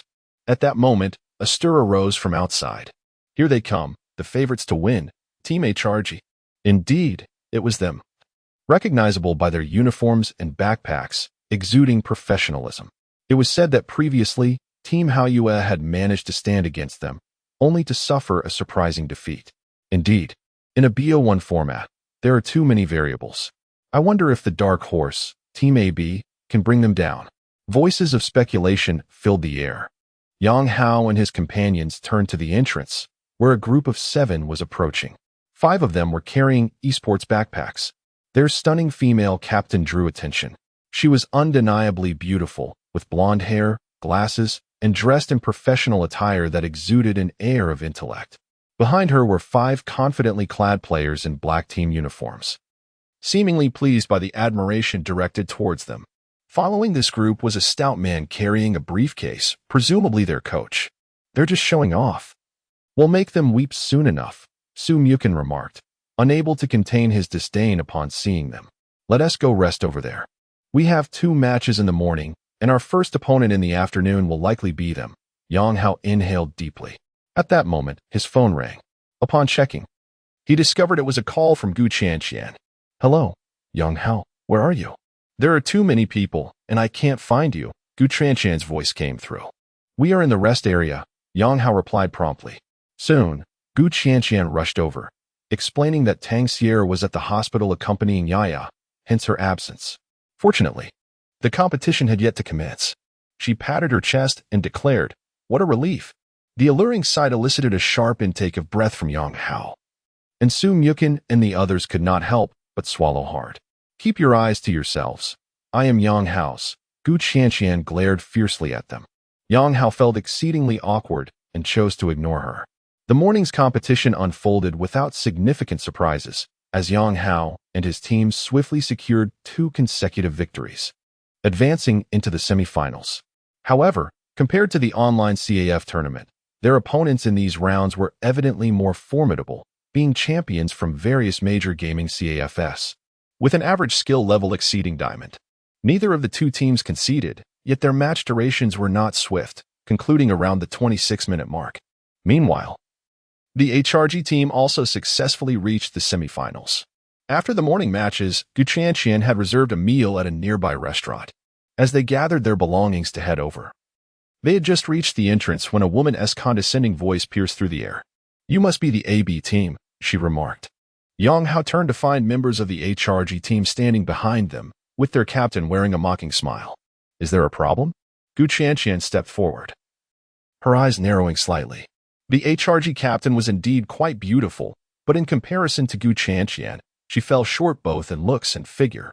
The atmosphere between the 2 groups grew tense, as if a confrontation were imminent. "Well, I had thought we would only meet in the finals. But I never expected to encounter you so soon," she said with a smirk. "I don't know how you managed to defeat Haoyue, but here, you were certain to lose." Gu Qianqian scoffed. "Indeed, large chests but little brains." Chapter 59. The provocation of HRG. As Gu Qianqian's words fell, a ripple of laughter erupted from those nearby. The female team leader opposite her displayed a hint of irritation. Yang Hao glanced at Gu Qianqian and thought to himself, "Your bravado is quite something." The woman sneered at Gu Qianqian and remarked, "Let's see how arrogant you are after we defeat you this afternoon." Gu Qianqian shot her a disdainful look and replied, "We'll talk about winning after the match. Let us go grab a bite." After saying this, she tugged at Yang Hao and made her way outside. Once they departed, a team member behind the woman frowned and commented, "I can't believe this team managed to defeat the Haoyue team. It's utterly inconceivable. They look completely unremarkable. Apart from the 3 pretty girls accompanying them, there's nothing striking about them. I find it hard to comprehend. We've been competing in TGA and Shenzhen for quite some time. Surely we know the strong teams here?" The only team worth our attention this season is Haoyue. This AB team doesn't seem very professional, yet they must possess a skill level above Diamond to have beaten Haoyue. They underestimated their opponents and ended up facing an upset. We just need to perform well against them this afternoon. The championship of the city tournament is already in our grasp. The woman scoffed, let us see how she holds herself then. However, Yang Hao and his companions paid little heed to such remarks. At that moment, they were seated in a bustling eatery, relishing their lunch. After their meal, they headed to the lounge area of the Aoi Esports Arena to grab some drinks. At 2 in the afternoon, they were notified that the match was about to commence. Given that there were only 16 teams competing that day, and it was a BO1 format, all 3 matches were scheduled to take place in a venue suitable for live broadcasting, complete with a host. At this moment, a beautiful female host stood on stage with a microphone, announcing, "What follows is the semifinals and finals of our Shenzhen City tournament. A total of 3 matches will be held. The first match features a fierce contest that many believe will serve as a prelude to the finals of this city tournament, pitting the AB team, champions of the Aoi Sports Arena's Internet CAF competition, against the HRG team, champions from the Wangyu Internet CAF. Who among these will rise above the multitude of teams in Shenzhen and secure a place among the 8 teams participating in the provincial tournament? Let us await the outcome." As the host indicated, the city tournament was held across 8 cities, with only the champion teams from each city advancing to the provincial selection. Following the provincial tournament, the national competition awaited. TGA selects teams that break into the professional league, battling their way up through layers of competition among the myriad teams participating in TGA, with only one team ultimately securing a spot in the LSBL, making the competition undeniably fierce. Beside him, Su Mukin muttered, "Why bring in a host for a city tournament? It's unnecessarily professional." Yang Hao understood that this was all orchestrated by Li Ren, who sought to utilize the city tournament at the Aoi Sports Arena as an opportunity for promotion, aiming for a more professional presentation. The 2 teams ascended the stage, at which point the host directed a question towards the captain of HRG, inquiring if they had any words to convey to their opponents, perhaps a bit of bravado. A fellow with bleached hair seized the microphone and proclaimed, "I wish to inform you that you triumphed over the Haoyue team solely by fortune. However, before our undeniable strength, you stand no chance. The championship of the city tournament is undoubtedly ours." The host then handed the microphone to Yang Hao, who glanced at the opposing team and declared, "We shall conclude this battle within 30 minutes. His words elicited a stir among the audience, while the HRG members wore expressions of discontent, casting cold glances at Yang Hao. The host announced, "Let both teams prepare. Our match is about to commence." Yang Hao and his teammates positioned themselves, adjusting their peripherals before logging into the game. As they entered, they quickly began preparations. "Let us make sure to give them a thorough beating," Su Mukin grumbled. Yang Hao furrowed his brow and responded, "Their skill level is comparable to that of Haoyue. They are not to be underestimated. Let us maintain our previous rhythm and focus on mid-jungle coordination." The others nodded in agreement. Once the game commenced, it was evident that HRG had little knowledge of Yang Hao and his team compared to their understanding of Haoyue. They neglected to ban several heroes that posed a significant threat, allowing champions like Zed, Yasuo, and LeBlanc to remain available. In this match, Yang Hao's team represented the purple side, and the ban pick phase proceeded swiftly. Soon, both teams finalized their compositions. The blue side, HRG, consisted of top, Nautilus, jungle, Rek'Sai, mid, LeBlanc, and bot, Jinx paired with Braum, while the purple side, AB team, featured top, Malphite, jungle, Lee Sin, mid, Zed, and bot, Twitch accompanied by Janna. Their lineup resembled a classic 3-Protect-2 formation. With the composition settled, both teams swiftly transitioned to the loading screen.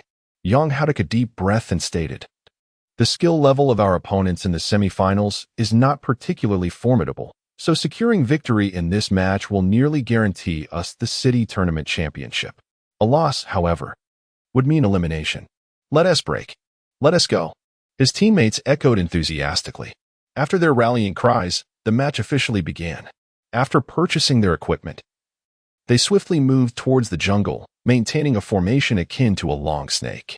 Yang Hao positioned himself in the mid lane, where he encountered the opposing mid laner, LeBlanc, who playfully danced in front of him, taunting with her emote.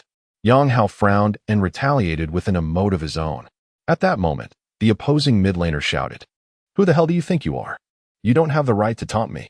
Yang Hao, insulated by the excellent soundproofing of his headset, could not discern the insults, but he noted the mid laner's animated gestures and exaggerated expressions, clearly indicative of unsavory remarks. He chose to ignore the provocations. However, Sum Yukin could no longer contain his frustration and shouted, "Jump, you foul creature." Yang Hao promptly replied, "Ignore him. He simply aims to provoke you. If he truly insults you, it could lead to complications with the officials later on." Sum Yukin clenched his teeth, striving to maintain a calm demeanor. Yang Hao furrowed his brow and warned, "If his taunts get under my skin, and their mid laner relentlessly targets me, this match could unravel entirely. The same applies to you. If you aspire to play professionally, your mindset is crucial. Never allow your opponent's behavior to disrupt your composure." Having spent time with SKT, Yang Hao understood the importance of professional conduct, a lesson he felt compelled to impart to the others, who were mere casual players. Sum Yukin grumbled, but fortunately refrained from rising to shout at the opponent. At that moment, the minion waves collided. The opposing mid laner, brimming with bravado, leveraged the range advantage of his champion, LeBlanc, to pressure Yang Hao by pushing past the minion wave. Initially timid, Yang Hao chose not to engage directly. He patiently awaited the minions to weaken before using his Q ability, Shuriken, to secure last hits. Concurrently, he sought an angle to chip away at LeBlanc's health. Since LeBlanc was already pushing, finding the right position was relatively straightforward. Yang Hao's Q struck LeBlanc twice, depleting a quarter of her health, which surprised him. He hadn't anticipated such accuracy from Zed's Q. After taking 2 hits, LeBlanc reluctantly retreated to a safer position, while Yang Hao subtly adjusted his own location, ensuring he remained just outside the range of her W ability. Engaging LeBlanc as Zed in the early game could lead to significant pressure, an unavoidable reality given LeBlanc's high burst potential and extended reach. However, as soon as Zed reached level 3, the tide would shift in his favor. Under LeBlanc's deliberate push, the first wave of minions quickly reached the tower. Yang Hao refrained from basic attacks, relying solely on his Q ability to secure 4 last hits, missing 2.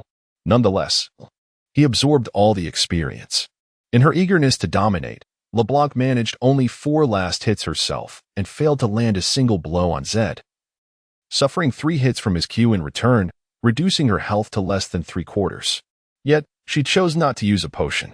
The second wave of minions soon met, and LeBlanc swiftly attacked a minion, aiming to secure level 2 and harass Yang Hao's health. Indeed, she achieved her goal of reaching level 2. However, Yang Hao created distance, denying her the opportunity to inflict damage. Only when he reached level 2 did he advance his position again. Observing Yang Hao's forward movement, LeBlanc eagerly sought to trade blows. Her Q and W abilities were unleashed in rapid succession towards Yang Hao, and with the damage from her Q's mark, she could potentially reduce his health by 1/3. Yet, just as her Q was cast, a shadow materialized beneath her feet.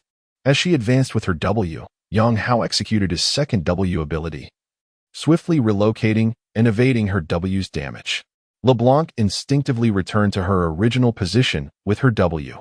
In front of his computer, a faint smile crept across Yang Hao's lips as he murmured, "You are finished." Chapter 60. Heart of the Kill indeed. Upon witnessing that individual return as a second-tier W, Yang Hao could not help but utter a word of finality. As the enchantress reappeared, he unleashed his Q ability, Shadow Technique. All blades. Simultaneously, 2 daggers flew forth from the shadows and from the hands of Shun, piercing through the enchantress's form, causing blood to spatter forth. Yang Hao then struck her with a basic attack. 3 successive blows triggered the talent, Edict of the Thunder Lord. Lightning danced across the enchantress, inflicting a surge of damage, reducing her health further. With her vitality already at 3/4, these assaults diminished her health by a staggering 240 points, bringing it down to a mere 2/5. Yang Hao promptly activated Ignite. The enchantress was taken aback, hastily consuming a health potion in a desperate attempt to retreat and create distance. Yet, Yang Hao followed up with another basic attack, further depleting her health. Simultaneously, the Enchantress's passive ability, Bewildering Illusion, activated. Her form split into two. But the irksome truth was that her real self was busy consuming the health potion, emitting a green mist, seemingly pleading, "Come to me, I am the true one." Seizing the opportunity presented by the real body, Shin did not hesitate to strike again, diminishing the Enchantress's health to less than a quarter. In a bid for escape, she activated Flash. Shin pursued with his own flash, landing yet another blow, each strike aimed at her vital points. What vexed the Enchantress the most was the sudden appearance of an icon above Shin's head as he stood his ground, refraining from the chase. Elated, she dashed towards the safety of her tower, her health perilously low and her escape option exhausted. Just a single basic attack or Q ability from Shin could spell her demise. However, Shin did not pursue further.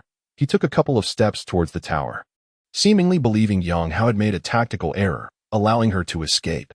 Yet, at that moment, Shin's Q ability came off cooldown. A shuriken was launched forth, and the Enchantress desperately attempted to evade through positioning, but the shuriken successfully penetrated her form, leaving behind a lifeless body. At the instant the shuriken was released, an icon illuminated above Shin's head, and he turned with confidence. First blood.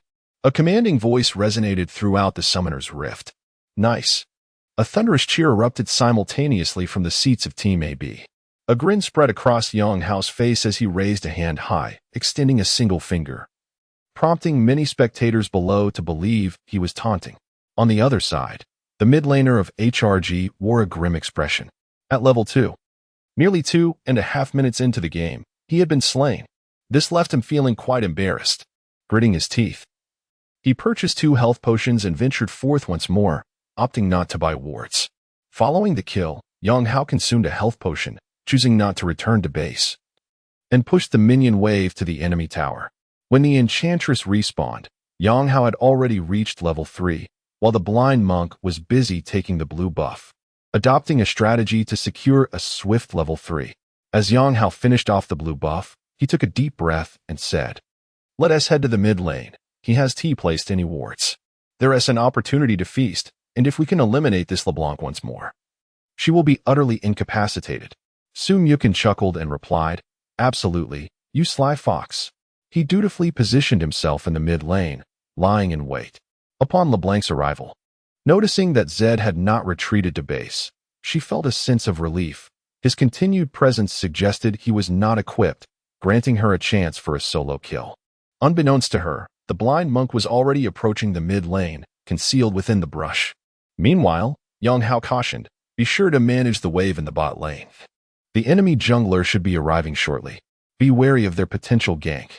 The duo in the bot lane nodded in acknowledgement, and with the support champion's trinket now ready, she placed a ward in the river. Shortly thereafter, they spotted the enemy Rek'Sai making an appearance. At this juncture, LeBlanc had reached level 3 and promptly acquired her E ability. Yang Hao advanced strategically, aiming to evade LeBlanc's W skill. Indeed, as he feigned vulnerability, LeBlanc seized the moment, executing her E skill to hit Yang Hao, simultaneously applying her Q skill, Sigil of Malice. Her W skill followed closely behind. To her, this presented a prime opportunity to eliminate Yang Hao. However, at the very moment she unleashed her W, the blind monk emerged from the river, startling LeBlanc, who hastily attempted to retreat with her second W. It was too late. Yang Hao swiftly cast his shadow, unleashing his EQ combo, triggering the damage from Thunderlord's decree, while the blind monk executed his W and Q, Soundwave, successfully striking LeBlanc. The second Q followed, applying a slow effect with his E skill. As Yang Hao's confinement ended, he swiftly pursued with his second W, delivering a final basic attack that claimed LeBlanc's life once more. In just over 3 minutes, LeBlanc had succumbed to defeat twice. The AB team erupted in jubilant shouts of nice. Meanwhile, among the spectators, the HRG team's imposing leader and coach furrowed their brows. The leader's face betrayed a sense of urgency, recognizing the toll of 2 consecutive deaths on their mid laner. The stout coach, deeply concerned, noted a critical observation. AB Team's mid laner displayed exceptional skill in damage calculation and ability execution during the early skirmishes. The deliberate feint against LeBlanc leading to yet another kill was executed with seamless precision. He discerned that this Zed seemed to be a formidable player. With the mid-lane's continuous action capturing the live broadcast attention, the coach realized much about the unfolding match. He frowned, contemplating. It seems there is indeed merit to the notion that AB team could triumph over Haoyue. Their mid lane is undeniably strong. Our mid laner is faltering. The leader echoed his concern, saying, I hope he can maintain his composure and avoid further missteps. The stout coach remained pensive, observing that from the second skirmish onward, their mid laner appeared to be losing focus. If one does not awaken to the reality, it may result in a situation where the mid lane is breached. Should Zed acquire his equipment, it would inevitably signify that their bottom lane would soon face a similar fate. Zed's ability to eliminate opponents is inherently formidable. If he begins to roam, it would be exceedingly difficult for the bottom lane to avoid catastrophe. In the arena, HRG's mid laner appeared somewhat anxious, for prior to the match, he had boisterously engaged in taunting, even resorting to direct insults. With so many spectators watching, he felt an overwhelming sense of embarrassment. After being solo killed at level 2 and subsequently ambushed shortly after his arrival on the lane, enduring 2 consecutive deaths became increasingly intolerable for him. Upon returning home, Yang Hao replenished his equipment and made his way back to the lane, displaying audacity as he immediately began to taunt. The LeBlanc player was nearly overwhelmed with rage. Dying twice had already destabilized his mentality. Yang Hao's mockery seemed to push him closer to the brink of collapse. Despite trailing nearly 2 levels behind, he still harbored a fervent desire to reclaim dominance through a solo kill, his positioning remaining dangerously aggressive. However, the disparity in their equipment was insurmountable. His reckless movements led him to fall victim to Yang Hao's WQ combo, which, alongside the equipment gap and the damage from thunder, obliterated half of his health in a single sequence. He was aghast, realizing the vast chasm in their equipment. Yet, upon landing a hit, Yang Hao continued his taunting, pushing him to the edge of fury.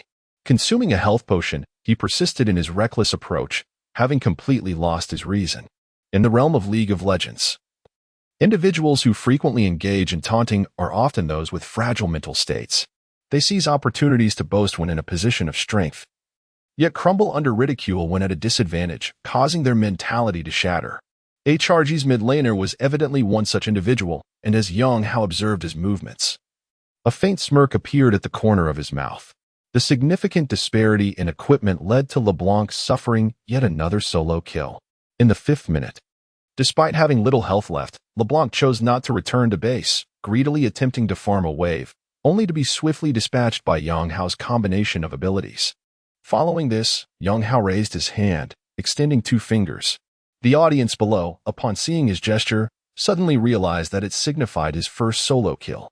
The opposing mid laner also turned to see Yang Hao's fingers and, understanding the implication, felt a searing pain in his chest as his mentality imploded. Chapter 61. Champion of the Urban Tournament. Indeed, he was infuriated, his face a deep shade of ashen fury. Before the match, he had boasted about his intent to eliminate Yang Hao single-handedly, resorting to foul language in his tirades. Yet now, the 2 fingers of Yang Hao appeared exceedingly glaring. His mental state had completely shattered. Even after falling 2 levels behind upon respawning, he still sought to confront Yang Hao. With results that were painfully evident, he was utterly overwhelmed in the mid lane. By the 6th minute, when Yang Hao reached level 6, he eliminated him once again. Marking the 3rd consecutive time, he faced a solitary demise. His gameplay began to deteriorate. The normal rhythm of the match crumbled from this point onward. His collapse in the mid lane quickly infected the morale of his teammates. In the lower lane, witnessing the mid laner's downfall and the jungler being firmly suppressed in the jungle by Su Muyukin, the bottom duo of Team AB began to showcase their exceptional prowess. By the 8th minute, they successfully eliminated the opposing AD carry. At the 13th minute, Team AB executed a 4-man ambush, toppling the enemy duo under the tower, seizing both the tower and the dragon, leaving HRG entirely at their mercy. The vast economic disparity rapidly widened. By the 19th minute, Yang Hao out under the high ground, obliterating LeBlanc amidst the crowd and retreating unscathed, dazzlingly outplaying their opponents. By the 23rd minute, they breached the first high ground.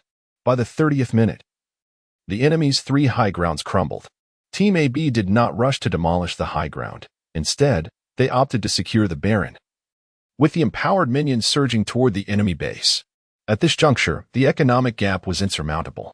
Upon reaching the high ground, the 5 members of Team AB did not hasten to push the tower. Rather, they lined up and began to dance mockingly. The opposing team was on the verge of exploding with rage. However, as the match progressed, they realized the significant disparity in individual skills compared to Team AB. Thanks to their top laner securing a significant champion, their other 4 positions exhibited remarkable individual strength. Reflecting on their earlier taunts, their faces were now swollen with humiliation. Driven to a point of irrationality, they shouted in frustration, "I don't know what you're dancing for. Your flashy icons will be your downfall." Many below shook their heads upon hearing their words. HRG and their comrades were entirely defeated both in the match and in dignity. Yang Hao and his team showed no reaction to the insults, continuing to flaunt their icons and dance mockingly. The opposing team was utterly incapable of withstanding the onslaught of super minions bolstered by the Baron, and in a desperate attempt to clear the waves, LeBlanc was tragically caught amidst the minions and perished. Ultimately, the enemy's base exploded in the 33rd minute, as this was a single elimination match. Losing this round meant they had secured a place in the finals of the Urban Tournament. Aside from the finals, which are a best-of-3 format, all other matches in this tournament were single elimination, and after overcoming HRG, the path to the finals seemed devoid of obstacles. The defeated HRG team clearly harbored resentment as the match concluded. Their mid laner abruptly stood and charged towards Yang Hao and his companions. He was evidently on the brink of explosion, bellowing, "Who gave you the audacity to dance in my face? I'll make you pay." The staff swiftly intervened to restrain him, yet HRG continued to hurl insults. Yang Hao, with an air of nonchalance, merely shrugged in response, challenging, "Come at me if you dare." The expression on Yang Hao's face only fueled their ire further. In truth, within the realm of Chinese esports, such taunting during professional leagues is not excessively common, yet it is not entirely absent. During the S5 LSBL, for instance, members of OMG's second team were caught berating their opponents, a situation exacerbated by OMG's soaring success following UZI's addition. This incident sparked considerable controversy within the LSBL. In the lower-tier TGA, while the national tournament enjoyed live broadcasts, numerous clandestine activities marred the online CAF competitions, city contests, and provincial matches. Following a loss, disputes leading to real-life confrontations were not uncommon. HRG exemplified this behavior. Having suffered a humiliating defeat, they were desperate to reclaim their pride, fixating on AB's taunting dance as a pretext for confrontation. The HRG players resembled unruly youths, merely internet-addicted teenagers. After being restrained, they ground their teeth, and a woman shouted, "Get down here quickly. Are you not embarrassed enough?" Their blonde-haired mid-laner continued to shout, "Don't leave.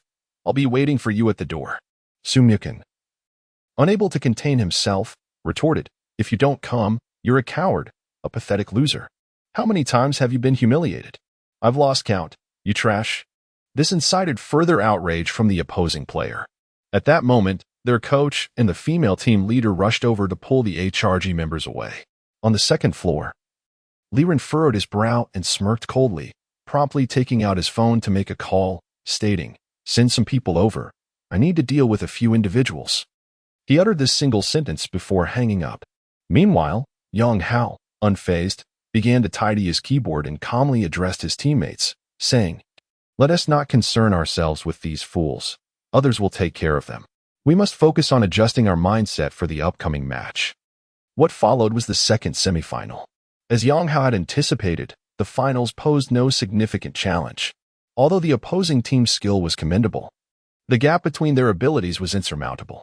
They concluded the best-of-3 match in just an hour, ultimately clinching the city championship and successfully advancing to the provincial tournament. The city tournament has now concluded. After the event, Yang Hao and his companions began to pack their belongings, while the spectators gradually departed. A few individuals, impressed by their performance, approached them for a photograph, although at this stage, the AB team had yet to achieve significant fame, rendering such photos rather inconsequential. Once they gathered their things, they received the tournament rewards, with the champions earning a prize of 3,000 yuan. After collecting the money, they headed toward the exit, intending to leave. As they reached the door, they encountered the 5 members of HRG waiting outside. However, in stark contrast to their earlier Fury post-match, the 5 now appeared somewhat battered and forlorn. The yellow-haired mid-laner stepped forward, looking somewhat abashed, and said, "To the members of AB, we apologize for our earlier remarks. We should not have allowed our defeat to lead to such disgrace." Yang Hao, without needing to ponder, understood that Li Rin had intervened on their behalf. Yet, Su Mu Chun and the others were taken aback. Remembering Yang Hao's earlier statement about someone resolving their predicament, they were momentarily awestruck, as Yang Hao seemed to embody an even greater mystery in their eyes. Not wishing to dwell on the matter, Yang Hao reflected on his time in Brazil, where he had witnessed numerous brawls. The members of HRG were merely small-time thugs, typical bullies who preyed on the weak. You may leave now, but remember to maintain a low profile in the future. If you aspire to become professionals, focus on your training and abandon the notion that competitions are merely opportunities for fights. Cultivate a healthier mindset, Yang Hao advised, sounding like a wise elder. Such pretense, Su Muchen scoffed. Upon hearing Yang Hao's words, the HRG members felt as if they had been granted a reprieve. They quickly reiterated their apologies before hastily departing. Once they were gone, Su Muchen turned to Yang Hao and asked, "Who exactly are you? First, you mentioned spending a year with SKT, and now you silently dealt with those men." Yang Hao replied, somewhat exasperated, "What do you think I am? My friend is the owner of AOE, and it was he who assisted us. Otherwise, why do you think we can train there for free?" Shinshi expressed concern. "They won't report us, will they? If they inform ACE, China's Economic Association, we might find ourselves in trouble." Yang Hao shrugged, dismissing her fears. "Why worry? They instigated the issue, and we didn't lay a finger on them. If they choose to report us, so be it. Let's go celebrate with a feast using our prize money," Gu Qianqian exclaimed, her enthusiasm undeterred. However, Yang Hao shook his head. "Let us save the celebration for tomorrow. Yaya will be discharged from the hospital then, and we can invite them both to partake in a joyful meal together. It will be a double delight." Chapter 62. The Mighty Meteor Team. Upon hearing Yang Hao's words, Sun Meng cast a grateful glance in his direction, her eyes glimmering with a hint of excitement. Tomorrow, starting from tomorrow, Yi would once again bask in the light. And from that point onward, she would witness his matches. The group casually found a bustling eatery for a meal. Lu Hanyun and Chi Chi, due to their evening live stream, refrained from dining with them but promised to visit the following night. Upon returning to their temporary base, Yang Hao swiftly powered on his computer and logged into the official TGA website. Indeed, the records indicated that they had advanced to the provincial competition in Guangdong. However, the competition in Guangdong was evidently fierce. Besides the second team of IC team, there were also formidable squads such as the former LPL team, EPA, whose support players were not to be underestimated. Furthermore, the Shuiyu team, which had previously clashed with Yang Hao's group, had also made it to the provincial competition, becoming one of the 8 teams in the tournament. In truth, cities like Shenzhen, which boasted 3 strong teams from internet CAF competitions to city tournaments, were exceedingly rare. In fact, both HRG and Haoyue teams faced minimal obstacles in entering the provincial competitions as long as they avoided the strongest teams in Guangdong. Yet, due to the rivalry between AB team and Haoyue team, they chose to remain in Shenzhen, effectively blocking Haoyue and HRG's path. Such is the nature of competition, a realm where strength reigns supreme. At that moment, Yang Hao, who had originally stepped away, suddenly stumbled upon a piece of news. Champions Glimpse. Meteor Team dominates OMG's 3 teams in W's youth training camp, successfully securing a spot in the Zhejiang provincial competition, advancing to the national tournament.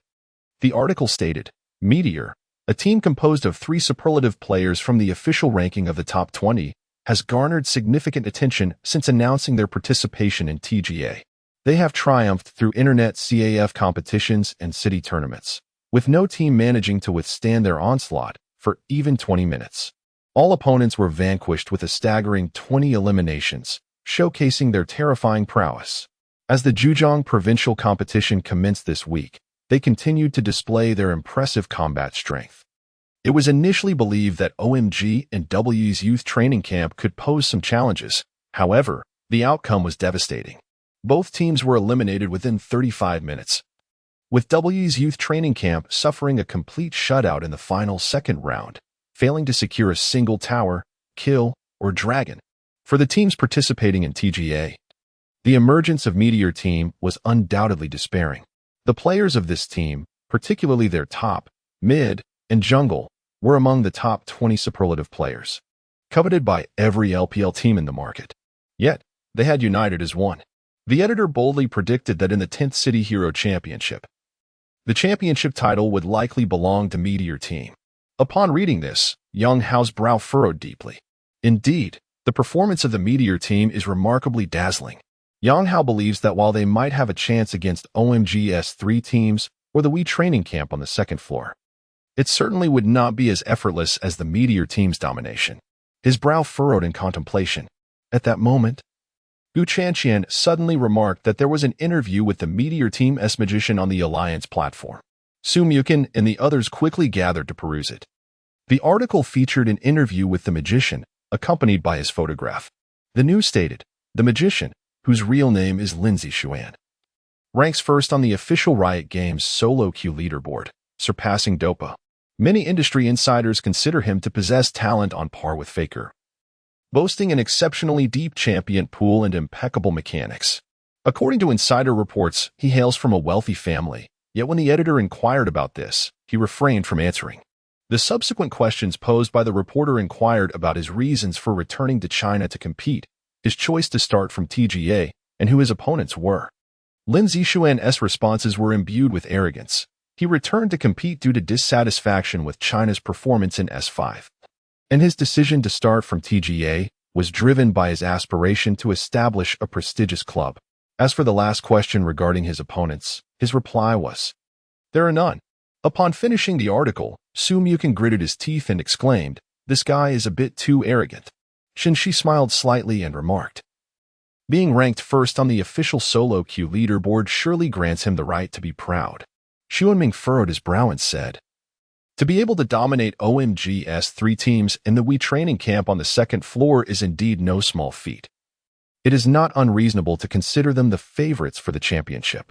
Su Mukin clenched his teeth and stated, "With their team garnering such high attention, largely due to this magician, they are likely attracting considerable sponsorship. I see many discussions about him online. Young Hao, why not reveal your identities as the 3rd and 4th in solo queue?" Young Hao scoffed. "Such accolades are superficial. His arrogance is inconsequential. Our objective remains unchanged, to claim the TGA championship and advance to the LSBL, of course." With piercing eyes, he added, "If we could triumph over the Meteor Team, that would be ideal." The others nodded in agreement upon hearing Yang Hao's words. Yang Hao took a deep breath and continued, "Although it is hard to admit, we must recognize that there is a gap between us and the Meteor Team. At the very least, we currently cannot dominate those 2 teams. And we have only 2 weeks left." As Yang Hao mentioned, they would be competing in the Guangdong Provincial Tournament next week.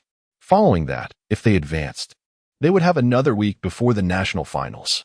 The national finals span 5 days, 2 for group stages and 3 for elimination rounds, plus 1 day for the provincial tournament, which means they have only 9 days for training.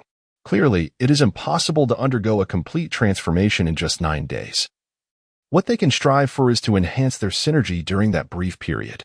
Fortunately, the issue concerning their top laner, Adai, has yet to be exposed. In both the city and internet cafe tournaments, their victories have been rather effortless. Moreover, Yang Hao and the bottom lane have drawn considerable attention. Even if someone were to scrutinize their gameplay, it is unlikely that they would focus on the top lane position for the time being.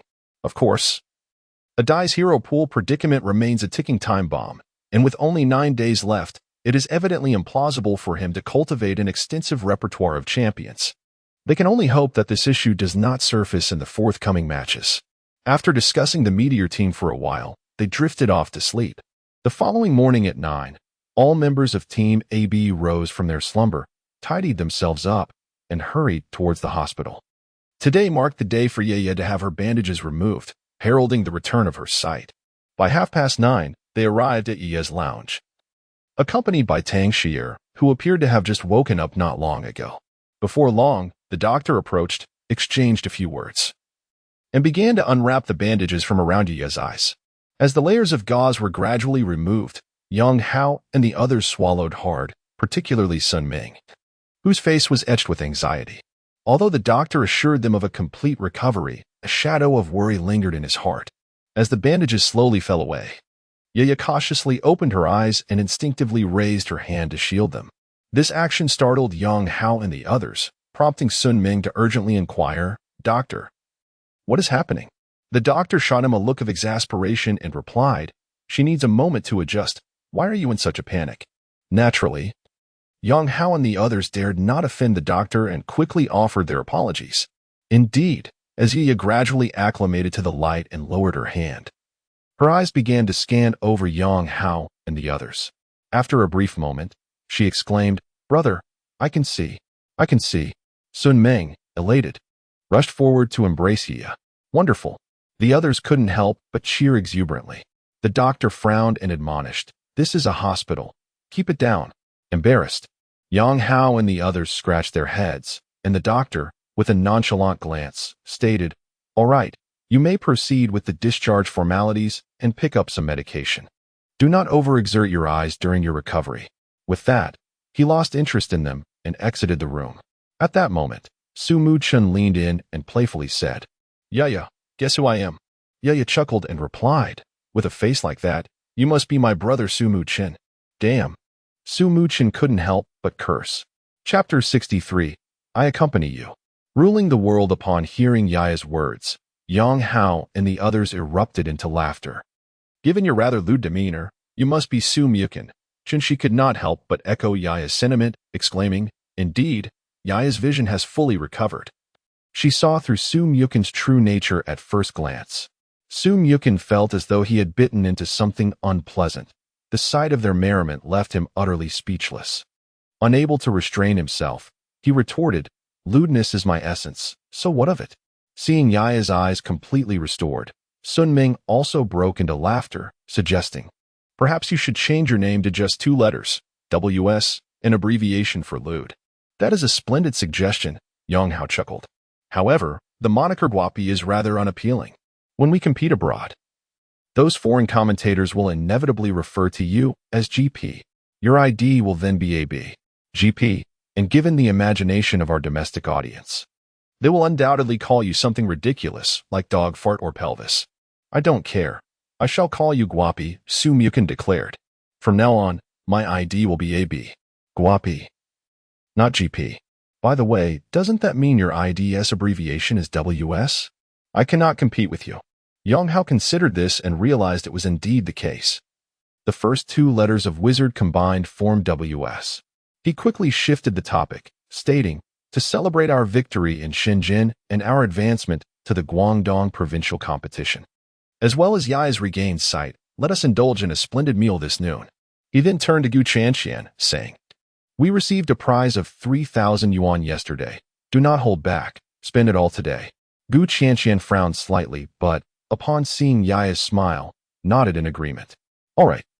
I know a fantastic place. Let us tidy up and discharge ourselves from the hospital." After swiftly completing the discharge procedures, the group headed to the location Gu Qianqian had mentioned. They took the subway, during which Gu Qianqian whispered to Yang Hao, "You cannot be so extravagant with your spending." Yang Hao was momentarily taken aback. Since Gu Qianqian joined, he had entrusted her with all financial matters due to their training commitments, leaving little time to manage expenses. "We currently do not have much money left," Gu Qianqian remarked with a frown. Yang Hao was stunned. At the inception of their team, the initial capital was merely the 50,000 yuan he had contributed, from which nearly 20,000 had been spent on rent and various expenses. Sun Ming had over 10,000, which constituted their initial funding.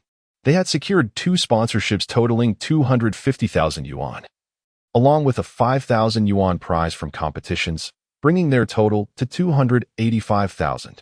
Was Yaya's surgery only 20,000 yuan? How could we have spent money so quickly? Yang Hao asked in astonishment. Gu Qianqian shook her head and remarked, "The surgery for Yaya costs 200,000. But that merely covers the surgical expenses. Subsequently, various other expenditures have amounted to nearly 40,000.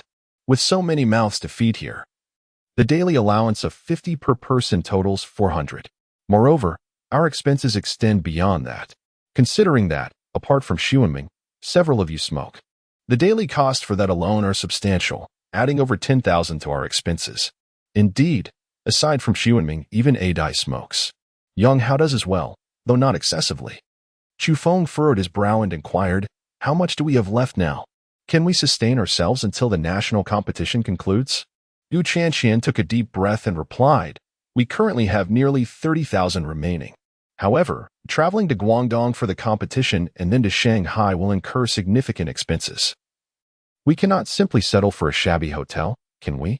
Nevertheless, it should suffice. Counting Tang Xier, we are only 8 individuals. And with half a month remaining until the national competition ends, I estimate that hotel expenses will amount to several thousand, which should be adequate. Yet, even if you secure the championship at the national competition, the prize money is typically dispersed 2 months later. It is nearly impossible to stretch this amount for 2 months. Yang Hao's brow knitted in concern. He clenched his teeth and stated, "We'll cross that bridge when we come to it. During the national competition, let's ensure our meals are of decent quality. If necessary, we can take on some gigs in the months following the national competition. Additionally, if we clinch the championship, there will undoubtedly be numerous sponsorship opportunities. The Meteor team is currently in the limelight, and defeating them would bring us fame. What if we lose?" Gu Chanxian asked, her voice laced with worry. "I will not lose," Yang Hao replied coolly. Gu Chanxian gritted her teeth and countered, "There is always a possibility, you know. Why don't you consider the contingency plans?" With a wry smile, Yang Hao responded, "For us, even if we reach the national finals and end up losing, our individual skills will certainly be recognized by the LPL teams, so we will not lack for opportunities." Gu Chanxian's expression shifted in surprise. "If we lose, isn't AB going to disband?" Yang Hao replied nonchalantly, "That's why I will not lose, and I absolutely refuse to allow it." With that, he squinted slightly and added, "Sister Chanxian, you seem quite invested in the Chinese esports scene. I presume you are aware that it is a commercial arena. I understand my team-building philosophy may be somewhat naive, given the influx of capital if Chen Shi and the others gain fame. Can they truly resist the lure of money? Perhaps we should consider letting the affluent acquire us then." Gu Chanxian clenched her jaw in response. Yang Hao shook his head and said, "I do not wish to proceed in such a manner. Once individuals acquire wealth, they tend to become complacent and lose their drive for rigorous training. This is the most vexing aspect of the Chinese esports scene. Players lacking substantial skill or fame are often rewarded with exorbitant salaries and lucrative streaming contracts. In the team I aspire to build, each member must grasp a fundamental truth. While one can earn considerable sums, such wealth is only accrued through the attainment of numerous honors and the consequent acclaim. Without skill and accolades, one possesses nothing. If they cannot comprehend that in esports, performance is the sole criterion that speaks volumes, then I must concede that our paths diverge." Gu Chanxian gazed at Yang Hao, surprised by his perspective. She had always regarded him merely as an exceptionally talented gamer. At that moment, Yang Hao, with a smile, remarked, "Currently, none of us hold any fame, as we have gathered in Team AB for various reasons. However, should TGA clinch the championship, circumstances will change. When that time comes, if they wish to depart, I shall not compel them to stay. I will respect their choices. As long as I remain, AB will endure, and the spirit of competition shall continue to thrive." In truth, Yang Hao had long pondered these matters. Presently, as they all face financial hardship, perhaps they can unite their strengths. Yet, should they attract the attention of LPL clubs under the club's monetary policies, how many can truly withstand the temptation? He could not ascertain. In China, many professional players approach the scene with a mindset of merely passing time, playing professionally for a brief stint, showcasing a few remarkable performances in the LPL, gaining recognition, and then retiring to pursue streaming careers with substantial contracts, leading vibrant lives. In a sense, the influx of capital into the esports market and the rise of the streaming industry have revitalized China's gaming economy. However, this rapid influx has rendered the entire industry rather restless, paradoxically hindering the achievement of results. Upon hearing Yang Hao's words, Gu Chanqian suddenly spoke earnestly, "Yang Hao, if you continue in professional gaming, I shall always be your team leader. Whether in poverty or in fame, I will remain by your side. I believe you will undoubtedly realize your dreams, and I will accompany you to the pinnacle of the world." Chanqian. Yang Hao looked at Gu Chanqian, genuinely moved by her declaration. "What secret conversation are you two engaged in?" At that moment, Tang Xie interjected, "Gu Chanqian, how many times must I tell you not to set your sights on my cousin?" Being in the subway, their conversation drew the attention of several passers-by, causing Yang Hao to feel quite embarrassed and promptly fall silent. Soon, they arrived at their dining destination, where Lu Hanyun and Chi-Chi, as punctual as ever, took their seats. Lu Hanyun remarked, "I have already sent the design for the uniforms to the garment factory. They said it should be ready within a week." Yang Hao was elated. If it could be completed within a week, it would mean that should they qualify for the national competition, they would be able to don their team uniforms during the event. Chapter 64. Arrival in Guangzhou. This news elated everyone immensely. In fact, since the inception of the AB team, they had longed for this moment. The sight of 5 individuals donned in matching team uniforms, seated in the arena, was a spectacle of grandiosity. Since TGA, both the previous Haoyue team and the later HRG team had donned uniforms during competitions, while the 4 team appeared rather shabby, lacking even uniforms, which indeed gave off an air of desolation. Moreover, the AB team was a creation of their own making. Witnessing its comprehensive development naturally filled them with excitement. A team possessing its own distinctive uniforms truly resembled a cohesive unit. Observing the gradual empowerment of their assembled team filled them with a profound sense of achievement. Seeing their expressions, Lu Hanyun smiled radiantly and said, "In any case, let us strive onward, aim for the championship, and then venture into the professional realm, gradually making a name for ourselves." Yang Hao replied with a faint smile, "We are merely at the beginning. It is still quite early for everything." However, Lu Hanyun turned to Yang Hao and remarked, "I have confidence in your team, but I have always been curious about your ranks. Are the 3 of you among the top 20 in the national server? What specific positions do you hold?" Su Mukin grinned and replied, "Among the 3 of us, my ranking is the lowest. Chen Shi is ranked 13th. As for Yang Hao, you will have to ask him yourself."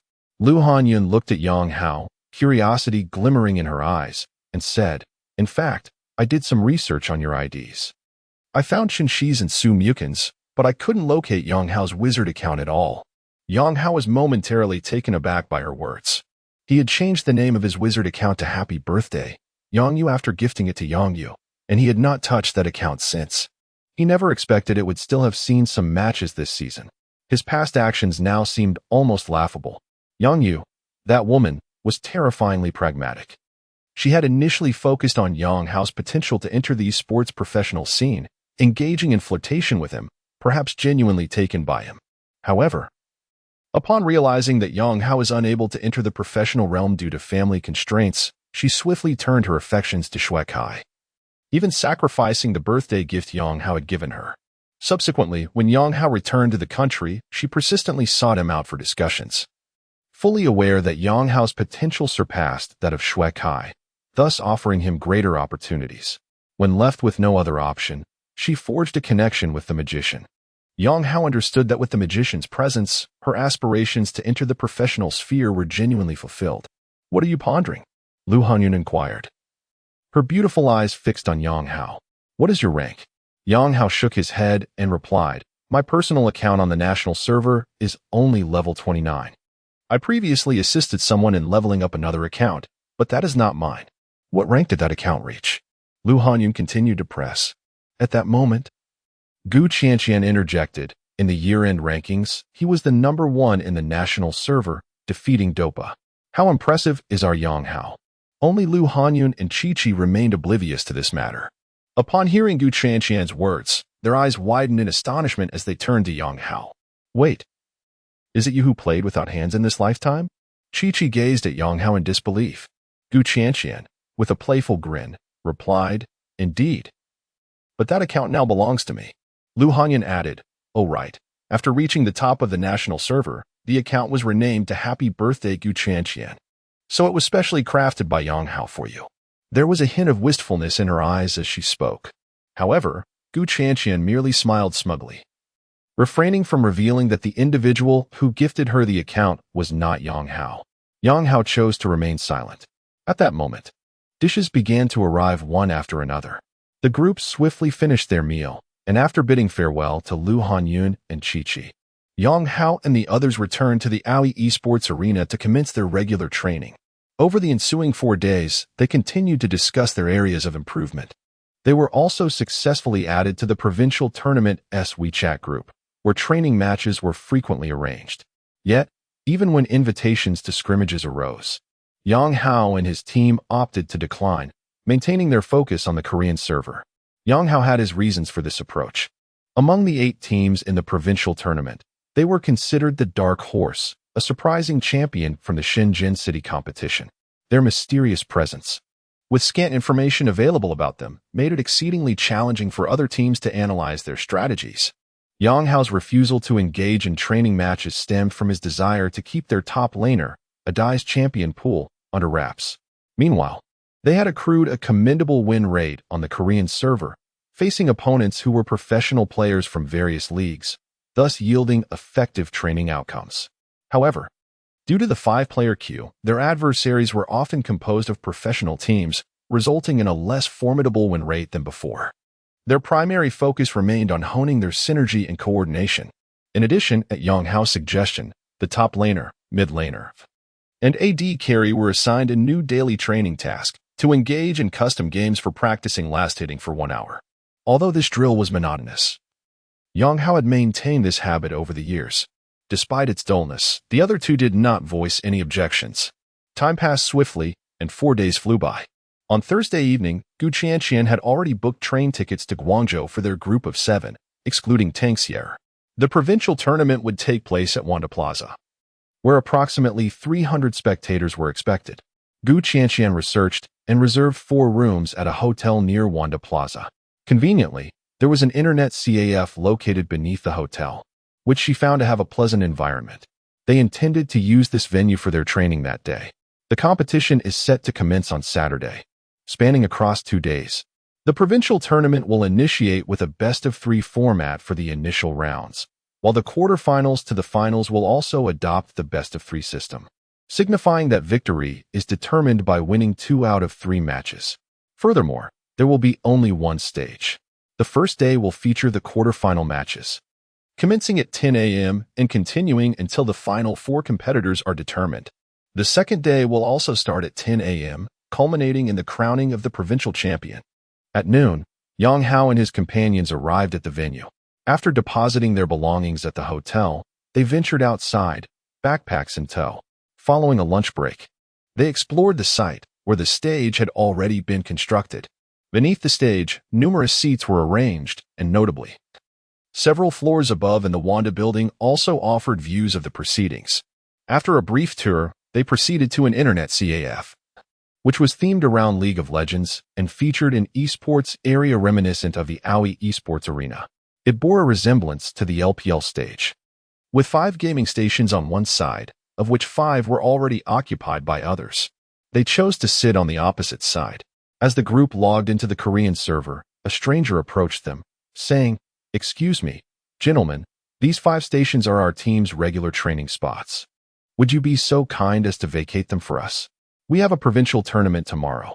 Yang Hao looked up to see a young man, approximately 23 or 24 years old, flanked by 5 teammates clad in white uniforms, each carrying esports backpacks. Yang Hao furrowed his brow and replied, "I'm sorry, but we also need to train. Please find another spot." The man frowned slightly and said, "But other locations are scattered, and we've grown accustomed to these machines. How about this? We can send 1 player over, and you send 1 as well. If you win, we'll vacate the spots. If we win, you'll concede them to us. Does that sound fair?" Upon hearing this, Sung Yukin felt a surge of eagerness. However, Yang Hao shook his head. "This seems overly complicated. Why don't you discuss it with those nearby? Are you refusing to negotiate properly? Don't push your luck." A tall young man behind the speaker interjected coldly. Chapter 65. A mouthful of excrement. The words of that man instantly furrowed the brows of Yang Hao and his companions. Gu Chanqian remarked coolly. Are you planning to seize this spot? What concern is it of yours if we choose to remain here for the provincial competition? Moreover, whether we sit here or not is entirely our prerogative. Is this internet CAF owned by your family? Even if it were, you have no grounds to demand we leave. Not leaving, are you? The 5 adversaries stepped forward in unison, as if intent on forcibly ousting Yang Hao and his friends. The man who had spoken earlier frowned deeply and stated, Beautiful lady and esteemed brothers, we indeed need to prepare for the provincial competition starting tomorrow. We are accustomed to these 5 computers, and using others would scatter our training, rendering it ineffective. Would you kindly allow us to use this space? Yang Hao calmly raised his head and replied, No, you should seek other computers. Get down from there. The bleached-haired youth shouted once more. At this moment, Su Mu Chun could no longer contain himself. He sprang to his feet and retorted, Who are you yelling at? Do you believe I won't teach you a lesson? As his words fell, Yang Hao and his companions rose simultaneously, locking eyes with their opponents. Their commotion quickly attracted attention, prompting the Internet CAF manager to rush over, saying, Everyone, let's discuss this amicably. Please don't cause a disturbance in our CAF. The leader of the opposing team frowned and said, You know our team frequently trains here. We just proposed a solo match, yet they refused. Yang Hao scoffed, What a joke. Setting aside whether you can even defeat us in a solo match. We were here first. You think your training takes precedence over ours? Who do you think you are, the president of the country? The expressions of the opposing team soured. Onlookers murmured among themselves, recognizing the lack of justification in their actions. The manager added, That is indeed the case. While you often train here, they arrived first. The leader of the rival team shot a cold glance at Yang Hao and declared, Thus, I propose a solo match. If you lose, you vacate this spot for us. However, if you win, we will leave without a word and even give you 1,000 yuan. How does that sound? 1,000 yuan. Almost simultaneously, the faces of the 4 team lit up with intrigue. Observing their expressions, the adversaries wore scornful looks, with the bleached-haired youth sneering, What a bunch of poor losers. Yang Hao chose not to engage with him, clearing his throat and stating, Since you put it that way, I accept your challenge. Some onlookers cautioned, Bro. They're the TGA City Champions, the SEG team, capable of competing in the provincial competition. Agreeing to this could lead to humiliation for you. Indeed. They might mock you later, others chimed in. Unmoved by the surrounding warnings, Yang Hao turned to Chun Shi and said, Why don't you entertain them for a while? Chun Shi's eyes brightened as he exclaimed, All right. The individual with the yellow hair scoffed coldly and swiftly moved to another vacant computer, logging into his national server account. Almost immediately, a voice resonated through the Internet CAF. Seated at computer 33 is the extraordinary master from Ionia, Yafei. We hope you enjoy your time at our CAF. Instantly, gasps of astonishment filled the room. Truly, this was a team that had advanced to the provincial competition. It was no wonder he was so flamboyant, as he possessed the credentials to back it up. What's your ID? I'll add you. The opponent cast a dismissive glance at Chun Shi, his face brimming with arrogance. Chun Shi closed the Korean server and quietly began logging into the national server, stating, Love Fi, as he logged into his account. Another voice echoed in the CAF. Seated at computer 39 is the strongest king from Ionia, Love Fi. We hope you enjoy your time at our CAF. At the moment the voice rang out, the members of SEG were left utterly dumbfounded. The strongest king? They felt a surge of frustration rising within them. They had never anticipated encountering such formidable opposition. Among those who appeared ordinary, even akin to street vendors, one was indeed the strongest king. No wonder they had shown no interest in the solo match earlier, but when the wager of 1,000 yuan was mentioned, their eyes sparkled with greed. If someone offered them 1,000 yuan, they would have been equally enthralled. Particularly, the leader of SEG felt an overwhelming urge to scream in despair. The opponent had been playing the fool, cunningly luring them into a trap. Yet, with so many witnesses present, what could they do? The opponent also played AD. But his fundamental skills and lane prowess paled in comparison to Chun Shi's. This solo match held no suspense. Chun Shi emerged victorious in the solo. As Chun Shi eliminated the yellow-haired opponent, Yang Hao grinned and said, Time to pay up. The leader of SEG trembled as he retrieved 1,000 yuan for Yang Hao. Unable to back out in front of everyone, Yang Hao accepted the money and casually remarked, "You're just a cannon fodder in the provincial competition. Don't get too cocky. There are many stronger than you." Damn. The members of the opposing team seethed with fury at Yang Hao's taunt. Suddenly, the leader's eyes narrowed as he recalled Yang Hao's mention of training and then considered Qin Shi's rank. He turned to Yang Hao and asked, "Are you all here for the provincial competition as well?" Yang Hao nodded with a smile. The yellow-haired individual sneered, "Humph.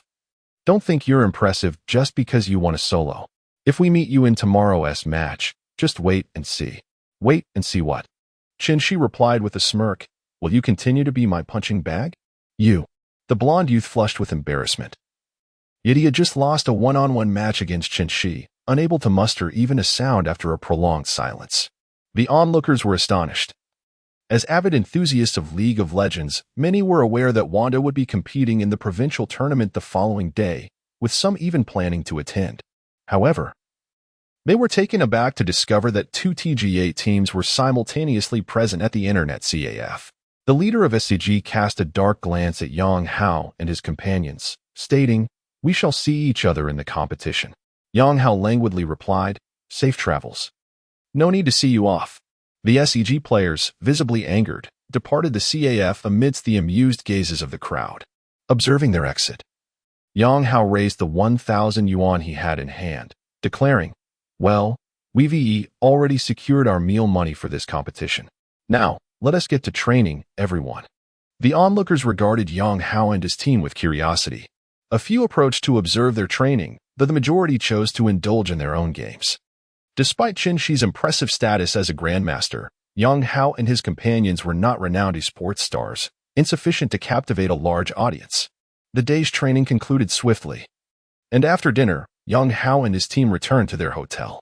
The following day, around 9 in the morning, they arrived at the venue, where the competition was set to commence shortly. After checking in, they glanced at the match schedule.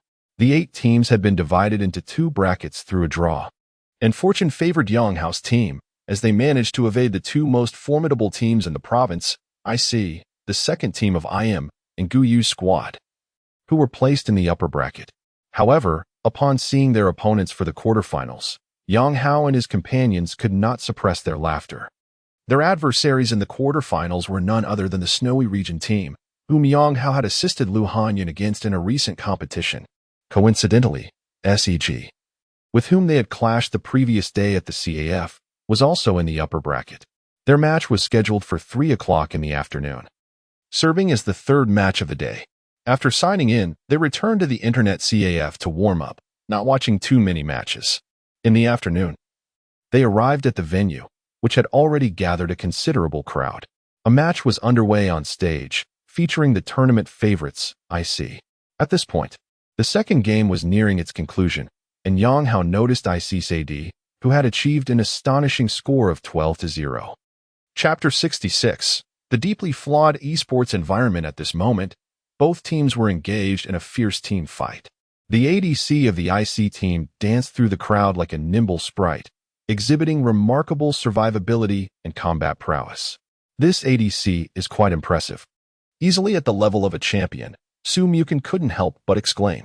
Yang Hao furrowed his brow. Indeed. The IC team was worthy of being the second team of an LPL club, and this ADC's skill was commendable. Moreover, the coordination of the IC team during team fights was also quite commendable, instilling a sense of pressure in Yang Hao. However, he was not overly concerned.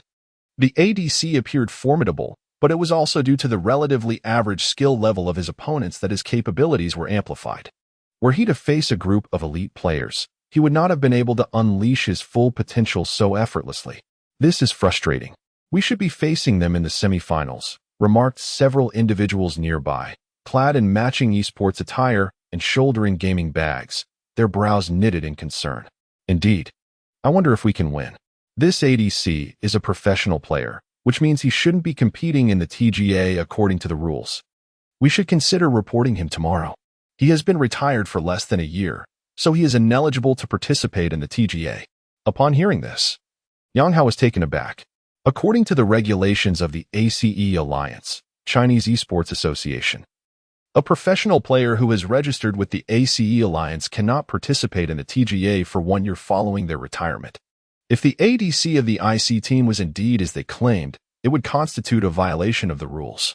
Soon after, the match concluded, with the IC team members exuding a sense of pride as they shook hands with their opponents before descending from the stage. As they departed, they provocatively glanced at those who had just spoken. Unsurprisingly, those individuals belonged to Gu Yu's team. As a retired LPL player, it was expected that Gu Yu would lead his team to the provincial semifinals. At this juncture, the host began introducing the AB team and the Shuyu team. Yang Hao collected his thoughts and, accompanied by his teammates, stepped onto the stage. Upon seeing Yang Hao and his team, the members of Shuyu were momentarily taken aback, followed by a rueful smile. They were well aware of their own limitations. Reaching the provincial finals had already been their pinnacle, and they had come with the mindset of giving it their all. To their surprise, their opponent turned out to be Yang Hao's team. As anticipated, there was little suspense in this match, with Yang Hao's team decisively winning with a clean 2-0 sweep. However, neither Gu Yu's team nor the IC team remained to watch this match. Both regarded the championship of the provincial finals as a contest solely between themselves, paying little heed to the other teams. Yang Hao's AB team was relatively unknown to them, and naturally, they did not consider him a worthy opponent. As their match concluded, the SEG team arrived just in time for the final game, and upon seeing Yang Hao and his companions, expressions of fury crossed their faces. Sun Yukin, with a cheerful demeanor, remarked, "We have advanced to the top 4, so please do not disappoint us." SEG's AD, Yafei, retorted with a cold smirk, "Be ready for a thorough beating tomorrow." Sun Yukin scoffed in response, while the host commenced the introduction of the match. SEG cast a menacing glare at Yang Hao and his group before ascending the stage. The desire to watch SEG's match was utterly absent for Yang Hao and his companions. They were confident in their assertion that SEG's skill level was merely average. Their true adversaries lay in the finals of the provincial competition, where they had already witnessed IC's prowess, a team against which they held no absolute confidence. Should Gu Yu's team triumph over them, it would undoubtedly indicate that Gu Yu's squad was not lacking in ability either. They seized the last moments to train and refine their synergy. Early Sunday morning, they arrived at the venue, where 3 BO3 matches would determine the ultimate champion. They were slated for the second semifinal. Having come early to observe the intense showdown of the first match, which was expected to unveil some strategic cards, originally scheduled to commence around 10 o'clock, the first match was delayed significantly. Gu Yu's team accused IC's ADC of being a professional player, thus ineligible to compete in TGA, leading to a refusal to start the match. Both sides engaged in negotiations, with Gu Yu presenting evidence from IM's recent official Weibo list, where the substitute AD, Sui Zhou Hao, was listed as IC's ADC. This sparked a heated dispute on site. At that moment, the leader of the IC team quickly made a phone call. As the second team of the LPL club IM, the issue was swiftly resolved. The TGA officials informed Gu Yu's team that they had 2 options, either compete or forfeit. This was a disturbing reality, easily verifiable through Baidu and Weibo, while the Chinese esports scene was relatively stable at the LSBL and LPL levels. Lower-tier competitions were rife with corruption and countless hidden agendas. A single phone call resolved what should have been a straightforward matter, inciting Gu Yu's frustration. Yet there was little recourse against such connections. Yang Hao, witnessing this from backstage, could only bitterly chuckle. This was the state of esports in China, rotting from the grassroots level of TGA up to the higher echelons of LPL. Previously, he had heard rumors of internal personnel providing information to certain teams during TGA matches, which he had deemed too unbelievable. However, witnessing this scene solidified his belief that in this decayed realm, nothing was beyond the realm of possibility. Such blatant favoritism was truly repugnant. The team led by Gu Yu appeared to be in a state of turmoil, perhaps due to the high caliber of the professional team's AD players which overshadowed their own abilities. In a brief span of time, they suffered a decisive defeat, losing the match with a score of 0-2, while the IC team successfully advanced to the finals. During the handshake, the IC players wore expressions of smug satisfaction, which was utterly infuriating. "This is unacceptable," Sun Yukin gritted his teeth in frustration. Indeed, the blatant favoritism is hard to bear, Adai remarked, his brow furrowed. Yang Hao exhaled calmly, having anticipated such a scenario upon returning home, though he had not expected it to unfold so swiftly. Let us annihilate them in the next match, he declared, taking a deep breath. Su Mukin and the others nodded in agreement. Meanwhile, the members of Gu Yu's team were also visibly incensed. Yet they found themselves with little recourse, forced to swallow the bitter pill of finishing fourth in the provincial finals. At that moment, the host announced, "Next, let us proceed to the second match of the semifinals, featuring the champion Team AB from Shenzhen against SCG from Foshan." Yang Hao took a deep breath and stood up. Gu Qianqian approached him and gently massaged his shoulders, encouraging him. "You can do it." Su Mukin, with a mischievous grin, chimed in, "Sister Qianqian, give my shoulders a rub too and cheer me on. Get lost." Gu Qianqian shot him a fierce glare. Unperturbed, Su Mukin smiled slyly and made his way toward the stage as Yang Hao and the others began adjusting their equipment. On the other side, the SCG team also commenced their preparations. Soon, both teams logged into the competition server, ready to initiate the first match of the BO3 semifinals. As they entered the BP interface, Yang Hao glanced down at the stage and noticed the IC team seated there, eager to discern who their adversaries in the finals would be. "Gentlemen, let us play this match with utmost aggression." Silencing those SEG fools and leaving the IC team's Korean players in awe, Yang Hao stated with an air of determination. Sun Ming added, "Let us reach the finals and decisively defeat them, proving that connections are futile without genuine skill."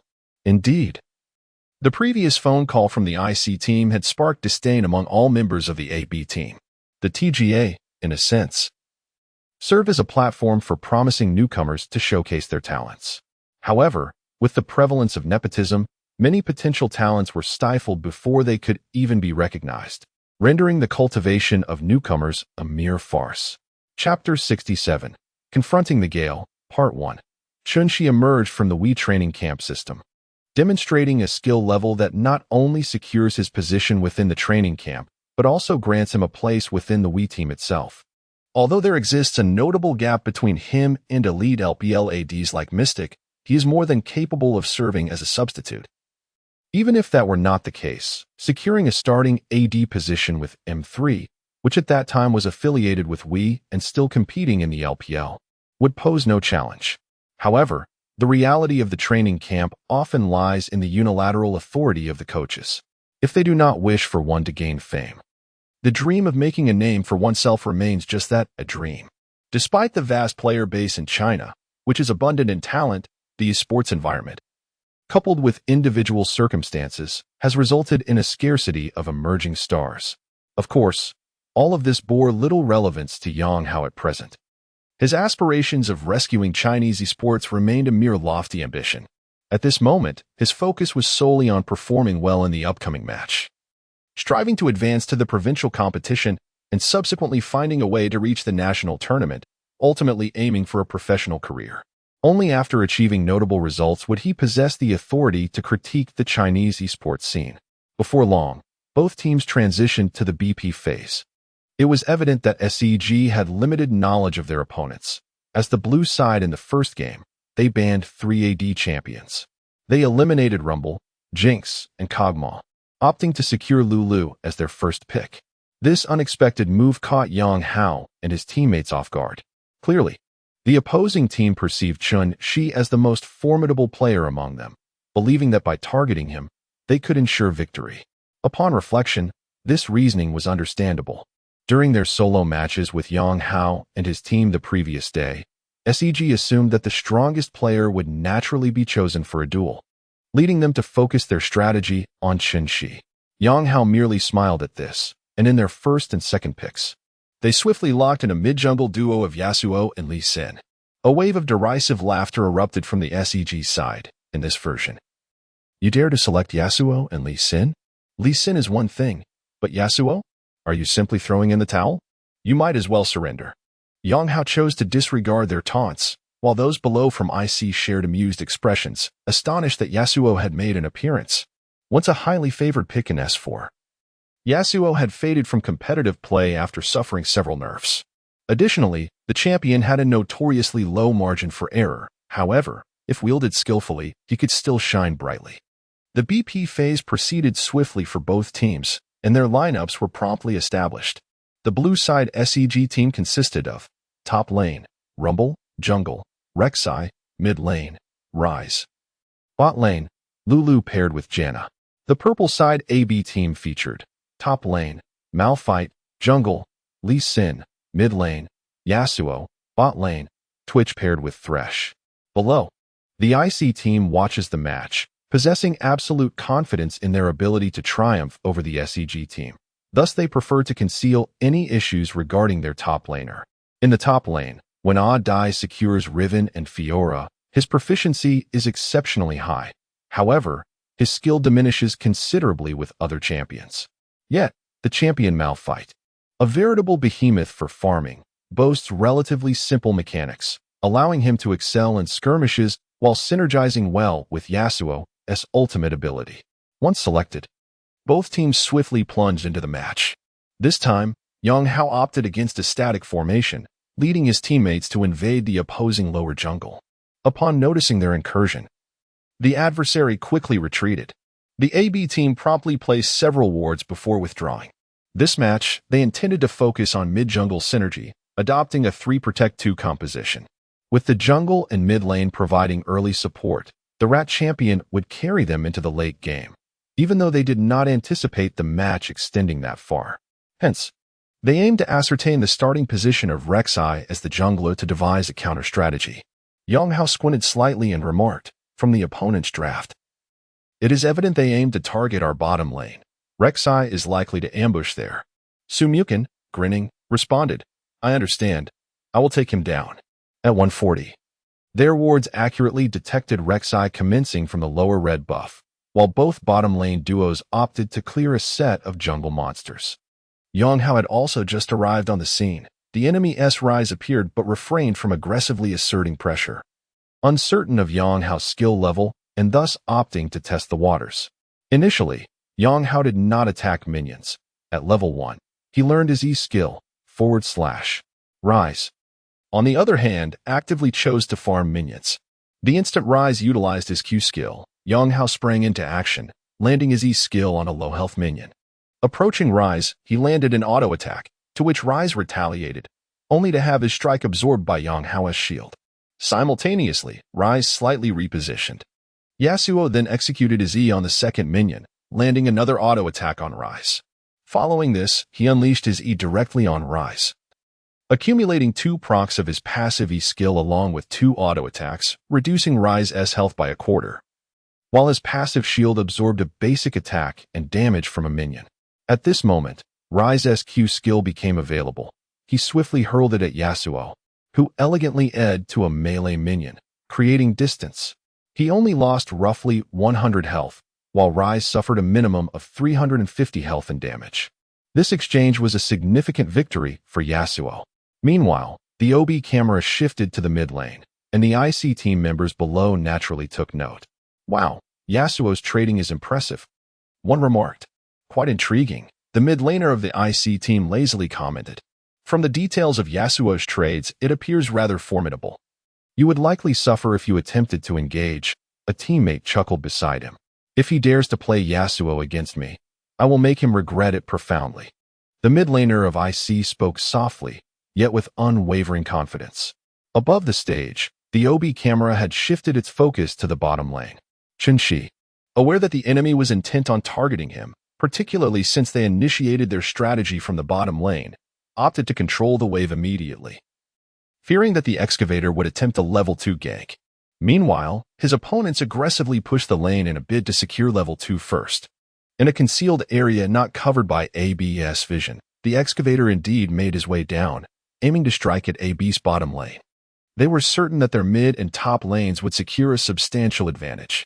Upon observing AB's wave control, the excavator hesitated momentarily before retreating to his jungle. In the mid lane, Ryze had reached level 2. Although he had sustained some damage, he chose not to consume a health potion, believing his health to be sufficiently robust. At that moment, the minion wave had arrived at Yasuo's tower, and Yasuo, with a sense of assurance, utilized his E ability to secure all the tower minions. After reaching level 2, he learned the Q ability. Just as the final minion perished, he unleashed a tornado E towards Ryze, followed by an auto attack before repositioning. Ryze attempted to retaliate with his E and Q, but Yasuo deftly evaded the Q. Turning back, he cast his Q, sending Ryze airborne. As the third wave of minions met, Ryze, having lost more health, retreated to consume a health potion. However, at that moment, Yasuo applied Ignite on him. Observers below expressed their astonishment, remarking, "Is Yasuo out of his mind to use Ignite like that?" The mid laner of IC furrowed his brow, perplexed that Yasuo, after applying Ignite, did not pursue Ryze but instead moved towards the tower. He pondered aloud. Could it be that he used Ignite to prevent Ryze from healing? How extravagant! Just as his words fell, the third wave of minions clashed, and the previously retreating Yasuo suddenly dashed towards the first minion with his E, striking Ryze as well. With Ryze already at half health, the blow further diminished his health, prompting him to retreat hastily. At that moment, the mid laner of IC was jolted awake, gasping in realization. His use of Ignite was not merely to pressure Ryze's health. This bold play is aimed at securing a solo kill. Chapter 68. Confronting the Gale, Part 2. Indeed. The mid laner of the IC team accurately surmised Yang Hao's intentions. He was indeed aiming for a solo kill. With Ryze's health already below half, he instinctively retreated upon seeing Yang Hao approach. However, in that moment, the flash of Yasuo's blade was evident as his sword was unsheathed, striking Ryze decisively. As Yasuo landed his initial blow, he unleashed his Q skill, Steel Tempest. The shadow of the blade flickered, causing Ryze's health to dwindle further. Remarkably, Ryze did not even consider using his flash. After immobilizing Yasuo with his W ability, he attempted to flee backwards. As Ryze's W concluded, Yang Hao deftly dashed to the rear minions, landing another strike. At this juncture, Ryze's health had plummeted to a mere quarter, and Yasuo followed him for a couple of steps before executing his Q skill once more. The Q ability struck Ryze again, causing his health to plummet dramatically. In desperation, Ryze used his flash. However, at the very moment he did so, Yasuo remained in pursuit, landing his E skill on Ryze yet again. Following a basic attack, Ryze was left utterly weakened. Simultaneously, a badge illuminated above Yasuo's head, instilling confidence as he turned back, taking a couple of steps before unleashing his Q skill, Tornado, towards Ryze. He then proceeded to E the minions, pushing the lane to secure a last hit. The tornado soared from the ground, homing in on Ryze, who attempted to evade it with a turn, yet was accurately ensnared by the Tempest, draining the last vestiges of his health. First Blood. The announcement of First Blood resonated sharply, eliciting gasps of astonishment from the audience.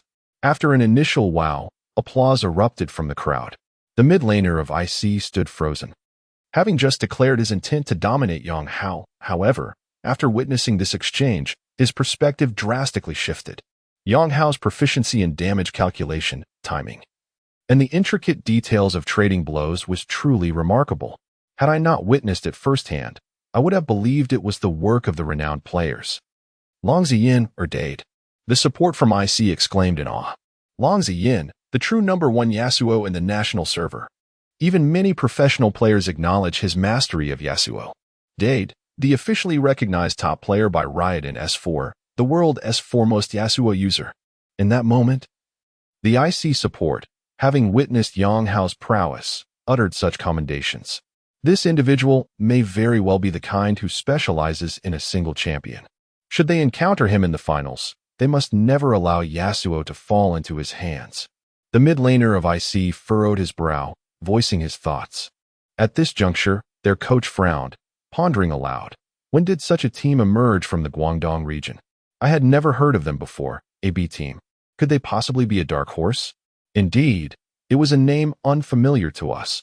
While we have encountered the renowned TGA team, this AB team was a mystery. Yet it seemed their mid laner was quite skilled. The ADC from IC commented. Regardless, we have triumphed over our greatest rivals, securing our place in the national tournament. The mid laner of IC remarked nonchalantly.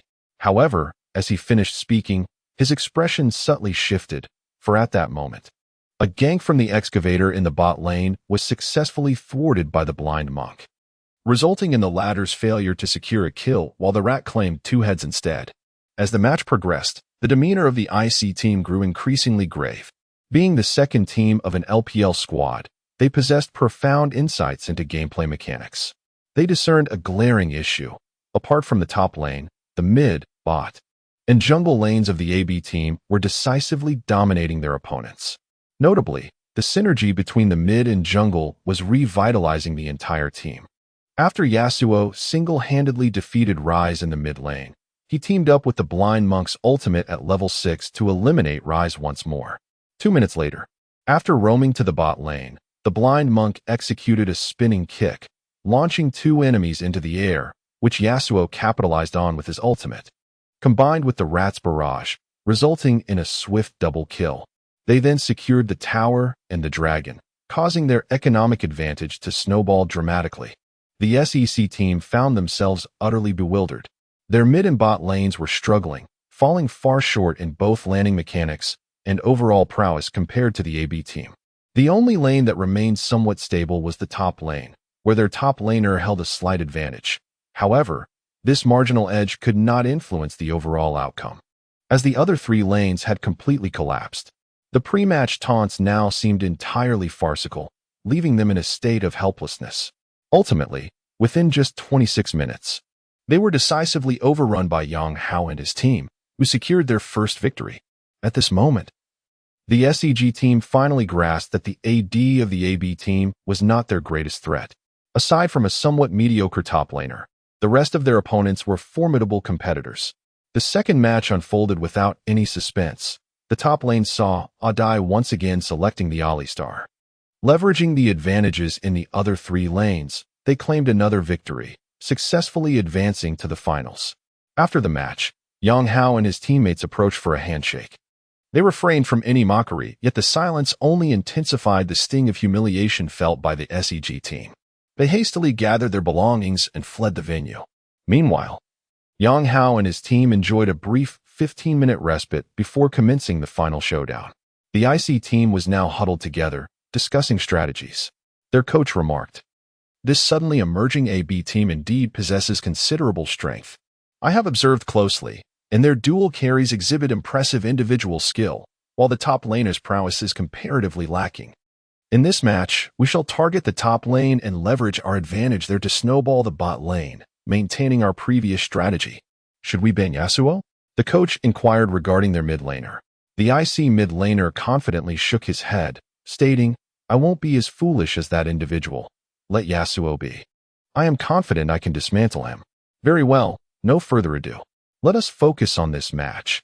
If we win, we shall advance to the national championships." Achieving the team's minimum objective, the coach concluded. Indeed, this iteration of the LSBL is brimming with formidable teams, making the quest for the ultimate LSBL entry ticket exceedingly challenging. Consequently, their minimum aspiration is to qualify for the national tournament. Meanwhile, Yang Hao, joined by his 5 teammates, furrowed his brow and remarked, "The upcoming match shall undoubtedly be the greatest test since our formation. Our adversary is the second team of a professional squad, equipped with a proficient ensemble, seasoned analysts, and experienced coaches who have undoubtedly honed their strategies over an extensive period. Furthermore, their AD player has prior experience in the professional arena, which certainly adds to the challenge." As he spoke, his tone turned resolute.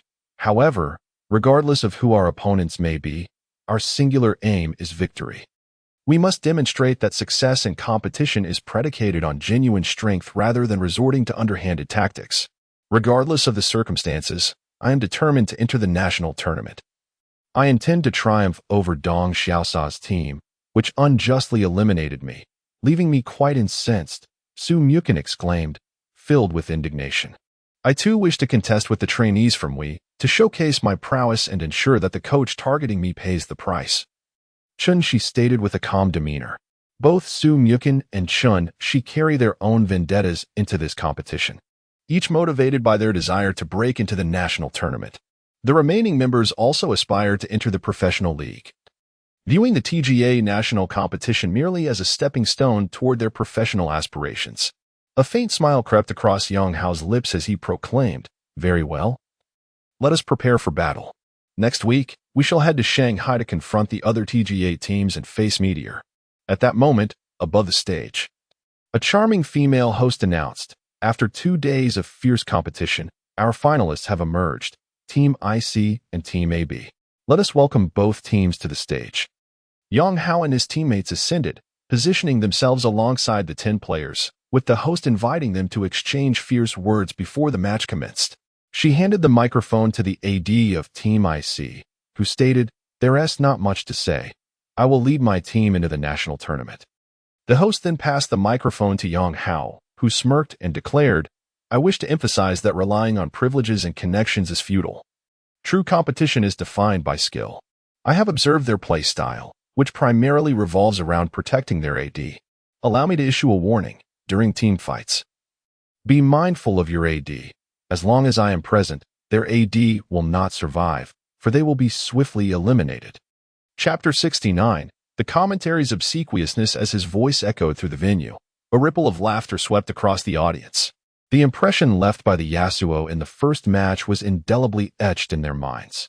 In the subsequent match, he opted for Lulu, maintaining a formidable presence in the lane, yet it paled in comparison to the dazzling display of his Yasuo. Upon hearing Yang Hao's remarks, the members of the IC team exchanged glances, their expressions shifting subtly before breaking into cold smiles. Yang Hao's words first mocked their choice to enlist a professional AD for the TGA, insinuating favoritism. He then derisively claimed that their AD would be swiftly dispatched, branding the opposing AD as incompetent. This blatant derision infuriated their ADC, renowned for his prowess in team fights. Unable to accept such affront, he let out a few cold chuckles, and although the microphone was not directed at him, he coolly remarked, "If you dare come at me, you're all just a bunch of amateurs. Target you? Not necessary. I'll obliterate you in the lane." Chun Shi, usually mild-mannered, erupted in anger. Having been a victim of the dark underbelly of the Chinese esports scene, he felt a deep aversion to such provocations. "Just wait," sneered the opposing team. The tension escalated as both sides began hurling insults across the host, creating an awkward atmosphere for her. Clearing her throat, she interjected, "It's evident that this contest holds significant weight in determining the qualification for the national finals, and the palpable animosity between the teams only promises an exhilarating showdown. Now, let us invite the competitors to prepare. The finals will commence shortly." Yang Hao and his teammates strode toward the competition area, adjusting their peripherals. Once prepared, they officially entered the BP phase. The commentary booth featured 2 commentators, a man and a woman, neither of whom were particularly renowned. At this moment, the female commentator began. "The IC team is well known as the second squad of IM. Judging by their performance in this city tournament, they undeniably outshine other teams from Guangdong province. With their greatest rival eliminated, it seems they are poised to secure a spot in the national competition. Indeed, while the AB team has reached the finals, they were previously unheard of. They may boast loudly, but I doubt they possess the capability to overcome the IC team. The champions are reliant on champions like Blind Monk and Yasuo. If their hero pool were sufficiently deep, they would not resort to such picks. Their only notable strength likely lies in the bot lane," the male commentator added nonchalantly. Yang Hao, having yet to don his headset, overheard their conversation and felt a surge of frustration, almost compelled to silence the 2 commentators with a single blow. "Damn, this is infuriating. These commentators are absolute fools." Sum Yukin couldn't help but exclaim. Yang Hao shrugged and replied, "Let us not concern ourselves with them. Our focus should be on performing well. We shall let our actions speak for us and silence them." The other participants nodded in agreement before simultaneously donning their headphones, entering the BP interface. Below, a considerable number of spectators gathered, though the TGA match failed to capture significant attention. The venue, which accommodated around 200 attendees, was barely filled, with few standing to observe the event. Soon, both teams transitioned into the BP phase, with Team AB positioned on the blue side. They targeted champions in the current meta, banning NOC, Kiana, and Rise. Upon witnessing the purple side Team IC's bans, Team AB could hardly suppress their amusement. Team IC eliminated Yasuo, Lulu, and Lee Sin, evidently aiming to counter the champion pool of Team AB's mid-jungle duo. The two mid-lane champions banned were those previously utilized by Yang Hao in the last match. Meanwhile, Lee Sin had been played by Su Mukun in both games. This provoked a barely contained laughter from Yang Hao and his teammates. For what was Yang Hao's true strength? It was not merely his proficiency with assassins, but rather the breadth of his champion pool. The fact that the opposing team chose to target his repertoire almost left him in stitches. However, the commentator remarked, "Indeed, Team IC is focusing on the enemy's mid-jungle pool. After eliminating these champions, IC will undoubtedly gain an upper hand in the mid-jungle, influencing the overall match and securing victory." She fervently praised the strategy, seemingly disregarding whether Yang Hao could play other champions, as if presuming he was limited to just those two. Immediately following, during the first pick phase, they locked in Fiora, catching everyone off guard. The members of Team IC were equally astonished. They had anticipated Yang Hao's team would once again select the top lane Malphite, envisioning their Fiora slicing through him effortlessly. Instead, Yang Hao's team declared their choice of LeBlanc. Subsequently, Team IC selected LeBlanc and the jungler Nidalee, clearly intent on establishing a foothold in the mid lane, as both champions were exceptionally strong in the early to mid-game. Upon observing their selections, Su Mukun opted for an AD Misfortune as the second pick, eliciting a sardonic smile from Yang Hao. In the third pick phase, he swiftly locked in Riven. The instant this champion was secured, a wave of astonished gasps filled the venue. The simultaneous appearance of Riven and Fiora on the battlefield suggested a high likelihood of Riven being played in the mid lane. It had been ages since Riven graced a domestic match. The last notable instance was during the S5 LCK Summer Split, when Faker employed her. Although Riven was a popular pick at the S5 World Championship, she was primarily used to counter Fiora due to her prominence. This was one of the reasons Yang Hao chose Riven, fearing the opponent might utilize her against Fiora. Regardless of the circumstances, whenever Riven appeared, it invariably incited a chorus of exhilarated cheers from the audience. Indeed, the mid laner of the AB team evidently possesses a limited champion pool. After the removal of Yasuo and Lulu, they reluctantly resorted to Riven as their mid lane pick. Engaging Riven against LeBlanc in the mid lane is undoubtedly a formidable challenge. The female commentator remarked once more. Should the AB team hear her words, they would likely find it difficult to refrain from confronting her. The match has yet to commence, yet her every utterance thus far has been a fervent praise of the IC team while disparaging the AB team. The selection of other champions swiftly progressed, culminating in the finalization of both teams' compositions. The blue side, AB team, features top lane, Fiora, jungle, Gragas, mid lane, Riven, and bot lane, Jinx accompanied by Alistar. This composition is entirely AD, ensuring ample damage output, while Gragas and Alistar provide excellent frontline support. The purple side, IC team, comprises top lane, Gangplank, jungle, Nidalee, mid lane, LeBlanc, and bot lane, Jinx paired with Nami. Clearly, they have tailored their choices to counter the AB team's lineup with several strategic picks. Chapter 70, The Day of the Broken Swords Reforging. The Return of the Knights Part 1. After finalizing their roster, they officially entered the loading interface. The game was poised to commence at any moment. At this moment, on the second floor of Wanda Plaza, 6 individuals stood beside a railing. If Yang Hao were present, he would undoubtedly recognize these 6 figures, among whom was Yang Yu, someone he was profoundly familiar with. Yang Yu, with one hand resting on the railing and a drink in the other, smiled and remarked, "You speak so highly of this wizard, yet he opted for Riven in the finals of the provincial competition. Surely, that's not a mid laner in this version, is it? Ryze and others were available, yet he chose not to utilize them. Are you certain he is formidable?" Indeed. These individuals comprised the 5 mainstay members of the Meteor team alongside Yang Yu. And the one with an arm around Yang Yu's waist was none other than the top-ranked player on the official League of Legends ladder. A prodigious mid laner known as the Magician, whose talent was often compared to that of Faker. Yang Yu nodded, affirming, "He is indeed impressive.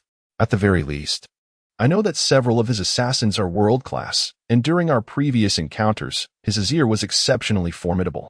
Oh, I am eager to see the caliber of the team you believe might lead us to a downfall in the TGA." A slight and somewhat haughty young man beside the Magician interjected. This individual was none other than their top laner, Junimo Xiao, ranked 9th on the official ladder.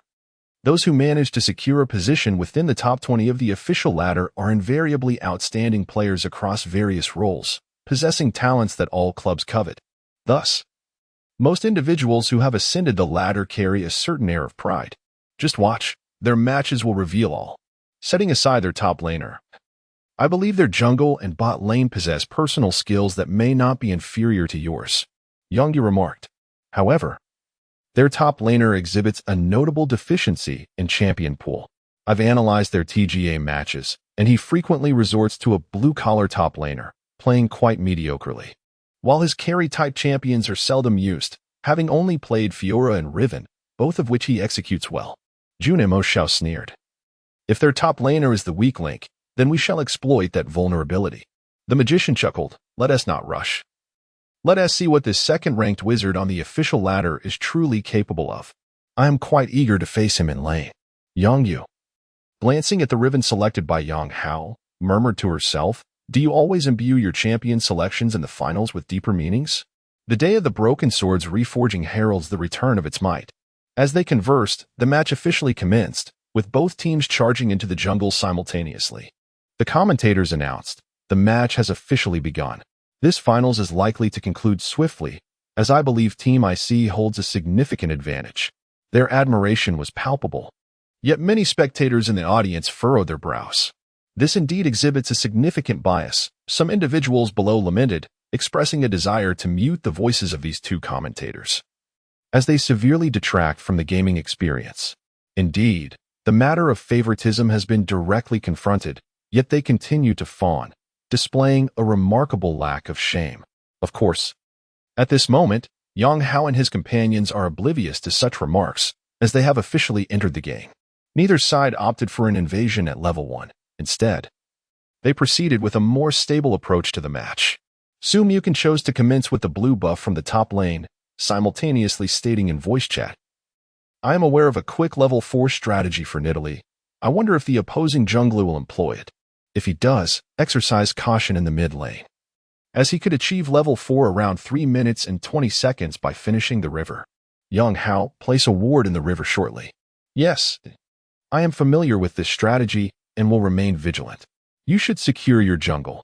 If he picks Nidalee, he will undoubtedly invade aggressively. Once I gain an advantage in the mid lane, I will assist you in dismantling their jungle, Yang Hao confidently replied. Absolutely, Su Mukin nodded. I am quite familiar with Nidalee's tactics. If this fool dares to enter my jungle, he is destined to perish. What are you saying about Nidalee reaching level 4 in 3 minutes? I have never heard of such a thing. Is it truly possible? Chun-Shi inquired.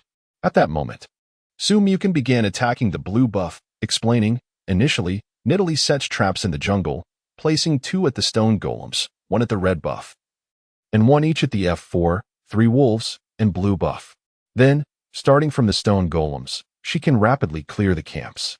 After finishing 5 groups of monsters plus a river crab, she will precisely reach level 4. This strategy was indeed viable in the past, but due to multiple nerfs to Nidalee and changes to jungle monsters, it has become unfeasible now.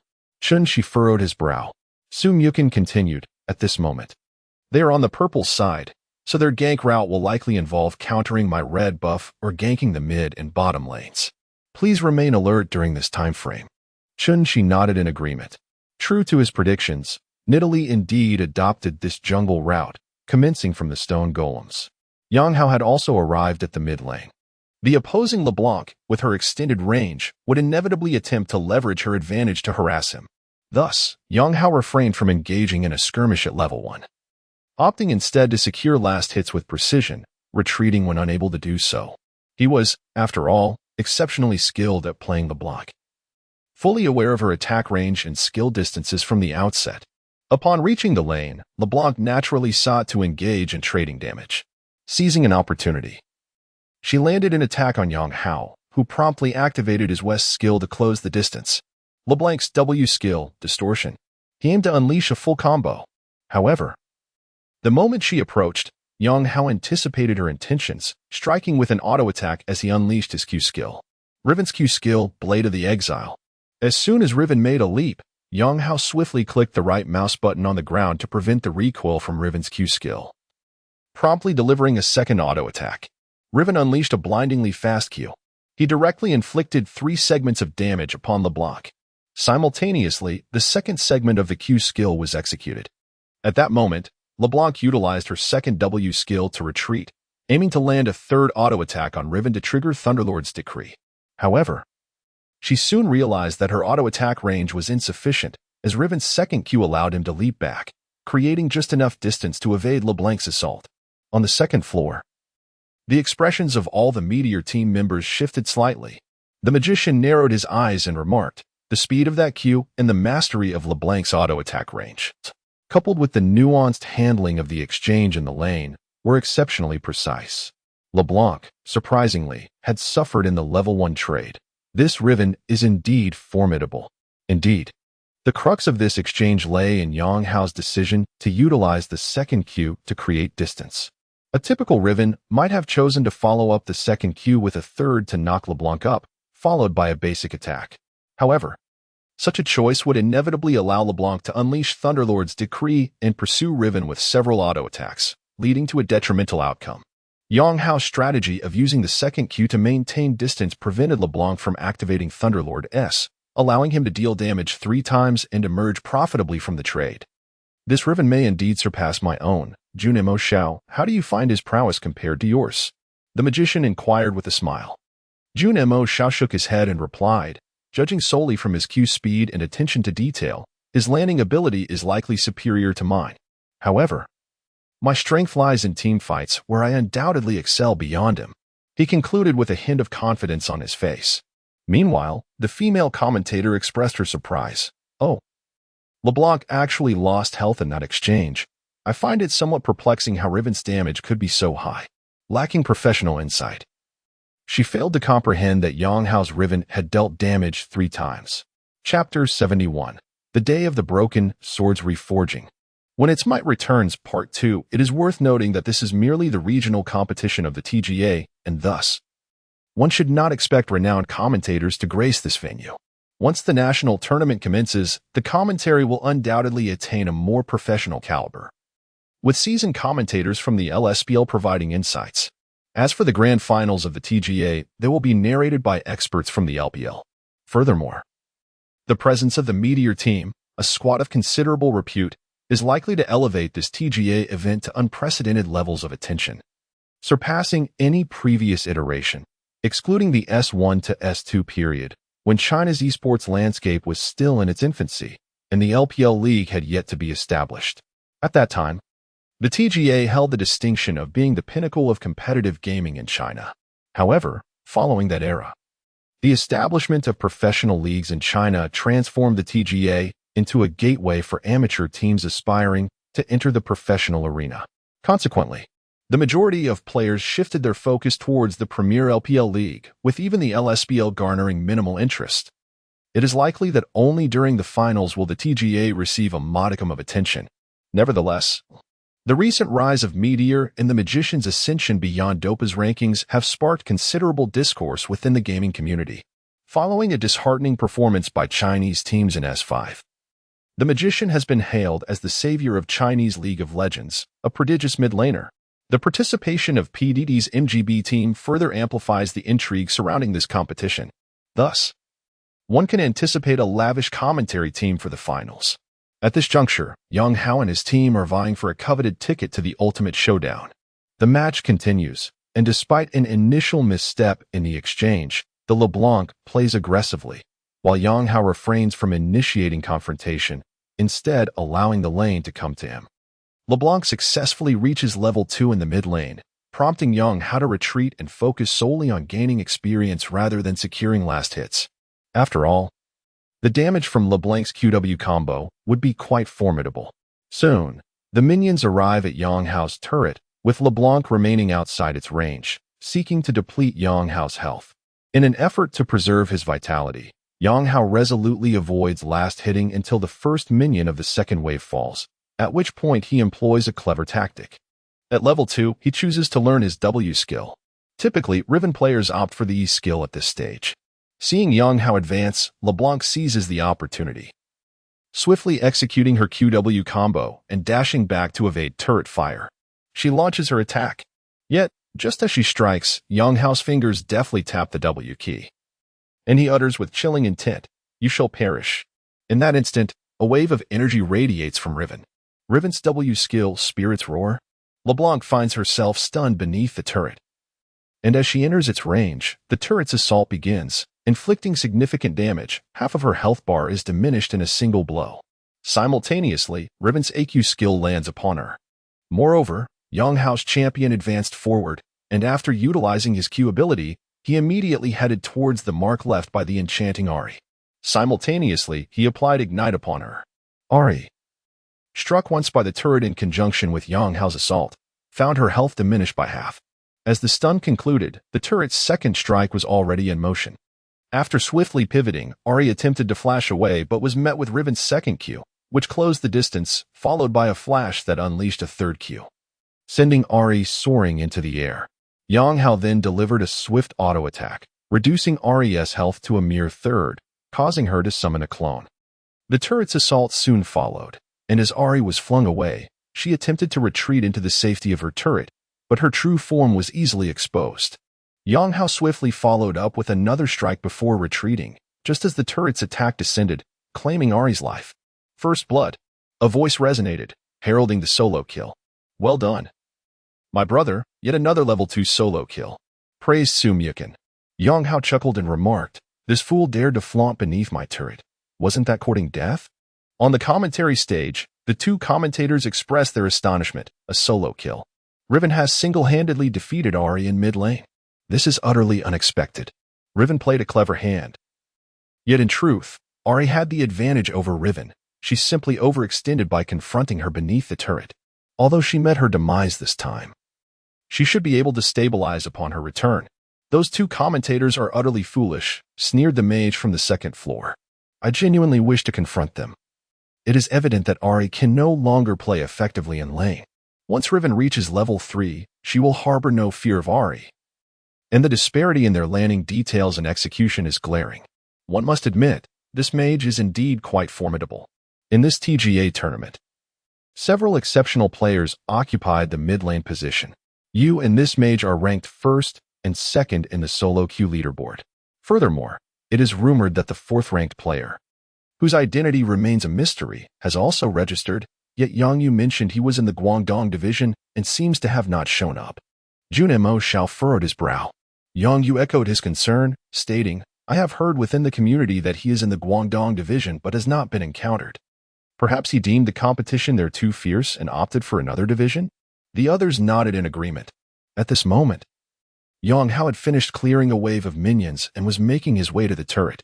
The time was approximately 3 minutes in, and instead of returning to base, he crept into the brush outside his red buff to establish vision.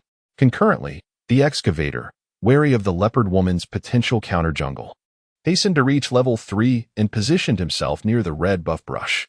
Following the mid-lane solo kill, if the opposing leopard woman pursued a fast level 4 strategy, her only options would be to invade their jungle or gank the bottom lane.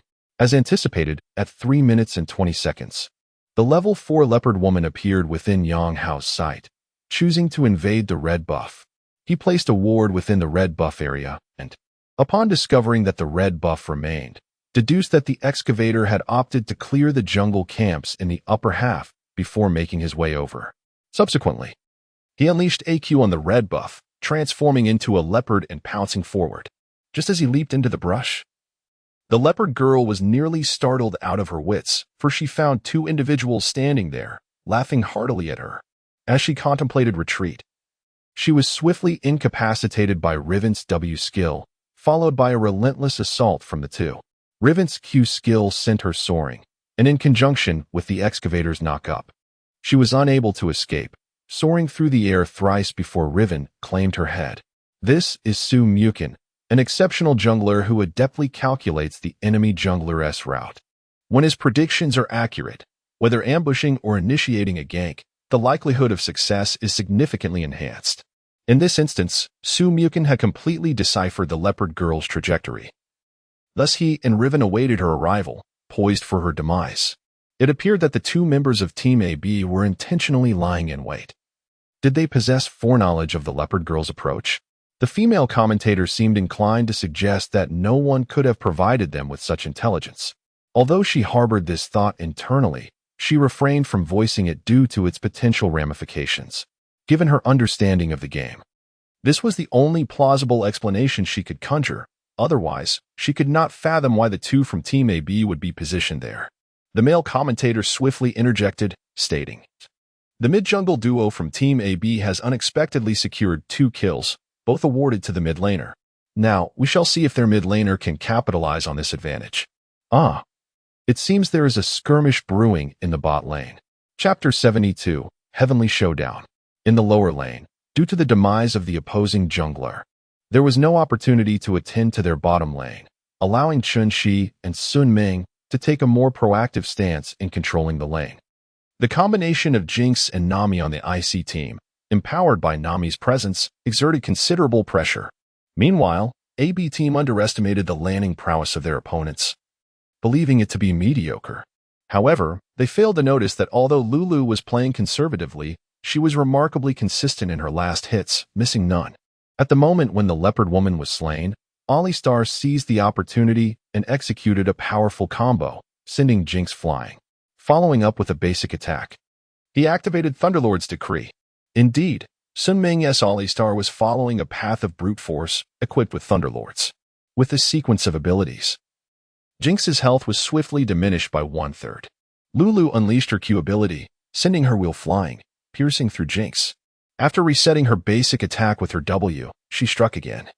And with the boomerang returning, her burst damage combined with Alistar's left Jinx's health halved. Nami quickly provided a healing spell, launching her own Q skill, sending a water bubble towards Lulu in an attempt to ensnare her. However, Lulu activated her E ability, turning Nami's Q into a source of mana regeneration. Subsequently, Lulu continued her assault on Jinx. Jinx, alarmed, realized that the minion wave was in AB team's favor. As a substitute player in a professional team, she possessed the discernment to understand the damage potential. She knew that continuing to fight would lead to her demise. She decisively chose to expend her summoner spells to create distance. Chun-Shi and Sun Ming, however, opted not to pursue further, having forced out the summoner spells. They deemed the exchange more than satisfactory.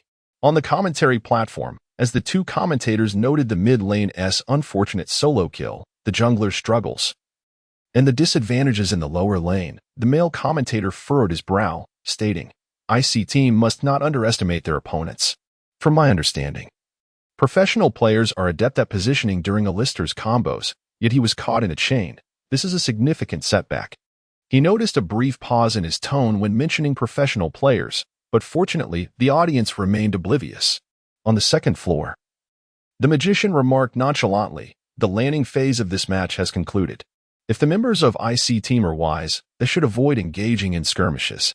Continuing to brawl will only exacerbate their economic disadvantage during the laning phase. Clearly, their strength on the lane falls short of that of AB team. It remains to be seen whether they can effectively group and contend." Indeed, as the magician had foretold, the laning phase was entirely over. Riven in the mid lane had secured 2 kills, and LeBlanc recognized that engaging in exchanges or skirmishes would be futile. Thus, she opted for a more cautious approach, focusing on farming and development. However, it proved to be quite challenging for Riven to eliminate the enchanting champion, leading both sides into a developmental phase. Naturally, given Riven's advantage, each wave of minions resulted in harassment towards the enchantress, gradually suppressing her last-hitting ability. Meanwhile, the situation for the IC team south bottom lane was even more dire. Having used both summoner spells, the minion wave was directed towards the AB team's side, who adopted a rather cunning approach to control the minion line.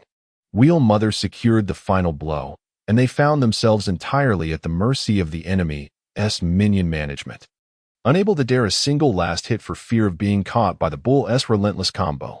The bottom lane, once the IC team's ace, was now completely subdued.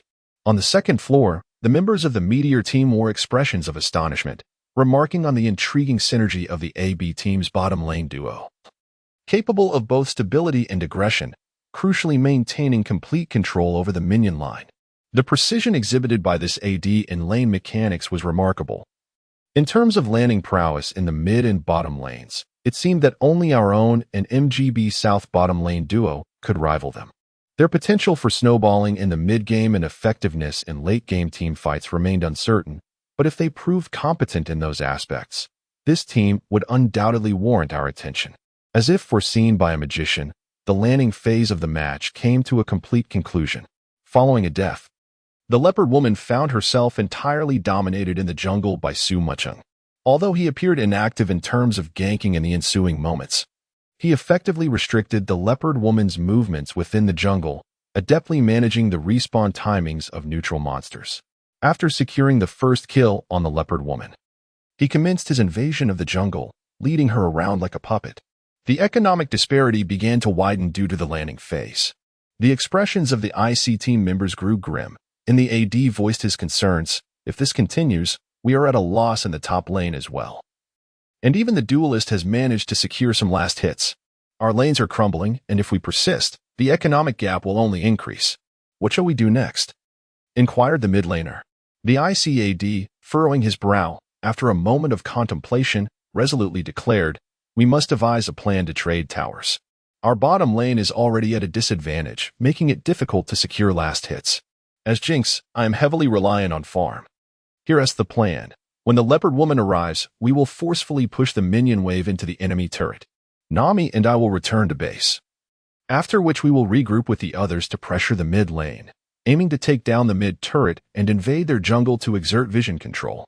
Meanwhile, the Enchantress will move to the bottom lane, while I and the support remain mid, focusing on farming. You two, jungler and support, will roam to secure kills and additional towers." One cannot help but commend the clarity of thought exhibited by this AD, a testament to the caliber of a professional team's second squad. In such challenging circumstances, he astutely assessed the situation and formulated a strategic course of action. This abrupt shift in tempo is often insurmountable for many amateur teams. Around the 6-minute mark, the leopard woman proactively ventured to the bottom lane, assisting in forcefully pushing the minion wave into the enemy turret. Following this, Nami and Jinx returned to base and made a beeline for the mid lane. Alongside the leopard woman, the four of them arrived in the mid lane, determined to push the minion wave towards Yang Hao's turret. Upon observing the four approaching adversaries, Yang Hao furrowed his brow and remarked, "They intend to forcibly breach the mid tower," thereby unveiling the vision on both sides to facilitate Jinx's development in the mid lane and subsequently dictate the pace of the game. We cannot afford to intervene. Meanwhile, in the bottom lane, Chen Shi, with a frown, expressed his concerns. Due to the necessity of maintaining control over the minion wave, he had yet to manage his lane. If he retreated now, he would incur significant losses in experience and gold. It seems I lack sufficient time to arrive. Their shift in tempo is indeed quite disconcerting. Su Mukin added, his brow knitted in worry. Yang Hao glanced at the mini-map and realized that the others were unable to assist. Gritting his teeth, he declared, "We must defend this push. Otherwise, they will reclaim the momentum. Allow me to showcase a spectacular play." As they farmed minions, the camera shifted to the mid lane. The commentator remarked, "Indeed, IC team lives up to its reputation, although they suffered early setbacks due to underestimating their opponents. This unexpected shift in tempo is surely something the enemy did not anticipate. They will undoubtedly secure the mid tower, reaping substantial rewards." At that moment, the enemy minion wave had pushed against the tower, and with four opponents present, Yang Hao refrained from engaging directly. He dashed towards the tower, employing his Q ability. To preempt any surprises, Jinx strategically placed a set of traps between the tower and the wall. One must commend the professionalism displayed in such meticulous details during the advance. At that juncture, Riven executed her Q ability, and the four members of IC began their aggressive push. Just then, Yang Hao suddenly unleashed his ultimate ability and, using Flash, deftly maneuvered over Jinx's traps, landing a swift strike upon her. Following this, he activated W, Spirit's Roar. In the instant Jinx was stunned, he struck her once more and pressed the 2 key, triggering the Tiamat effect, while simultaneously unleashing his third Q and the second phase of Riven's ultimate ability in perfect synchrony. Riven's ultimate, Blade of Exile, A series of sword energies surged through Jinx, and as the third segment of the ultimate descended, she perished in an instant. Although this sequence may seem prolonged in narration, it transpired in the blink of an eye, leaving most spectators bewildered by the intricacies of Riven's execution. They merely witnessed Jinx's abrupt demise as if it had occurred in a heartbeat. The shock of this instantaneous death was profound, rendering both LeBlanc and Nami unable to react in time to restrain Riven. Jinx was already gone. By the time they responded and unleashed their skills, Riven had utilized her ability to create distance and retreat into the tower. Impressive. He has slain the enemy general amidst the chaos. Adai exclaimed in awe. A divine play. Shinshi shouted enthusiastically. A display of skill. The members of Team AB roared in exhilaration. Meanwhile, on the second floor, everyone stood in stunned silence, utterly astonished by Yang Hao's ability to eliminate the AD carry in such a fleeting moment. How did he accomplish that? Junimo Xiao uttered, his expression one of disbelief. Chapter 73. The 20 shots on the second floor.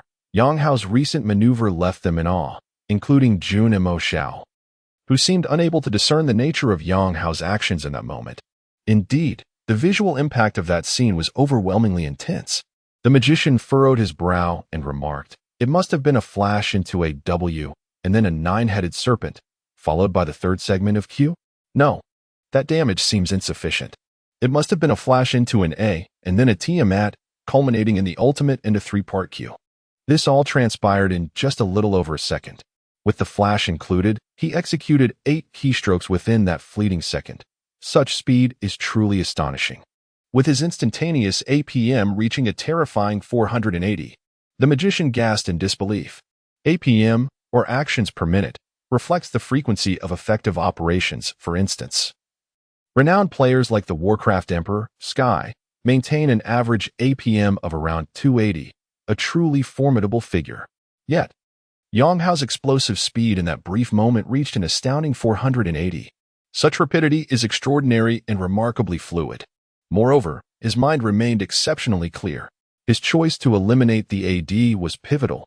Once the AD fell, the opposing team could never hope to seize the mid-tower. Junimo Xiao inhaled deeply and stated, "Setting aside others, this individual truly deserves his title as the second-ranked genius in the official Riot rankings. I must admit, I am somewhat in awe of such speed."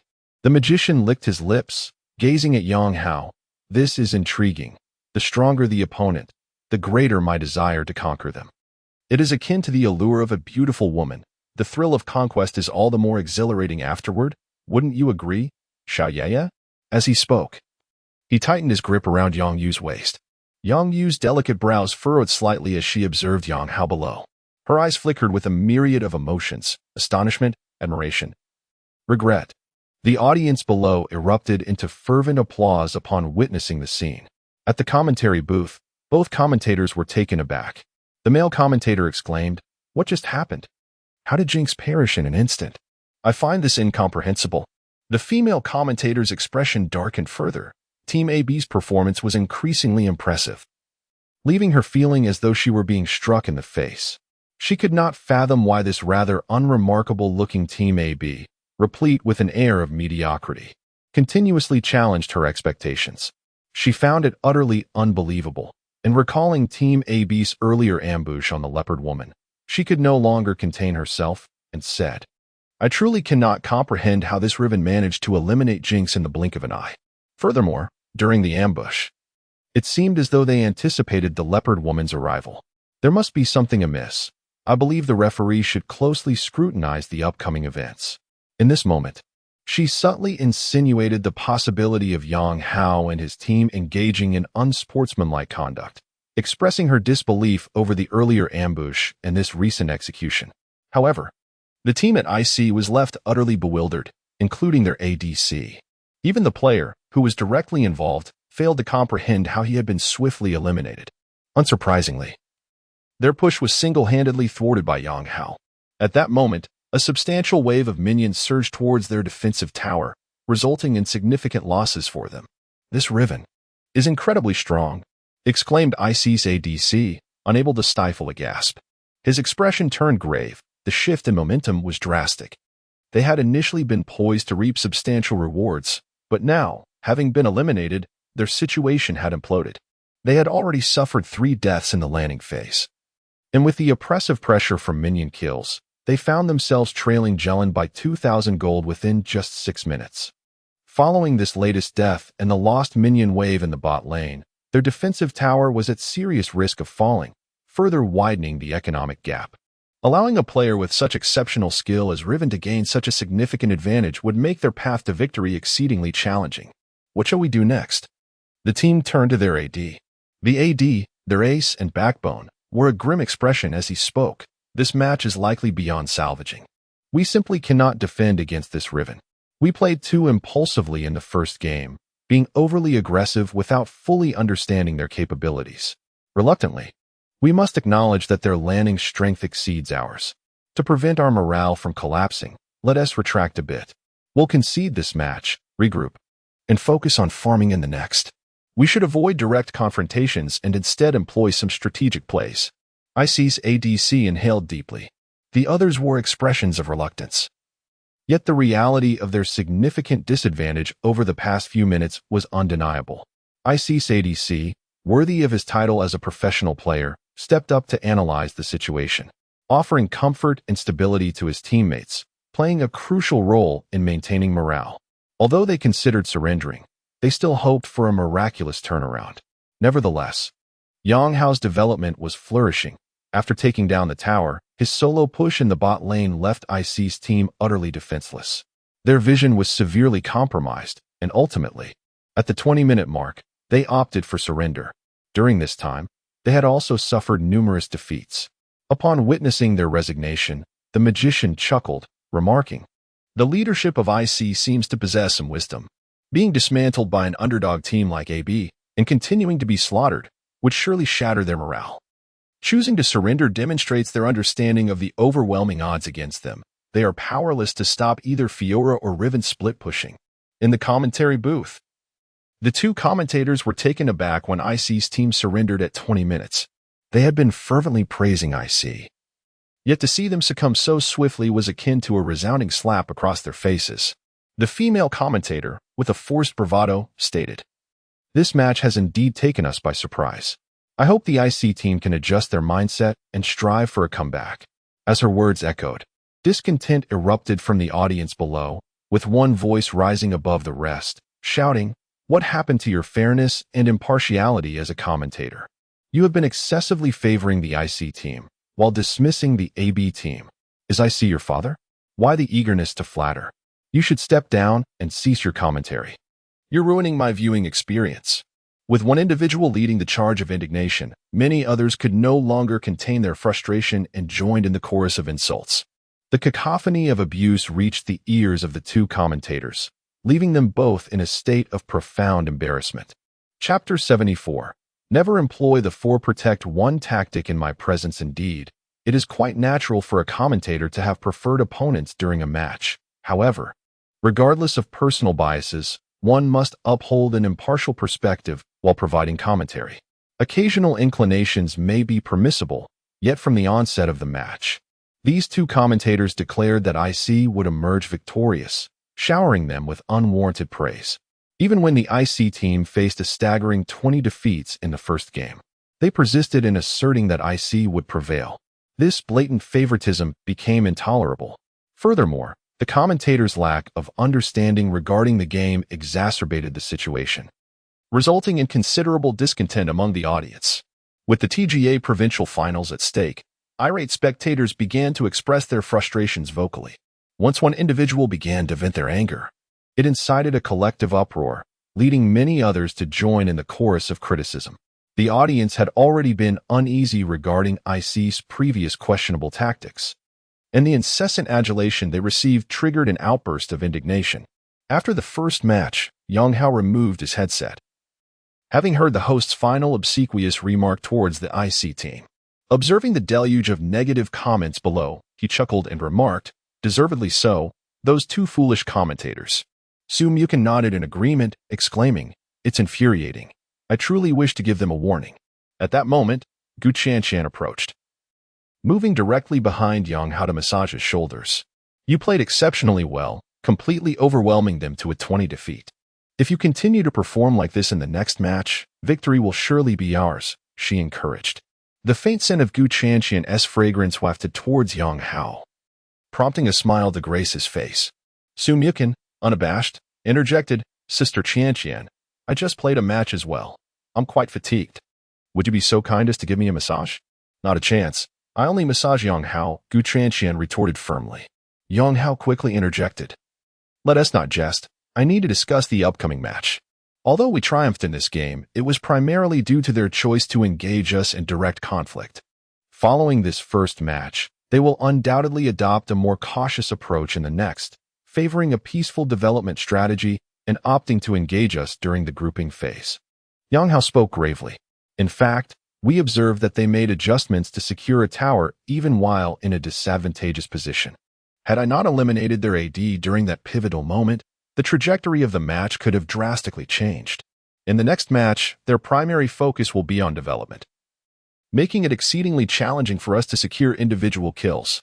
As he articulated, it is indeed rare for solo kills to occur in professional matches, typically. They arise only when both sides harbor lethal intentions or make significant errors. If the opponents are solely focused on development, without exposing any vulnerabilities, one can merely apply pressure to the minions without achieving substantial gains. What shall we do next? Sun Ming inquired, her brow furrowed with concern. Yang Hao squinted slightly and proposed, let us proceed this way. Since we possess unwavering confidence in our own landing prowess and have surmised their intentions, we shall directly adopt a composition suited for late-game team fights. The others nodded in agreement, recognizing this as their only viable option. As they conversed, preparations for the second match commenced. During the draft phase, the IC team eliminated 3 mid-lane champions that Yang Hao had utilized since the semifinals. Observing their continued focus on his champion pool, Yang Hao shook his head, perceiving this as a grave misunderstanding of his team's capabilities. The IC team had previously placed little emphasis on AB team, as the TGA team had engaged in numerous private scrimmages. AB team had emerged rather abruptly, having been unheard of until now. Their lack of research had led to this drafting blunder. Typically, prior to matches, teams conduct thorough analyses of their opponents, underscoring the importance of analysts and coaches within a professional team. Players must devote considerable time to training. And the current dilemma for AB team is that they must develop their own strategies while having limited means to study their adversaries' playing habits. This represents a significant disparity between them and other professional TGA teams. Should they triumph over the IC team in this match, it would undoubtedly attract the attention of other TGA teams. The Guangdong division is acknowledged as a stronghold of TGA, and any team emerging from this region would warrant further analysis from others. Their journey would only truly commence upon entering the national competition, which is why Yang Hao has consistently refrained from revealing ADI's champion pool. The drafting process unfolded swiftly, with both teams eager to secure their desired compositions. Ultimately, the lineups were finalized. The blue side, IC team, featured a top lane Tree, jungle Rek'Sai, mid lane Lulu, and a bot lane duo of Seraphine and Jinx, a quintessential 4-Protect-1 setup, indicating their intent to engage AB team in late-game team fights. In contrast, AB team presented a rather unconventional composition. Top lane, Thresh, jungle Graves, mid lane LeBlanc, and a bot lane pairing of Vayne and Alistar. Indeed, this lineup appeared peculiar. LeBlanc had seen scant play since Season 5, and Vayne is known for her low margin of error as an ADC. However, the essence of Vayne lies in her exceptional skill ceiling, with formidable capabilities for cutting through tanks in late-game team fights. Yang Hao's choice of LeBlanc was specifically tailored to counter the opposing AD carry, given that their composition was a classic 4-Protect-1. Eliminating the enemy's AD carry would naturally conclude the match in their favor. In the mid to late game, both Graves and Vayne would serve as primary sources of damage. Coupled with Thresh and Alistar, their late-game team fight potential was not inferior to that of their opponents. On the second floor, upon observing the lineup of Team AB, the magician smiled faintly and remarked, "The drafting strategy of Team AB is quite coherent." They must have anticipated that Team IC would not engage in team fights during the second match, hence opting for a late-game composition. I wonder who their coach is. They likely do not have one. Yang Yu frowned and replied, During their drafting phase, there was no one present. Moreover, they lacked the finances to hire a coach or analyst. Chuckling softly, the magician turned and said, "Let us depart. There is little merit in watching this match any longer. While Team IC may possess strong teamwork, I suspect that the Wizards' individual prowess is scarcely inferior to mine. The opposing AD will find it exceedingly difficult to survive in team fights. Should he perish, the battle will inevitably conclude." With a proud demeanor, he continued, "To employ a 4-protect-1 strategy against a mid-laner skilled in assassins such as ourselves is the height of folly. Are we not watching anymore?" Yang Yu inquired, her brow furrowing slightly. The other members of the Meteor team also turned away. Junemo Shaokuli stated, "There is nothing left to observe. Within 30 minutes, they will undoubtedly be vanquished before us." The magician nodded in agreement, asserting, "This team, which you regard with trepidation, lacks appeal beyond their mid lane. The other lanes are inferior to ours, and their most relied upon mid laner, that wizard, I could easily dispatch." Chapter 75. The operational tactics of Team IC. Upon hearing the magician's words, Yang Yu gazed at his retreating figure, a sense of unease swelling within her. She remained motionless, her attention fixed on Yang Hao seated on the stage below, her thoughts swirling with complexity. The magician was undeniably formidable, as were her teammates, whom she had witnessed in action. During the training matches, many teams in the LSBL struggled to best them. The Meteor team possessed an indisputable presence in the professional arena. However, she harbored doubts about the claims that Yang Hao's team would be so easily vanquished. She understood Yang Hao's temperament. Underestimating the opponent would lead to significant repercussions for him. "Are you not leaving?" the magician inquired, glancing back at Yang Yu. Shaking her head, she replied, "I wish to observe a little longer. I still feel uneasy. If they falter, we would lose our chance to enter the LSBL." The magician chuckled softly. "We would falter against a team that lacks both a coach and an analyst? Individual strength, even if formidable, is of little consequence." Seeing that Yang Yu was still reluctant to move, he waved his hand dismissively. "Very well, do as you please. We'll go out and enjoy ourselves. Just give us a call when it's over." Yang Yu nodded, her gaze returning to the large screen above. She then glanced again at Yang Hao on stage, biting her lips slightly, murmuring, "Yang Hao, if I were to return now, would you still want me?" Of course, Yang Hao could not hear her, as he was wholly engrossed in the second match.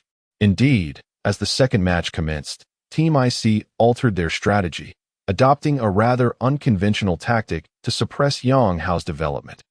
The mid laner Lulu moved to the top lane while the AD ventured to the bottom lane to absorb pressure, resulting in a significant lane swap.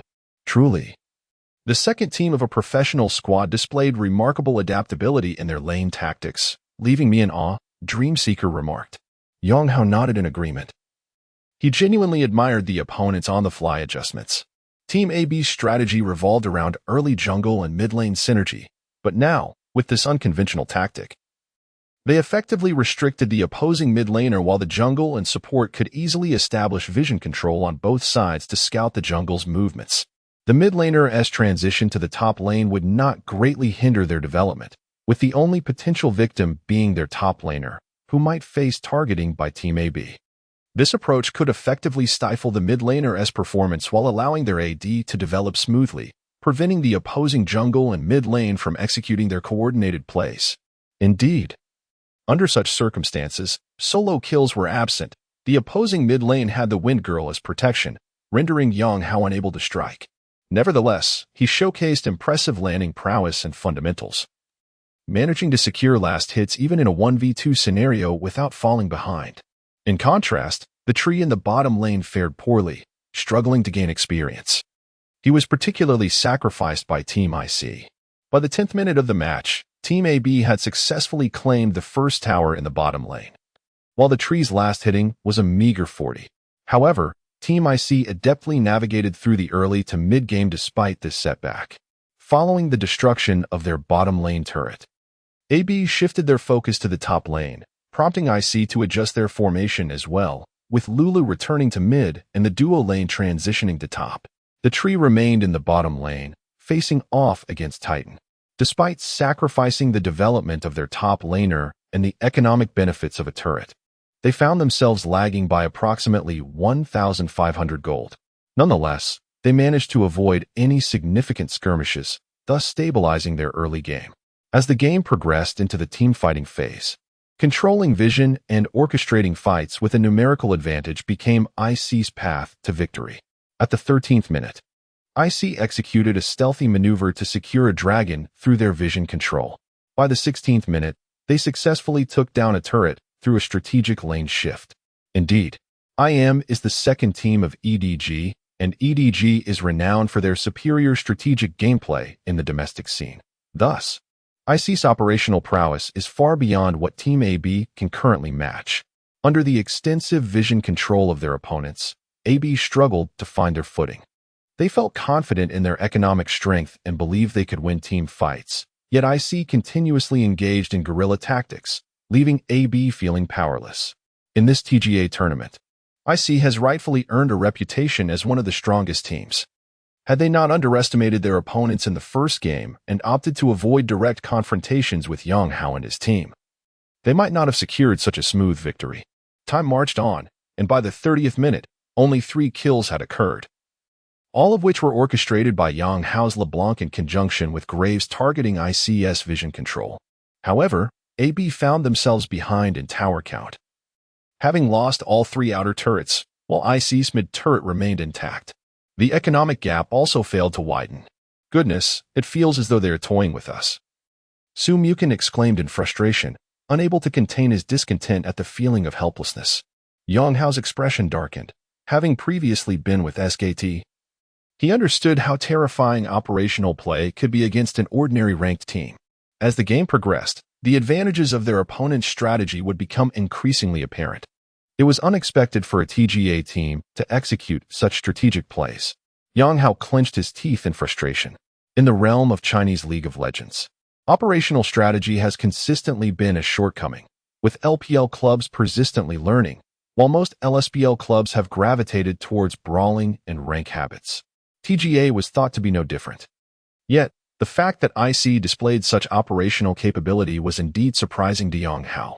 In truth, IC's strength lies not solely in their individual prowess at TGA, but rather in their exceptional operational skills. Yang Hao gritted his teeth and declared, "We cannot allow ourselves to be led by the nose. We must unite and push down the mid lane. It is imperative that we engage them in a gamble. They are currently playing the operational game, and you few possess no understanding of it. If we continue down this path, we will inevitably be outmaneuvered. We must attempt to dive the tower. Dai Xuanming, if you find an opportunity, initiate the engagement directly. Su Mukin, synchronize with my burst. We must eliminate their AD carries swiftly. This gamble in team fights is essential. We must compensate for our deficits through skillful execution." At that moment, Yang Hao felt a twinge of anxiety. "Understood," replied the other two. At the 32-minute mark, the members of Team AB gathered in the mid lane, intent on forcefully pushing the tower. Their minion waves in both the top and bottom lanes were not in their favor if they failed to secure the mid tower or if the team fight went awry. Their chances in this match would be severely compromised. From the commentary desk, the two commentators remarked, "Look, this is the true IC team. Although Team AB possesses commendable individual skills, in this match, they are being maneuvered by IC. Unless something unexpected occurs, IC is poised to secure a spot in the national competition." Seeing IC gain the upper hand, they could not help but express their admiration once more. Yang Hao reiterated in the voice chat, "When we dive the tower, do not hesitate for even a moment.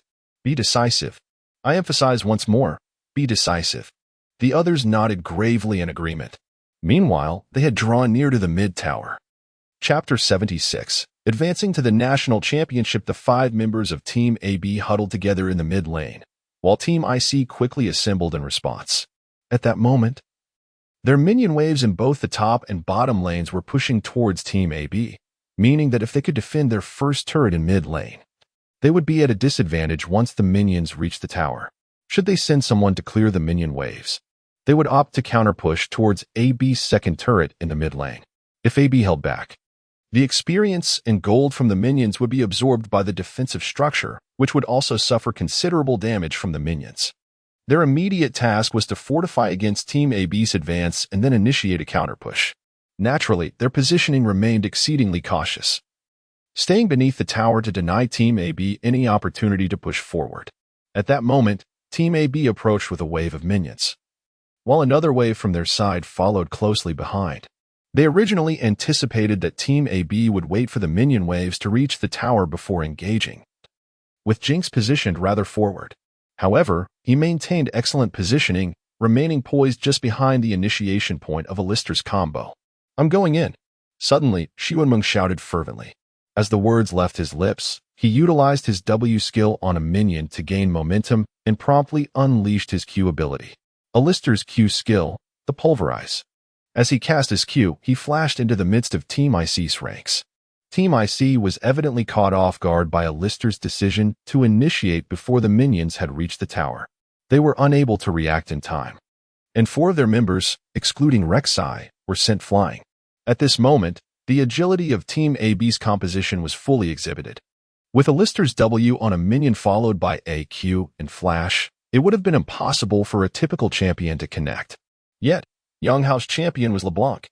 Upon witnessing Alistair's knockup of 4 opponents, he immediately flashed and executed his W, Distortion.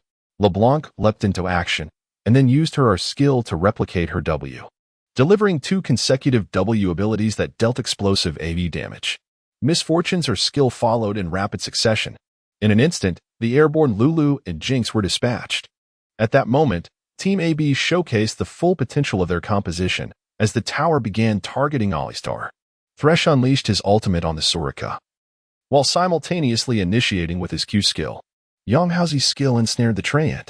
The subsequent events became markedly simpler as Vayne's execution capabilities began to shine brilliantly. In the blink of an eye, the opposing team crumbled. Vayne achieved a triple kill, leading to a complete team wipe of their adversaries.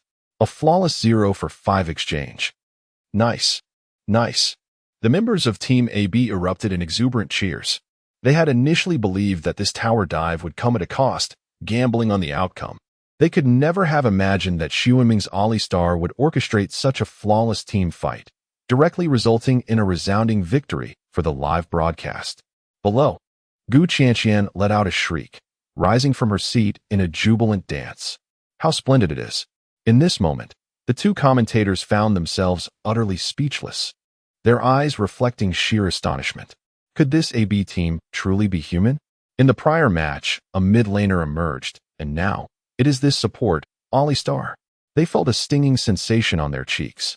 Above, Yang Yu's complexion turned pale with shock as she clutched a notebook, diligently recording the AB team's peculiarities throughout the match.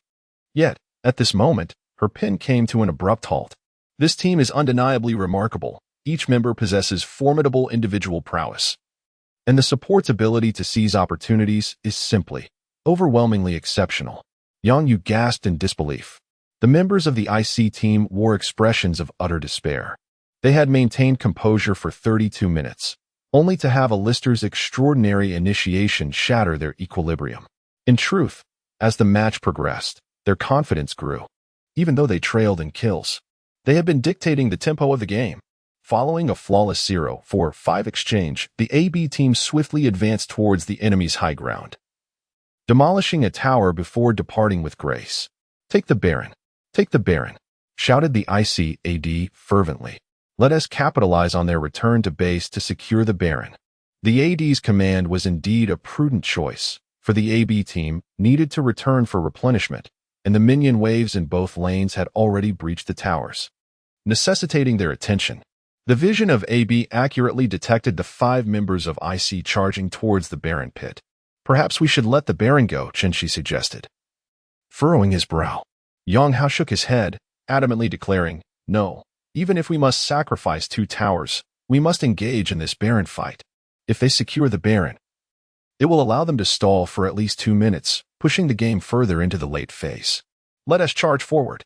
The 5 rushed towards the Baron pit, and just as they reached the high ground tower, the AB team had already commenced their assault on the Baron, which had lost half its health by the time they arrived at the river. "You engage in battle. I shall seize the Baron," Su Mukin confidently proclaimed. The health of the Baron dwindled rapidly, as the 5 members of AB rushed in. Thresh led the charge with a hook into the pit, while Jinx adjusted her positioning to the deepest part of the barren pit, beginning to unleash a flurry of damage under protection, having developed for over 30 minutes. And with the enemy intentionally feeding her economy, Jinx's equipment was indeed formidable, making it a terrifying prospect for her to eliminate an opponent and escape. Below, everyone held their breath in anticipation, observing the unfolding barren fight and team skirmish. Jinx's positioning for damage output was remarkably optimal, should they secure the barren, allowing Jinx to rampage with the protection of Lulu and Janna. Along with the frontline support of Makai, their team fight would undoubtedly succeed. The health of the Baron continued to plummet. 1,500, 1,200, 1,000. At this moment, Graves had maneuvered to the upper side of the Baron. Upon witnessing the presence of the marksman, the Treant yearned to ensnare him. At that moment, the dragon's health dwindled to 800. Sumyukin deftly maneuvered the marksman, his fingers deftly tapping the F key, causing him to flash down from above the dragon. He bellowed, hurling his smite into the fray. Roar. The dragon emitted a thunderous roar. Splendid. Simultaneously, the 5 members of Team AB erupted in a chorus of triumphant roars. They had seized the dragon. Sumyukin had claimed it. Annihilate the AD. Yonghao shouted. The marksman promptly unleashed his Q and struck the Jinx. Almost in unison, both the Wind Sorceress and Lulu activated their ultimates, propelling the marksman away. Yet, at that precise moment, having utilized the Wind Sorceress's skill and the Trent's binding, Yonghao sprang into action. He surged in from the flank with a W, followed by a Q and R, igniting his target, landing a devastating blow on Jinx in an instant. Despite the protective embrace of Lulu's ultimate, Jinx's health plummeted drastically, leaving her nearly lifeless. Simultaneously, Yonghao activated his invulnerability, his skill already affixed to Jinx, sealing her fate. Indeed, moments later, the second activation of E unleashed its fury, resulting in Jinx's demise. The team fight for IC devolved into utter chaos, as Vayne, akin to a rabid dog, relentlessly pursued and eliminated foes one after another. Ultimately, only Rek'Sai remained standing. One wave after another, Yonghao exclaimed urgently as the 5 rushed towards the mid lane. Just then, the super minions breached the high ground, and bolstered by the dragon buff, they afforded IC no opportunity whatsoever, swiftly clinching victory. As the base crumbled, the 5 members of IC finally rose in exhilaration. This match could be deemed the most arduous they had encountered since TGA, and through the impeccable initiation by the Alistar and the Marksman-S Dragonsteel, they had ultimately triumphed. They secured a 2-0 victory in the finals, earning their place in the national tournament. Meanwhile, on the second floor, Yongyu observed this scene, clenched her teeth, and gathered her notebook as she descended the stairs. Chapter 77. He is my man. In the instant the competition concluded, Yonghao and his companions joyously embraced one another. They had secured their entry into the national tournament. Gu Qianqian dashed to the stage, exchanging high-fives with each of them. The 2 commentators were momentarily stunned. They could hardly believe that this seemingly unremarkable team, the only one among the 8 finalists without uniforms, had triumphed over formidable opponents, ultimately defeating the seemingly invincible IC team to claim the championship of Guangdong Province. They were bewildered, unable to utter a congratulatory remark to Team AB. Meanwhile, many in the audience rose to applaud. The narrative of Team AB, once dismissed by all, achieving an unexpected resurgence, always garnered widespread admiration. For the majority of spectators, the provincial championship was a remarkable honor. However, for Yonghao and his team, it merely represented a stepping stone. After a fleeting moment of exhilaration, they gradually regained their composure. The provincial championship bore no trophy, only a cash prize, and after capturing a group photo, their journey in the provincial competition came to a definitive end. As the audience began to disperse, it became evident that they had merely come to witness the spectacle. Although Team AB had emerged victorious, they had yet to earn the status of fan favorites, with most preferring the elite teams of the LPL or LCK. Yonghao and his teammates were indifferent. After gathering their belongings, they slowly descended from the stage, aware it was time to return to Shenzhen. They had no intention of enjoying a day in Guangzhou, as their funds were quite limited. traveling to Shanghai would incur significant expenses, and it would be months before any TGA prize money would be dispersed. If they were to claim the TGA championship, they would qualify for the LSBL, which commenced in January. This would necessitate relocating to Shanghai, acquiring new living arrangements, and purchasing gaming equipment, all of which required considerable financial outlay. They needed to exercise restraint, especially in light of the travel costs associated with regular competitions, which could impose a substantial burden. Nonetheless, Yang Hao remained confident. This year's TGA was arguably the strongest in history. Should they secure the championship, many sports enthusiasts would undoubtedly contribute generous sponsorships. Gu Qianqian had already purchased their return train tickets, and they began to prepare for departure. Just as they stepped off the stage, Yang Hao furrowed his brow upon spotting Yang Yu, who stood before him, clipboard in hand. "Ah, is that the stunning Yang Yu?" he remarked with a playful grin. "It seems you are diligently serving as an analyst for Meteor, even documenting our provincial match." Yang Yu furrowed her brow upon hearing Yang Hao's words, then shook her head and replied, "Yang Hao, your team currently lacks an analyst and a coach. It is improbable that you will progress far in the finals. You have no time to study the match footage of other teams." Yang Hao shrugged nonchalantly, saying, "No need to worry about that. We understand our own capabilities." Yang Yu's brows knitted even tighter as she gazed at Yang Hao, asking, "Do you truly find me so disagreeable?" "Not at all. I have no objections to you. You may do as you please. It is of no concern to me. I shall take my leave," Yang Hao stated as he grabbed his backpack and intended to exit. "Yang Hao, as long as you express the desire, I can return to your side at any moment. I am willing to serve as your analyst," Yang Yu murmured. "This is precisely what your team currently lacks. I can provide you with a wealth of data from the Meteor team." Upon hearing her words, Yang Hao abruptly halted. Turning to face her, "Are you genuinely willing to join me as an analyst? Is it not because you perceive a chance for our AB team to clinch the national championship? What if you see no hope? Would you leave immediately? A year and a half ago, you could have chosen Shui Kai. Now you have the option of the magician."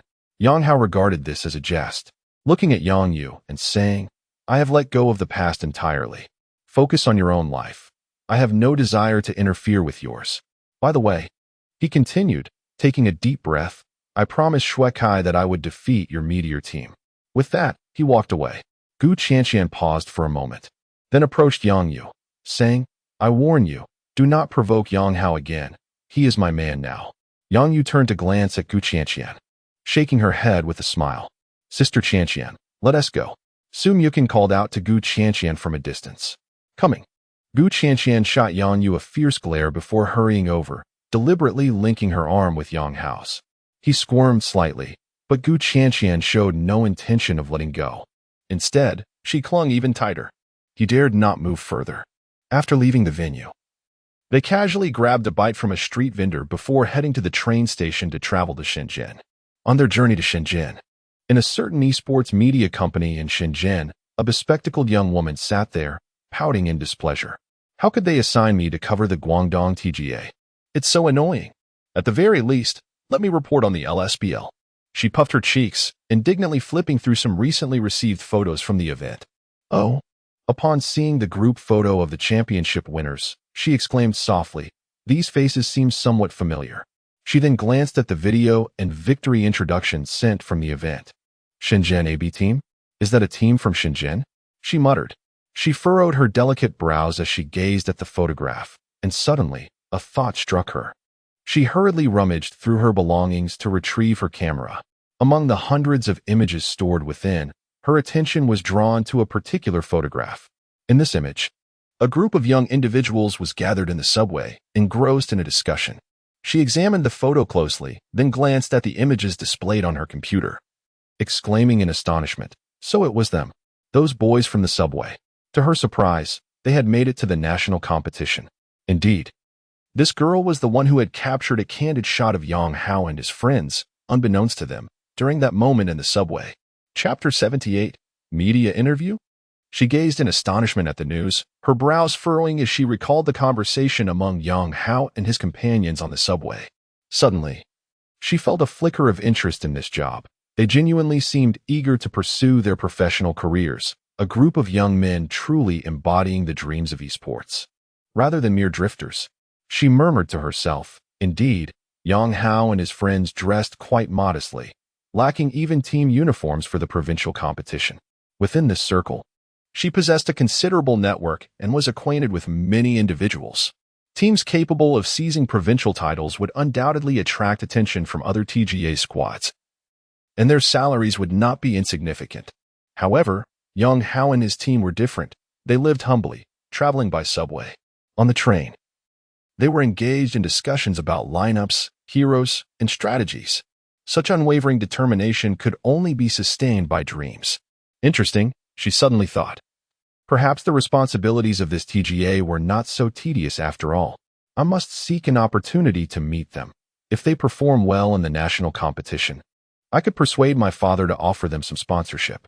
Such teams with dreams of esports are becoming increasingly rare. She smiled brightly. Then, she took out her phone and made a call. Moments later, the call connected, and she inquired, "Hello, this is Wenshur. Do you know the whereabouts of Team AB? I would like to meet them." Soon, the voice on the other end replied, Sorry, their registration did not include an address, so we don't know where their base is. However, they compete at the Aoi Esports Arena. Perhaps you could inquire with Li Ren." "All right, thank you. I'll treat you to a meal another day," Wenshur responded cheerfully. She quickly dialed Li Ren's number, and once connected, she asked, "Li Ren, this is Wenshur. Are you familiar with Team AB?" "Of course, they are my brother's team. What's up?" Li Ren's voice came through the phone. Wenshur felt a surge of joy and eagerly nodded as she spoke. "Please help me get in touch with them. I am currently overseeing the TGA section, and since they are a team from Shenzhen that has triumphed over Team IC, I need to create some buzz for them before the national competition." "They won the provincial championship?" Li Ren exclaimed in surprise. "Yes, I just received the news," Wenshur replied. "When you have a moment, please arrange an interview for me with them." "All right, I will express their gratitude to you in advance," Li Ren said with a smile. After hanging up, Wenshur looked at the name in her hand and smiled softly, pondering, "Team AB, what does AB signify? How have I become so intrigued by a TGA team? It seems I have truly fallen." In her final words, she covered her face with her hands and slumped onto the chair. At that moment, Yang Hao remained unaware. Still seated on the subway, the journey from Guangdong to Shenzhen was not far. The high-speed train took merely about half an hour. Just as Yang Hao alighted from the train, Li Ren called to say, "Brother, congratulations on winning the provincial championship. Ah, you certainly have your ear to the ground. To celebrate our victory in the provincial championship, you must treat us to a meal," Yang Hao said with a cheerful grin. Li Ren, taken aback, replied, "Shouldn't it be you treating us since you won?" "I'm broke," Yang Hao retorted nonchalantly. "So it's only right that you pick up the tab." "Fine, I will. But I also have some good news to share," Li Ren's voice rang out. "A renowned domestic esports media outlet wants to conduct an exclusive interview with you." "Really?" Yang Hao exclaimed with delight. "It must be true. I'll send you the address shortly. Bring your entire team along. I'll treat everyone and invite the media representatives to meet you," Li Ren continued. "By the way, let me advise you, no matter what happens, never offend the media.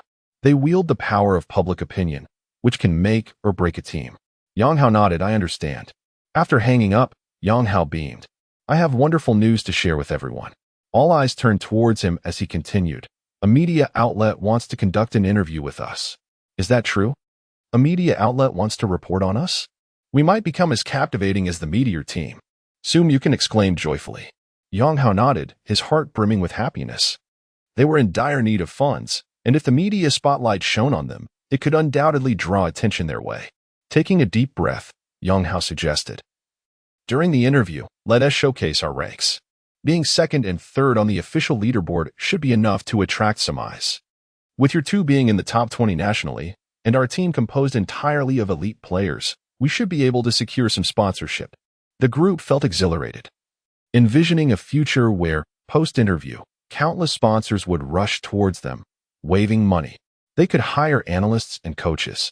Yet, all of this remained mere fantasy. The 5 members of Team AB were unaware of the formidable challenges that lay ahead on their path to the TGA. They had no inkling of the difficulties they would face in breaking into the professional scene or how low the standards of the Chinese esports realm might stoop. Upon returning home, Yaya and Tang Xier, upon hearing of their successful entry into the national finals, leapt up in excitement. After setting down their belongings, Yang Hao declared, "Let us head out for a victory feast. Someone is treating us." Having dropped off their things, they realized it was already past 6 in the evening. And soon they arrived at the location Li Ren had sent. At the entrance, Li Ren welcomed them into a private room, where a beautiful girl with glasses was engrossed in her phone. Li Ren introduced her. "This is the media representative I mentioned, Wenshi, from the well-known esports media outlet, Super Esports, where she handles various tasks. Super Sports is a fictional media outlet that I have conjured, inspired by certain real-world media entities that often exhibit biases and connections among various teams. In subsequent chapters, I may delve into such clandestine matters, albeit with some trepidation about potential repercussions. Nevertheless, I shall endeavor to articulate my thoughts." At that moment, Wenshi rose and addressed the members of Team AB, saying, "Greetings. I am Wenshi, an editor at Super Esports." Yang Hao and his companions swiftly returned the greeting. Subsequently, Wenshi squinted slightly and fixed his gaze upon Yang Hao, inquiring, "The wizard?" Yang Hao nodded affirmatively, responding, "Yes, that is correct." Wenshi then narrowed his eyes again, remarking, "I happen to know someone whose ID is identical to yours. However, that individual is quite enigmatic and likely possesses greater prowess than you. He is also Chinese. Should he make an appearance, he would undoubtedly cause a sensation in the esports realm, much like the magician. He ranks second on the official League of Legends player leaderboard, just behind the magician. It is surprising to discover that you share the same ID." At this juncture, Li Ren cleared his throat and interjected, "Well, you see, he is indeed that wizard." "What?" Wenshi's eyes widened in astonishment. Seemingly intent on heightening the intrigue, Li Ren added with a smile, "Additionally, the individual ranked 4th on the official leaderboard, no hands needed in this life, is also him." Chapter 79, Provocation of the Meteor Team. "What?" Wenshi exclaimed, her eyes widening in astonishment as she gazed at Yang Hao. "Are you telling me that the 2nd and 4th ranked players on the official League of Legends ranking are the same person? Is it truly him?" Li Ren nodded with a smile. Wenshi turned her attention back to Yang Hao, as if she had stumbled upon a remarkable discovery. "It seems that my responsibility for this TGA has turned out to be a blessing in disguise," she declared with excitement. The recent return of the magician had made the official League of Legends ranking widely known among avid esports enthusiasts. Many were intrigued by the wizard and Jin Xing, especially given their shared nationality. If this information were to be exposed, it would undoubtedly attract a multitude of onlookers. She squinted her eyes thoughtfully. The group of Yang Hao rejoiced, and Su Muchen directly inquired, "So, if this gets out, will we receive sponsorship?" Wenshi shook her head. "That's hard to say. After all, you are part of the TGA team. In the current Chinese esports scene, many wealthy sponsors prefer to invest in established teams. They are less concerned about money. However, they are looking for professional squads, such as those in the LSBL or LPL. Given your talents, there should be individuals willing to invest in your team. Moreover, if you secure a spot in the LSBL and factor in signing bonuses, you could potentially acquire a substantial sum." Yang Hao countered, shaking his head. "Our team has no intention of selling. We plan to manage it ourselves and sustain ourselves through prize money and sponsorship." Wenshi looked at Yang Hao in astonishment. She initially felt like laughing, but upon seeing his serious expression, her brow furrowed slightly. "If you want to attract sponsorship, you must first qualify for the LSBL. Even if TGA teams manage to secure sponsorship, it is seldom significant." "We will definitely make it," Su Muchen asserted confidently.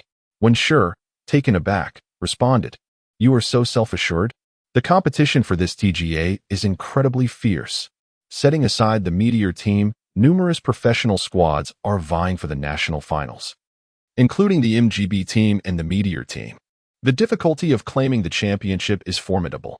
No matter how challenging, we will not concede," Yang Hao replied calmly. Wenshi chuckled. "This is quite intriguing. Very well, I will conduct an exclusive interview with you. Once you triumph over a formidable team in the national tournament, I will leverage that momentum to publish this piece, thereby generating some buzz for you.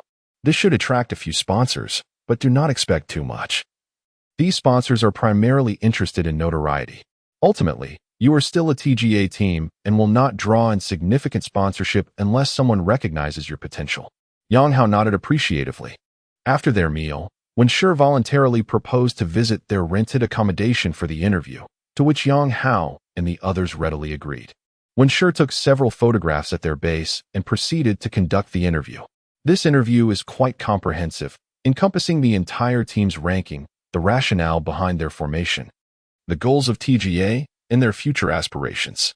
That evening, Yang Hao, as the captain, was added to a WeChat group, which was none other than the TGA group, where they had humorously altered their group name to Guangdong AB Team.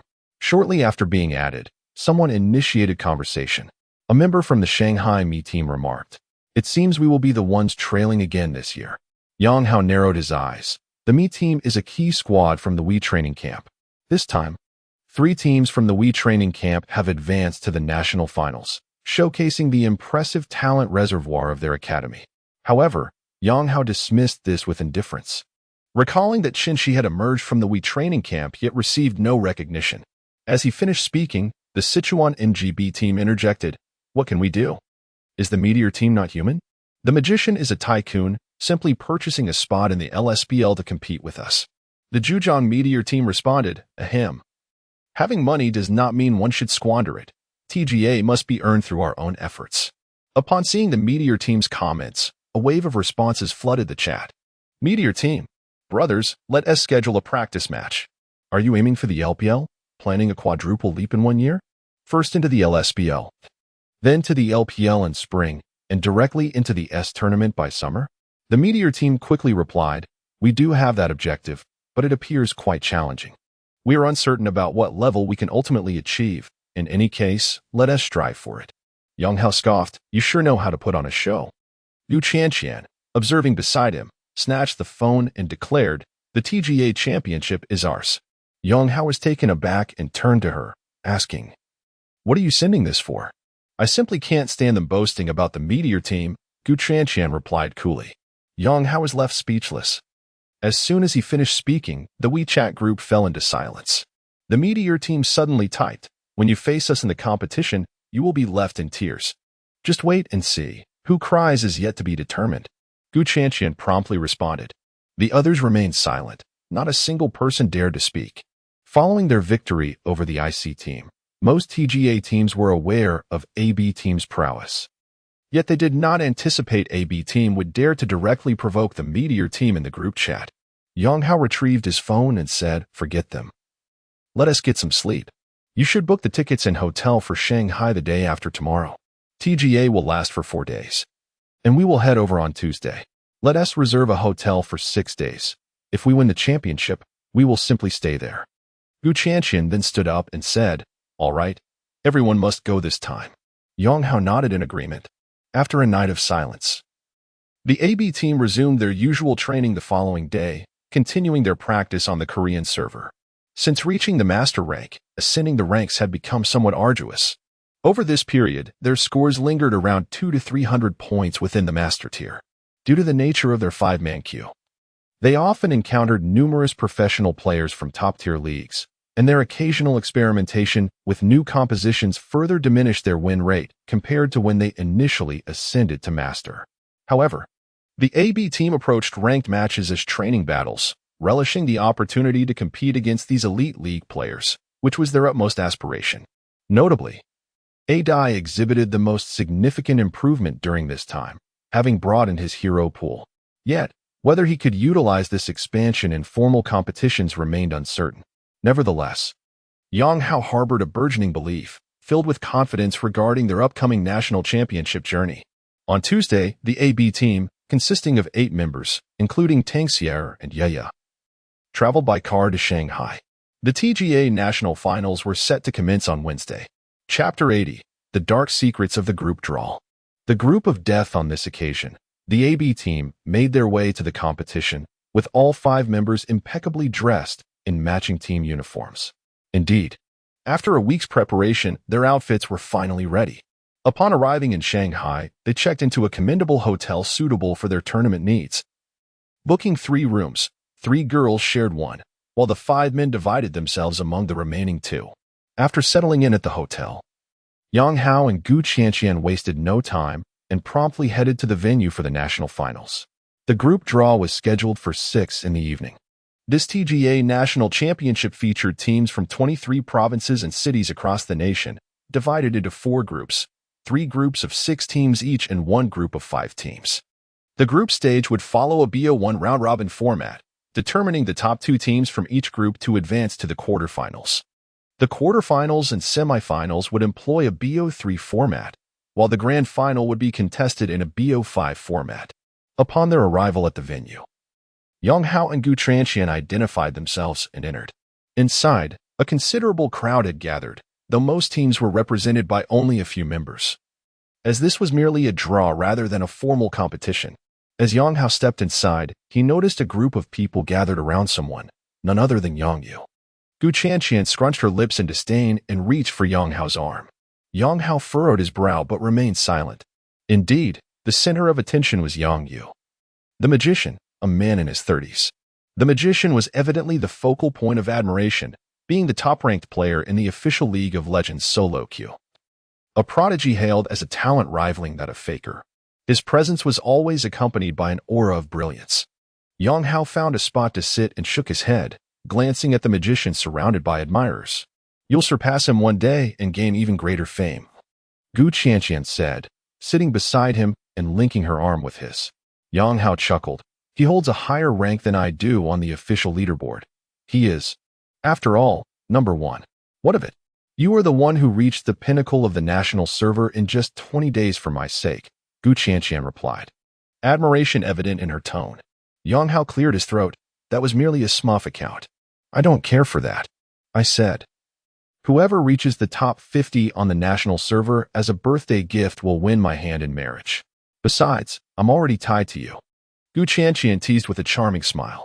Caught off guard by her smile, Yang Hao felt a rush of bashfulness. "Hee, I love seeing you flustered," Gu Tranxian remarked. Yang Hao found himself at a loss for words. Just then, someone took the stage, announcing, "All 23 teams have now arrived, and we will proceed with the group draw. To ensure fairness, everyone can witness the process together." After the announcement, the staff began to feel around inside the glass sphere, remarking, "This group stage involves a degree of luck, as there are only 5 teams in one group, specifically Group D. Let us now draw the 6 teams from Group A. Those who were selected, please stand." The first team drawn was Team AB. At that moment, the individual extracted a piece of paper, opened it, and announced. Yang Hao and Yang Yu stood up simultaneously. Yang Yu glanced back at Yang Hao, only to find that his gaze was entirely absent from her presence, leaving her heart somewhat despondent. Beside him, the magician spoke with a bemused smile. "The group of death, the group of death. If you wish to meet us in the finals, you must first emerge from the group stage." Hearing his mutterings, Yang Yu furrowed her brow and inquired, "What do you mean?" The magician replied with a slight smile, "I merely exercised a bit of influence to arrange a group of death for them. Just watch." At that moment, the second team emerged, Team OMP, OMG's third team in TGA. This team was also a strong contender for the top 8. Subsequently, one team after another was revealed. The third team, Ningxia TCS, belonged to Dong Xiasa, the very team where Su Mukin had previously been. The fourth team was WeS second training camp. The fifth team was Hubei SNS. The sixth team was Hunan PS. As this grouping was unveiled, audible gasps of discontent erupted from the crowd. Indeed, aside from the lesser-known PS and AB teams, the other 4 teams, TCS, WeS second training camp, SNS, and OMP, were all deemed formidable contenders for the top 8. The conclusion of the first group draw immediately established a group of death. The assembly of these 4 teams was rather intriguing, yet it was unfortunate for PS and AB, who would serve as cannon fodder. Team AB had defeated IC to qualify, so they were hardly weak. It was merely an upset. This team had not been heard of prior. Numerous discussions arose. "Is this the group of death?" Gu Tranxian remarked, unable to suppress a hint of concern upon seeing the draw. She glanced at Yang Hao, only to find him remarkably composed. He realized immediately that they had been manipulated. He understood that while the draw was said to be random, it typically involved established pools of teams, meaning that several favored teams would not be placed in the same group. Yet here in the first group, 4 teams with a chance to vie for the top 8 had appeared together, making a total of 5, which was entirely unprecedented. What Yang Hao did not know was whether their team had been the target or whether another team had been ensnared, becoming the sacrificial victims. Meanwhile, the draws for the other groups continued. The highly anticipated MGB team was placed in Group C, while the Meteor team found itself in Group D. Group D can be regarded as the team with the most relaxed schedule. "Let us go," Yang Hao declared as he stood up upon seeing the group draw. In the realm of Chinese esports, particularly within the lower-tier leagues, there exists an overwhelming degree of manipulability. Advancing from this group may prove rather challenging. Gu Qianqian expressed with a look of concern. Yang Hao replied calmly, "Since we aspire to seize the championship, we will inevitably encounter formidable teams from TGA sooner or later. Facing them earlier may not necessarily be a disadvantage. Emerging from a death group would significantly bolster our team's morale." Gu Qianqian nodded in agreement. Just as they reached the entrance, 3 individuals obstructed their path. It was Yang Yu and her companions. The magician grinned mischievously and said, "So, how do you feel about the group I arranged for you?" "So it was your doing?" Yang Hao replied nonchalantly. "What, are you afraid of our team?" The magician scoffed. "Afraid? Why should I fear you? On the solo queue leaderboard, you rank even lower than I do. Well, you may have topped the charts in Europe and America, but that server is rather subpar," Yang Hao retorted with a smirk. "Have you ever tasted the experience of being among the top 10 in the Korean server? Or the Chinese server? After all, the European and American servers are merely the favored children of Riot. Being number 1 on the solo queue leaderboard is indeed quite an achievement." The magician's expression shifted slightly, and he sneered, "But I am still number 1. If you disagree, keep it to yourself. However, you should be contemplating how to emerge from Group A, you underdog team." Chapter 81. Faker's friend request. Yang Hao curled his lip in disdain, tugging Gu Qianqian away as they turned to leave. After their departure, Yang Yu furrowed her brow and inquired, "Is it really necessary to resort to such tactics? The weaknesses in their team are quite apparent. We have a solid 80 to 90% chance of defeating them. By forcing the other strong teams together, they are bound to feel discontent. If this becomes public knowledge, their reputation could suffer." "Who knows?" Yang Hao retorted. "Do you believe I am solely targeting Team AB? The conflict among the other squads will be fierce. Only 2 out of the 5 teams can advance, while the remaining 3 will be eliminated without mercy. They will undoubtedly fight tooth and nail for that coveted spot, exposing their strategies and weaknesses in the process." The magician scoffed. "I must seize this TGA championship, employing whatever means necessary." Yang Yu hesitated, feeling an inexplicable discomfort within her. She glanced at Yang Hao in the distance and sighed inwardly. At that moment, Yang Hao and Gu Qianqian had already exited the venue.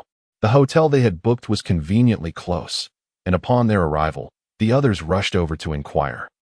"How did the groupings turn out?"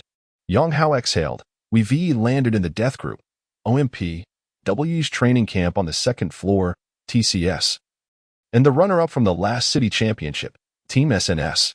His words cast a pall over the others' faces, with Qin Shi and Su Mukin displaying overt frustration.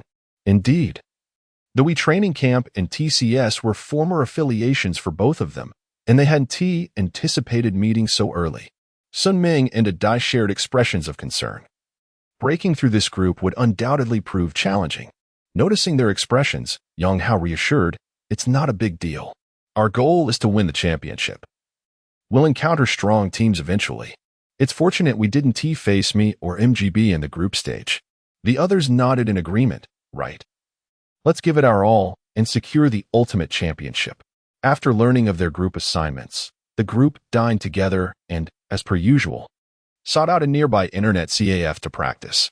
Once logged in, Yang Hao had barely begun when a notification for a friend request chimed. Curious, he opened it to find a user named Hideumbush alongside a request from Faker. Yang Hao squinted in surprise. He hadn't anticipated that Faker would take the initiative to add him as a friend. During his time at SKT, although he had trained alongside Faker as a sparring partner, their interactions had been minimal. As a trainee at SKT, he did not reside with the club's members, and their solo practice sessions lacked any meaningful exchange. The closest interaction they had shared was when Faker gifted him a signed cap after winning the championship, marking their most intimate moment. Gu Qianqian had been standing behind Yang Hao, clearly recognizing the ID. She exclaimed, I can't believe Faker added you as a friend. Her words drew the attention of the others. Sumyukin scolded, bro, no way. Are you really close with Faker? He never adds anyone as a friend. Yang Hao scratched his head and replied, well, I wouldn't say we are close. I used to be his practice partner. At this revelation, the others nearly fainted. Chen Shi, equally astonished, said, you were Faker's practice partner? Why didn't you mention this earlier? Get me an autograph from him. You never asked, Yang Hao replied, still scratching his head. The others were almost overwhelmed. Previously, Yang Hao had mentioned he was a trainee at SKT, but he had never disclosed that he was a practice partner for Faker. Who is Faker? Among professional League of Legends players, there is hardly anyone who does not admire him. His professional spirit, skills, attitude, and mentality are flawless. He is the greatest player in the history of League of Legends. How could they not be astonished that such a person had actively added Yang Hao as a friend? However, Yang Hao paid no mind to their reactions. After accepting the friend request, he quickly sent a question mark. Unable to contain himself, Sumyukin shouted, you actually dared to send a question mark? Tell him I'm his fan and ask for an autograph. Yang Hao shot him an exasperated glance, but ignored him. Soon, Faker sent a message in English. Yang Hao, having spent some time abroad, could understand it, but Sumyukin and the others were completely lost. Sumyukin asked, what is he saying? Gu Chanqian translated, he is asking how you are and if AB is your new team, which doesn't he seem to be in the LPL. Yang Hao quickly replied in English, yes, I just formed this team, and we're still competing in the lower tier matches. We've now reached the national competition. And if we win, we can enter the LSBL. Faker promptly responded, why didn't you go to the LPL? Didn't they give you a chance to try out? Yang Hao replied, no, I want to form my own team and work my way up. After a brief silence, Faker said, good luck. I hope one day we can meet on the battlefield. All right, Yang Hao replied. Their conversation came to an end. Sumyukin, however, insisted, you need to tell him I'm his fan. I want a signed photo. Me too, chimed in the others. Yang Hao sighed, then took a deep breath and said, rather than seeking their autographs, wouldn't it be more meaningful for him to recognize and respect us? The others were momentarily stunned. Their eyes sparkled with excitement, only to dim again almost instantly. We are still competing in the TGA, and who knows when we might encounter them, he said with a bitter smile. Indeed. Faker has established himself as the most formidable individual in the world, unmatched by anyone. Meanwhile, the members of Team AB are still engaged in the TGA to encounter Faker. They must first advance into the S tournament. The journey ahead remains exceedingly long for them. Yang Hao waved his hand and said, all right. Let us first engage in some practice matches, then gather our thoughts in preparation for tomorrow's national competition. The others, noticing Yang Hao's reluctance to discuss the matter further, chose to remain silent and resume their ranked training. After their training session, they returned to the hotel. Yang Hao shared a room with Adai, who quickly fell asleep after freshening up. However, Yang Hao found himself unable to drift off, his mind consumed with thoughts of the upcoming national contest. Seeking solace, he stepped out onto the balcony for a breath of fresh air. The design of the hotel's balcony was quite intriguing, as the balconies of two rooms were interconnected. Just as he arrived at the balcony, he noticed Gu Chanqian standing there on the adjacent balcony. Chapter 82. The Smear Campaign of the Navy. What are you doing on this balcony? Yang Hao asked in surprise. I can't sleep, Gu Chanqian replied with a cheerful smile. And the two leaned against their respective sides of the balcony. Gu Chanqian looked at Yang Hao and said, why can't you sleep? Are you thinking about your sister? She was dressed in loose-fitting pajamas that revealed glimpses of her fair skin with her movements, appearing quite alluring. Clearing his throat, Yang Hao replied, I'm preoccupied with thoughts of tomorrow's competition. It's making it hard for me to rest. Oh, you seemed so composed earlier. But it turns out you were just pretending, Gu Chanqian teased with a smile. Yang Hao shook his head and said, it's not just that. Faker added me as a friend today, and the reason I returned from SKD was to form a team capable of defeating Faker. In truth, I feel we have a long way to go. Although Sumyukin and the others are quite skilled, including myself, we are not yet qualified professional players.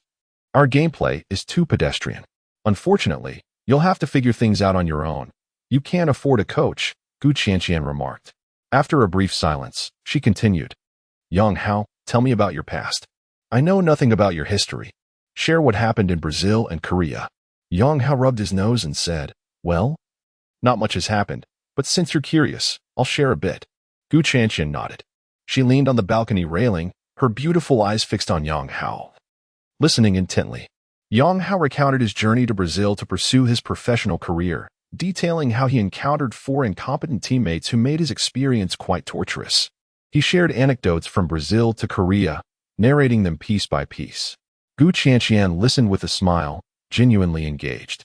Their conversation continued until past 1 in the morning. When Yang Hao began to discuss his time with SKT, Gu Chanqian interrupted, saying, let us save the rest for another time.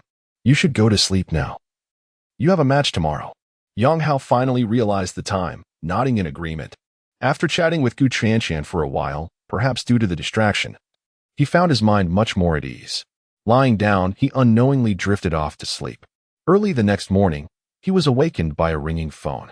Upon answering, he heard Lu Hanyan's voice. Yang Hao, your match has tea started yet, right? Chi and I are here to cheer for you. It has tea started yet. Yang Hao replied, why did you come all this way? It's too much trouble. We just wanted to relax a bit, Lu Hanyan said. Afterward, Yang Hao provided her with the venue's address. After getting up and freshening up, he slung his esports bag over his shoulder. And the group of 8 set off towards the competition venue. As the first team in Group A, they would be the ones to kick off the opening match against the OMP team from OMG. The official match is set to commence at 9 o'clock. Around 8:30, Yang Hao and his companions arrived at the venue, where they spotted Lu Hanyun and Chi at the entrance, and they quickly approached them. Indeed, wearing the team uniform brings a noticeable boost in spirit, Chi remarked cheerfully. We owe our gratitude to the stunning Lu, Yang Hao replied with a smile. Lu Hanyun offered a slight smile, her exquisite beauty nearly causing the members of Team AB to drool. By the way, there is something I wish to inform you. Lu Hanyun suddenly interjected. Yang Hao and his friends turned their attention towards her. Xiaoyun is already aware that you are Team AB. Yesterday, I came across a post indicating that he seems to have hired online trolls to disparage you, Lu Hanyun disclosed. Yang Hao furrowed his brows. Does anyone still watch his streams? Lu Hanyun let out a bitter laugh.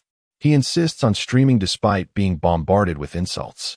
While his popularity has waned, there are still quite a few viewers, and Douyu turns a blind eye to his situation.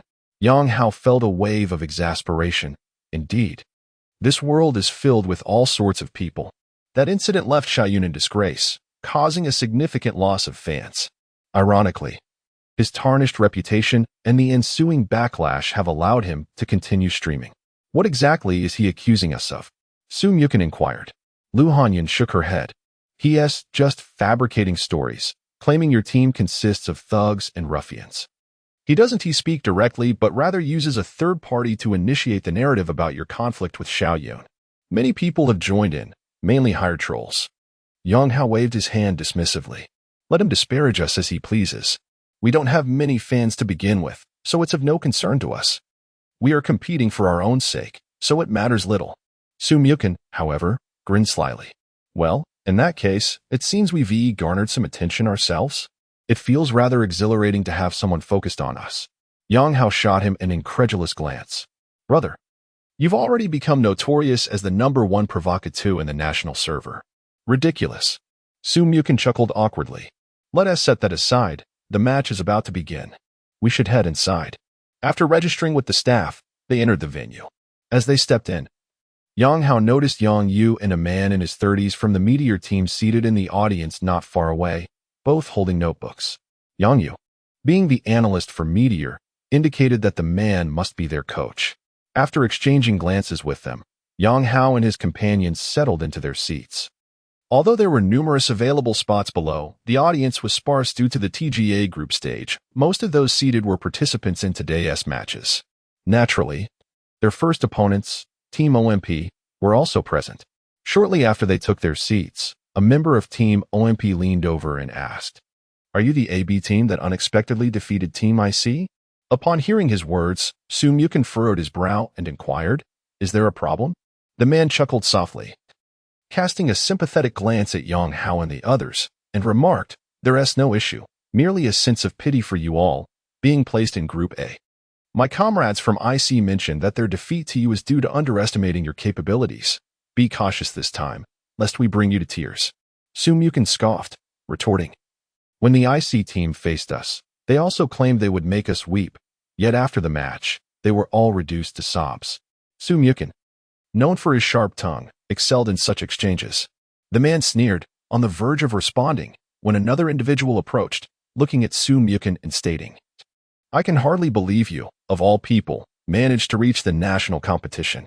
Upon seeing this person, Sumyukin erupted in fury, springing to his feet in an instant.